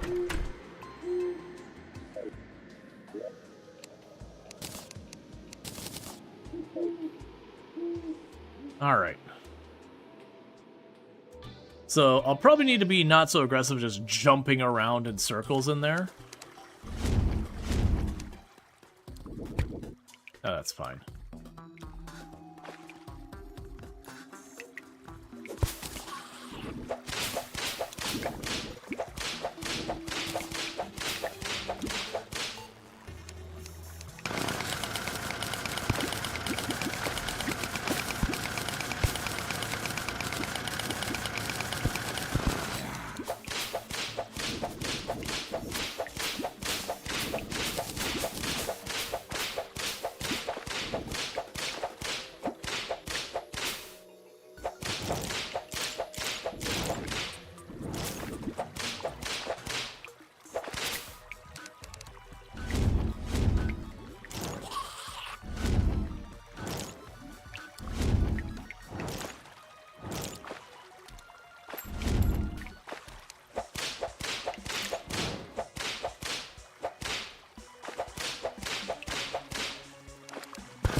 Yeah, I want to get it so we can just kind of hold here, they spawn down below.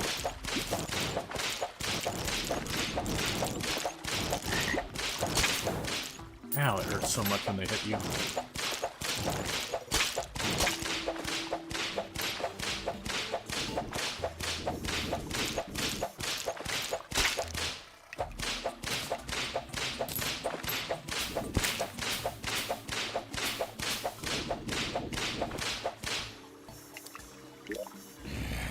Yeah, 16.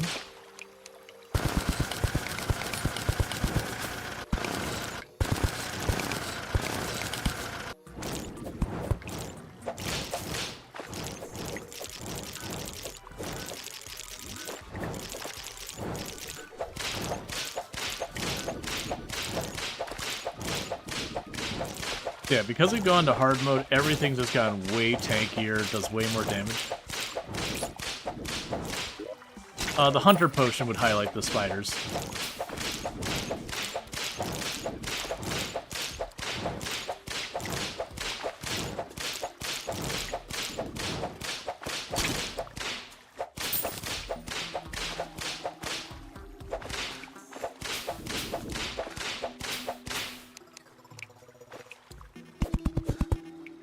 Oop, that's not what I wanted.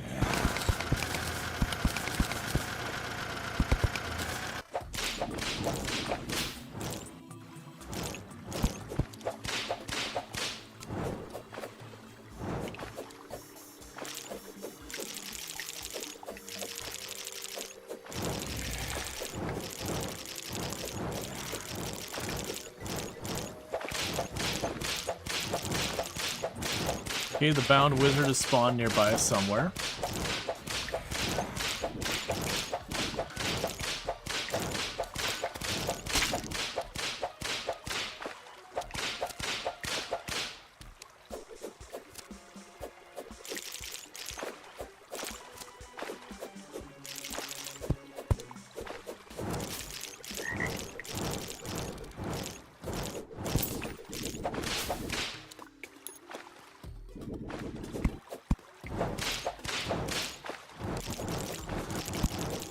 One thing we'll definitely need to do is just adjust it so that I don't have to worry about the stuff going for the side as much. Yeah, dangers for traps and lava and, you know, breakable ground and all sorts of stuff.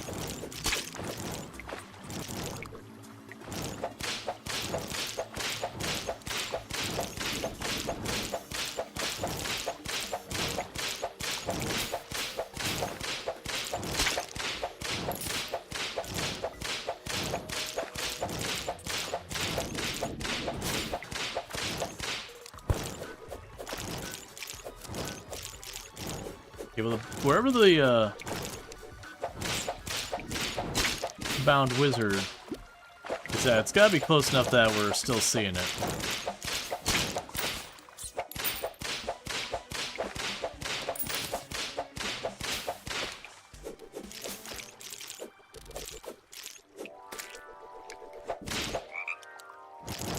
Let me out. Let me out.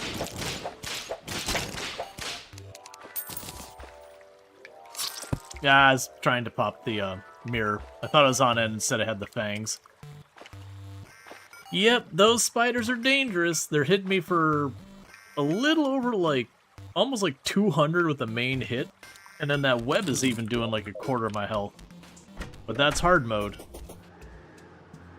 Hard mode, everything escalates very rapidly.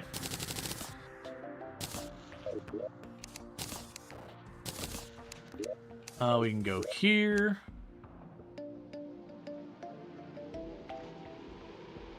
I used to think it's this bench. It should have more than enough spider fangs for the first piece or two. Let's see here.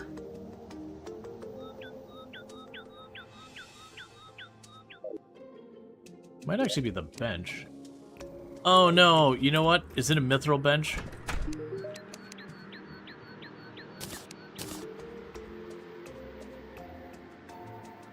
Yeah, it's mithril anvil. Okay. Slight detour.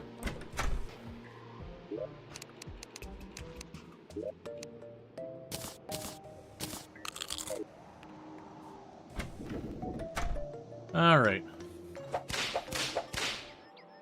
We're gonna drop past the spiders, because they're not useful to me right now. We're gonna watch for mithril to show up.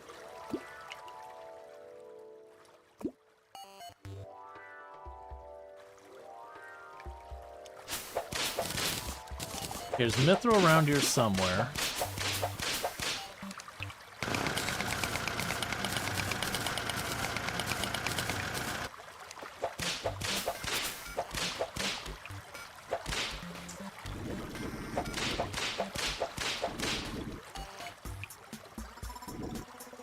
All right.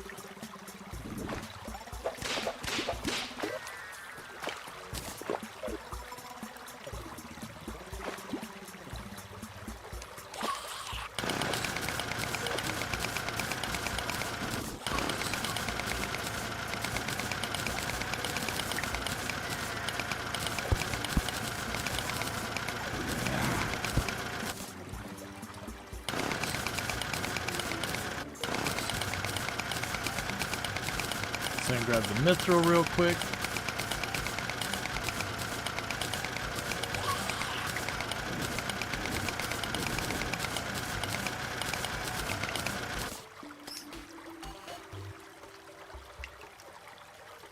Can't tell that's mithril over there.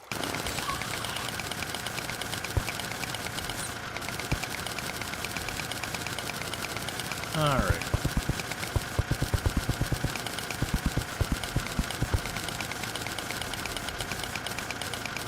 Got cobalt over on the right.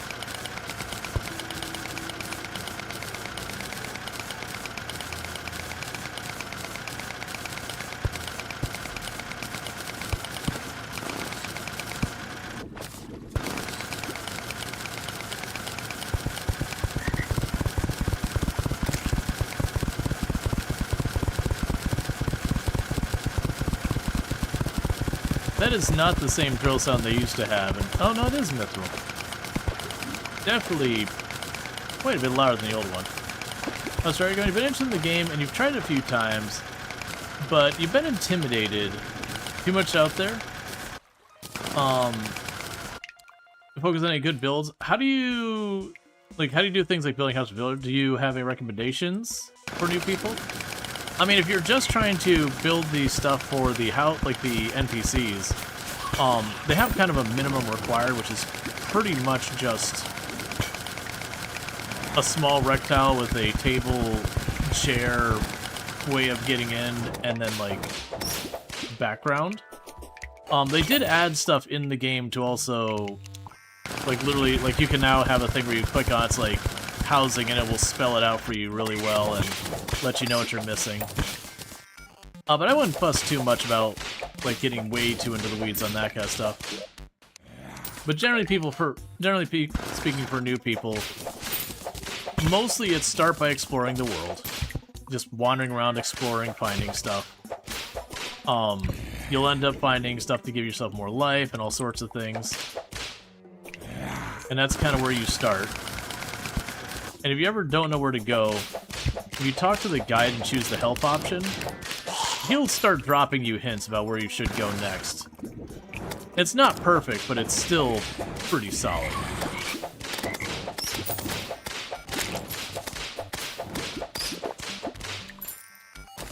So that'll be...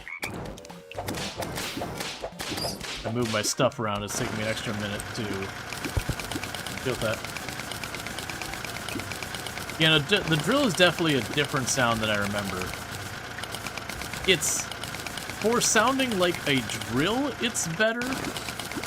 But for walking around and mining for any real length of time, I do have a feeling it'll be a sound that you'll very quickly get tired of.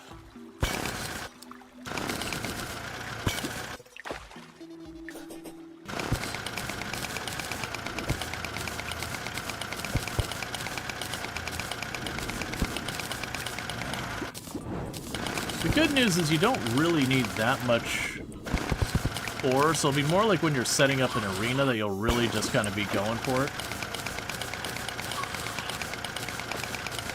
I think that might be titanium below me.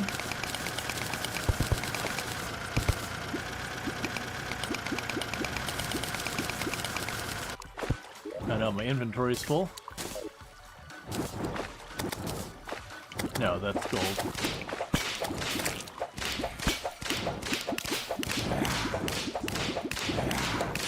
Alright, so we should still have more than enough mithril for what we need. My potion's about to run out anyways.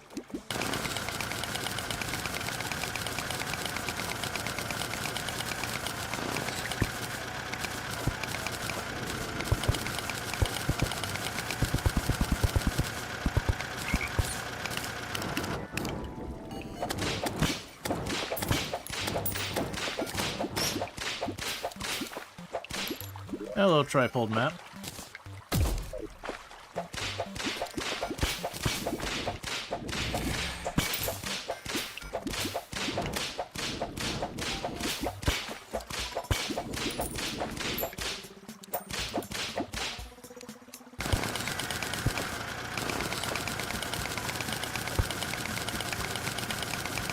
Trying to find the bound wizard while we're down here. Hey, there you go. Alright, so, for right now, I don't think we need graviton potions anytime soon. The crystal ball ends up giving a lot of stuff, and I want to say the spell tome has a lot of stuff locked behind it. We already got a mechanical worm for summoning one of the mechanical bosses, but we're not ready for that. Okay.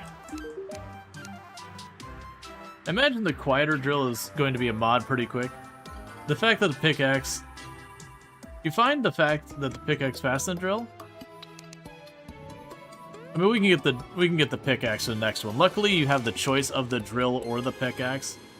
You don't have to worry about that too much. Alright, so for the spell tome, we can get the Crystal Storm, the Cursed Flame, and the Golden Shower. That's a crafting thing. Ooh, I already have both of what I need for that. So the plan...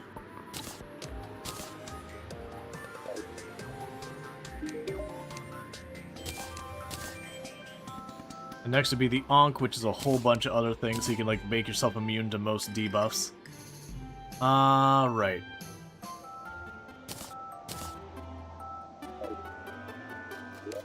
We'll need to put the crystal ball somewhere.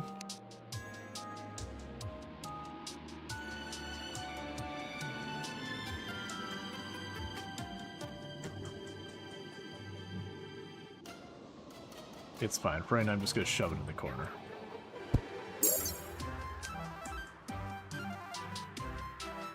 And what that'll let us do is we'll be able to like make meteor shot and unlimited things and yada yada.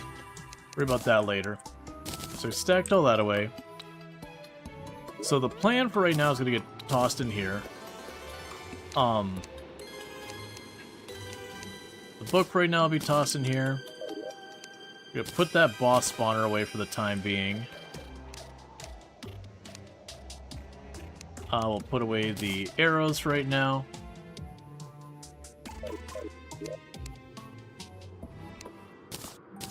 And get our mithril bars.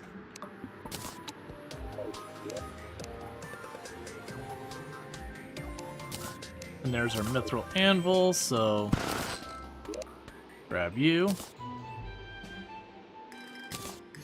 Yeah, it's just checking neither of you are materials, right?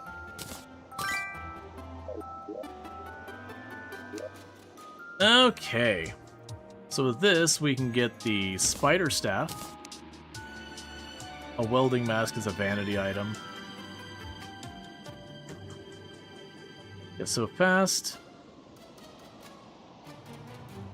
I mean, the drill is very fast versus the pickaxe is fast. But the drill has shorter speed.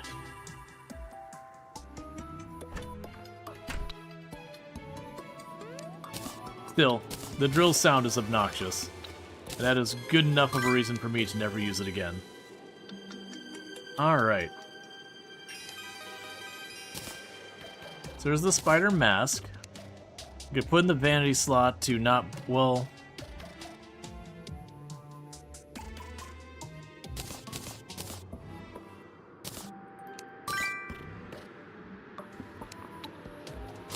Yeah, no, it's just with that one, is like, you are a loud weapon.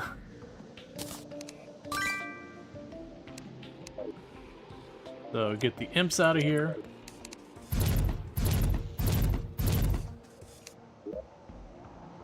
We got you. And drop off the mithril. Okay, so... we can also make the mithril war axe, which is 85%. Which is substantially lower than the molten ham axe, which is weird. Like, it's like half. So I don't have much need for the mithril ingots right now. Alright, Nitro, you take it easy. Thank you for hanging out, good stuff. Alright, so let's check what I need for the rest of the spider equipment, because I need the boots and I need the chest piece. So the boots are 12, so I need a total of 28. And this time I got better minions.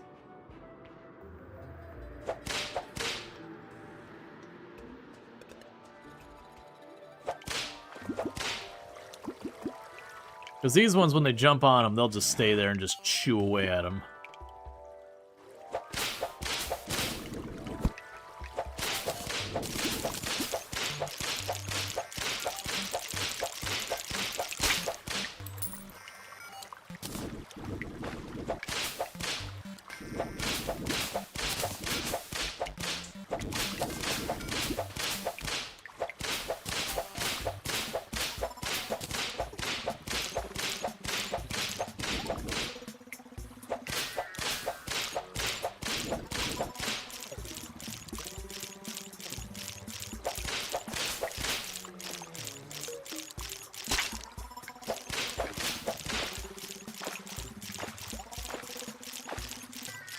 Feed my pretties.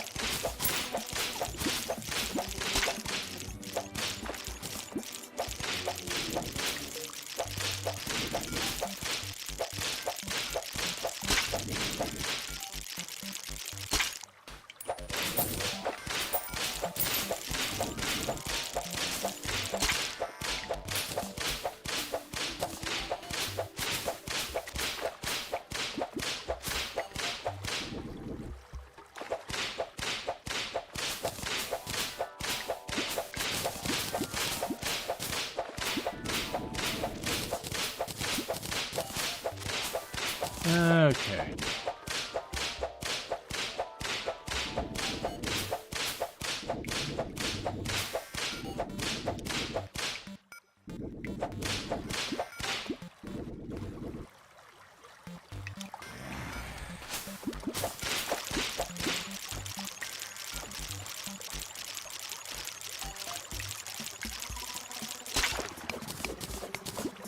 Well, I didn't realize it's full of water.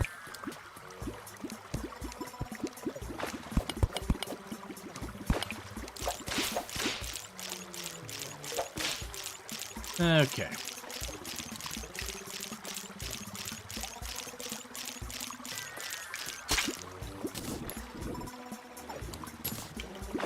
Got 21 of the 28 I need.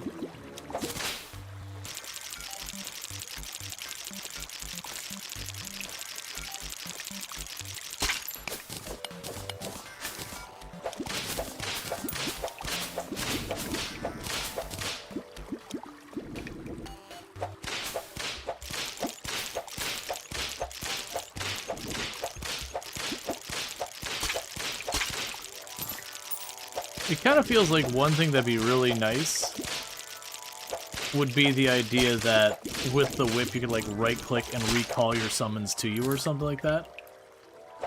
Just for when they all get like stuck on terrain and all that, and you're not in an area where you can really move much.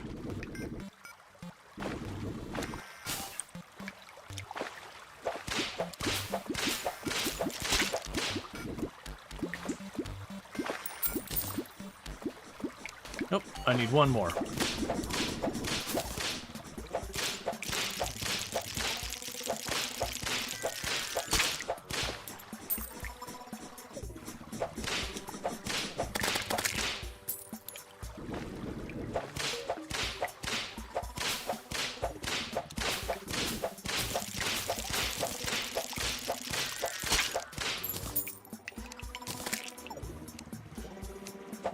You heard someone say that summons are strong this patch? I mean, summons have always been strong.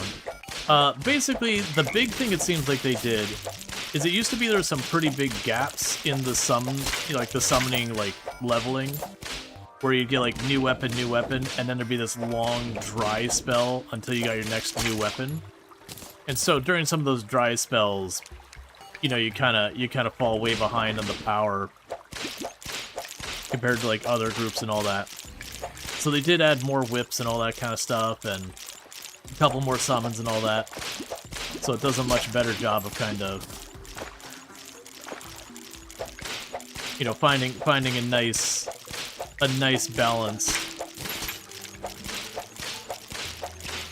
Like I genuinely, the last time I played was like Journey's End. I found I didn't use the whips very often. It's not that they weren't good or anything, but like there's just so often I just didn't have a whip that was kind of good enough at that stage, or there wasn't just something hands down better. But I am finding the whips to be pretty decent now.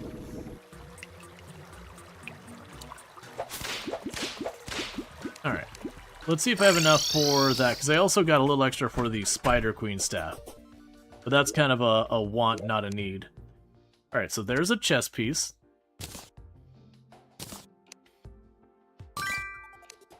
There's the legs.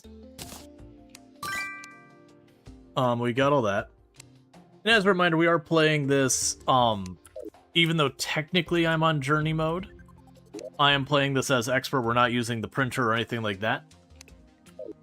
That's just a choice I've kind of made. And that's just due to achievements that are only available in journey mode. So let's see, Spider Queen, that's 24, so I need 6 more.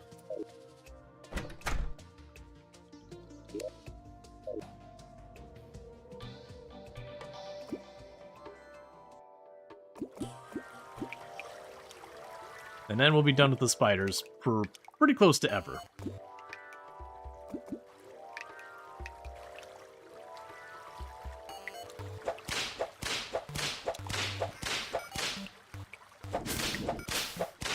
And then the next thing we would probably do is, we'd probably want to go after the titanium.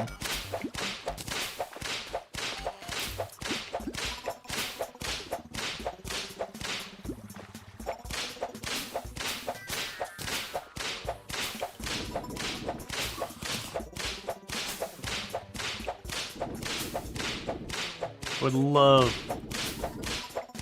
more visibility.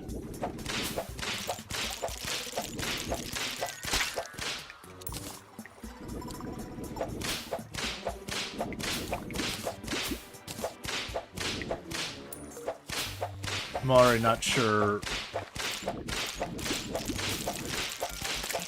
how many of those fangs I needed. I think it was 24? But yeah, no, generally speaking, summoners have been strong, every one of them.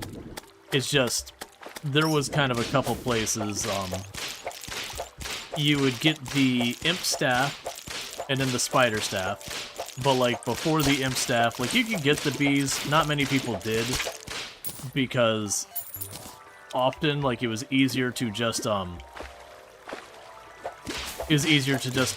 Hellstone happen and all that than it was to take on the Bee Queen. So you just kind of skip that whole level. Alright, and so with this, the Queen Bee's a little, or the Queen Spider's a little different. We'll go ahead and get rid of the Boomerang for right now. The Boomerang was kind of fun, but, all in all, with our setup, it hasn't really been adding that much. Oh, we also got a Poison Staff. That's a decent caster weapon, if I recall correctly. And you can upgrade that into the Venom Staff. It requires Chlorophyte, though. What's your mana? You don't have anything for mana. Yeah, so now I can have 4 spiders. I'll put that away, because I'll probably potentially use that later. Meanwhile, I could take this as a crafting material. Alright, so the next move is going to be popping on down here. Not this way. Popping on down here.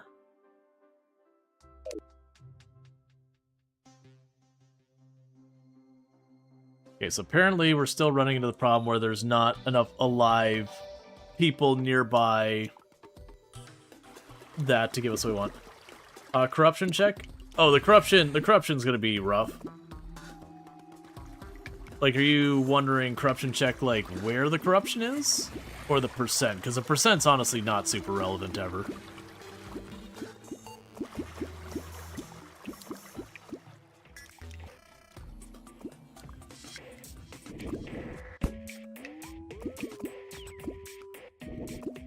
Where it's spreading? Yeah.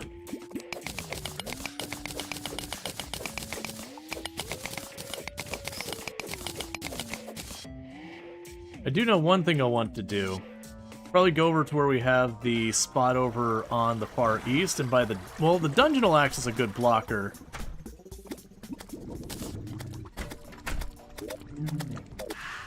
Must have respawned while we got down here.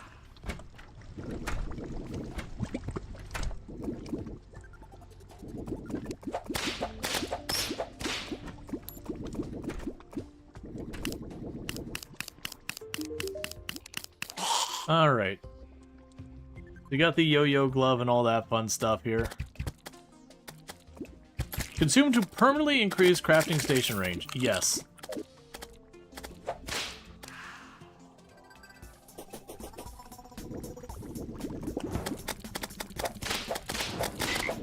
Oh, if you wanted to know where the corruption is, it's right here.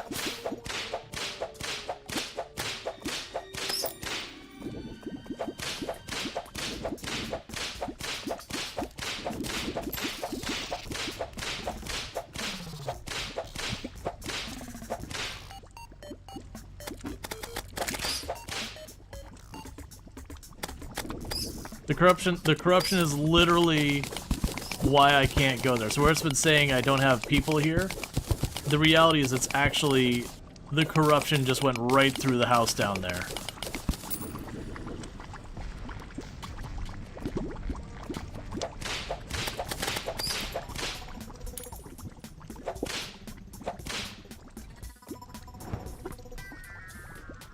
Alright, so I think that's a titanium there. We're just waiting for that lava to drain.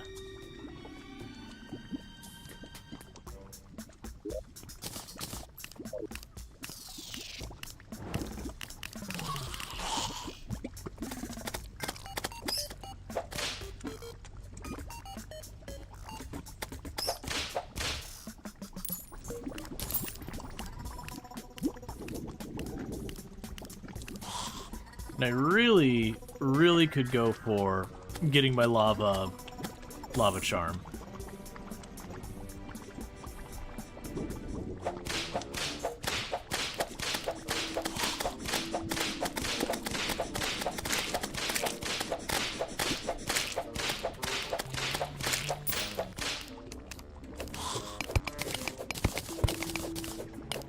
Okay, that's silver. That's also silver.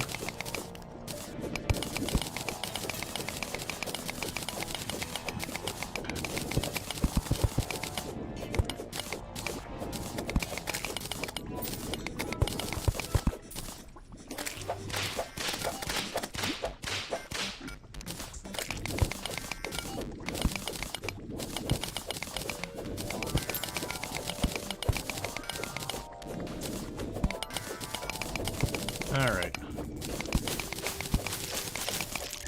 Oh, I opened up the wrong hallway. Okay.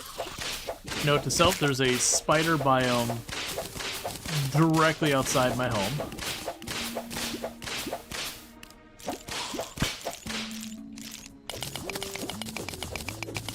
Okay.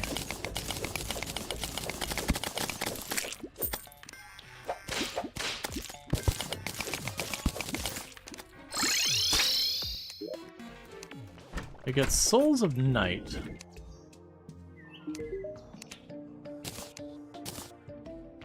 So with that,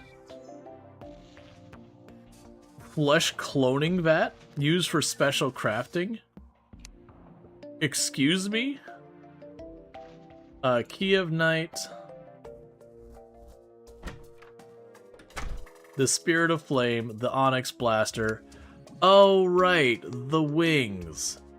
Right, we're gonna want to get wings. I don't really care which set of wings we get.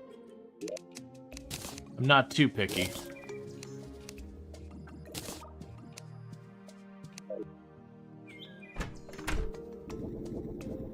So that's gonna require me to get Souls of Flight regardless. Before things go too far back, because I forgot, if the corruption spreads over to these too far, then ultimately we'll have problems.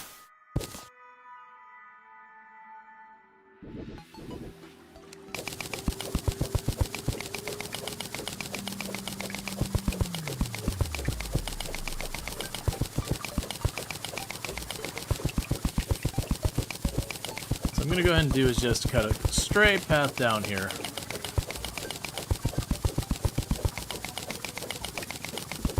Before it has a chance to spread very far.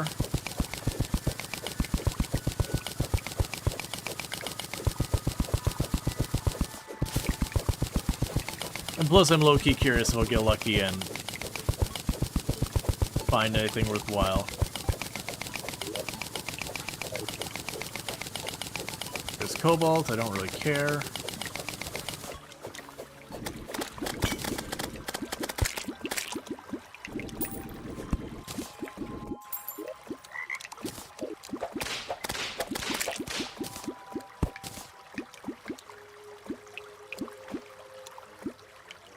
A glow tulip. And you're prioritizing it over everything else.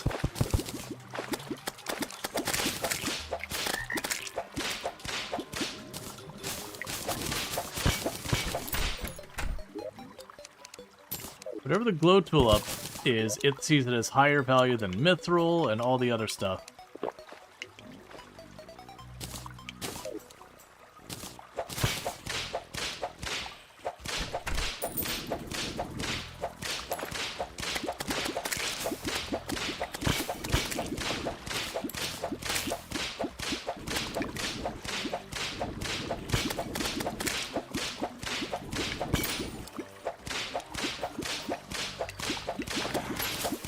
It's either down or right.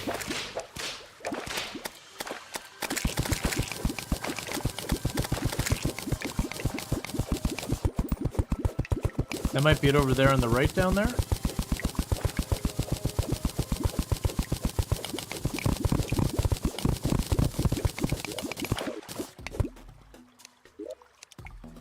tin can get out of here, the lead can get out of here, the mud can get out of here.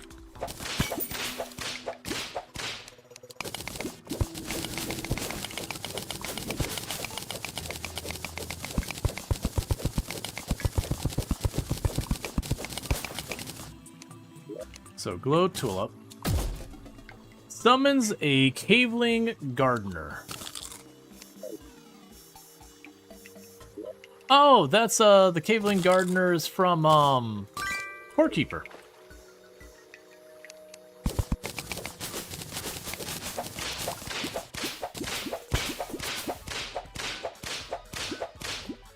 Hey, Ultra! Thank you so much for the raid. I hope your stream went well. I saw you were doing a little Terraria.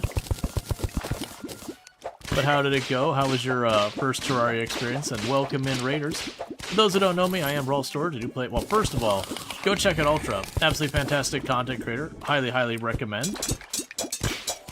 It mostly went well until it crashed. So historically, I've had like no crashes with this game. However, I did have like my first crash today, which I was doing perhaps a couple things. What are you? Perhaps a couple things I probably shouldn't be. Oh, it's a rock golem. But yeah, no, like, again, check out Ultra. Plays a lot of simulation things. I've been playing some Terraria today. So definitely go check them out. Do you think you'll be doing more Terraria? Just out of curiosity? Because I saw you play, I was like, man, I wanted to see that. What do I gotta be streaming? Yeah. If you don't mind me asking, how far did you get? Set that aside. The wooden door can go die in a fire. That's a spare. Roman popping in. How's Terraria treating you? You made iron tools? Nice. We just went into hard mode like a couple minutes ago. So we're not late game because the game goes on for practically ever, but we are a good ways in. But yeah, no, iron tools on your first one is not bad. And I assume then you haven't tackled any bosses quite yet? It's definitely a game that, like, the first time takes time because you're figuring everything out. So I don't want the bee cloak. I don't want the star veil. We'll see what we do with that cloak later. So I'll chuck that into this box. Alright, so I still need to find my lava charm. Is something I specifically want. We did find out the corruption is now causing us grief down in one of our homes. And I'm just trying to get over here so that we don't make a problem worse. So I'm just gonna make a quick buffer. I'm not familiar with the background I'm seeing here. You really wanted to die. But yeah, no, we're doing pretty good. We just got our spider armor. We got our little spider friends. So when someone shows up and they want to cause a problem, we just throw spiders at them. As you do.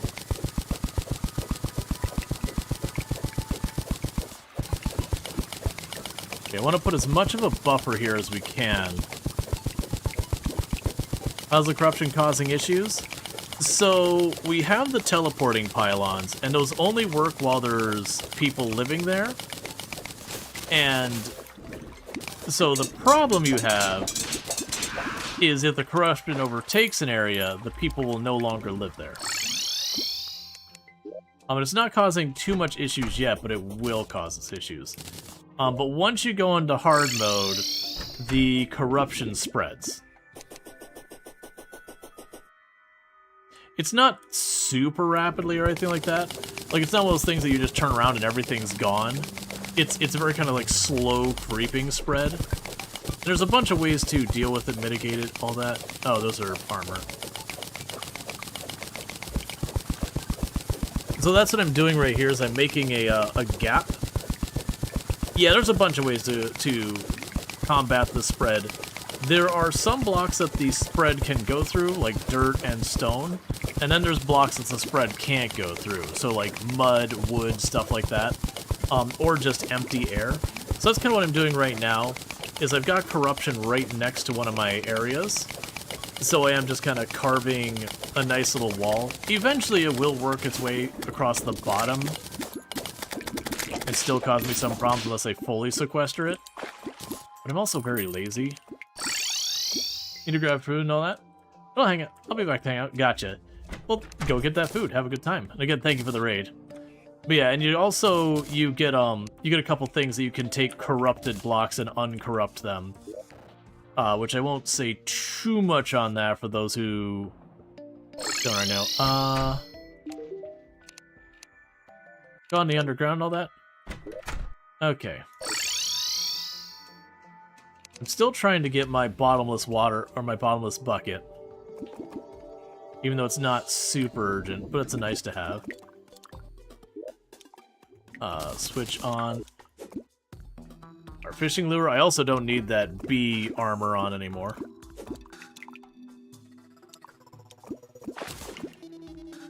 I'm gonna try and quickly get the quest thing for the fisher. I've noticed, I don't know if it's this patch or previous one, it does feel like the speed of which you get the quest fish is much better than it used to be. I definitely remember like sitting there and just like blasting away at a pool of water being like, man, I really need this fish. So, did you just make that armor? Yeah, I just made the spider armor. No, the thing I'm getting rid of is the bee backpack thing that we used to kill the wall of flesh. So it's not the armor, it's the accessory.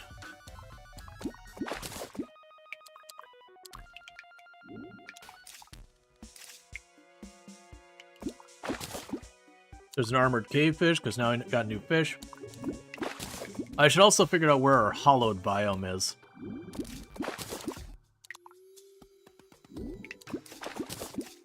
So, things to be working on now is I'm going to need to, with the hard mode, get our equipment sorted out. So for right now, the big thing I've got right now is I've got my armor. There's the fish we're looking for. I got my better armor.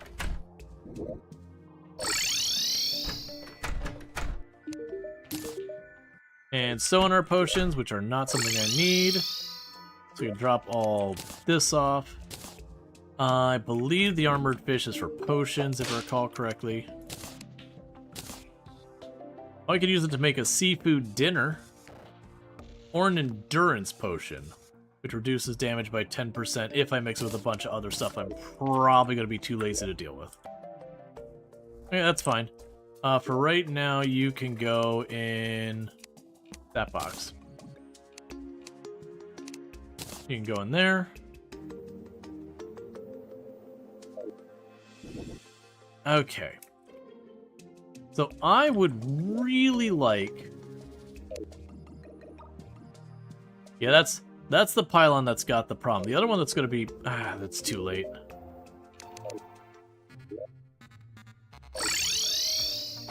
Okay, so we have a problem. My pylon over by the dungeon has already been overtaken. Either by the hollowed or the corruption. Probably the corruption, because it was like right on the edge of a corruption area to begin with. So it being overtaken is honestly not entirely surprising. But here's the hollowed biome. This is where we're going to get all our like fairies and unicorns and everything, which sounds adorable and great, but the hollowed biome will absolutely murder the hell out of you.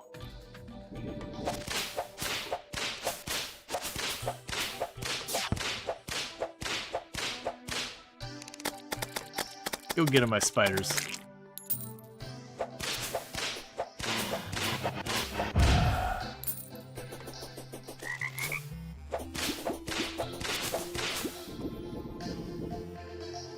Yeah, adorable murder. Yep.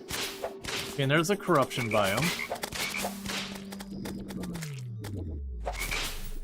So one of the things I should work on is getting my first set of wings. That way fall damage becomes utterly irrelevant.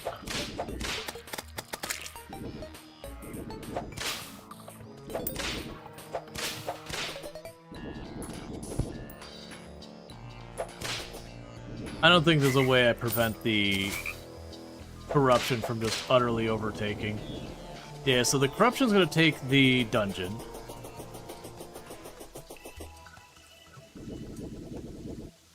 The corruption and Hollow, when they run into each other, they'll just stalemate. Corruption can't spread on Hollow, and Hollow can't spread on corruption, so they'll just kind of bump into each other, and that'll be that. Yeah, that got overtaken pretty quick.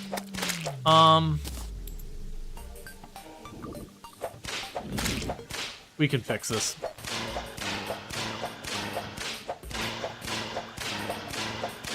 Please die. I already have a fast clock.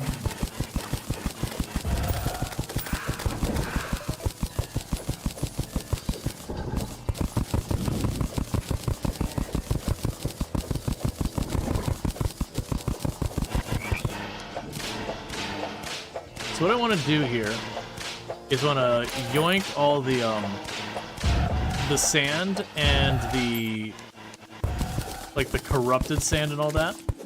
And the reason I want to do that is then what I can do is I can put like a wood wall around it kind of thing. Give me a buffer. Use the turtle. I'm not trying to dig straight down. I don't have the turtle with me. The turtle's amazing. It's only good when I want to dig down and rapidly.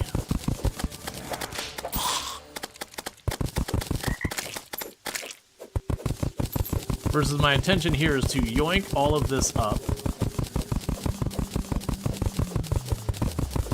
And then put a layer of wood underneath it.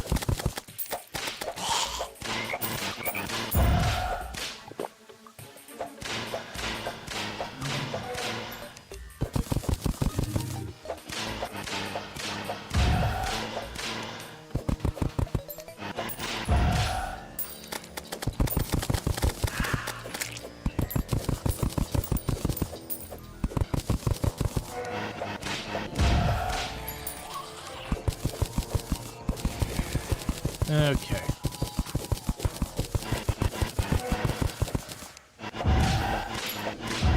Because then what I can do is I can make it a valid desert by simply moving a bunch of sand over here. And I can just have it nice and separated from where the corruption is. And that should salvage things. But right now I need to at least stop the spread.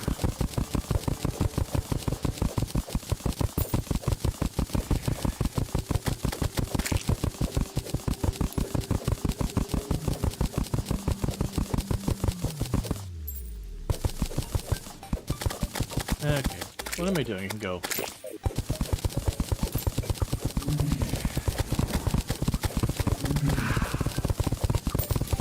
Make it so we mine even faster. Yes, it's all this corrupted ebon sand down here. That's the problem.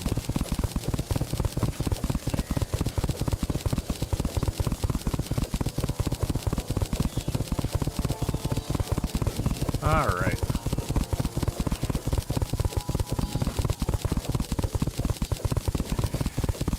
Hey, cool guy, how's it going?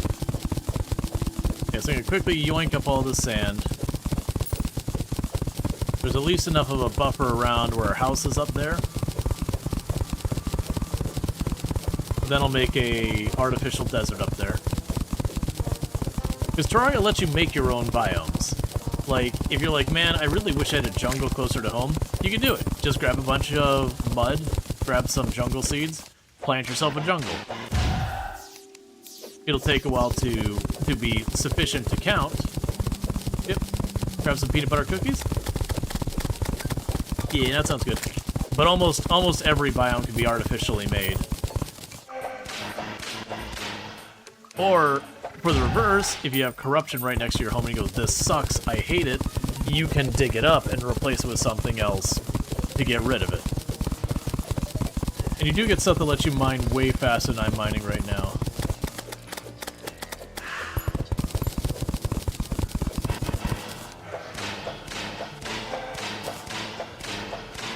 Wouldn't be so bad if it wasn't for all these wraiths.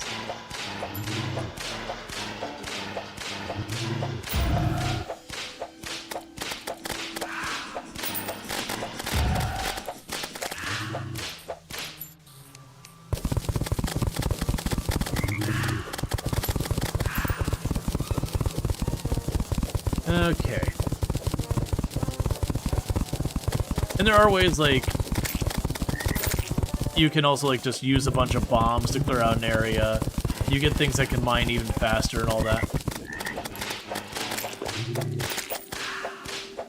Ow.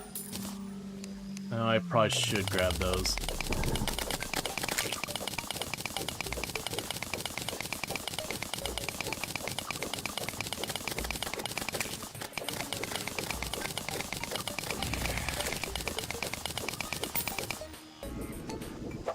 Eater of Life? Oh, it's a painting. Cool, I guess.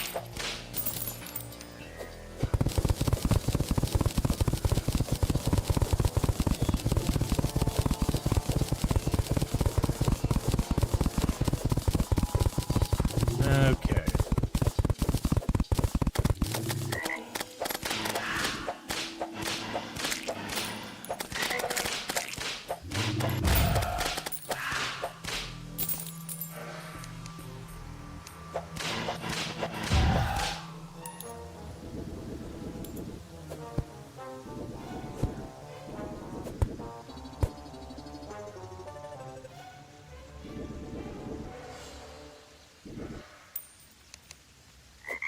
Oh.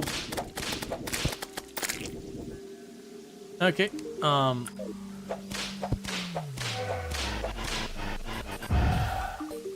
So status. 7% of the world is corrupt.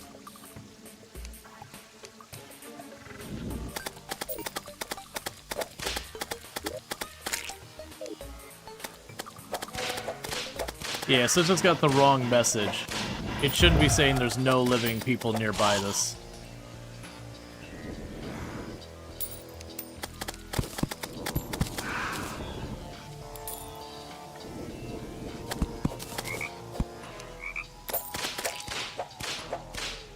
Let's go heal up.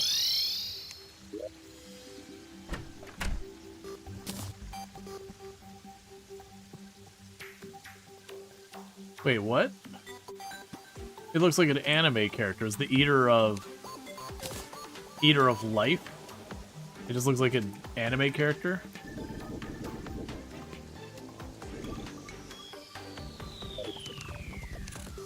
Yeah, it might be that like the corruption's too much. You know what? I don't want to deal with that. We'll just fill that in. Fill you in.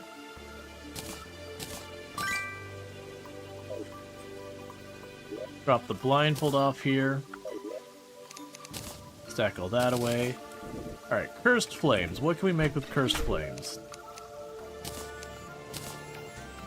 We can make the Cursed Flares. Living Fire, Flask of all that. Yeah, so for all that, we'll just toss that into crafting materials for another day. There's the Cursed Flames. I'm not going to worry about the Mummy shirt. The Dark Shards, I believe you can make a couple of good things with that. There's a mace thing. Yeah, so the Dao Pao.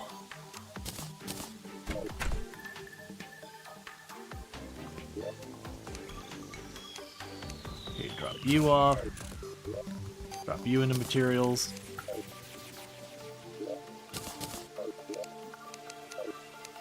Okay, so our life is all maxed out again. Yeah. So that's the problem, is I can't teleport straight to it because it's corrupted. And that's the same with the one down below. Now, the problem with the one down below is it's straight up in the corruption. Because the corruption just, like, appeared over top of it when we hit hard mode, so we just kind of got screwed in that one. But that's not that big a deal. I should have a really big stack of wood here. Yep, because that's how we'll fix that.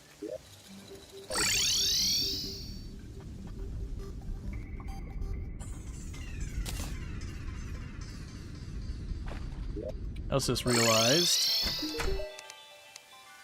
jungle surface.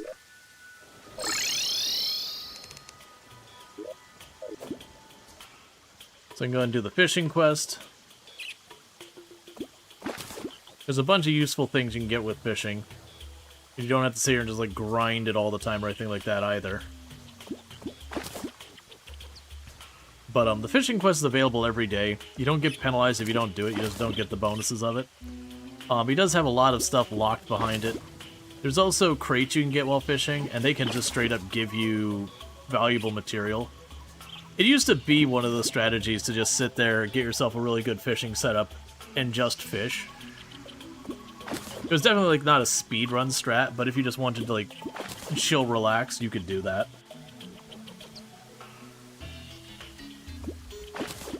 Alright. Do you know about the torch event? I don't think you've done it yet. I haven't done it on this one. I've done it on a previous save on stream. I can't... Was it you just put down a ridiculous amount of torches? I'm trying to remember. Oh, let's see. You started the Czar... do we need a shout-out for Ultra? Or does everyone... No, she's... Oh, did we not do a shout-out? I thought we did a shout-out. If we didn't do a shout-out, we should absolutely do a shout-out. Okay. Because Ultra's absolutely fantastic. 100% recommend. Like, friend of the channel and all that stuff. I just assumed we did a shout-out. Cool. The box gave me lead ore, which is super obsolete for my purposes. Okay, we can pop back over here. And you gave me a fish hook, which I'm not going to use. You didn't see one, but you're also an old lady. It's... Yeah, like, I mean, we can chat her out again if we want.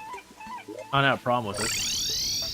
Oh, before we go here, I need to bring sand with me. So where's my sand? But yeah, again, check out Ultra Source. That's interesting. It's saying she was playing Echoes of Elysium. But I believe she's playing Terraria. But it wouldn't be the first time that that's been wrong. Ah, gotcha. You set up with sponsor stream. Alright, so we got a blizzard going on.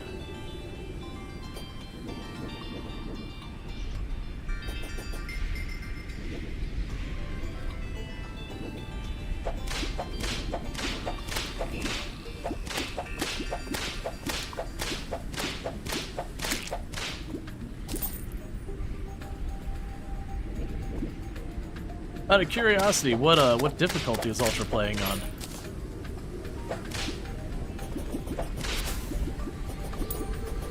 Which, like, no judgment. I mean, if she started on Master, maybe judgment, but... Yeah, no, stream crashing is never fun. So Classic is the mode. Well, actually, was it Classic was a difficulty? Ooh, I don't remember. Yeah, no, I was gonna say probably best to start on the normal one. You could maybe get away with Expert, but if you went into just Master on the opener, I would recommend that to no one. Because you'll get 1 and 2 tapped by everything and be like, I'm trying to learn the game, and you have no idea what's going on, other than I'm looking at my respawn screen all the time. Like, we're only playing on Expert because I find Master Mode pretty tedious. It can be fun for a challenge, but you gotta really be in the mood for just basically tryharding the whole thing. Or cheesing the whole thing, which I guess is tryharding of a different flavor. Alright, let's fix this pylon over here. The entire west side of the map is back here.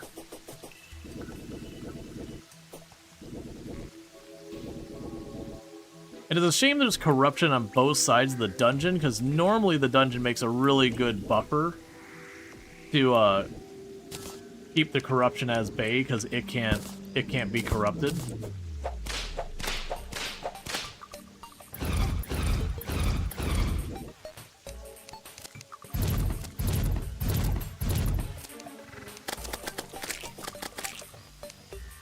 Alright. Drongo died a bunch. Oh yeah, when Drongo was playing Master Mode, I was like, alright. I mean, I know you played this game before. It's fair. It's also real rough. And I've beaten the game a number of times on Master Mode. It's been a long time since I've really played.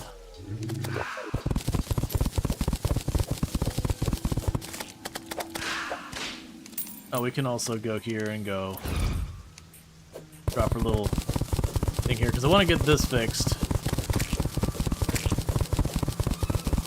So I can teleport to the dungeon when we need to later.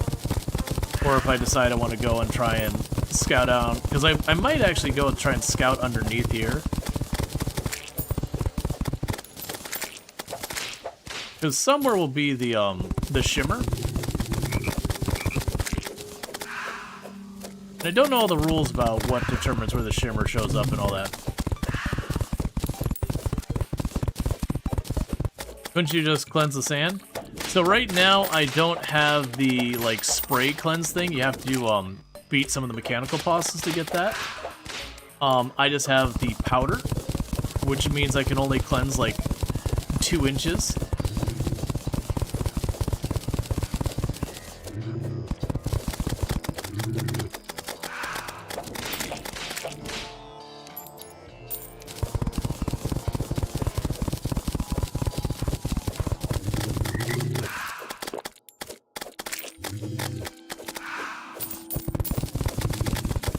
Oh, you are spawning real aggressively. Yeah. No, it's, it comes from the steampunker, I believe.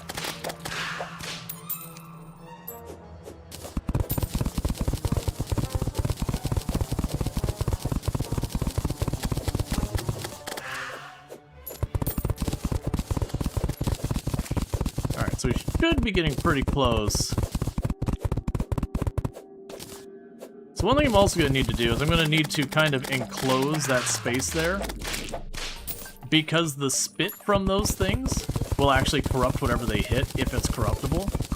So if I make myself like a nice little area there that is I mean, what I could always do is literally contain the sand inside a giant wood box. So even if it gets hit, it'll just hit the wood box and wood can't be corrupted, so we don't have to worry about it.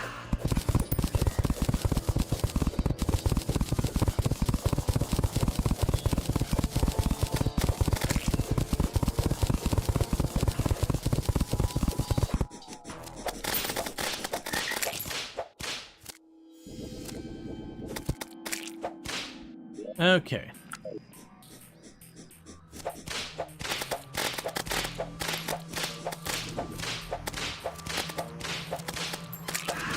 Yeah, so it's still playing the corruption music.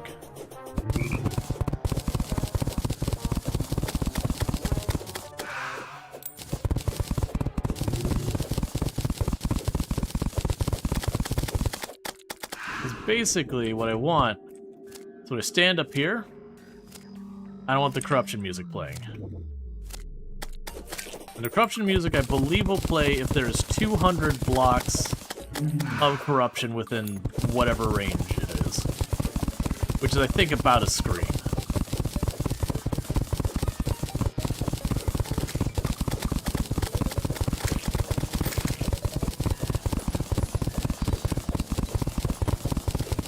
Alright, what we can do here...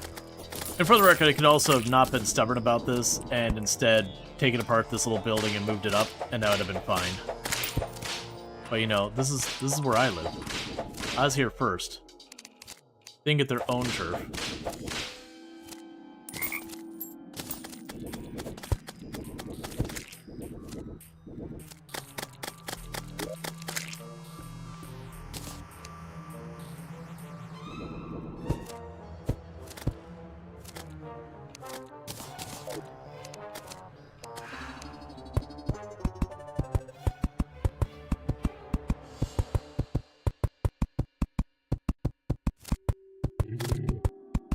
Okay.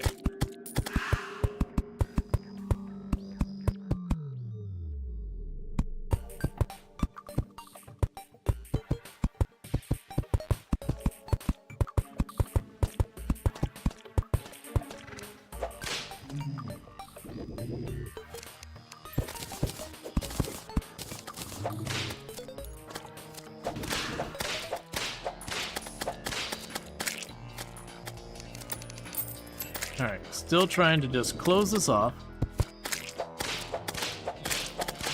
Yeah, I think realistically what we'll probably have to do is keep carving this. Just making a little box so I can put all the stand in where I don't have to worry getting re-corrupted.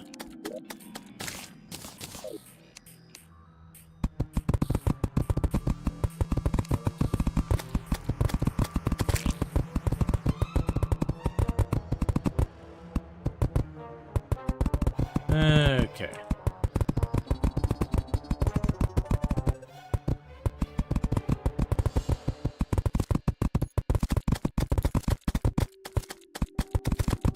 Just make it a quick and dirty desert biome of our own.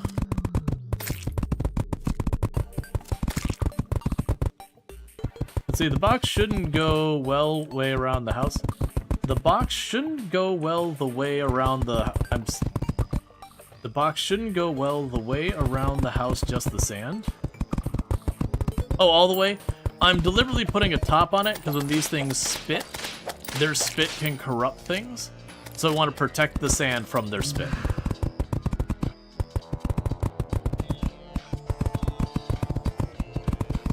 So that way if I'm up here fighting and one of them spits down into it, I don't have corruption in my sandbox now. Because I don't really care about getting the cactus here. I've got plenty of desert elsewhere.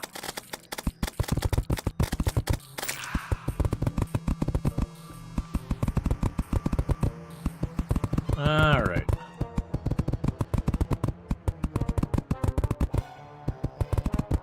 Is expecting a box around the whole house? Yeah, I mean I could. I'm not going to, but I could.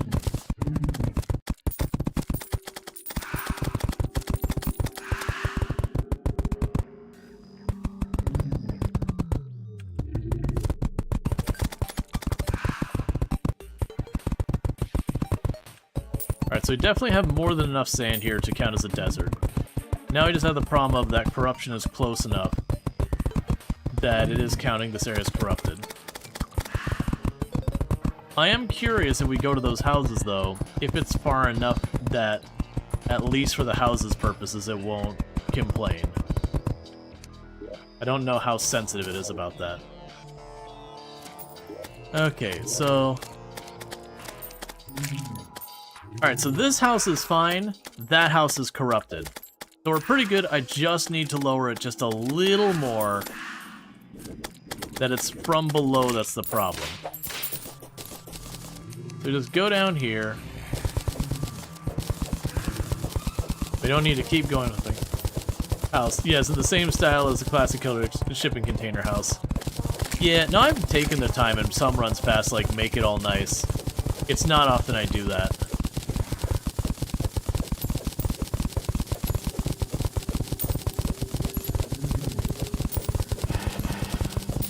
Alright.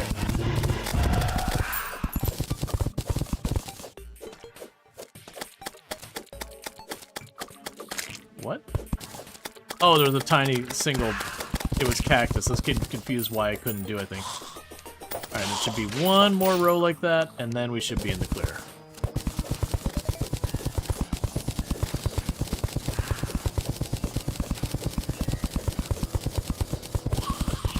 Now, the alternative is to wait till we get the steampunker. And the steampunker lets you clean up both corruption and hollow pretty fast. It's a little resource intensive, but by then you're not really worried about it.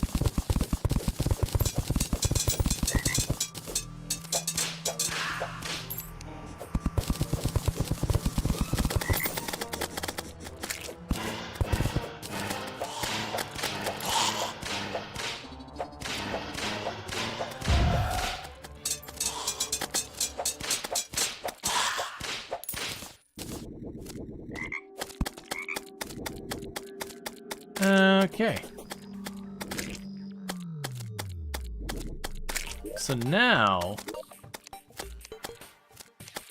the housing is valid and I can teleport out of here.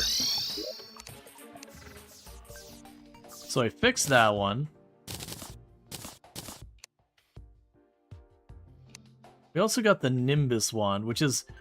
The Nimbus is a cool wand. So you can grab this and you walk outside. And that rain hurts stuff. It's really hard to use effectively in a lot of fights, but there are certain bosses and all that you can just keep it up on top of them for the whole time. Would we want to do the same to the Hell biome? Yeah.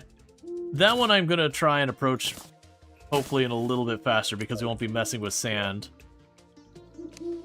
That's also an area I'd want to open up anyways, because if I choose to farm the Souls of Night, which we'll probably want to do, I'll need to deal with that. Alright. Let's get down here.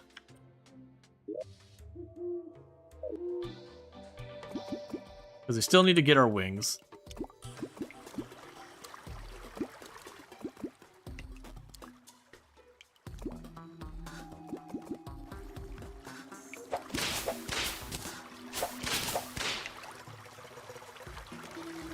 Because, yeah, we have a house down here as well, for those who missed it. But the housing has gotten corrupted. And that was just not from corruption spread. When you go into hard mode, it does generate some corruption and hollowed area. It makes like a big X on your map. And unfortunately, so you see like all this is fine.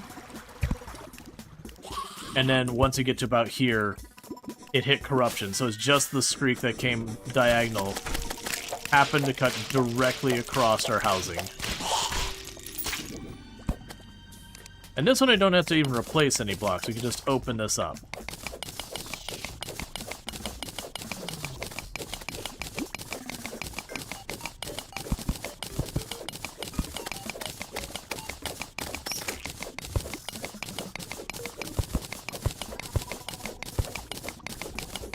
Now, one nice thing is I don't have to worry too much about the full way around, because below is ash, and ash can't be corrupted. So I only have to go a little ways down here. But also, while we're fighting down here, we'll get Souls of Night, and you want that for a couple different pieces of equipment.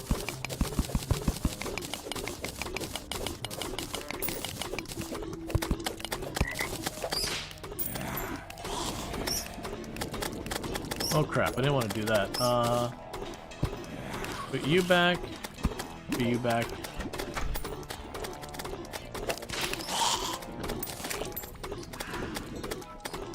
What is that? Oh, it's a rock golem. I don't know what's dying over there, but sure taking its time and making a lot of noise.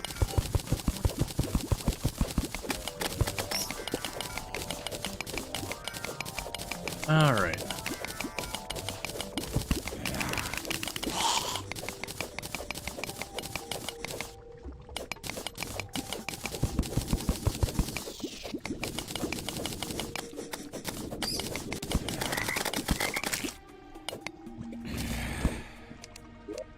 Need to make sure these stay enclosed to stay valid housing.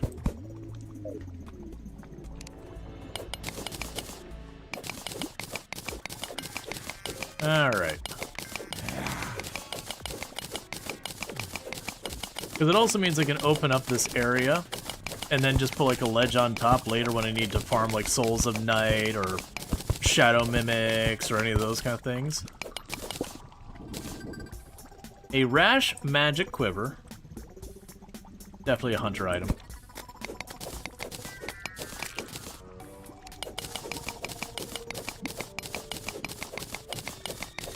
Alright.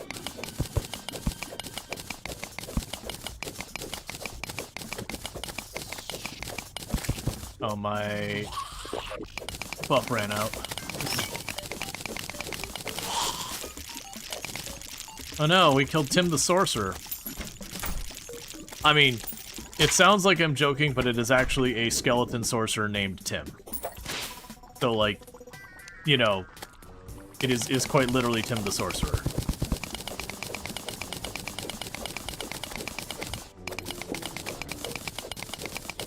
You snorted the definitely a hunter item? Well, I mean, everything's a hunter item. Especially the stuff you can't equip.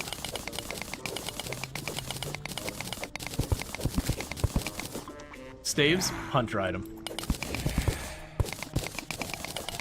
Seems like a pretty solid dude. Which, for the record, the Tim the Sorcerer on Twitch is absolutely fantastic, and I also definitely recommend Does stuff like RimWorld and painting miniatures and all that stuff, good times and all that. It just happens to be amusing that a rare NPC is named Tim. It's just Tim, but they are a sorcerer. And they just appear, and for no discernible reason, they start throwing spells at you.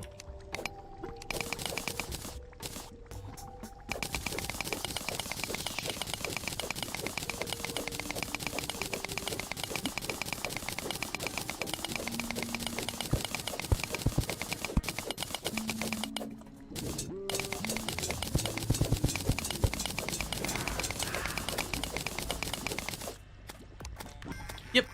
Yeah, and that's Tim the Sorcerer. Again, absolutely fantastic content creator. If you're into stuff like RimWorld or miniatures being painted, that's not all Tim does, but a lot of that kind of stuff going on over there.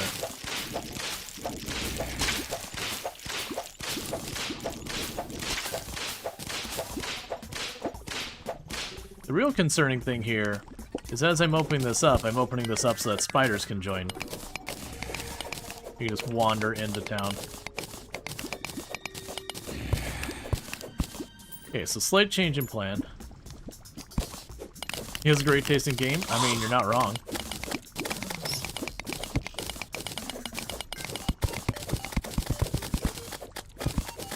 Yeah, spiders.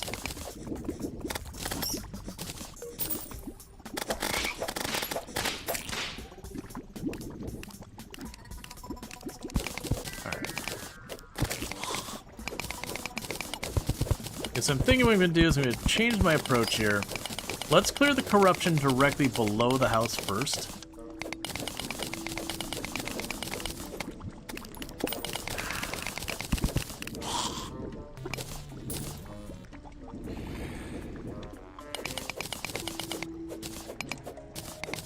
That should give the enemies less they can walk on and cause problems. I'm also noticing these boxes over here are not corrupted. The corruption's around there.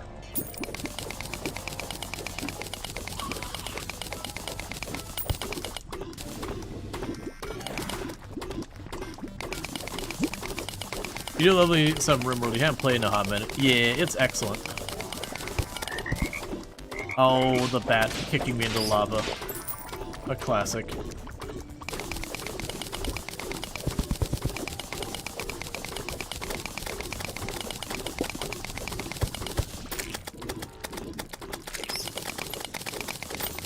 What do you got over here? Alright, well they killed the Tavern Keeper.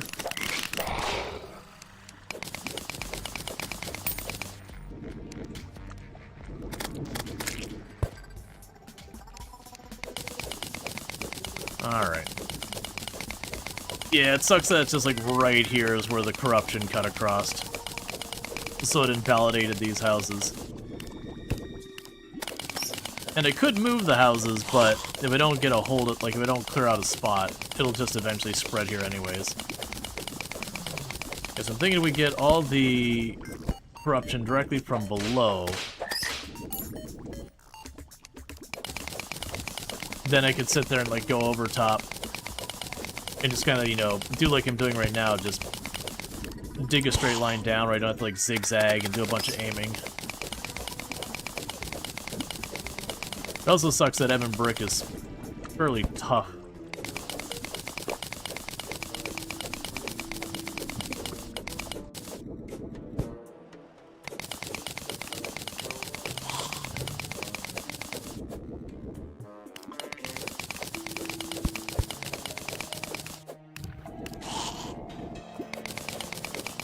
Okay.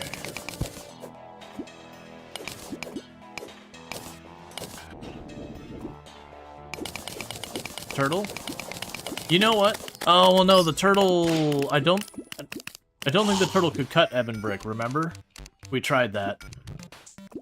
Basically, the turtle can't cut any of the brick that, like... You're stealing his job? I mean, well, like I was saying, the turtle actually cannot cut Ebon Brick.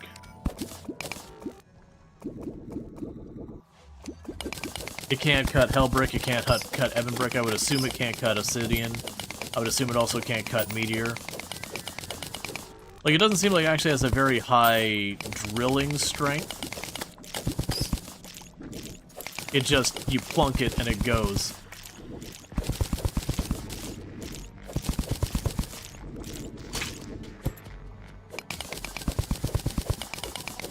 Alright, that went deeper than I needed.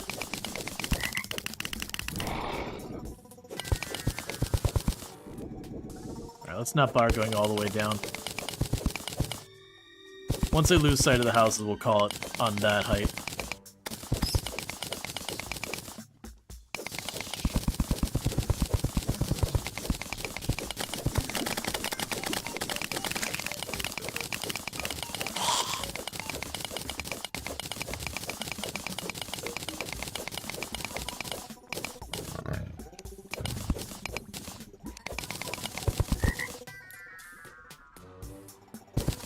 Make sure I can retreat out of here real quick.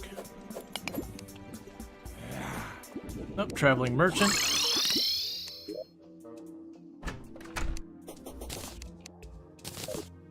Where is a traveling merchant? Where are you at? Where are you, traveling merchant? Oh, traveling merchant's way over here.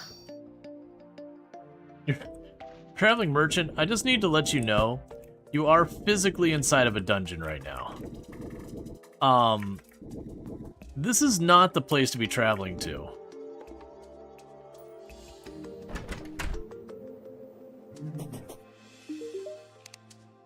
Let's see here. The stopwatch.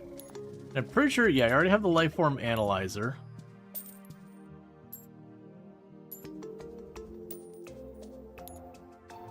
Pal metal. Oh, it's just a vanity piece. Yeah, so you got some, Pal World stuff, I'm pretty sure. So Wizard Hat I'm probably not going to use. The Magic Quiver. What do you get turned into? A Molten Quiver or a Stalker's Quiver?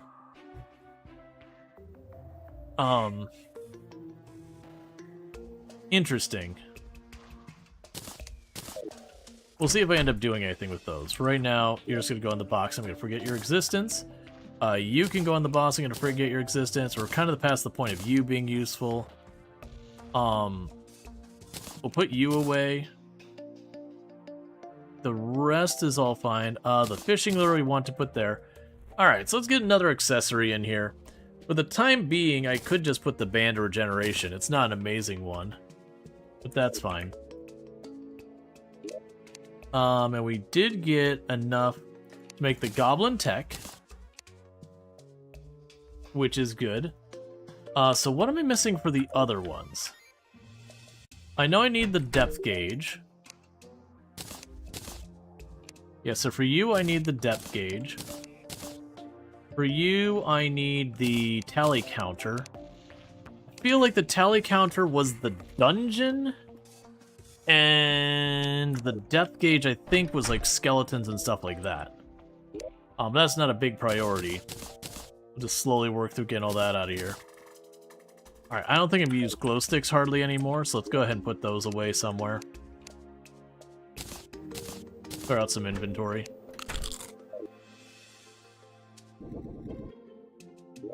Okay, now where was I working on? Alright.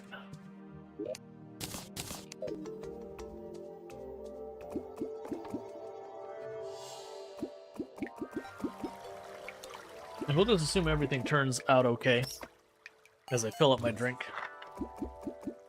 while falling into a chasm.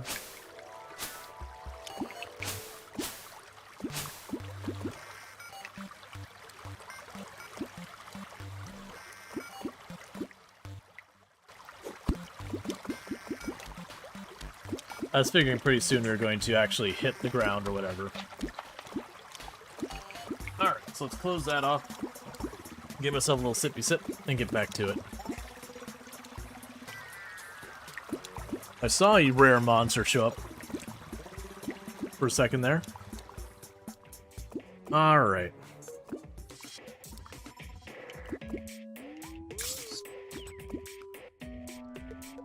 I forgot how awful some of the mushroom enemies sound once you hit hard mode.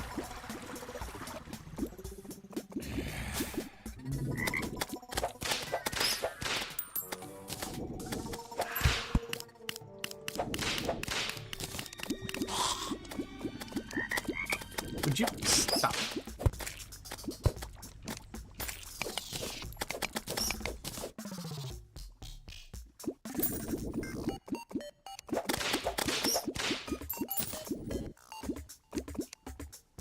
I want to say those bats I just killed can drop the depth gauge.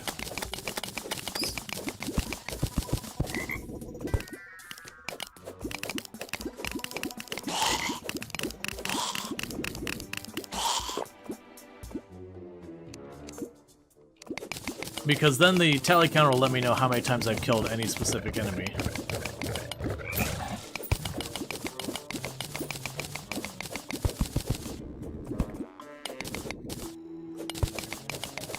Alright.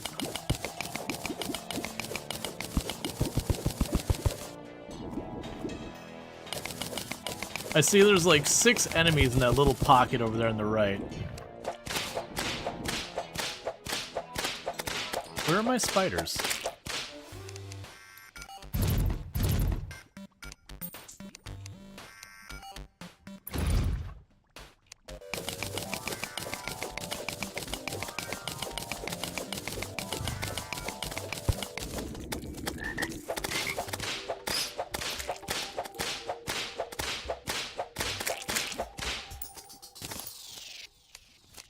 I think my spiders are trying to aggro to those demons down below and I can't figure out how to get there.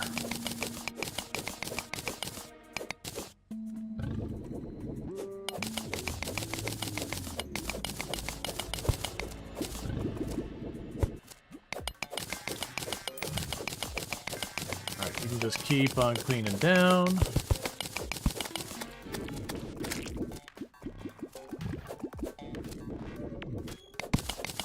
I want to grab those Souls of Night.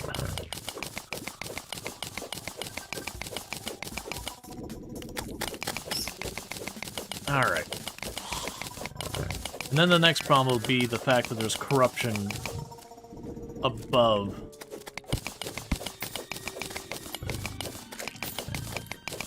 And there might be mud or something in there that is causing it so the, yeah, I think there's mud up there, and then there's a gap there, which is why the corruption wasn't able to spread to the area up there.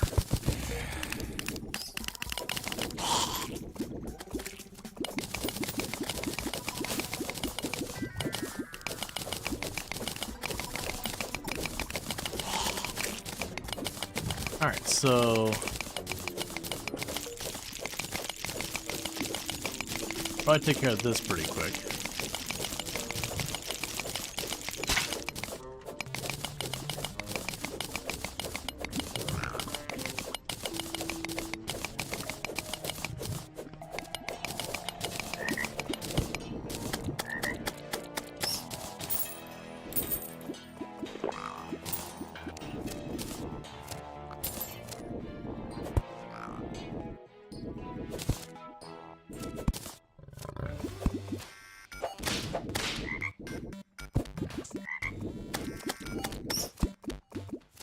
Okay. Well, that's unfortunate.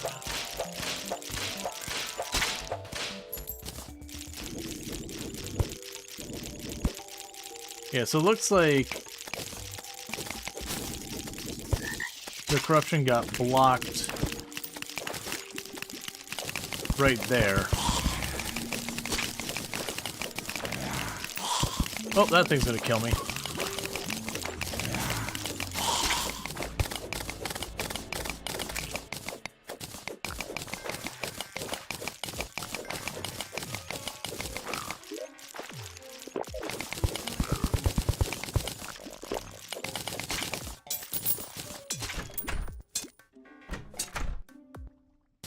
I keep hearing damage and all that with a corrupted mimic nearby. Corrupted mimic gives you really good loot, but it's a fairly dangerous enemy if you're not set up for it, which we're just in an enclosed area. It would absolutely murder me.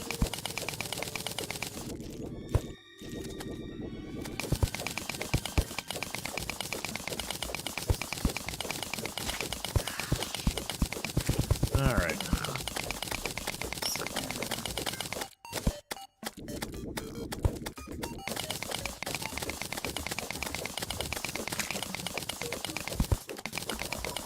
Does it look like a chest?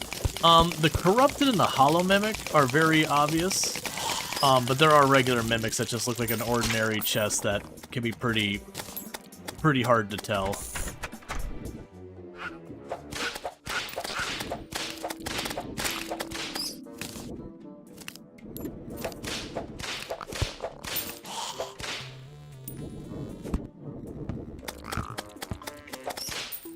Okay, that's all fine.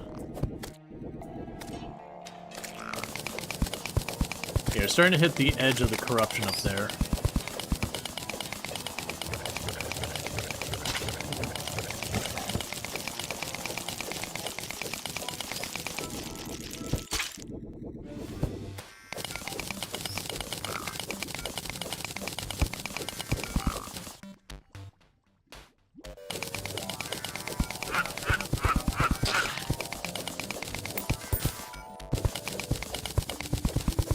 It looks like there's no corruption past that point, really. We could just yank this spot out. And starting hard mode, that's just the wall of flesh. Yeah. The wall of flesh is the thing that is the gateway between hard mode and not hard mode.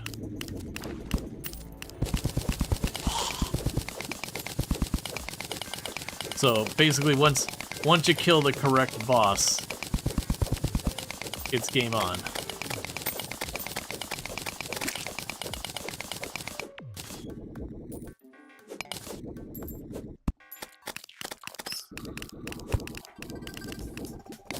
Alright.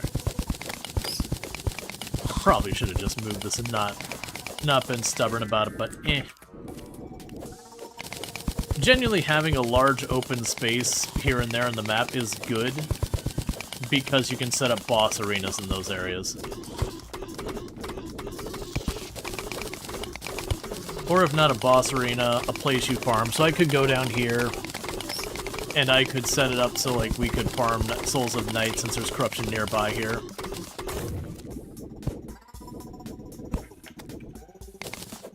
We can have it where we go a couple tiles up and that's considered corrupted, and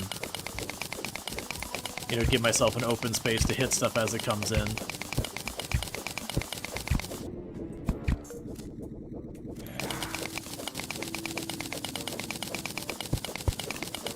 Yeah, the real problem... So the good news, actually, now I think about it, I want to say with the spider biome, because of the big open spaces, I shouldn't have to worry about, like, clearing out a solid area like this, just the wall. That said, that is going to be nasty. But I'm pretty sure this left side here, we've mostly got it decorrupted.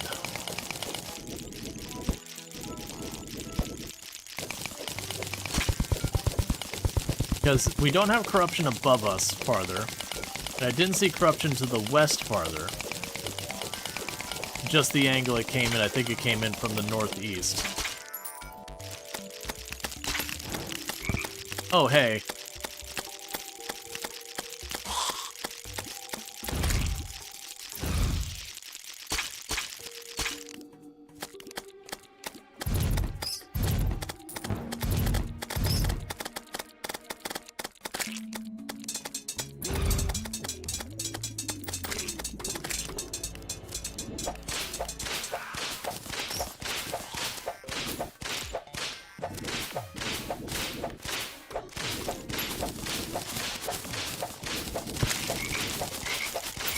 I was gonna say, I jumped right into a spider.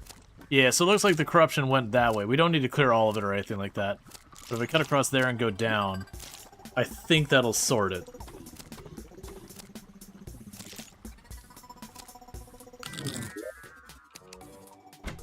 That said, we did get a lot of Souls of Night.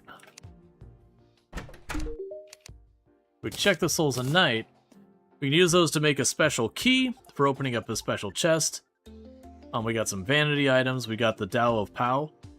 We got the Cool Whip, which is Souls of Night, Souls of Light, and a Frost Core, which I believe just gets summoned, or we just have to go to the winter biome thing. Would we wall up the spider biome and still with it? I mean, I could probably tear off the wall, which would make it go away. We got the Onyx Blaster. We've got the Spirit Flame. Oh, we've got the Demon Wings, which are a set of wings I could use to actually fly. And we'd have enough Souls of Night. I would just need Souls of Flight and Feathers. And the air stuff I'm less worried about. Yeah, so we go for some Souls of Flight and Feathers once it's daylight, so it's not quite as rough to look around.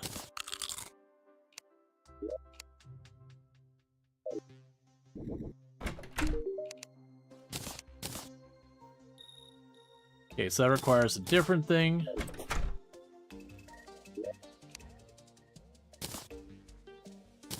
And you're a duplicate. And you're a duplicate. And I just don't even care about what that is.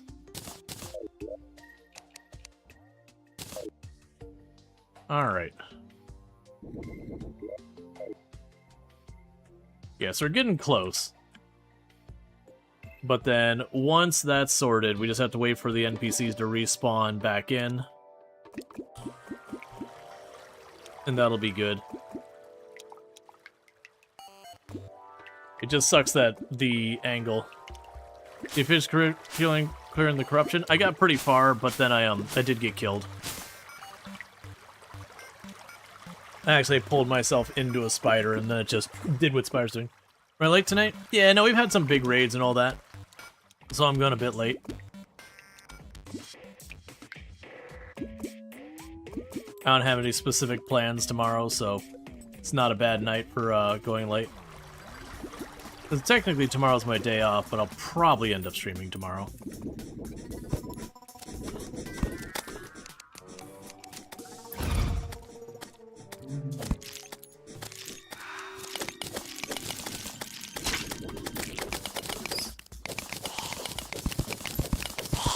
Alright, so we can go and cut straight across here.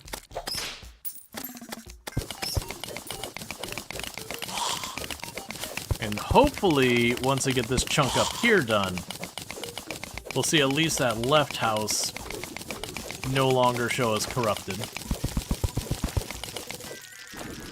And this one I don't need to like put other blocks in to like wall it off or anything, we're just going to leave it wide open. It doesn't need to have blocks around it to qualify as anything.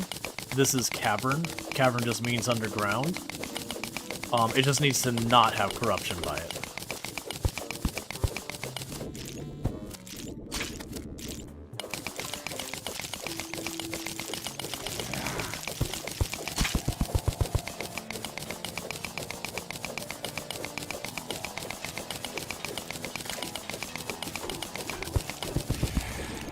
Honestly, what I should have done, I have the materials. I should just made a whole bunch of sticky bombs and just started chucking them at this side. We're on long stream. Yeah, no, you can tell when I'm like really into a game. If you see me go extra long in the stream, it means I'm really into a game. And I just kind of don't want to wrap for the night. I did mention it earlier on stream. I have been, off stream, I've been starting to mess with the Cloud Seed. Or the, Cloud Block, whatever you want to call it. It does look interesting. I don't think it's one I would stream. It is very slow.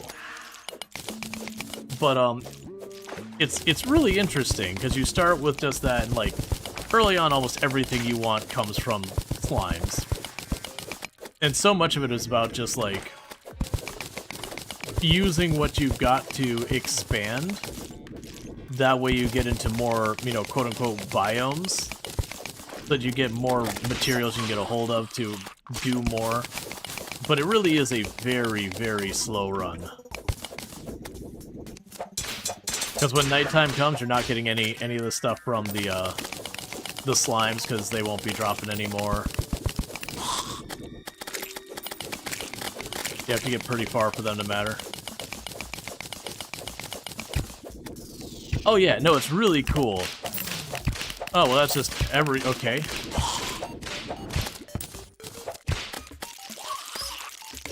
You know, it's a really cool challenge. It's just kind of one of those things that, like, I think it would make like really good content for YouTube, like edited videos. But for like watching someone stream it, it would be hours and hours of just back and forth, you know, killing slimes, grabbing the materials.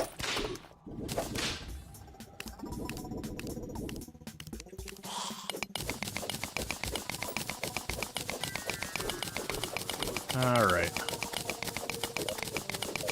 But yeah, no, a lot of it's like, okay, you know, I need stone. Like, how do I get stone? Okay, well, I need this. Well, how do I get that? You know, using the limited stuff.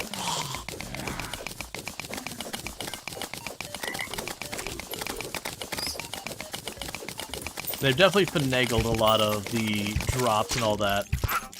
It does make me wonder if you could get everything in that one, or if it is just some things will be missing, which is fine if that's the case.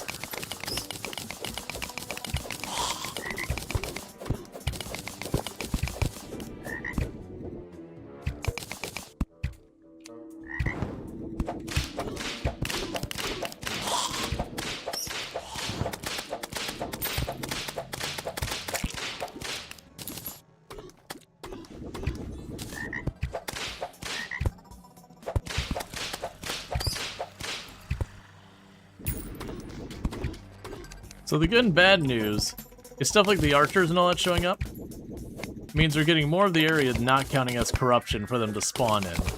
The bad news is the archer is absolutely just being a punk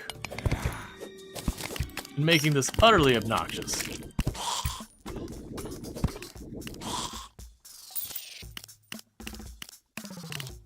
Looks like you can get everything, but not conventionally. Gotcha. Alright, so, are you to the point of counting? Okay, both houses are counting as corrupted still.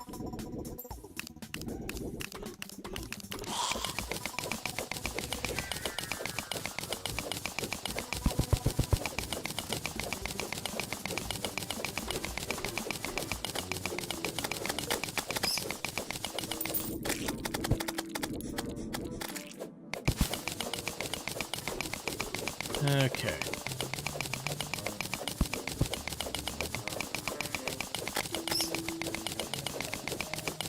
He's being a punk because you made a snide hunter comment earlier? Oh, right. You know, that treasure chest that wasn't there 2 seconds ago, I'm gonna go on a limb there and say that's a mimic.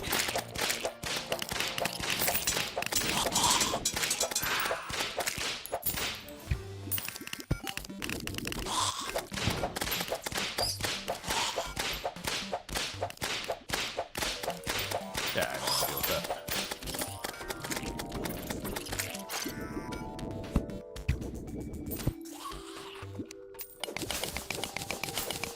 Okay.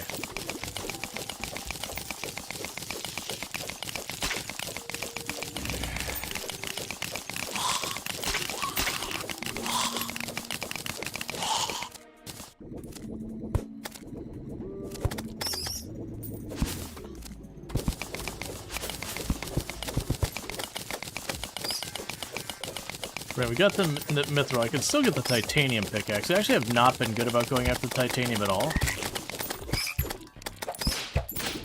Because honestly, for the titanium, I'd probably teleport down here and then work my way to the sides to look for it. But because it's corrupted, I can't teleport down here.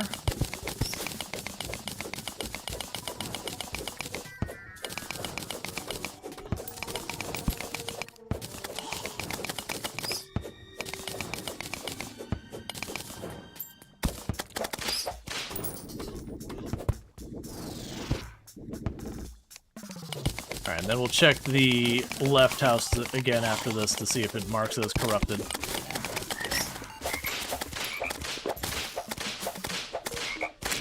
I'll just feed myself into it, it's fine.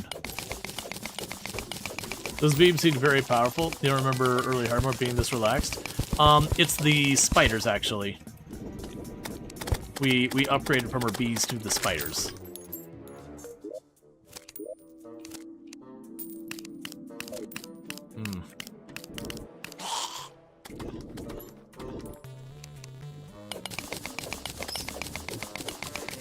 Makes more sense.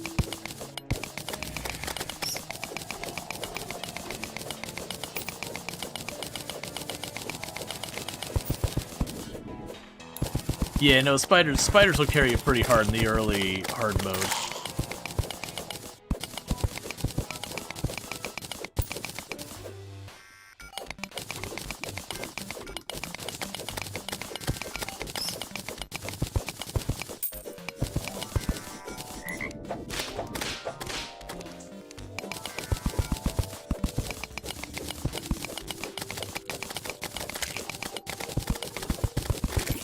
Just gonna try digging all around. Ooh, hey. I don't have whatever that is. I also apparently don't have inventory space to take whatever that is.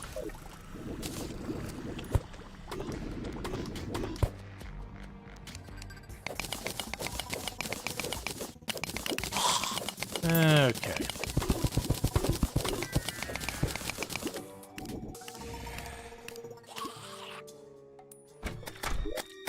Alright, let's check.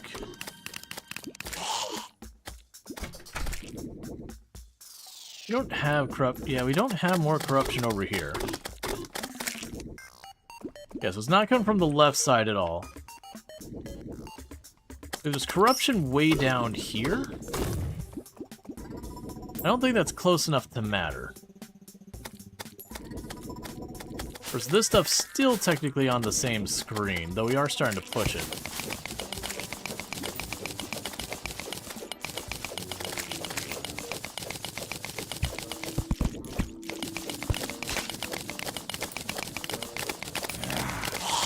That's okay, we can just keep working our way around.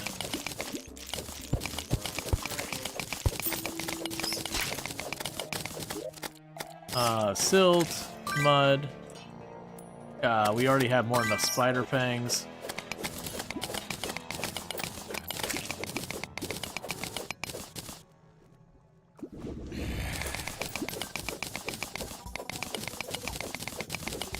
Okay.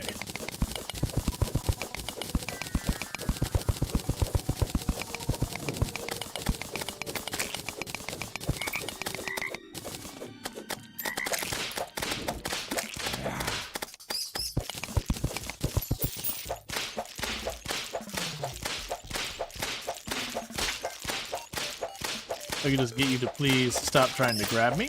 That'd be lovely.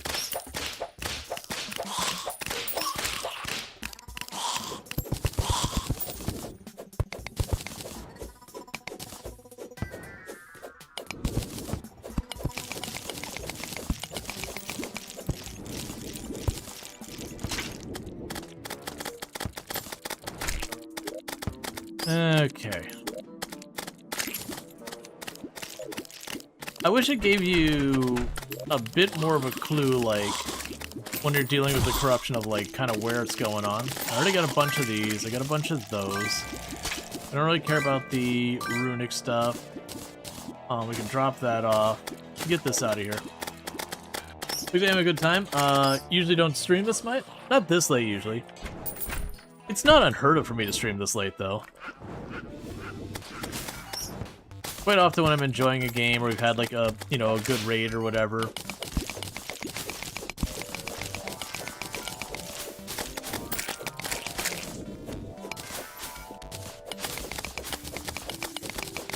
Let's see, how's the last, you gotta know how many times the last stream? It's been pretty good. They've definitely given the, summoner a little bit of love and all that kind of good stuff. Made the whips more interesting, gave more of them.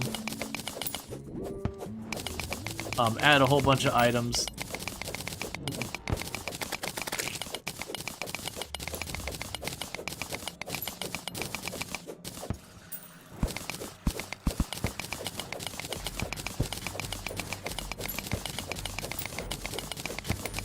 Okay. At that point, that's just ash.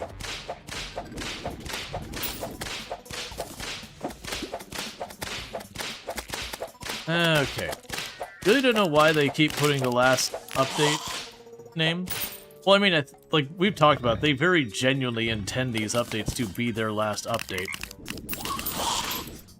But, you know, whatever else they're working on, time goes by and then they decide, like, oh, we can go ahead and add a little bit more.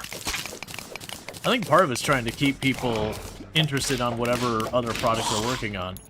We actually talked about way earlier on stream that, like, Terraria has had a couple of games it's tried to put together for sequels, and it's just not been able to see any of them through. The big one being Otherworld. That was supposed to be like a Terraria spin-off that was sort of based around Terraria, but instead of being quite so survival crafty, where like I'm dealing with the corruption here, it was going to be a game mode that was actually like this as the main thing, where you would have like your little pocket of uncorrupted area in the middle of the map or whatever, and the map would gradually become more and more corrupted. You have to like fight it off and all that. Is that corruption right there? Aha! There's like one block of corruption right there.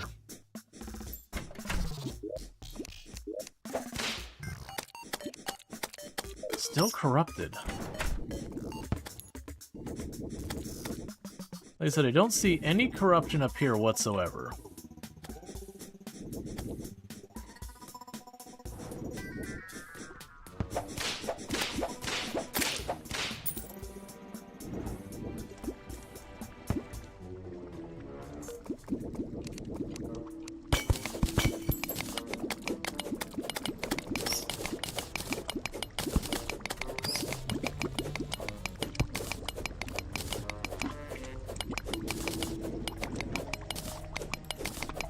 Okay.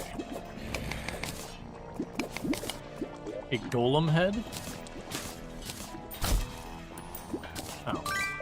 Vanity item.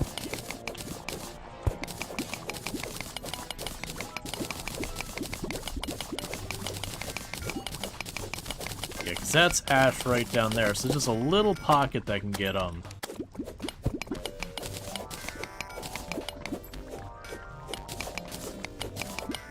little pocket of ebonstone down here. I don't think it's like if there's a single block of corruption nearby is enough. I imagine it's the same rules of like the biome stuff, where you need to have a certain amount of something for it to qualify as that thing.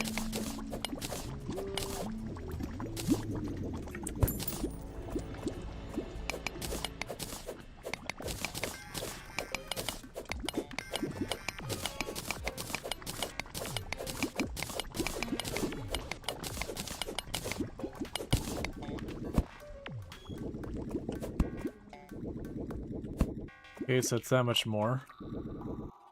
Okay, so getting to the point that we're not seeing corruption on the same screen, even.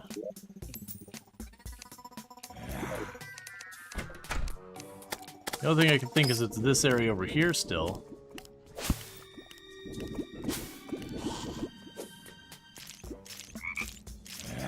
I'm genuinely surprised we didn't die there. Alright, okay, so we do have more goodies that we can do stuff with. So let's pop down here, so I can make the armored bracing.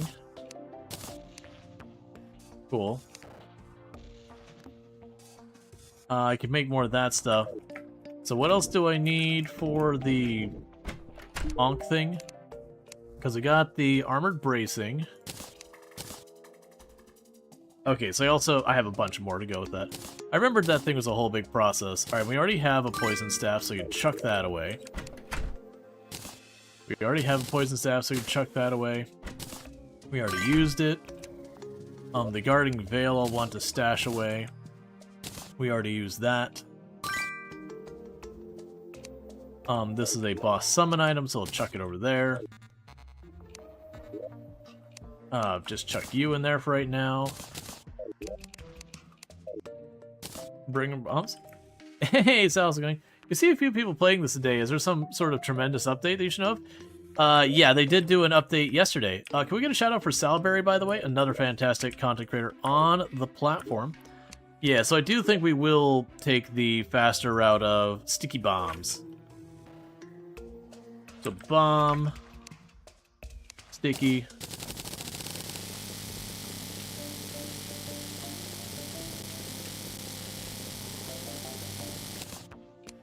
And sticky bombs. But yeah, no, absolutely, they had an update. So, Pretty much, it's not like one of the big ones where it's like a whole bunch of new bosses and all that. It's more tons of items, balance stuff, and a bunch of stuff like that. Some more crossover content between other games like Dead Cells and Pal World and all that. That kind of thing. I don't actually think there are any new bosses. I know they did a rework on I'm blanking on the final boss. Like the original final, or not the original final boss. What is his name? Tentacle Face. Just not straight up Cthulhu, he's got a different name. Moonlord, yeah, Moonlord. Yeah, they did a rework on Moonlord.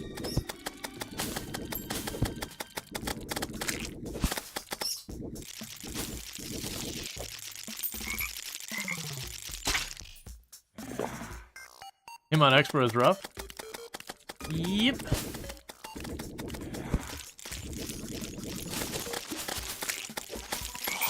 I'm just gonna kill myself without even having to worry about the enemies. Keep trying to get over here. Oh, don't kill me. Okay.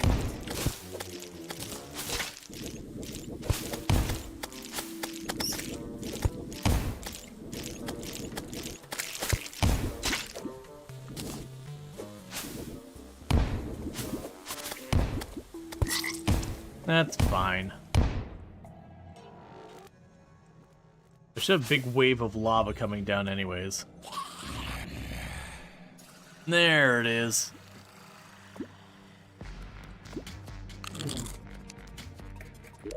Because the corruption cut right through that outpost down there. Just gonna fall back down there. Because I want to teleport down here and I can't because the corruption appeared on top of it. And I'm just trying to clear out all the corruption around it so it stops counting as corrupted. And it's not a background thing, it's strictly the blocks that matter for consideration of whether or not you're corrupted, because we already fixed the one over by the dungeon. And then this one just like straight up got sliced through. But the good news, I've got all the left corruption done and almost all the corruption below cleared. It's just that right side, and it's still enough that it's counting as corrupted.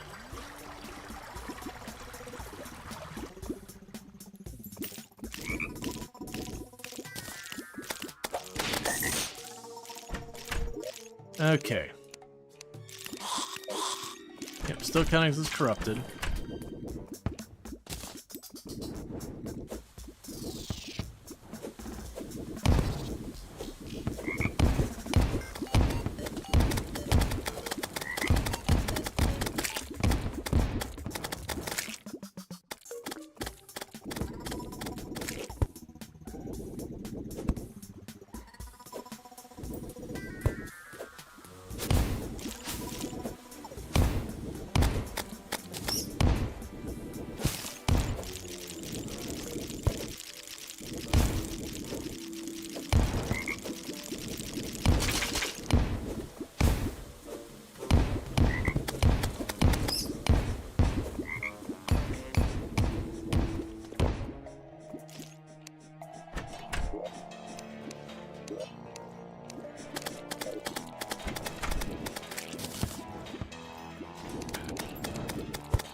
Imagine if that spot right over there.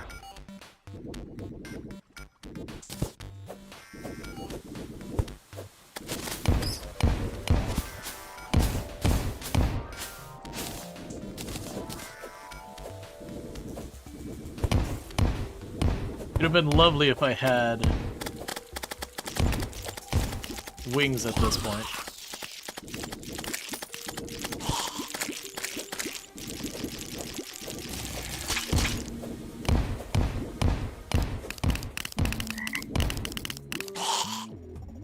Let's see, are you going to add more rooms down here?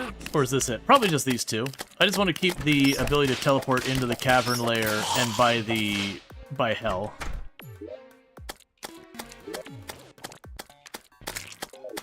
I don't understand. I mean, I guess that one's still close, but still.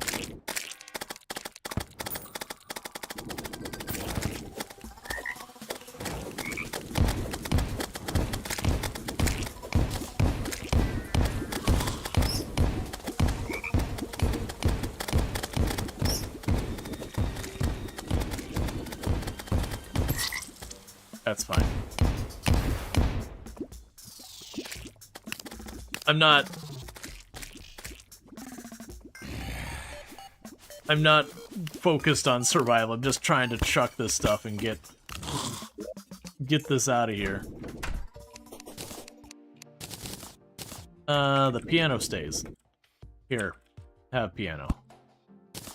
You get out of here, you get out of here.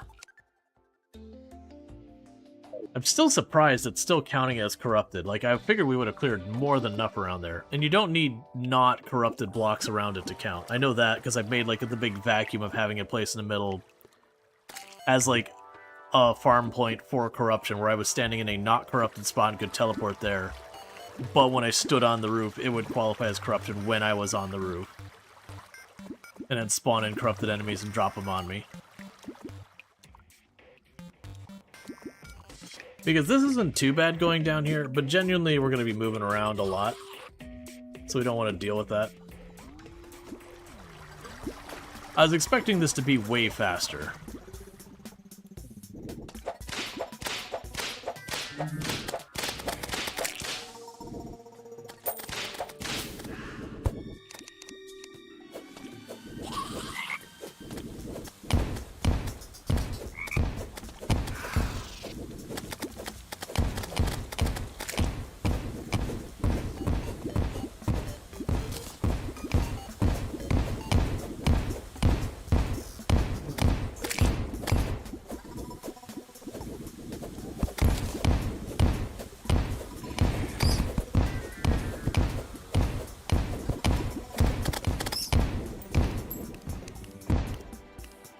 Okay.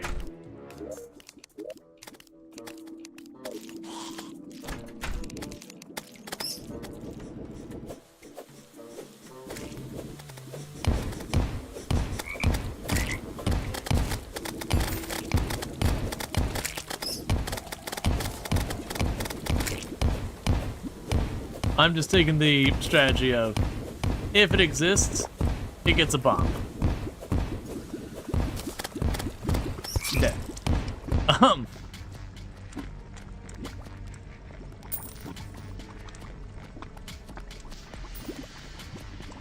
That's the thing that's being a problem, is I'm being reckless. That's not even doing that. Because I'm just like, it's gotta be close. Like, we look at the map down there. We look at the map down here. And this whole area is pretty open. So you can see all that's corrupted around there. But, like, this whole side is fine. Like, it's about here is about the end of the corruption. So I would assume this is far enough away, but it's just not getting there. You know what? Maybe let's tinker. The house can't be, because the stone brick can't be corrupted. What I was going to say is what I'd like to see, if there's a block we can use to make a biome down there, and that maybe that's what we do, is we just go down there and we put a different type of block.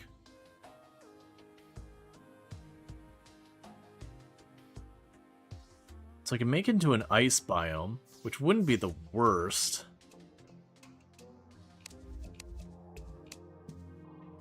We have a mushroom biome down there already.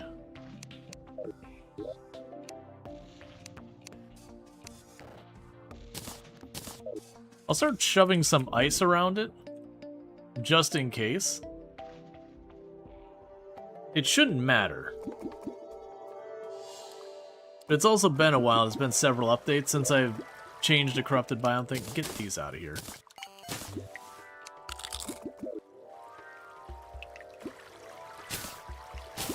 Because it should be, cavern is a biome by itself without anything else going on.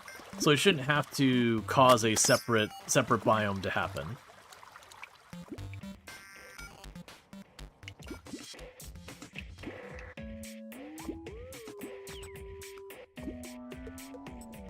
I remember before we had the pylons, you had to actually take, like, the mechanics thing and take the red wires and green wires and all that and wire a direct line between your places. Yeah, because you can see here, it's just all stone.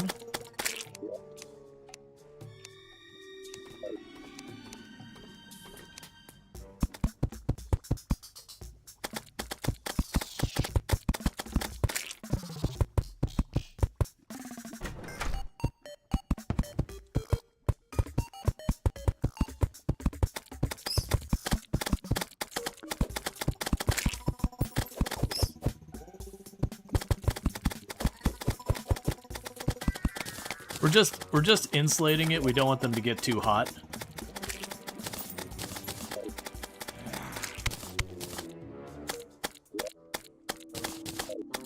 That's all.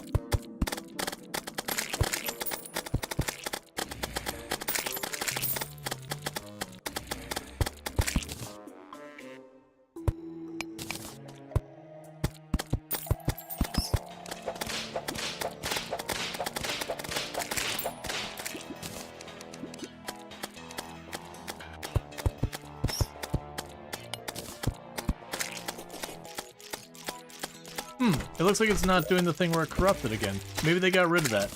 It used to be when those ones would spit if they hit a block that was corruptible, they would corrupt that block.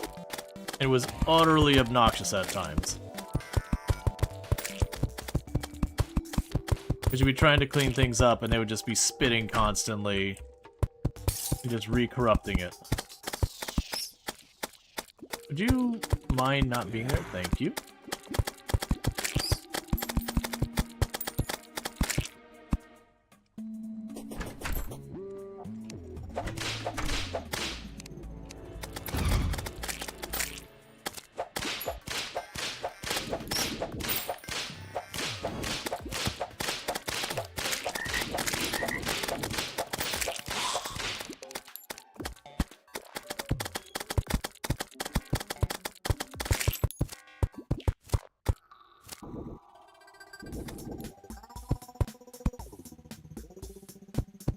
Okay.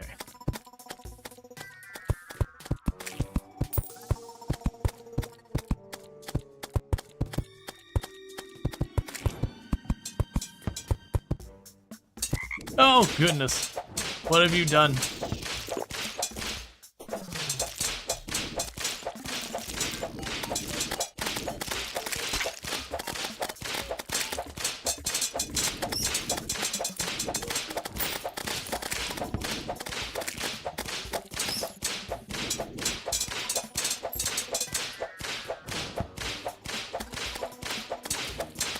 Stop spawning all the other crap, please.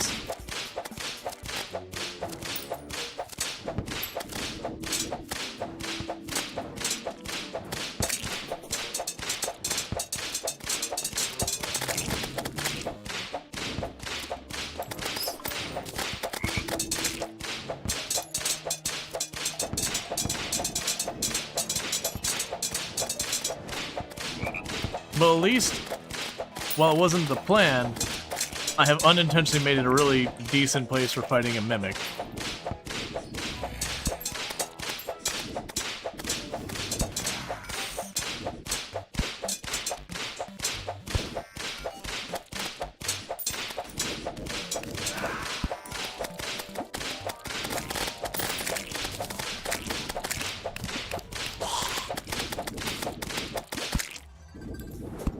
Okay. So what did we get out of that? Was it a worm hook? We didn't get anything we care about. That's what we got out of it.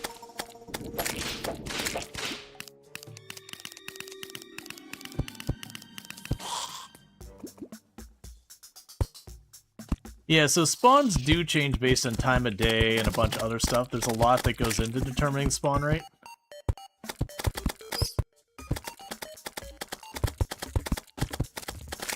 Yeah, that time we didn't get anything too amazing, but, you know,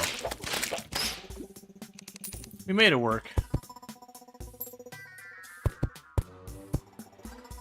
So pretty soon, they should start counting as a cold biome.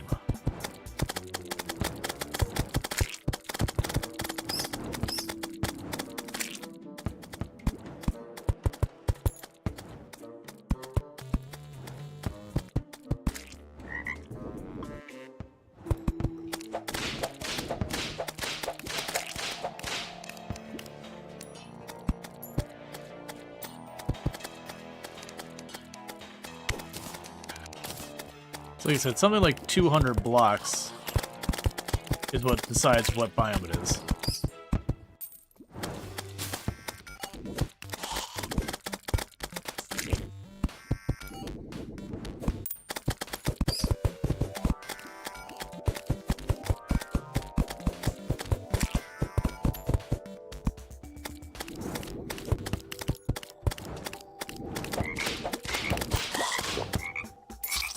I just got surrounded. Yeah, I'm not sure what's going on, why it doesn't want to seem to switch biomes.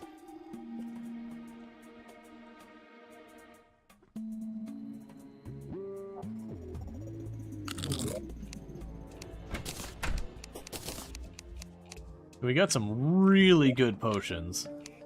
I'm gonna save those potions. That I'm not using. Hey, Soul Spire. The other thing I should probably also be doing is I really do need to go up to the cloud layer and fight wyverns and harpies so I can get my wings, because then at least I won't be dying to fall damage again and again.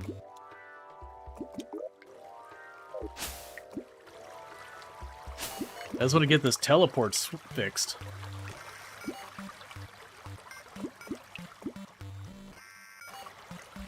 I know I'm going to be popping down here a lot for titanium and all sorts of stuff like that.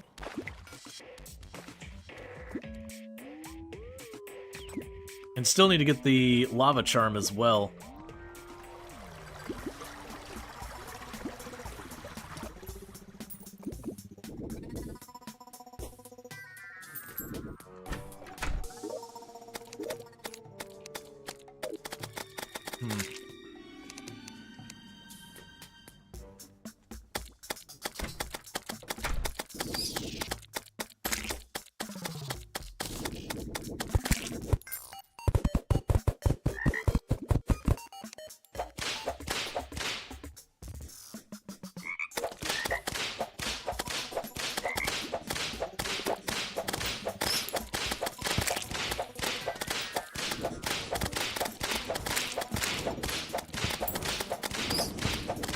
Okay, so got a spot there.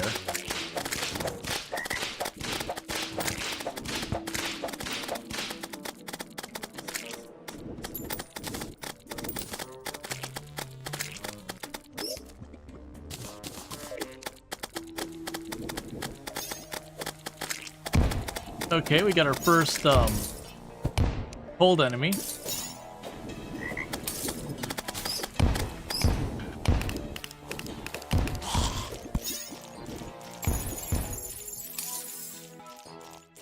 Hey, Mimic. I ain't falling for it.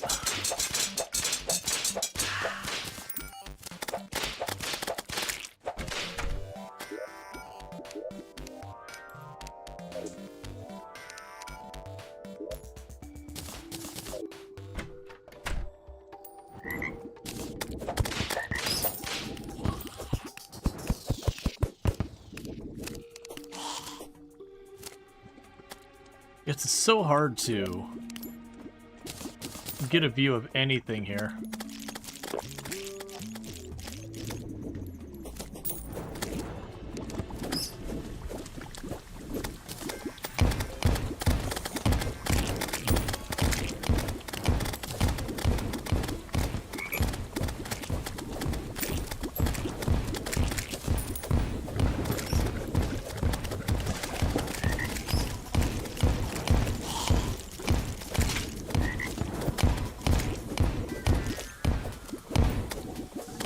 Okay.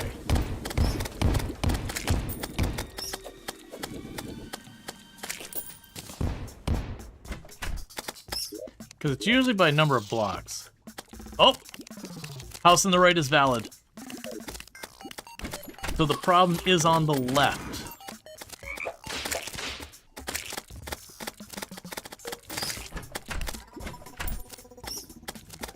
Okay. Is there a set order of what takes effect if you're in range of 200 blocks in multiple biomes? You can get mixed biomes. So, like, we can get an ice-corrupted biome, that kind of thing. Alright, so just giving ourselves a moment to recover.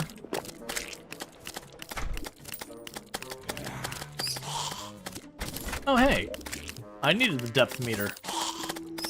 Thanks, man. For everything you put me through. At least you gave me something.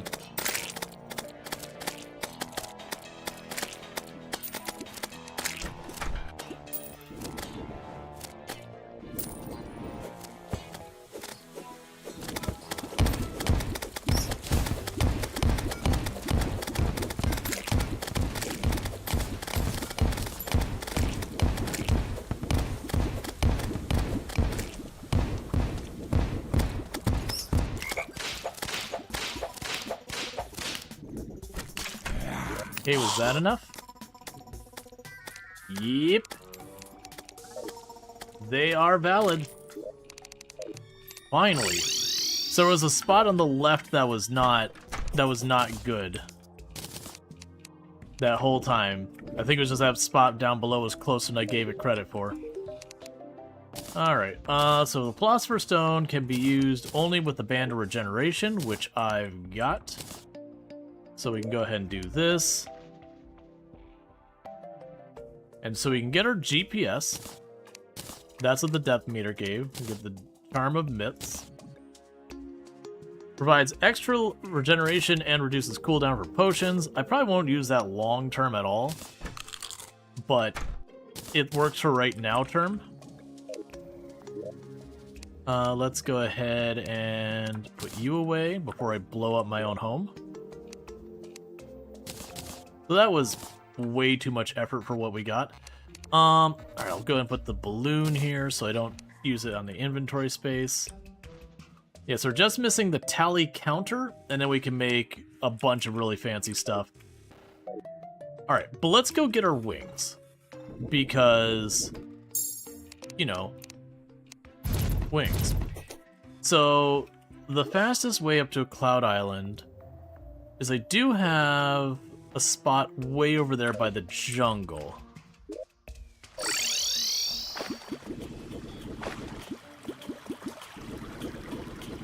Yep, and the channel is sponsored by Fractal. They make computer cases, chairs, headsets, cooling solutions like cooling fans, as well as like water cooling and all that kind of stuff. It's a brand I've been using since way before I ever intended to stream. The last 4 computers have used it. So, yep.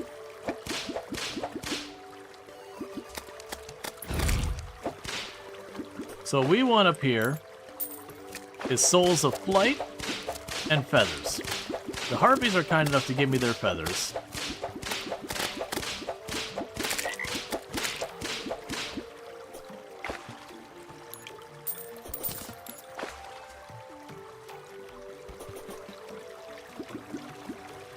And we need a Wyvern for Souls of Flight.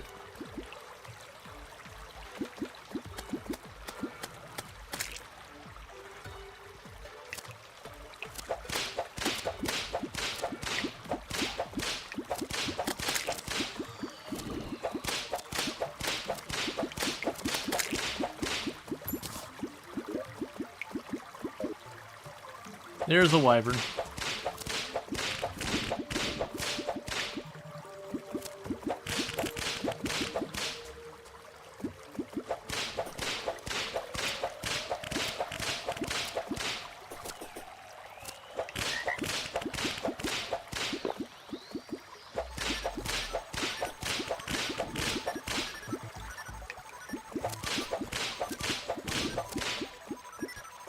Okay.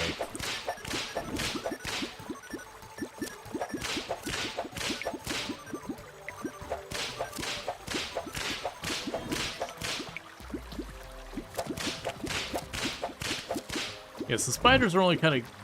Oh, you finished them off way up here. That's 16. I think I only need 1 wyvern's worth then. But I still need more feathers. I think I need 15 feathers if I remember correctly. I got 4.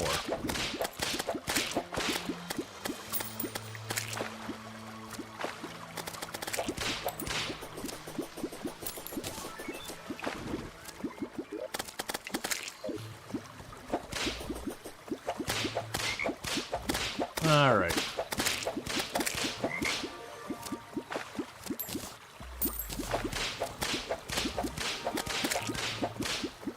Most likely by the time I get the feathers, we'll have another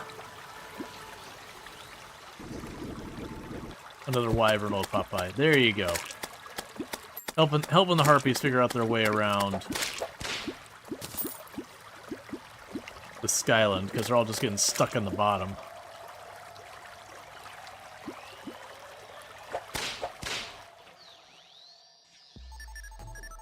Alright, so let's see if there's a bunch of feathers laying down the ground down here.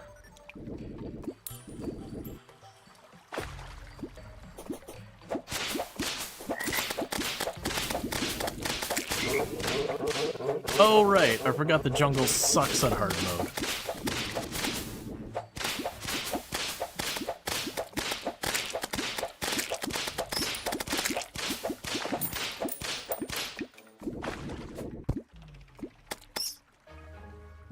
Okay, well, I mean, we did get 2 feathers for going down there. Alright, so it looks like we'll need probably 5 more feathers, maybe 1 more wyvern, and then we'll get our wings.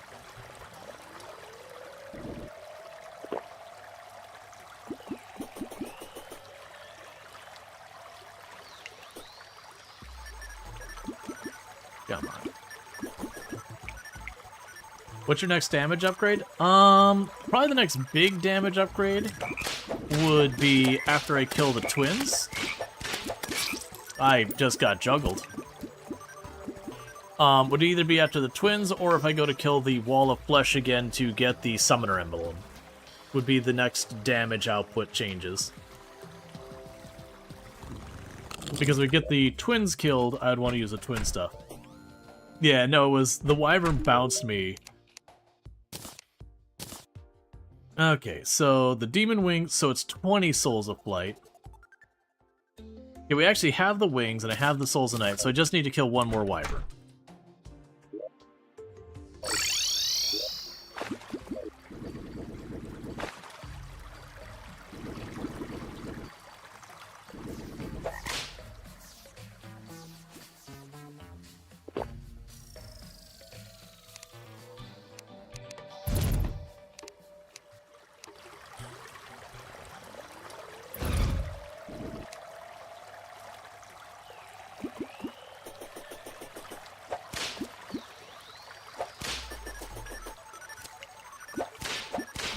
I also saw that there was a...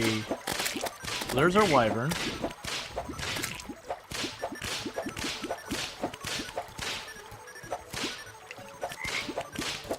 I did not dodge as well as I thought I had.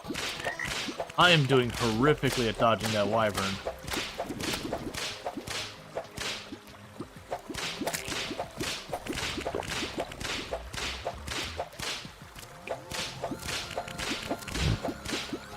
Alright, there's the souls of flight I need.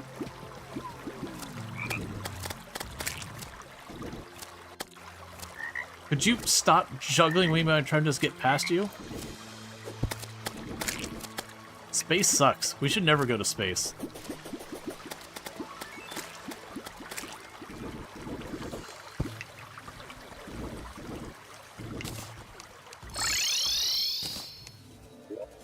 Can't you use I have to find the shimmer.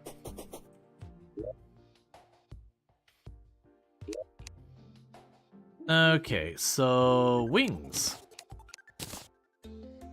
Alright, so what's going away for the wings? Probably the regeneration one.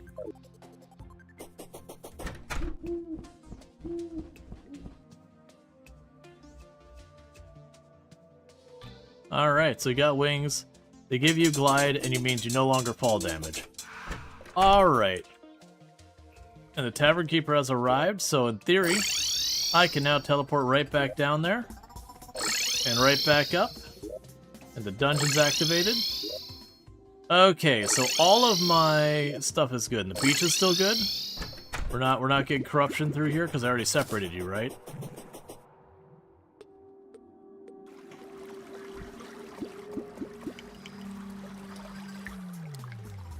Yeah, we're good. Okay, so while it did take a little bit of work, we basically got ourselves set up for dealing with all the stuff in this part. But it's getting to be about that time. I've gone quite a bit longer tonight than I normally do because we did have some like lovely raids. I was having a good time and all that stuff, but I probably need to be wrapping up for the night. So with that said, if you have enjoyed tonight's content, you're not already following the channel, don't forget to drop a follow. That way you can find your way back here in the future. If you are watching on YouTube, don't forget to like and subscribe, but the stream will be ending abruptly for you because I don't have a host planned or ready over there. But thank you for tuning in. For everyone over here on Twitch, I'm going to go ahead and put up my ending stream screen and see